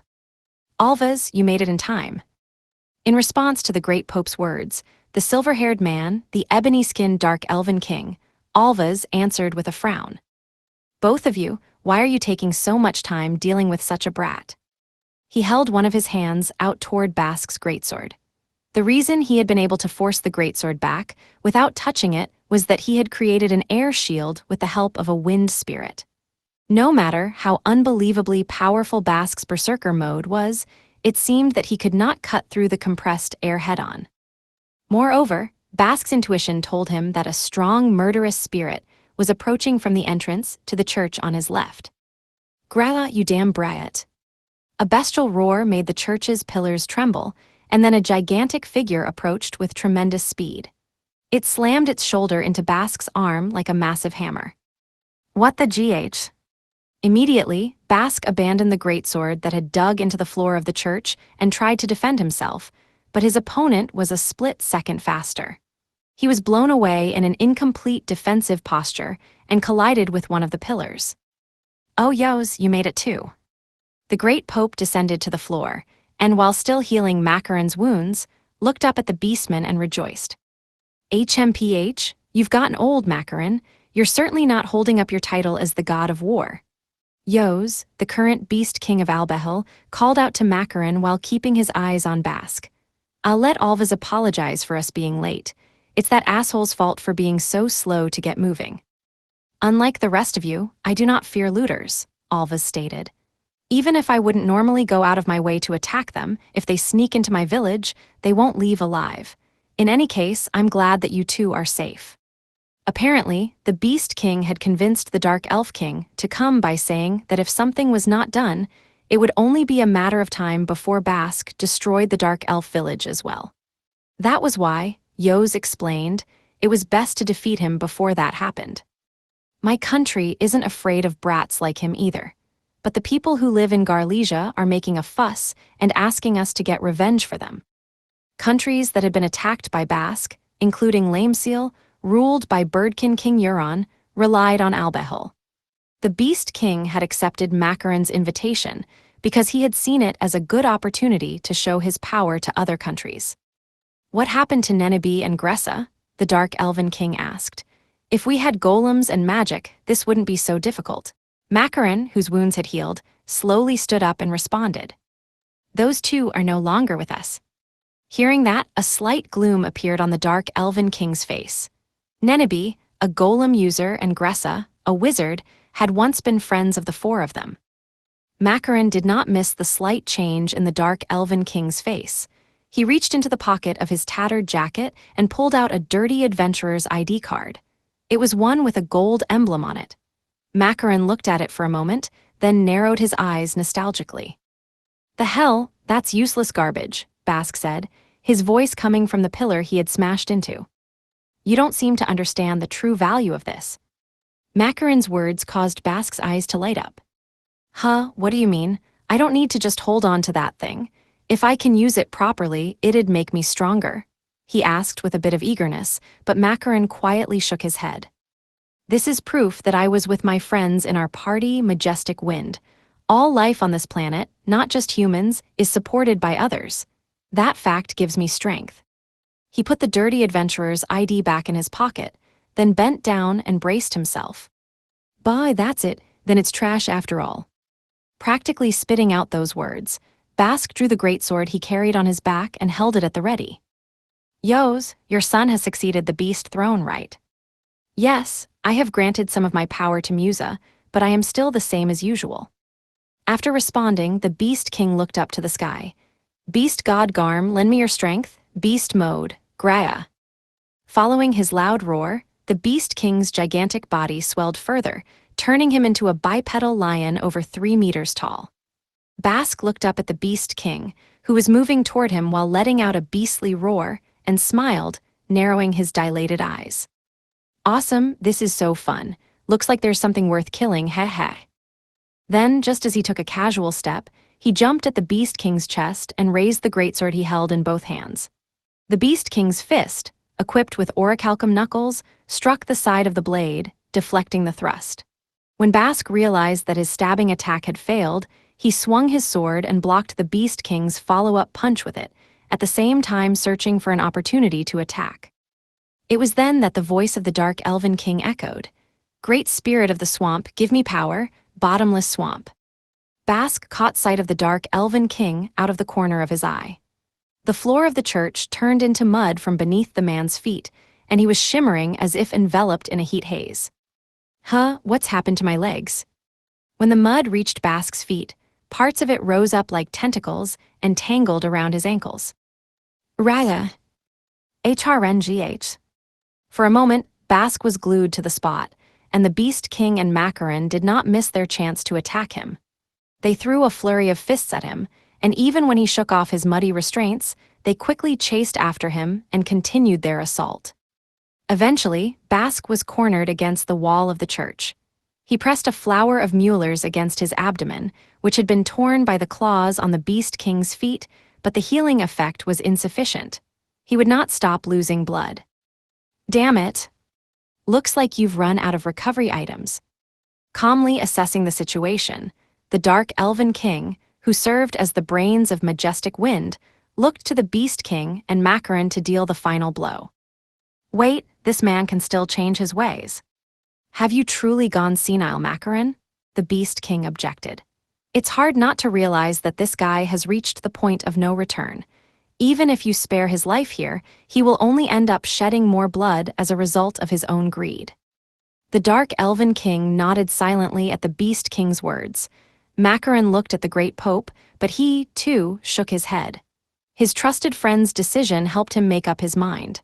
By then, however, Bask had decided to withdraw. Heh, I wanted that necklace, but if I die, it won't do me any good. Atra. Bask slammed his elbow into the wall behind him, causing the stone wall to crumble and leave a gaping hole.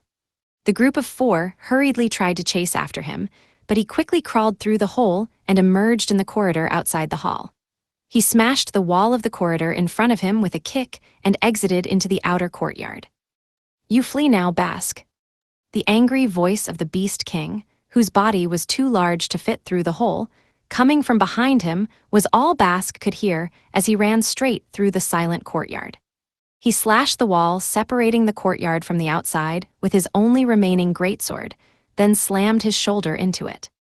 Beyond the wall was the top of a hill overlooking the religious capital of Teomenia, and at Bask's feet was the edge of a cliff. If he took one step, he would drop more than 10 meters headlong to the loading ramps surrounding the hill. Bask, wait. The moment Bask heard Macaron's voice, he took the final step without hesitation. When Macaron's group of 4 arrived in front of a hole in the outer wall of the church, they saw that Bask's bloodstains stopped in front of it. And when they peered far below, they saw new bloodstains that had been left behind. They entered the loading ramp from the stairs in front of the church and headed to that location, but apart from the numerous bloodstains, they found no trace of Bask. Istal, stop the departure of all magic ships and blockade the city. Don't let him escape. Of course, the Great Pope nodded deeply at the Beast King's words. Bask had escaped before Teomenia was locked down. However, he was still deeply wounded and had run out of recovery items. It would not be possible for him to return to Teomenia, which was guarded by holy soldiers, so he fled into the nearby forest and hid in a convenient tree hollow. He spent several days there without eating or drinking. Damn, I'll kill them all eventually. Bask, who could have died on the spot just from his fall, had escaped the city while losing blood from a wound in his stomach that had never closed. It was only thanks to his incredible life force, more akin to a beast's than a human's, that he had managed to get as far as he had. However, when Bask finally lost too much blood and started to lose consciousness, his wounded animal-like senses picked up on the presence of someone approaching him.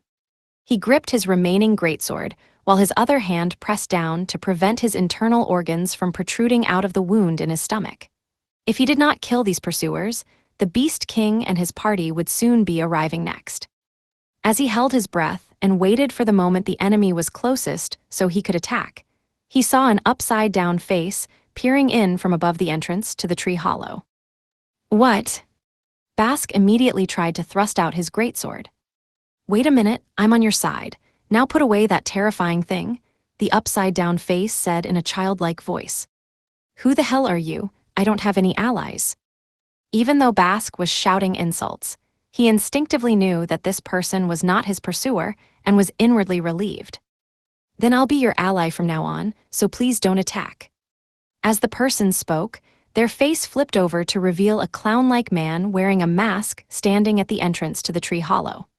Although his hands were raised to his face to indicate that he was unarmed, Bask did not trust even unarmed opponents. Who the hell are you? Heh, my name is Kubel, I came to help you, so come on, put down your weapon. To help? It's more like a solicitation, to be precise.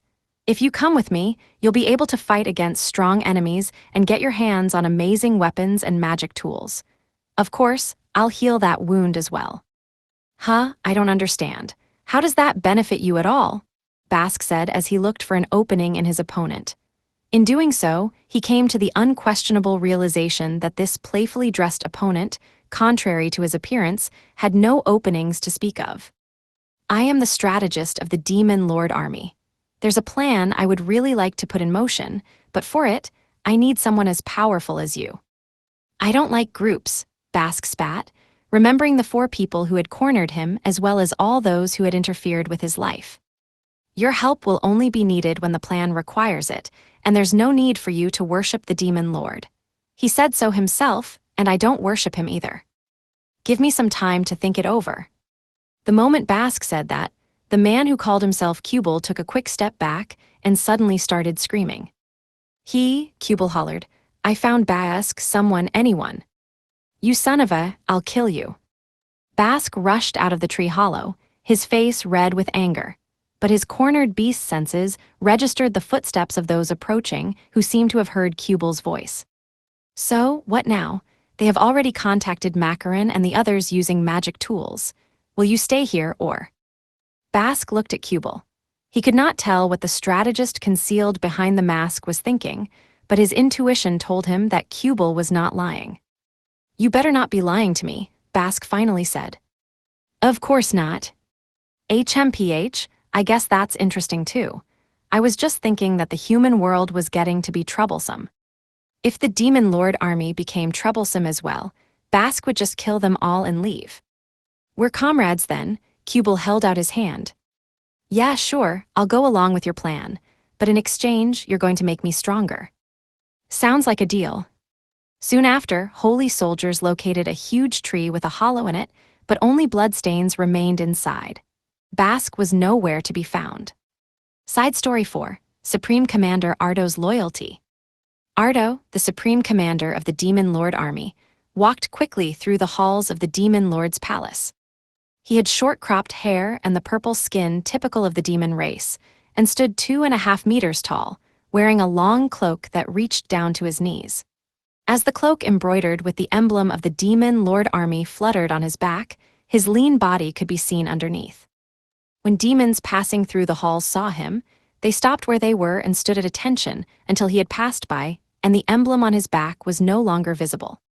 This was not only because Ardo was the supreme commander of the Demon Lord Army, but also because he was a high-ranking demon god and the head of the 6 great demon gods, an operational unit under the direct control of the Demon Lord. There were very few demons who did not tense up in front of him, as he truly was the Demon Lord's right-hand man. In fact, when Ardo swiftly walked by them as he frowned without providing even a passing glance, the other demons were terrified. What could have possibly occurred that made even the Supreme Commander look so discontented? Eventually, Ardo arrived in front of the door he was heading to. He called out to the 2 high-ranking demons guarding it. "Is Director Shinoram here?" "Supreme Commander, sir." "Of course the director is here." The high-ranking demons saw murderous intent on Ardo's already frightening face, and managed to open the door even though they were on the verge of fainting. Ardo entered the laboratory belonging to Shinoram, the head of Monster Soldier Research. Near the entrance, there were magic tools that appeared to be research equipment, as well as the limbs of dismembered monsters and humans. There was still a path through this mess, and Ardo followed it without slowing down. Blub blub. After a while, he could hear the sound of bubbles bursting. His path was blocked by transparent tubes, lined up at equal intervals like pillars in a temple. The tubes were filled with some sort of liquid, and in one such tube was a human body whose lower half had been replaced by that of a giant scorpion. In another, a human face was embedded into the head of a giant salamander, and elsewhere, other bizarre fusions of humans and animals could be seen submerged. Bubbles spouted from the bases of the tubes, rose around the fusions, and burst at the surface.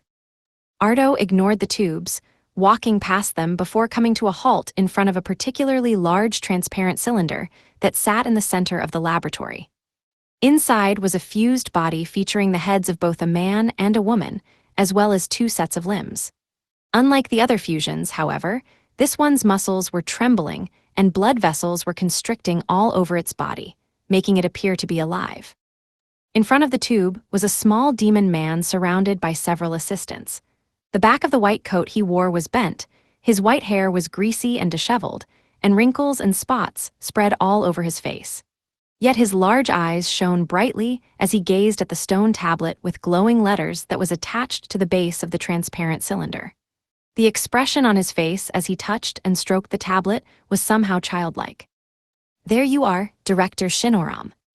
Ardo's voice echoed in the dimly lit laboratory, but the old man in the white coat, Director Shinoram, did not seem to have heard him.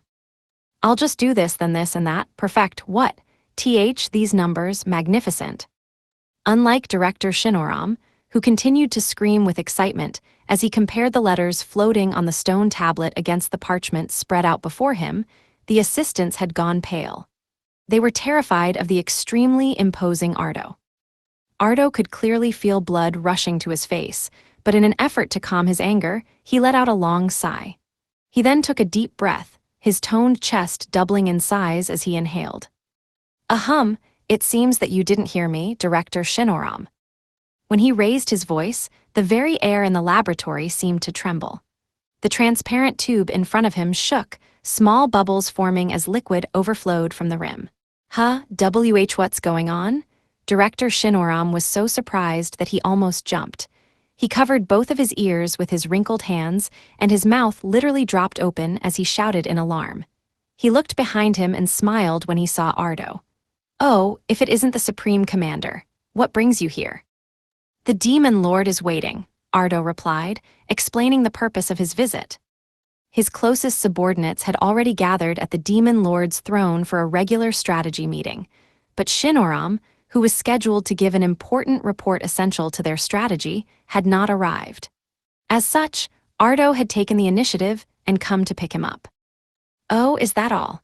Ramon Hammond's adjustment seems to be going well, so please leave me be." "Is that all, you say?" For a moment, Ardo could not understand what the other man was saying. Eventually, however, the meaning of the words began to sink in, and his anger rose as they did. His fists clenched and the muscles from his wrists to his elbows undulated like ropes. How relieving it would be to beat down this old man, he thought. The Demon Lord was the object of his absolute loyalty. Just hearing the Demon Lord speak to him moved him, so much so that he felt like his heart might stop. Not only had this old man not responded to the Demon Lord's summons, but he had even gone so far as to treat that summons as a trivial matter. Such an action was inexcusable when done by a high-ranking demon, and Director Shinoram was no such thing. He was a mere normal demon. Ardo glared at the rude old man, thinking that he should be sentenced to death on the spot for his disrespect.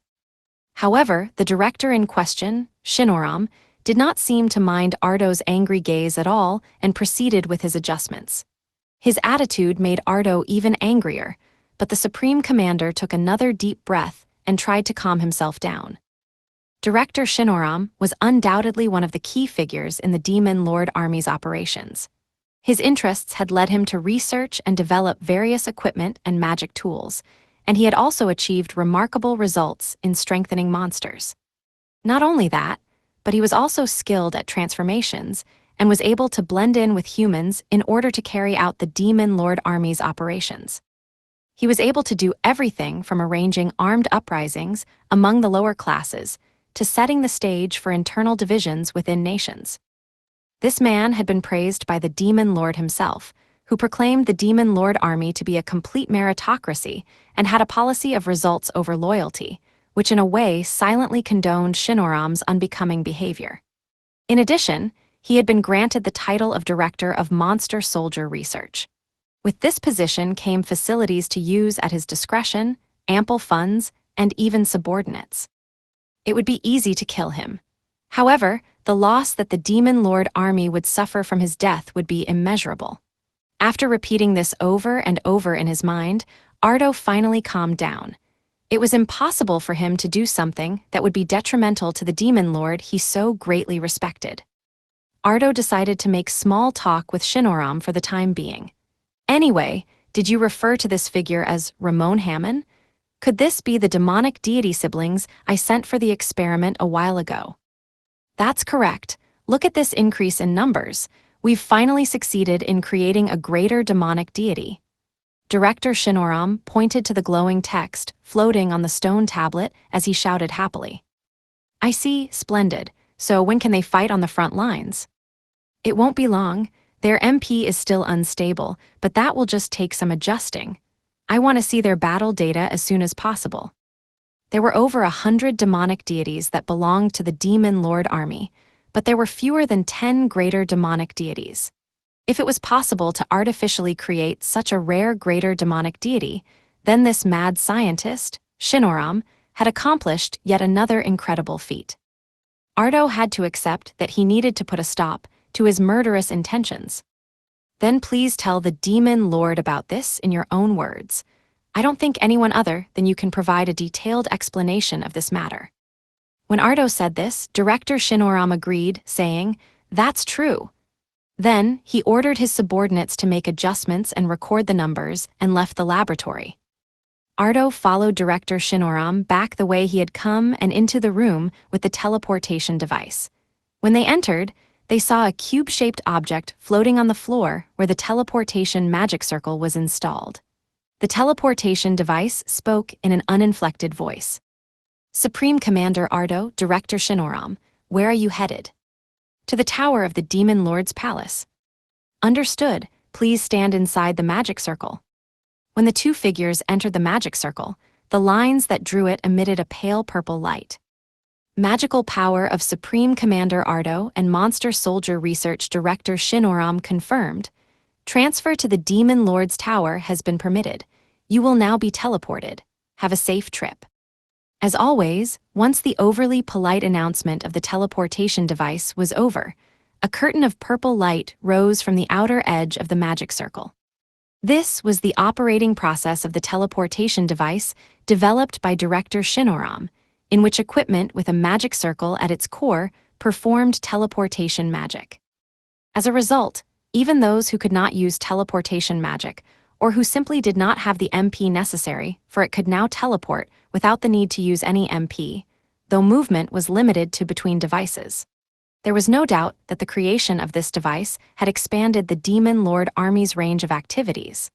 Ardo believed that if they could expect further similar developments from Shinoram, then it was for the best that he not be killed.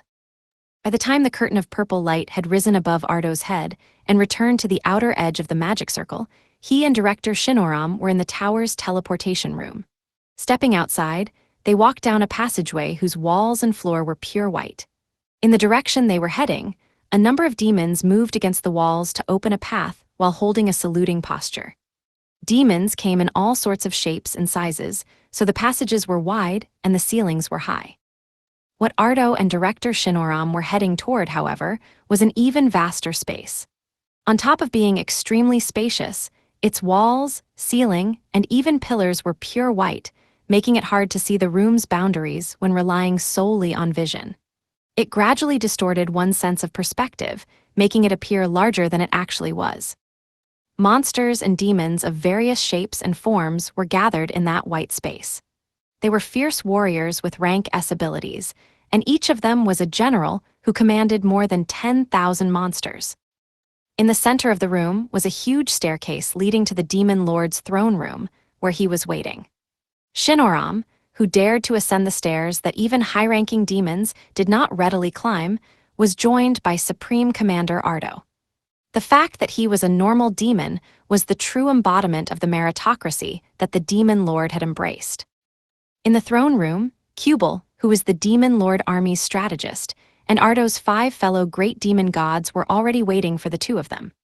So too was the Demon Lord, the master of this tower. He sat on a high throne and glared at the others, while Kubel waited at the foot of the throne. There were several steps leading from their position to the floor of the throne room, and fanning out in front of those steps were the seats of the 6 great demon gods. On this day, farther in front of the throne was an altar-like structure and a prostrating, pale-skinned demonic deity wearing purple robes. Ardo, who served as the supreme commander of the Demon Lord Army, remembered the appearances and names of its most important figures. As such, He immediately recognized that this deity was Gashara, the man who had transformed into a human in order to carry out undercover work for one of the demon lord's plans. "You're late, I've been waiting for you." The demon lord spoke in a calm voice. He did not seem at all angered that he had been kept waiting by Ardo, who was sent to fetch Shinoram. "I apologize for my tardiness. I was listening to Director Shinoram's research results. The greater demonic deity synthesis experiments are showing signs of success." Ardo had omitted that he was late because of Director Shinoram. He believed that what he reported to the Demon Lord should not be based on a personal grudge, such as tattling on anyone, but should instead be information that would prove useful for the Demon Lord and the Demon Lord army. "Oh, that's wonderful.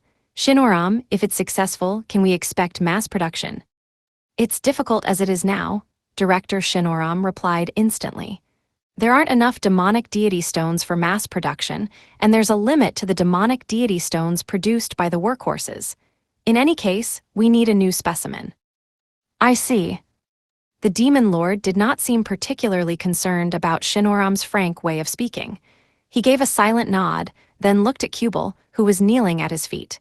Kubal nodded and suddenly stood up. "Well then, now that everyone is here, I will tell you about the progress of the demon resurrection plan," he said. The purpose of this convocation was to share information about the Demon Lord Army's goal of resurrecting the demon that had been sealed away in the distant past. The Demon Lord Army had been secretly preparing for this plan, which they wanted to prioritize over attacking and destroying humanity, and it had entered a new phase. We all know that among the conditions for the resurrection of the demon, preparing the sacrifice and fodder was a challenge. But the preparations are finally complete. Among those listening to Kubal's remarks, only Gashara remained facing the floor. By being included in the demon resurrection plan, his position was higher than that of other demonic deities, but he was still the lowest ranked among those gathered here. "The result is that support device over there," Kubal said. "Director Shinoram, are the support device activation experiments going well?" "Of course, we will place the divine vessel in the hollow of this altar and collect human lives," Shinoram, the creator of the altar, answered. "The collection target is 10 million people, correct?" "That's right.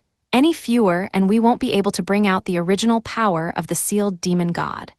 I spent years of research making these calculations, so there's no doubt about it." When Director Shinoram finished his report with a sigh, the Demon Lord opened his mouth. "So, Gashara, are you ready to collect the fodder?"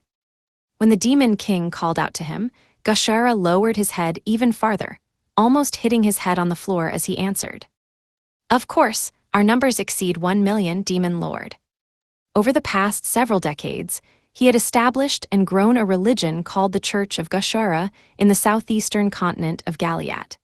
He had attempted to expand into the Garlesian continent in the southwest as well, but it had not gone well, as he had drawn the anger of the Beast King of Albehil.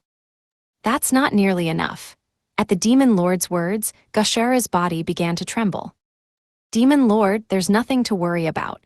I've given Gashara the incarnation element." Director Shinoram jumped in to explain. "He is forcing his followers to ingest it. When the support device is activated, it takes the lives of the believers and turns them into demonic incarnations. The element then multiplies in the bodies of its hosts, and when the incarnation attacks a human being, it infects them, so the person being attacked also dies and becomes a demonic incarnation. They can act as pawns for the cause at the same time. 10 million lives will be no problem."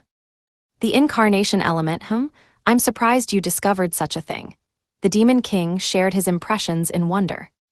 "I'd like to say that it was the result of my genius, but I discovered it by accident while researching how to turn humans into demons." "Oh." "I named it the incarnation element, but what it does is remove all elements relating to one species. In doing so, it makes fusion with the elements of other creatures possible." "Does that mean the demonic incarnations you showed me previously were the true form of these living things?" Shinoram grinned and nodded at the Demon Lord's words. "Maybe that's the case, maybe it's not. There are still many things that aren't clear about the principles of the God of creation. Right now, it's just a hypothesis." When Shinoram was done, it was Kubal's turn to speak. Now that the preparations for collecting fodder are complete, it's time to move on to the next step. From here on, failure is not an option. Kubel spun around as if dancing, then struck a pose as he snapped. Seeing this, Ardo felt the anger that he had suppressed well back up. Indeed. He noticed the anger in his voice and felt Kubel's eyes on him. Supreme Commander, what's with that response? Are you not aware that the plan has at long last entered its final stage? Kubel inquired, his tones slightly mocking. Not aware? Which one of us is not aware? Ardo bellowed, unable to help himself. You were the one who failed to invade Rosenheim and forced us to revise our plan. Before Ardo could reach the first step of the stairs leading to the throne, Gandira, one of the 6 great demon gods, silently grappled him from behind. HRGH, Gandira, why do you interfere? Demon gods stood on either side of a roaring Ardo and grabbed his arms. It took 3 of them to hold him down. GRRRR, you too, Vildiga. Release me, I can't take this anymore. The rest of the demon gods arrived to calm down the rampaging Ardo, and the area in front of the stairs leading to the throne became quite a commotion. The demon lord observed quietly, Kubel looked amused, Director Shinoram appeared disinterested, and Gashara watched in dismay. Eventually, perhaps seeing that Ardo's excitement could not be contained, the demon lord opened his mouth. Ardo, I appreciate your loyalty, but I don't want you to be so furious and enraged all the time. Even Ardo, as expected, could not help but calm down at those words. I am sorry, Demon Lord. Goodness, it's no good to be so hot-headed, Kubel said teasingly. Kubel, refrain from trying to push Ardo's buttons, the Demon Lord continued in a chiding manner. He has a point. The initial plan was to attract the attention of the gods by carrying out a large-scale invasion of the mortal realm, the likes of which had never been seen. This would make it easier not only to invade the heavenly realm and seize divine vessels, but also for the Church of Gashara to gather more believers. The Church of Gashara had attracted many people with the promise that becoming a believer would protect them from the Demon Lord army thanks to the power of the founder, Gashara. If an invasion on an unprecedented scale had then been carried out in a way that allowed only the believers of the Church of Gashara to be spared, many of the frightened humans would try to join the faith as well.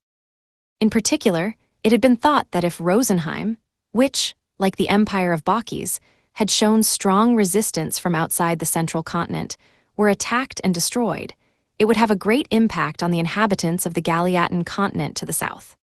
Moreover, they had calculated that even wiping out nearly 20 million elves would not be enough to make God of Creation, Elmia, reset the current world. Due to the appearance of Alan and his friends, however, they had been unable to attack and destroy Rosenheim. Although they had been able to steal a divine vessel, a different plan had been needed to acquire the necessary fodder and gather them into the divine vessel. It's true that Alan did ruin my plans. That's my bad. I need to reflect upon my actions and be wary from now on. Kubel showed no remorse, but implied that Alan was undoubtedly an obstacle to their plans. Indeed you do, the Demon Lord responded. However, Helmios and the golem-piloting dwarves are also a nuisance. Therefore, while we're gathering on the Galiatan continent, we shall simultaneously invade the central continent and the Empire of Bakis. The humans won't let their guards down, but if those 2 continents are attacked at the same time, they won't be able to touch Galiat. In that case, I'll be off to the central Conti. Just as Kubel began to speak, Ardo interrupted him. Wait, I will also take command of the central continent. I can't leave it to you after you so recently failed. I see. Okay, then I'll be supporting Gashara, Kubel replied with a chuckle, and Ardo realized that he had again been tricked. Why you? That was your plan from the start. However, as if sensing Ardo's anger, the Demon Lord immediately interjected. It's decided. I'll leave the invasion of the central continent and the Empire of Bakis to Ardo. Kubel will head to Galiat and oversee the final stage of the plan, and refrain from any further quarrels going forward. Understood? Yes, my lord. Yes, my lord. After the strategist and the supreme commander, the 2 highest-ranking commanders of the Demon Lord army, responded. The Demon Lord shifted his gaze to Director Shinoram.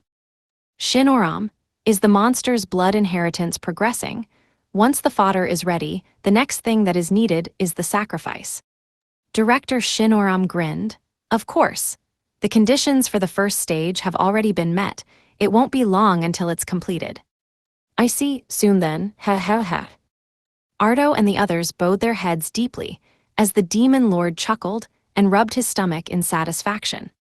Side Story 5, Hell Mode Spin-Off, The Heroic Tale of Helmios, Part 1, The Birth of a Miracle. On the 1st of January, just before dawn, the city of Teomenia, the religious capital of Elmal, was covered in pure white snow. It started falling the night before and showed no signs of stopping even after half a day had passed, leading Teomenia to welcome the new year in a sacred silence. Of course, the hill overlooking the city and the church atop it were also blanketed with snow.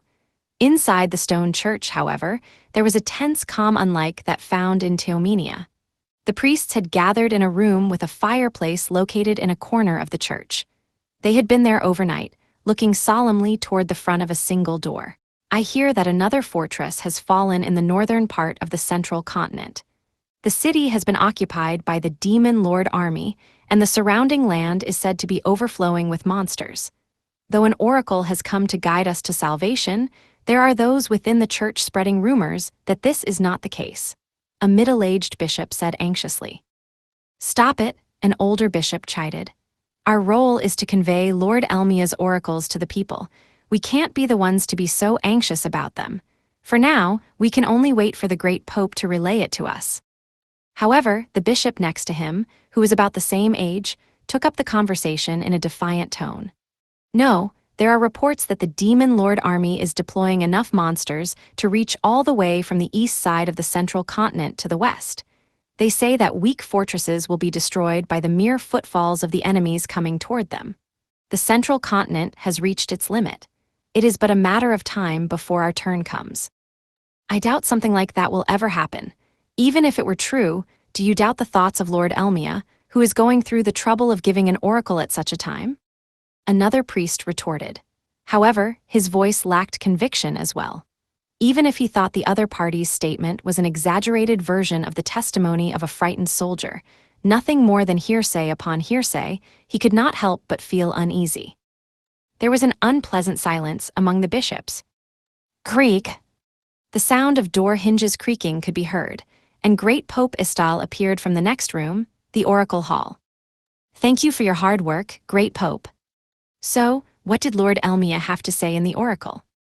Once the Great Pope had sat down in a nearby chair, the bishops began asking him questions. Seemingly aware of the anxious eyes focused on him, the Great Pope did not speak right away. So it's true, there is no way to stop the Demon Lord army from rampaging. No, that's not the case. Lord Elmia, the god of creation, has granted us salvation, the Great Pope replied clearly, and all the bishops gathered there began to murmur. Then. How will we be saved? Silence, the Archbishop, who was second only to the Great Pope, bellowed, causing the other bishops to turn quiet. The Great Pope took a deep breath and spoke again. This year, a hero with miraculous powers will be born, someone gifted with the ability to vanquish great evil. Do not lose hope. Wonderful. Everyone in the room let out a cry of happiness. It was a moment of joy so great that the walls vibrated from how loud their cheer was. The anxious young bishop and even the older bishop who had chided him clenched their fists so hard that their fingers turned white and let out sighs of relief. It was as if they were trying to drive out the unease they still harbored deep in their hearts. Lord Elmia did not abandon us. At long last we have salvation. Some bishops were moved to tears because of the amount of anxiety they had been feeling. However, this year is too vague. We don't even know where this person will be born. Think about it carefully. Should we know the specific date and location, that information will leak elsewhere.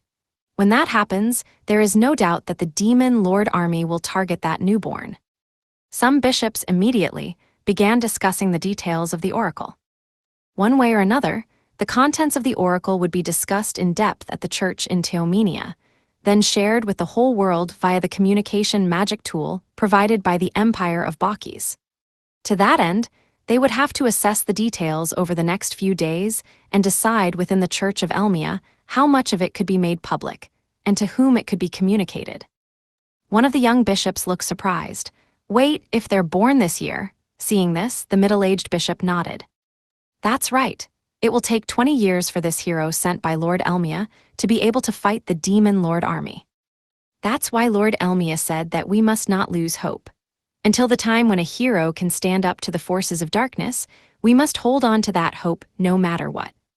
The great Pope told everyone gathered there to steel their resolve. Currently, the Empire of Bocchese and Rosenheim were fighting from an advantageous position. They were able to do so because the Empire of Jayamut on the central continent, which was being invaded on the largest scale of any member of the Five-Continent Alliance, was somehow holding out. If the central continent fell, the dominance of the two northern continents would collapse, and the Garlesian and Galiatan continents in the south would be directly attacked by the Demon Lord army. Were that to happen, the world would end before the hero could play an active role. In order to prevent this from happening, the Church of Elmia's next task was to do whatever it could to help the Five-Continent Alliance endure, thus buying time for the hero to mature and gain strength. 5 years had passed since God of Creation Elmia's oracle telling of the birth of a hero. In the remote Jimatan village of Cortana, a child awakened. He stretched out under the blanket of his straw-filled futon, then jumped out of it. As soon as he did so, however, his body began to tremble. "It's so cold." The child had light blue hair that reached his shoulders and a beautiful, well-formed face, making it difficult to discern his gender at first glance. He left his room and walked down the hallway of the wooden house while cradling his delicate body, clad in slightly oversized clothes, with both hands. There was a flip-out window in the hallway, and voices could be heard coming from outside. When the child opened the window and looked out, he saw a shirtless man standing by the side of the house, wielding a wooden sword with only his right hand as powder snow fell from the dim sky. The man was practicing as if he were in real combat, swinging his wooden sword, changing stances, thrusting, sweeping, raising the sword, and taking up a defensive posture as he stepped forward. All the while, thick muscles undulated beneath the skin of his lean, toned upper body, and steam rose from his warm body while he dripped with sweat. His left arm had been cut off just below the shoulder. The child watched the scene for a while, then quietly closed the window and proceeded down the hallway. He opened the door at the end of it, stepped down onto the dirt floor, opened the lid of the large jar that was there, and quenched his parched throat with some water drawn with a ladle. Then, he took a wooden cup from the side shelf, filled it with water, and headed back down the hallway. He walked past his room and knocked on the door of the room at the end. "Knock, knock." "Helmios." A young woman's voice came from within the room. Helmios opened the door and went inside. The room was dimly lit, and the roaring fireplace was warming the area. A slender woman sat upright in her bed, illuminated by the glow of the flames. Her long hair was tied back. Helmios approached the bed and placed the wooden cup on her side table. As he did, the woman fixed her gaze on Helmios and smiled. "Here, drink this. I'll make us something to eat," Helmios said. "Thank you, you're such a kind boy. I wonder who you take after." "I'm your kid, Mom." Helmios spoke as he watched his mother, Kalia, grab the cup and take a sip. He then returned to the dirt-floored room, stirred the ashes in the hearth to stoke the fire, and added some wood. He reheated the previous day's soup. In addition, he placed 3 slices of bread on the hearth's grate and toasted them until they began to give off a delicious aroma. He cut slits into one of the slices to make it easier to eat. Just as he was placing the 3 slices of bread on a wooden plate, the front door opened, and the man who had been practicing swordsmanship in the garden entered the room with the earthen floor. Like Helmios had done earlier, the man scooped water from the pitcher with a ladle and gulped it down. "Breakfast is ready," Helmios said to the man, his father Lucas. His father nodded, propped his wooden sword against the entrance, took the plate of bread from Helmios with his free hand, and went up from the dirt floor into the living room. Shortly thereafter, Helmios entered the living room carrying a wooden bowl of soup on a tray, which he placed on the table where his father was waiting. He noticed that his father's gaze was not on him, but on the entrance to the living room, so he turned to look as well. "Hey, Kalia, are you sure it's okay for you to get up?" Just as his father had said, Kalia was standing there. She was wearing a thick woolen cardigan and leaning against the doorway. Of course, it's been a long time since the three of us got together as a family. With that said, his mother stepped into the living room. Perhaps due to a lack of strength, however, she took only a few steps before nearly tumbling forward. Mom! Helmios cried out and tried to support his mother, but his body would not move. In his place, his father stepped out from behind him to help Kalia, who had collapsed with his only hand. It's dangerous, he said. Come on, I'll carry you to your seat. Gee goodness, how embarrassing. His father bent down and lifted his mother up with just his thick right arm. His mother looked embarrassed as she was carried straight to the table. Helmios was relieved, feeling his heart grow warm at how close his parents were. Once his parents were seated, Helmios served them soup from the tray. You work so hard, who do you take after? Lucas asked. You too, Dad, aren't you both my parents? Helmios's face was beet red as he spoke. His parents laughed out loud. I'm just kidding, but you really are a strange child. Unlike me, you're very healthy. Helmios's mother reached out and stroked his hair, which was the same color as her own. Yeah, Lucas agreed. It seems there's been illnesses going around the village lately, but you haven't caught so much as a cold. Maybe the gods have blessed you. Yeah, Gatson is stuck in bed. I hope the gods bless him as well, Helmios said. Helmios's mother smiled as he said that. Let's eat. Upon saying this, she closed her eyes and folded her hands. Thank you, Elmia, god of creation, and Malmal, god of bountiful harvests, for our daily bread and blessings.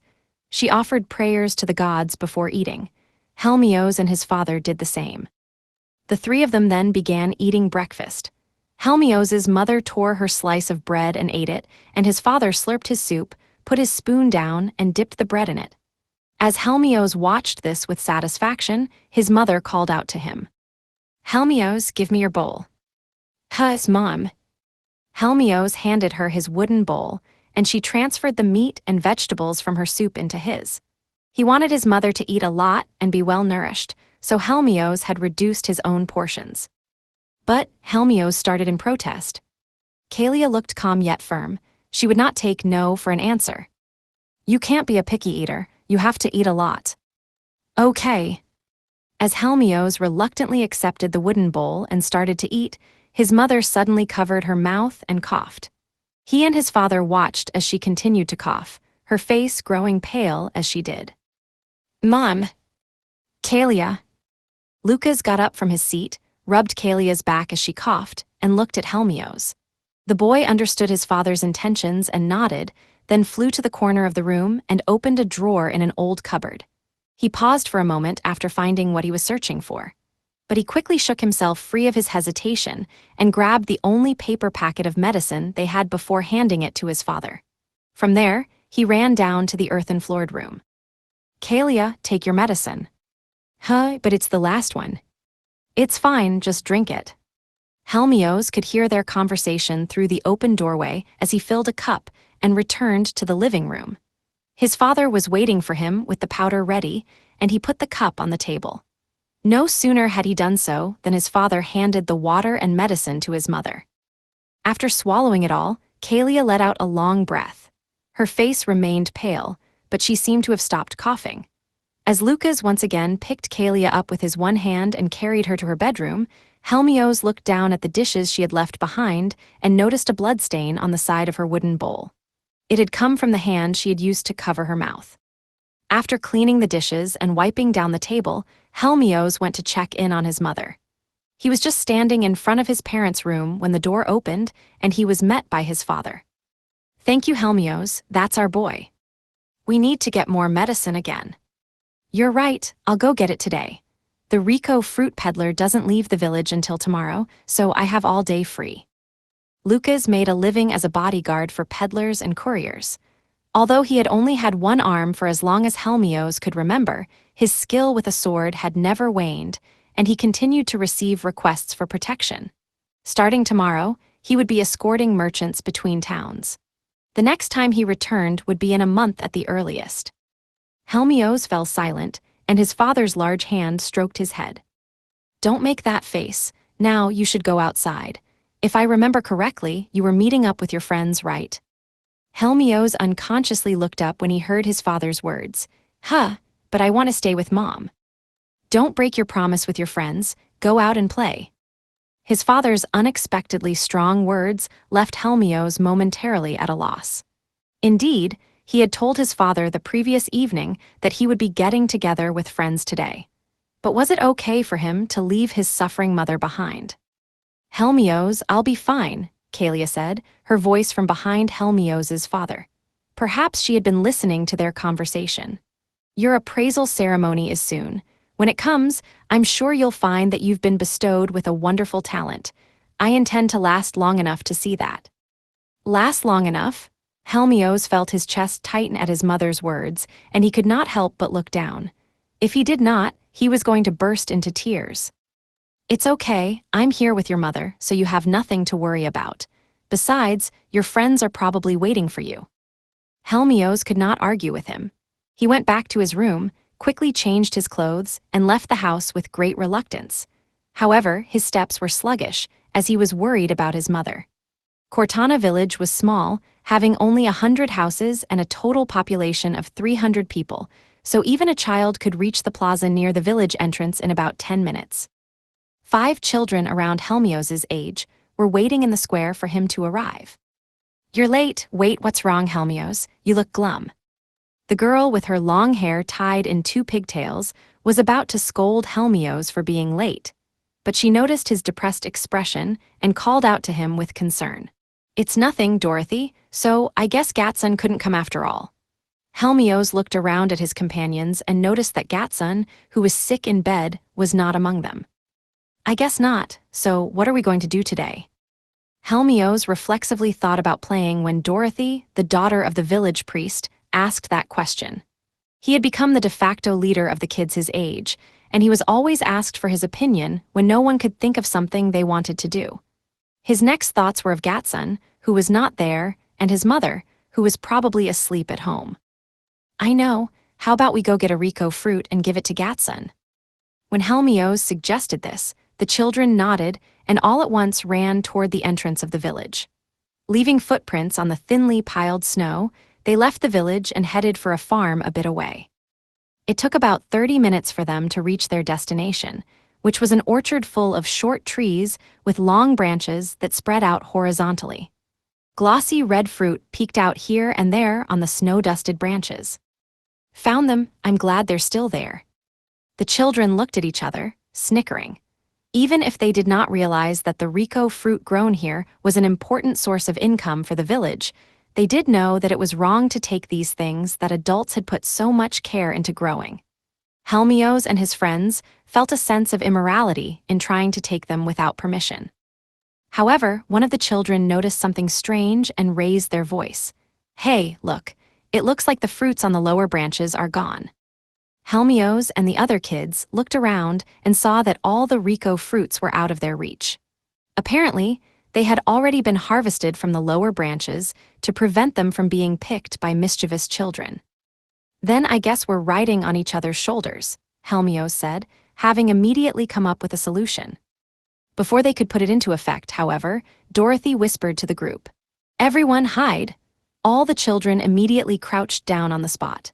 The 6 sets of eyes turned to see a man carrying long-handled pruning shears and a basket on his back, walking slowly down the path to the orchard. What should we do? Maybe we should give up. As the children whispered among themselves, Helmios made a decision. This is probably because I was late, so I'll act as a decoy. In the meantime, work in pairs and pick the fruits.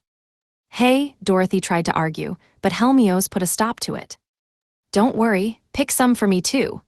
With that, Helmios started walking away, still hunched down. He circled around to flank the man coming toward the group, then stood up quickly and started running toward him.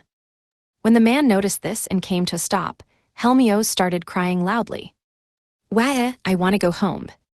Seeing the man turn away from the Rico orchard to look at Helmios, the rest of the children immediately got onto one another's shoulders to harvest the fruit. Once they were tall enough and had picked as much fruit as they could reach, they got down from each other's shoulders and moved on before climbing back up and picking even more fruit. Meanwhile, the man stared at Helmios with a puzzled look on his face. Whose daughter are you? Wait, you're the village's. Helmios had seen this man, who had just confused him for a girl, before. This was the man who had accused him of stealing Rico fruit the previous year. An awkward silence fell over the two of them. During that silence, the boy carrying Dorothy on his shoulders got caught in the snow and lost his balance. Naturally, Dorothy, who was on his shoulders, was shaken around. Hey, what are you eeks? Dorothy's voice rang out, and the man reflexively turned toward it. Then looked down at Helmios with an expression of realization. I saw you last year too. I'm sure you stole my Ricos, you little brat. By the time the man shouted, Helmios had already broken into a run and was kicking up snow. I've been found out, everyone run. Helmios. I'll be fine, so hurry. Whoa! The man caught up with Helmios and reached out to grab him, but Helmios lowered his body and dodged his hand, then sprinted toward the entrance to the orchard. The other children took advantage of this opportunity to collect the Rico fruit that had fallen to the ground and run in the opposite direction from Helmios. As they left the orchard, they regrouped with Helmios, who had made a wide turn and escaped. When the children turned around, the man had stopped near the entrance to the orchard.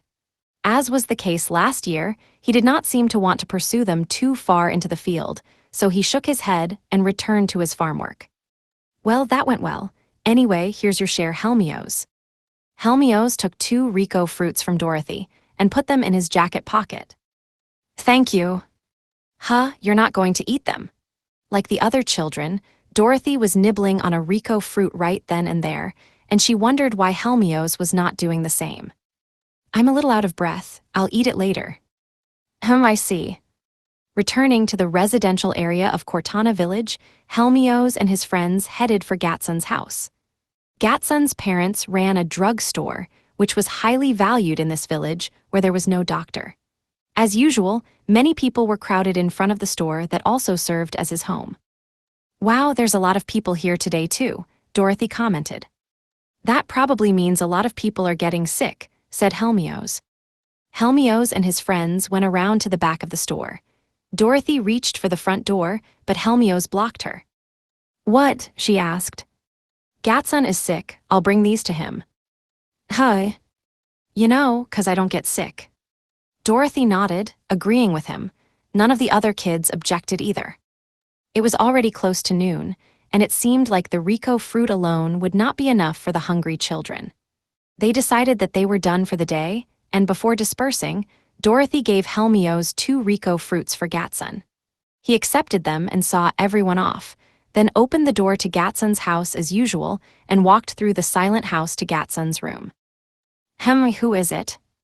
When Helmios opened the door, Gatson, who was lying in bed, got up. He was larger than Helmios and had a stocky build for someone his age.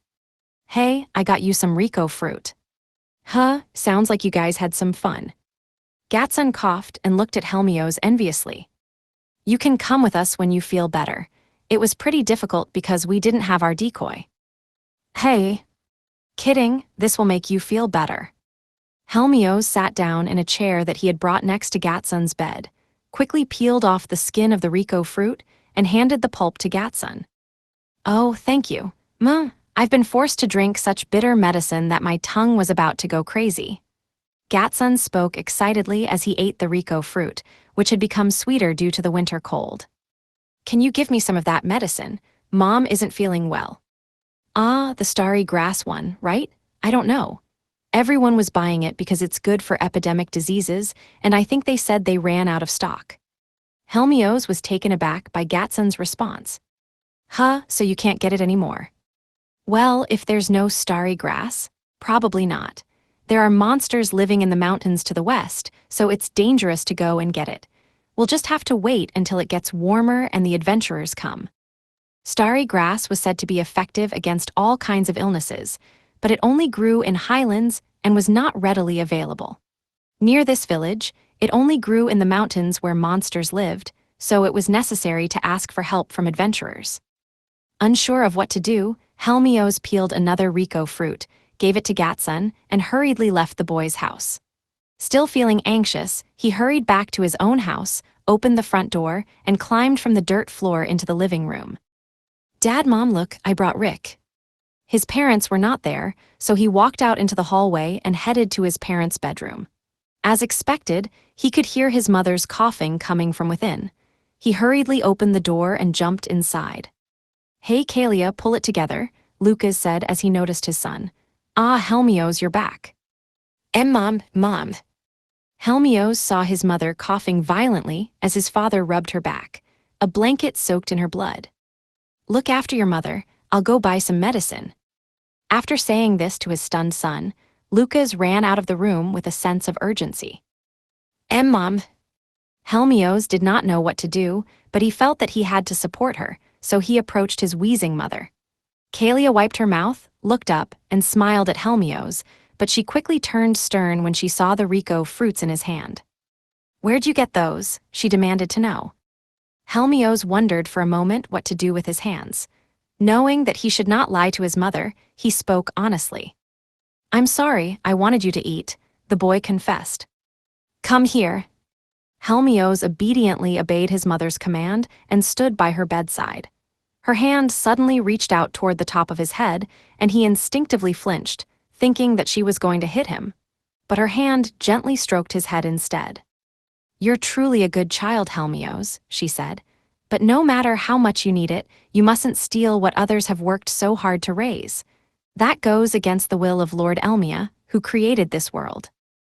Helmios's mother spoke in such a calm voice that he could not believe she had been coughing up blood just moments ago. Growing fruit, using a sword, making medicine, listening to the voice of God, Lord Elmia created this world to be harsh, but bestowed upon us enough power to live by helping each other. That power is what made us grow the Rico fruit. Someone worked hard to grow it in hopes that it would help another person. If someone were to steal that fruit, they would be disregarding the grower's power and the talent that Lord Elmia gave them. It will stop people from helping each other. They'll have no choice but to survive all on their own. Helmios listened to his mother in silence. Then, he realized that his mother probably would not live much longer. "If that happens, the wonderful talent you received from Lord Elmia will be for naught. I wouldn't want that to happen." Helmios quietly wept at his mother's words. At the very least, he hoped that she would live until his appraisal ceremony.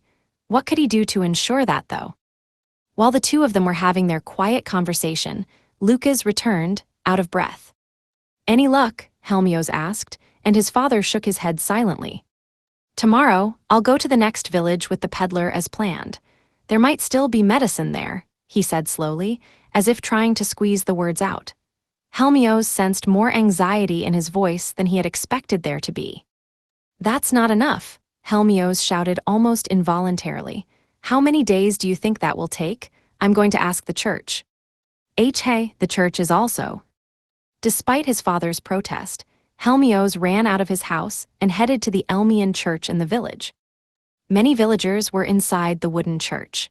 From the entrance to the altar where the priest was, there was a line of sick-looking people and their attendants, confirming the story Helmios had heard from Gatsun that they had run out of medicine. Dorothy, who was handling the line of worshippers, noticed Helmios rushing in and called out to him. "What's wrong, Helmios?" "Dorothy, my mom, she needs to be healed by a priest." Seeing Helmios's desperation, Dorothy panicked and called for her father, a priest. The priest came over from the altar to the entrance of the church and spoke to Helmios. "You're Helmios, aren't you? Please, my mom is in danger. Please come to my house and heal her," Helmios begged with tears in his eyes, but the priest shook his head sadly. "I'm afraid I can't do that right now." "Why not?" "Look at all these people. They are suffering just like your mother." The priest's face turned pale as he said this, and there were dark circles under his eyes. His healing power was not limitless, and he had all but run dry. Helmios looked at the line of people. He could see the fatigue and pain on their faces. There was no medicine in the village, and there was no hope for healing. Moreover, the priests were also exhausted. Even if his father went to the next village, it would take him 5 days to get back. Was there even medicine in the neighboring village in the first place? Suddenly, his mother's words came to mind. Lord Elmia created this world to be harsh, but bestowed upon us enough power to live by helping each other. Helmios looked up at the statue of Elmia, displayed in the back of the church. The statue silently looked down at him. "Even so, Lord Elmia," he said. He turned on his heel and ran home. After passing through the front door, he picked up his father's wooden training sword. He lifted it up and found that it was rather heavy, but the weight actually gave him courage. "Mom, I'll save you." Later that day, after putting Helmios' mother to bed early, his father announced that he would be heading to the next village tomorrow as planned, saying that it was the only option they had left. Helmios nodded in response and also went to bed early. The next morning, as the sun peeked over the eastern horizon, Helmios left the house. On his back, he carried a basket for medicinal herbs, and in his hand, he held a wooden sword. He overtook villagers going out to work in the fields, and once he had climbed over the village fence, he followed the wide road heading west. This was not Helmios' first time leaving the village. Until now, however, he had always been with his father. Still, he had no worries at all. It was the first cloudless morning in a while, and the air was still cold and dry, but instead of snow, the sunlight was falling and reflecting off the mountain slopes in the distance. After walking for about an hour on the snow-white road toward the sparkling mountain, Helmios noticed something. As he looked around, he saw that some of the snow that had piled up a little off the road was slowly but surely moving. He readied his wooden sword, remembering what his father had told him. "There are monsters outside the village, so don't leave the village without permission." Boing!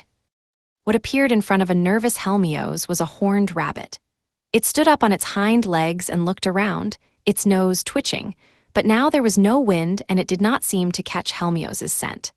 It started kicking up the snow and running toward him, then dug up the snow on the roadside, found a new flower bud, and started munching on it. Seeing this, Helmios suddenly thought that if he brought home this horned rabbit, they would have a truly glamorous dinner. Although he had seen horned rabbits before, he had never thought to try to catch one himself. Today, however, he was willing to try anything. He slowly approached the horned rabbit, one step at a time, careful not to make any noise. When the horned rabbit looked up, Helmios was one step away. The moment it turned around in a panic, he swung his wooden sword down at its head. He could feel his weapon crush the hard skull beneath the horned rabbit's white fur. "Jiafu!" With a single cry, the horned rabbit stopped moving. Helmios let out the breath he had been holding, and in the next moment, he felt a strange power surge through his entire body. "Whoa, what is this?" he asked aloud. When he tried to move his arms and legs, he noticed that they seemed lighter. Even the wooden sword moved much more quickly when he swung it.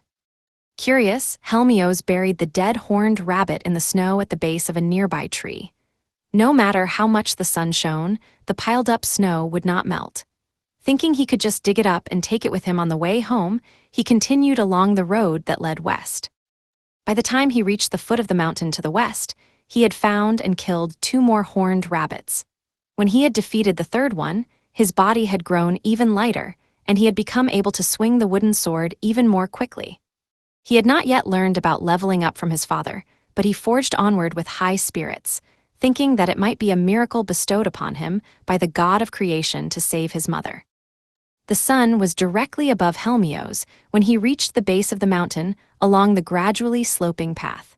Despite having walked a route that would have taken an adult more than half a day to walk in just a few hours, he was not tired at all. After taking a short break to eat the bread he had brought for lunch, he finally started climbing the mountain path. He walked for a while before entering a forest. The snow had piled up on the tops of the trees and was obscuring the sunlight, making the forest dark and cold. If memory serves, it grows at the base of trees and glows. Remembering what Gatsun had told him, he searched for the grass that got its name because it apparently emitted light like twinkling stars. Oh, that must be. A blade of grass peeking out from the thin layer of snow caught his eye. When he bent down to look, he realized that it was not starry grass, but a medicinal herb that he had seen hanging in Gatsun's house.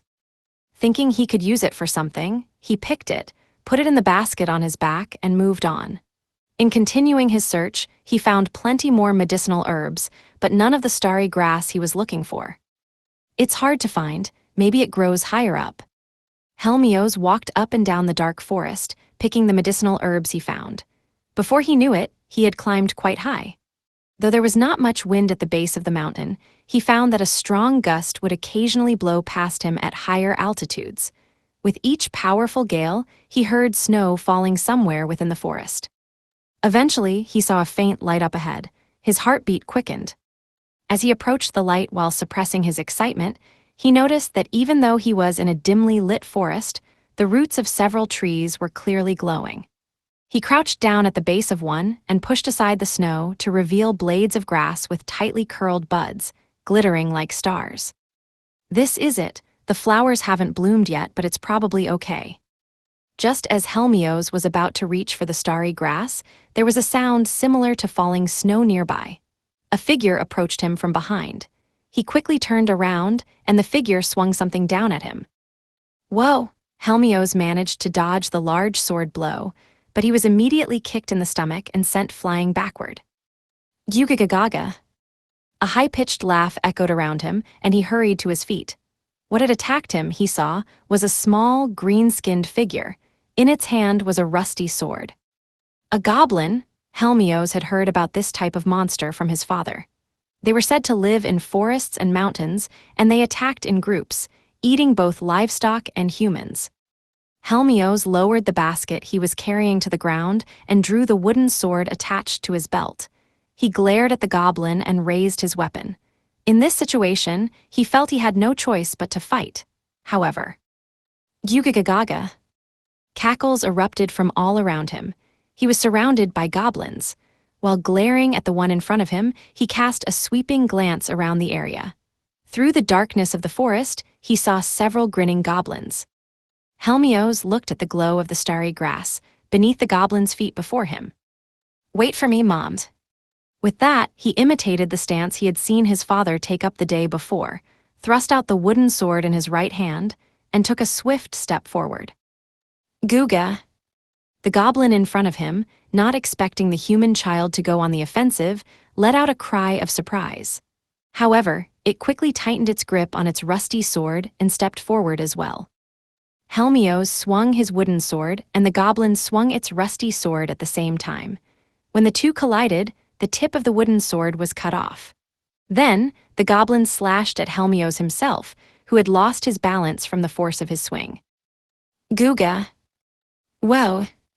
There was a pain in Helmios's right arm, and he jumped back, immediately placing his left hand over it. His right arm hurt, and his left palm felt wet. He glared at the goblin. His opponent was standing in the same place as before, grinning broadly. Several goblins appeared behind him, also grinning as they looked at him. It seemed they had no intention of killing him right away. Their obscene laughter and their aura made it clear that he would not be getting away. Helmios looked at the starry grass again. Even if he were to escape from this place, his trip would have no meaning if he did not return with it. But how in the world could he both get the starry grass and escape from the goblin assault? Helmios racked his brain. The situation he was in did not cause him any fear, nor did the fact that his right arm was wounded. However, he was surprised when the goblin to his left threw a rusty machete at him. Wazwo!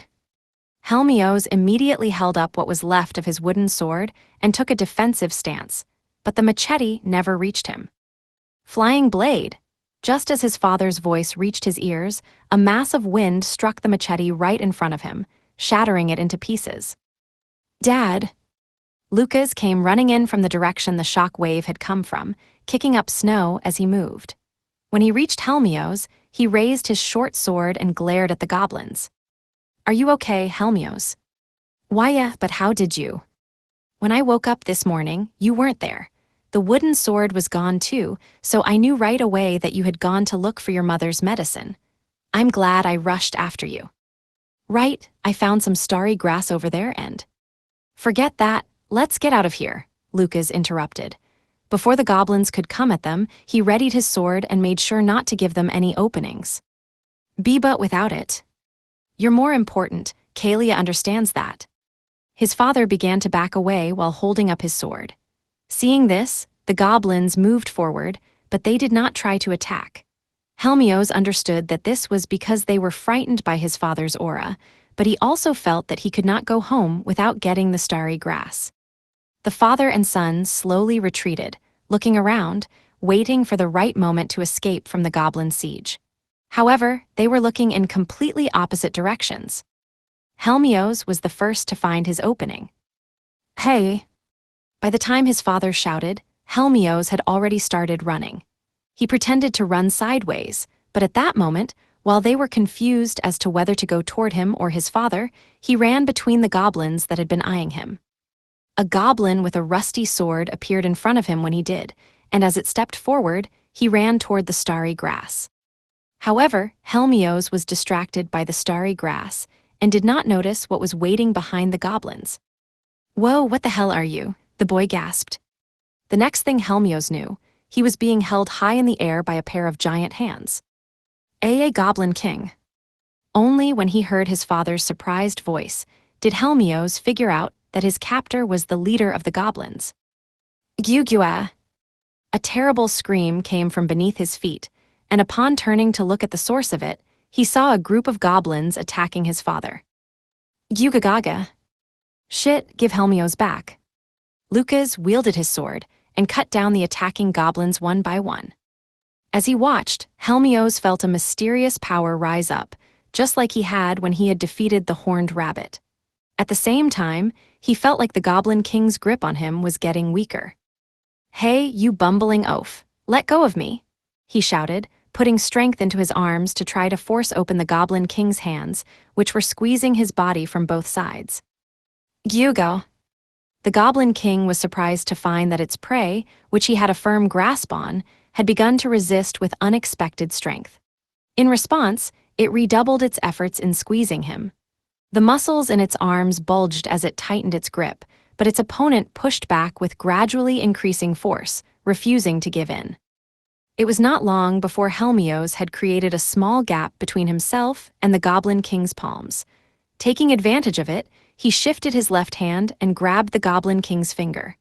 A dull snap rang out as he broke it. "Guga!" With a hideous groan, the Goblin King opened its hands and turned its face upward. Helmios, who was now falling toward the monster, thrust the wooden sword he had been holding in his right hand downward. "Raga!" "Gyugya!" His sword, which was sharper as a result of its tip having been cut off, pierced the Goblin King's right eye and bore into its brain. The Goblin King was dead. Seeing the massive creature slowly fall onto its back, both Lucas and the other goblins stopped moving for a moment. "Helmios, did you just pass a trial of the gods?" Lucas muttered. The goblins quickly ran away. From beside the corpse of the Goblin King he had defeated, Helmios watched them flee deeper into the forest, making a sound like falling snow as they went. Image summary, manga illustration of Helmios, a youth standing with a sword, looking down at the massive corpse of a defeated Goblin King lying in a pool of dark blood. "I did it, they all ran away. Dad now." Lucas looked at Helmios, who had a vague expression of relief on his face. "That power, I see. Helmios, you are a sword lord. Lord Elmia, you have given this child a wonderful talent." "A sword lord?" Helmios did not understand what his father was saying. "No matter what kind of talent you have, it won't change the fact that you are my precious child. Let's hurry and get the starry grass, then return to the village. Your mother is waiting for you." His father's words reminded Helmios of the reason he had come here, and risked his life fighting. "Right," the boy said.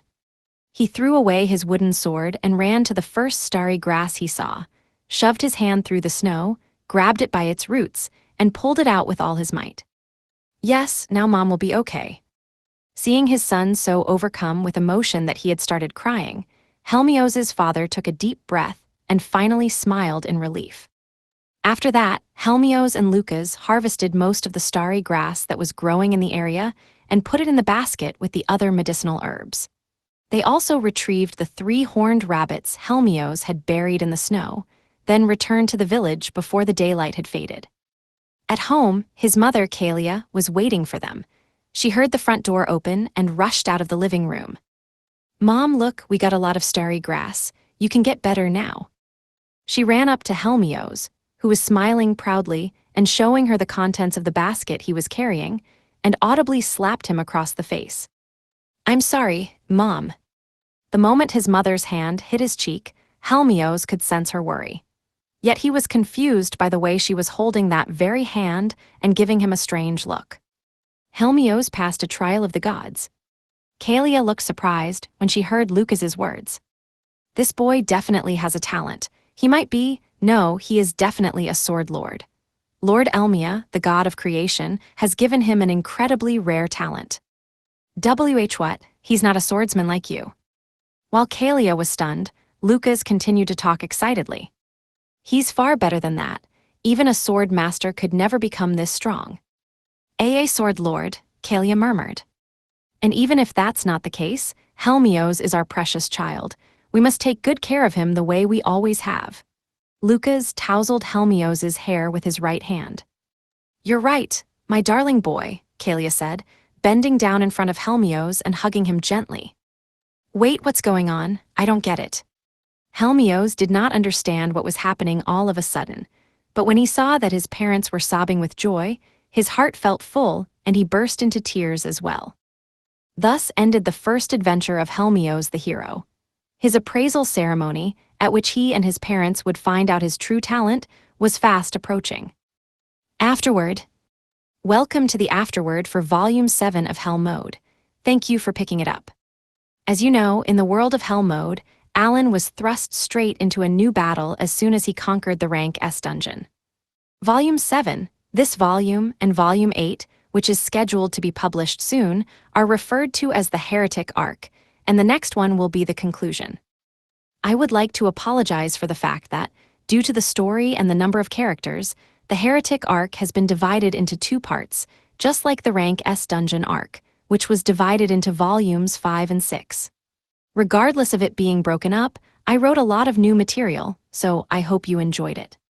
Speaking of newly written stories, I think I was able to write a lot of interesting scenes, such as the battle between the Guildmaster General Macaron and Basque, the King of Shura, as well as the various questions surrounding the Great Pope and Pontiff Gashara. I even touched on religion in this volume, including demonism and its founder.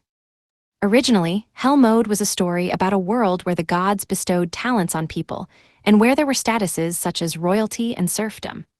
I also wrote about stories between nations that were members of the Five-Continent Alliance. There was a wide variety of non-human races too, like elves, dwarves, and beastkin. I never dreamed that the day would come when I would be able to write and share with my readers something so close to the thoughts and ideas I have experienced in my own life. For me, conveying my worldview is the most important thing. As I write in this afterword, I hope that readers can enjoy the work without thinking too much about it. I would be happy if you could read the story with an open mind, even if it differs from your own worldview or ideas. Next, as a continuation of the previous afterword, I would like to write a review of the life of Hamuo. Last time, I think I had just dropped out of university because I had become so obsessed with gaming that I neglected my studies. I fell off the track to use the mass hiring system available to Japan's new university graduates and ended up working part-time night shifts. I remember that when I first told my father that I wanted to drop out of school, rather than being angry, he was very shocked. I returned home and worked part-time for several years, but my parents didn't say anything. I started searching for a new job, thinking that things would never work out quite right, and I think I kept away from games while I did that. Perhaps because I was born at a good time, me looking for a job coincided with a large number of baby boomers retiring. The company where I worked part-time was also expanding its hiring opportunities, so I took the recruitment exam. I was rejected the first year, but got a job the following year. I feel like my parents were happy. After all, I remember buying a bag for my mother because I wanted to use my first paycheck to get something for the people who raised me. Even after I got hired, I still commuted from home because it was within walking distance of my parents' house. When the new employee training was over and I was busy actually learning how to do my job, I heard from my mother that my father was sulking. When I asked her to elaborate, she said that he was angry that I'd only given her a gift with that first paycheck. So, I asked my sulking father about it. Dad, is there anything you want? I work on my feet, so I need to wear shoes that are comfortable to walk in. The reason for his quick response was probably that it's a parent's dream to have their child buy them something with their first paycheck. Thinking that I'd done something wrong, I went to a nearby Ian/shoe store over the weekend and bought a pair to give to my father, who was still working. It made me feel like I'd done something good. I don't think I was able to repay all of his kindness, but that was how I felt. I recommend that you use your first paycheck to give your parents a gift, or that you go out to eat with them and pay for their meals. Well, it looks like I've once again reached my word limit. Next time, I would like to write a continuation of the afterword that follows the life of Hamuo. I hope that you will continue to purchase these books as we continue to publish them. Also, there are currently 5 volumes of the comic version of Hell Mode that have been published. I would appreciate it if you would support that version as well. See you in the next volume. Image summary, anime-style illustration of a green-haired girl excitedly commanding a large mechanical suit to fire a powerful glowing yellow beam from a long-range sniper rifle at a target named demonic deity like Kyoran. Image summary, anime-style illustration featuring 3 characters, Sophie, a woman casting a light spell, Tam-Tam, an elf aiming a bow, and Formal, a large reptilian creature in the foreground. Image summary, chibi-style illustration of 2 characters, an angel and a human, posed against a dark background with repeating text reading HELLMODE. Bonus short story. A study session between Thomas and Princess Leilana. Viscount Granvelle and his son, Thomas, walked quickly through the halls of the Ratashian royal castle. Outside the hallway window, white snow could be seen falling from the gray sky. Every breath they took emitted a white mist. Upon reaching their destination, they found the Minister of Internal Affairs waiting for them at a table. In terms of political power in the Kingdom of Ratash, he was third in line after the king and the prime minister. Lying on the table in front of him was a pile of folded parchment booklets. I, Butler Van Granvelle, and my son Thomas Granvelle have arrived. After the Viscount and Thomas bowed, the Minister of the Interior rose from his seat and gestured across the table with his hand. Please have a seat. The Viscount thanked him and took his seat. Thomas sat down next to him. I heard you wish to discuss a matter that is vital to the very survival of the nation. But why, then, did you ask my son Thomas to attend? The Viscount inquired. I understand your misgivings. They're only natural. Actually, this is something to do with your son. You see, the princess is in a very, very bad situation. Her Highness Princess Leilana. Thomas, do you know anything about this? The Viscount could not help but look over at Thomas, who was in a relationship of sorts with Leilana, the Ratashian princess. Ever since they had met at a ball when they were attending Nobles College, where nobles without talent studied, the princess seemed to have developed a fondness for Thomas. She summoned him from time to time for various reasons. However, Thomas merely shook his head, a troubled look on his face. No, I haven't seen her lately. That's correct, and therein lies the problem. In the time that Thomas here hasn't been meeting with the princess, that is, since he left Nobles College, well, it seems that the princess has lost all interest in studying, even for the Academy's mock exams. Just between us, this is truly a wretched situation. If things continue, it will look like His Majesty forbade his daughter from pursuing higher education. There's no telling how the other countries might react to such a rumor. In recent times, in order to prepare for the intensifying battle against the Demon Lord army, the need for academies was only increasing. The royal families of each country felt that they needed to send their sons, especially those with talents, to an academy, even if only for the sake of formality. Were they to not do so, it was commonly seen as an unwillingness to respond to the global crisis. I can certainly see how that could be a matter vital to the very survival of the nation, the Viscount agreed. We've invited prominent instructors from all over the kingdom, of course, but things haven't gone well.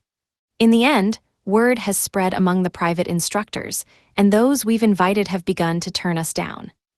But what does this have to do with my son? Right, about that. I've heard that Sir Thomas graduated from Nobles College at the top of his class. Thomas was taken aback by the minister's words. Are you by chance saying that you want me to be her instructor? Thomas asked. Indeed I am. There's less than half a year left until the exam.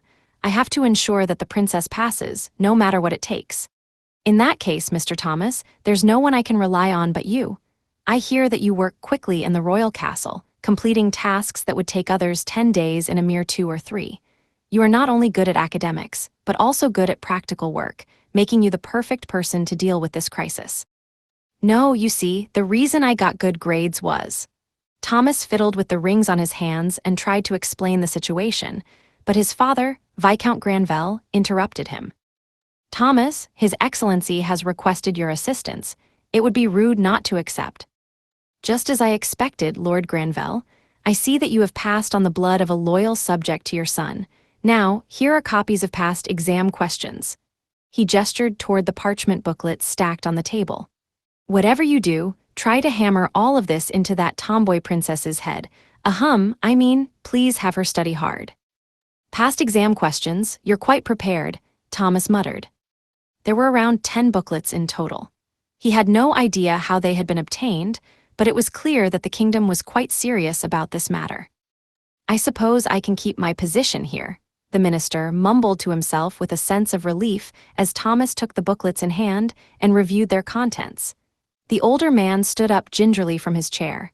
I'm counting on you. The future of the kingdom of Radash rests on your shoulders. He then patted Thomas on the shoulder and quickly made his way out of the room. Please convey my regards to Her Highness. With that said, the Viscount also left the room. Thomas, now alone, let out a heavy sigh before leaving the room himself, carrying the booklets with him. When he was a student at Nobles College, he had met with the princess and been invited to her private chambers several times, so he knew the route by heart. The corridor leading to the princess's private chamber was guarded by royal knights. They silently moved out of the way as Thomas passed by. Apparently, the minister had already spoken to them. Upon Thomas's arrival in front of the princess's private chambers, her knight escort opened the door. He could hear some kind of ruckus coming from inside, causing his heart to feel heavy and making him have second thoughts. Thinking back, he always found himself caught up in some kind of mess whenever he was invited into this room. Despite that, Thomas headed inside. Princess, please don't do this. Let go, the princess cried. I must hurry, as the instructor shall be here soon. Just as he heard these women's cries, Princess Leilana entered Thomas's field of vision from his right before disappearing off to his left. She had a long halberd resting on her shoulder, and she was dragging her servants, who were clinging desperately to her skirt, behind her. Thomas watched in amazement as the princess made her way to the window of her room. She suddenly stopped and turned to her left to look at him. Why, if it isn't Thomas? Princess Leilana's eyes lit up as she stared at Thomas and the parchment booklets in his hands. Are you my newest instructor, perchance? Yippee. She spun around joyfully where she stood as she brandished her halberd, sending her servants swinging. In stark contrast to the princess, Thomas was disappointed that he had not been told to go home. However, he had made up his mind to put his all into this task. That's right, Thomas said. I won't hold back now that I've come this far. Please take a seat. I'll see to it that you can solve all these past questions the minister has entrusted me with. Thomas dumped the parchment booklets on her study table. The table was clean. It was clear that it had not been used at all. That's impossible, Leilana insisted. Impossible or not, you still have to do it. From here on out, you will study 5 days a week. I'll die if I study that much. No one has ever died from studying too much, but if that's how you feel, 4 days is fine. In exchange, please memorize all of these questions and answers. After Thomas finished speaking, Princess Leilana obediently took her seat. One of the servants looked relieved when she saw this and offered to make some tea before leaving the room. I have to say, this happened much faster than I'd thought it would. I knew you would come eventually. I heard you're very intelligent. Upon hearing the princess blurt that out in such a cheerful tone, Thomas realized something. Is that why the other instructors were quitting so often? You figured I would go easy on you and listen to whatever you said. The princess stuck out her tongue and adopted a confused expression. I have no idea what you're talking about. Seeing this, an image of his sister, Cecil, came to Thomas's mind. He felt his eyes soften. No, doing so will do you no good, Your Highness. Now, let's get started. He then took out one of the study booklets and opened it to the first page. Hey, this is impossible. Thomas had anticipated that the princess would say that. He removed one of the rings he wore on his left hand and handed it over to Princess Leilana. With this, you can memorize any number of books. It was a ring given to him by Alan that increased intelligence by 3,000. By merely placing it on one's finger, one would be able to understand things more clearly, infer the causes and effects of various relationships, and perform complex calculations.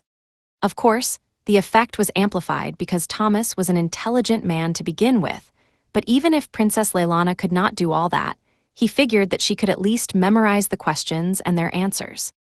However, the princess seemed to have imagined another intention behind Thomas's actions. What's going on? Asking me to wear a matching ring with you all of a sudden? Aren't you being a tad hasty? For a moment, Thomas did not understand what the blushing princess was going on about. Well, since I've got the opportunity, I suppose I'll put it on. Tee-hee. As Princess Leilana happily put the ring on her finger, she seemed to change from a girl who looked like his younger sister to a mature woman who gave off an entirely different impression. Thomas felt a smile grace his lips, but he felt strangely nervous at the same time. Landmarks. 1 table of contents. You've reached the end of the book. Licensing information follows. Copyright. Hell Mode the Hardcore Gamer dominates in another world with garbage balancing. Volume 7. By Hamuo. Translated by Jason Mule and Pia. Edited by Adam Haffen. This book is a work of fiction. Names, characters, places, and incidents are the product of the author's imagination or are used fictitiously. Any resemblance to actual events, locales, or persons, living or dead, is coincidental. Copyright 2023 Hamuo. Illustrations copyright 2023 Mo. Cover illustration by Mo. All rights reserved.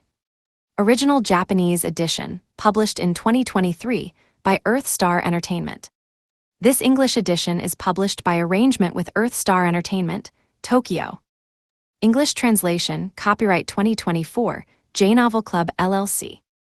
All rights reserved. In accordance with the U.S. Copyright Act of 1976, the scanning, uploading, and electronic sharing of any part of this book without the permission of the publisher is unlawful piracy and theft of the author's intellectual property. J-Novel Club LLC. J-Novel Club. The publisher is not responsible for websites or their content that are not owned by the publisher. Ebook Edition 1, January 2024.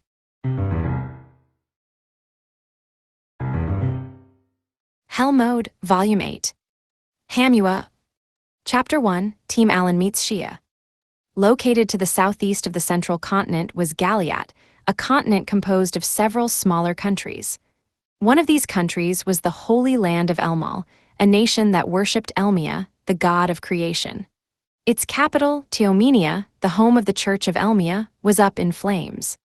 The capital had been responsible for the demonism debacle. The pontiff of demonism and founder of his church, Gushera, had been scheduled to be executed, but this had all been a part of the demon lord's plan. The pontiff had taken the divine vessel that the demon lord army had stolen from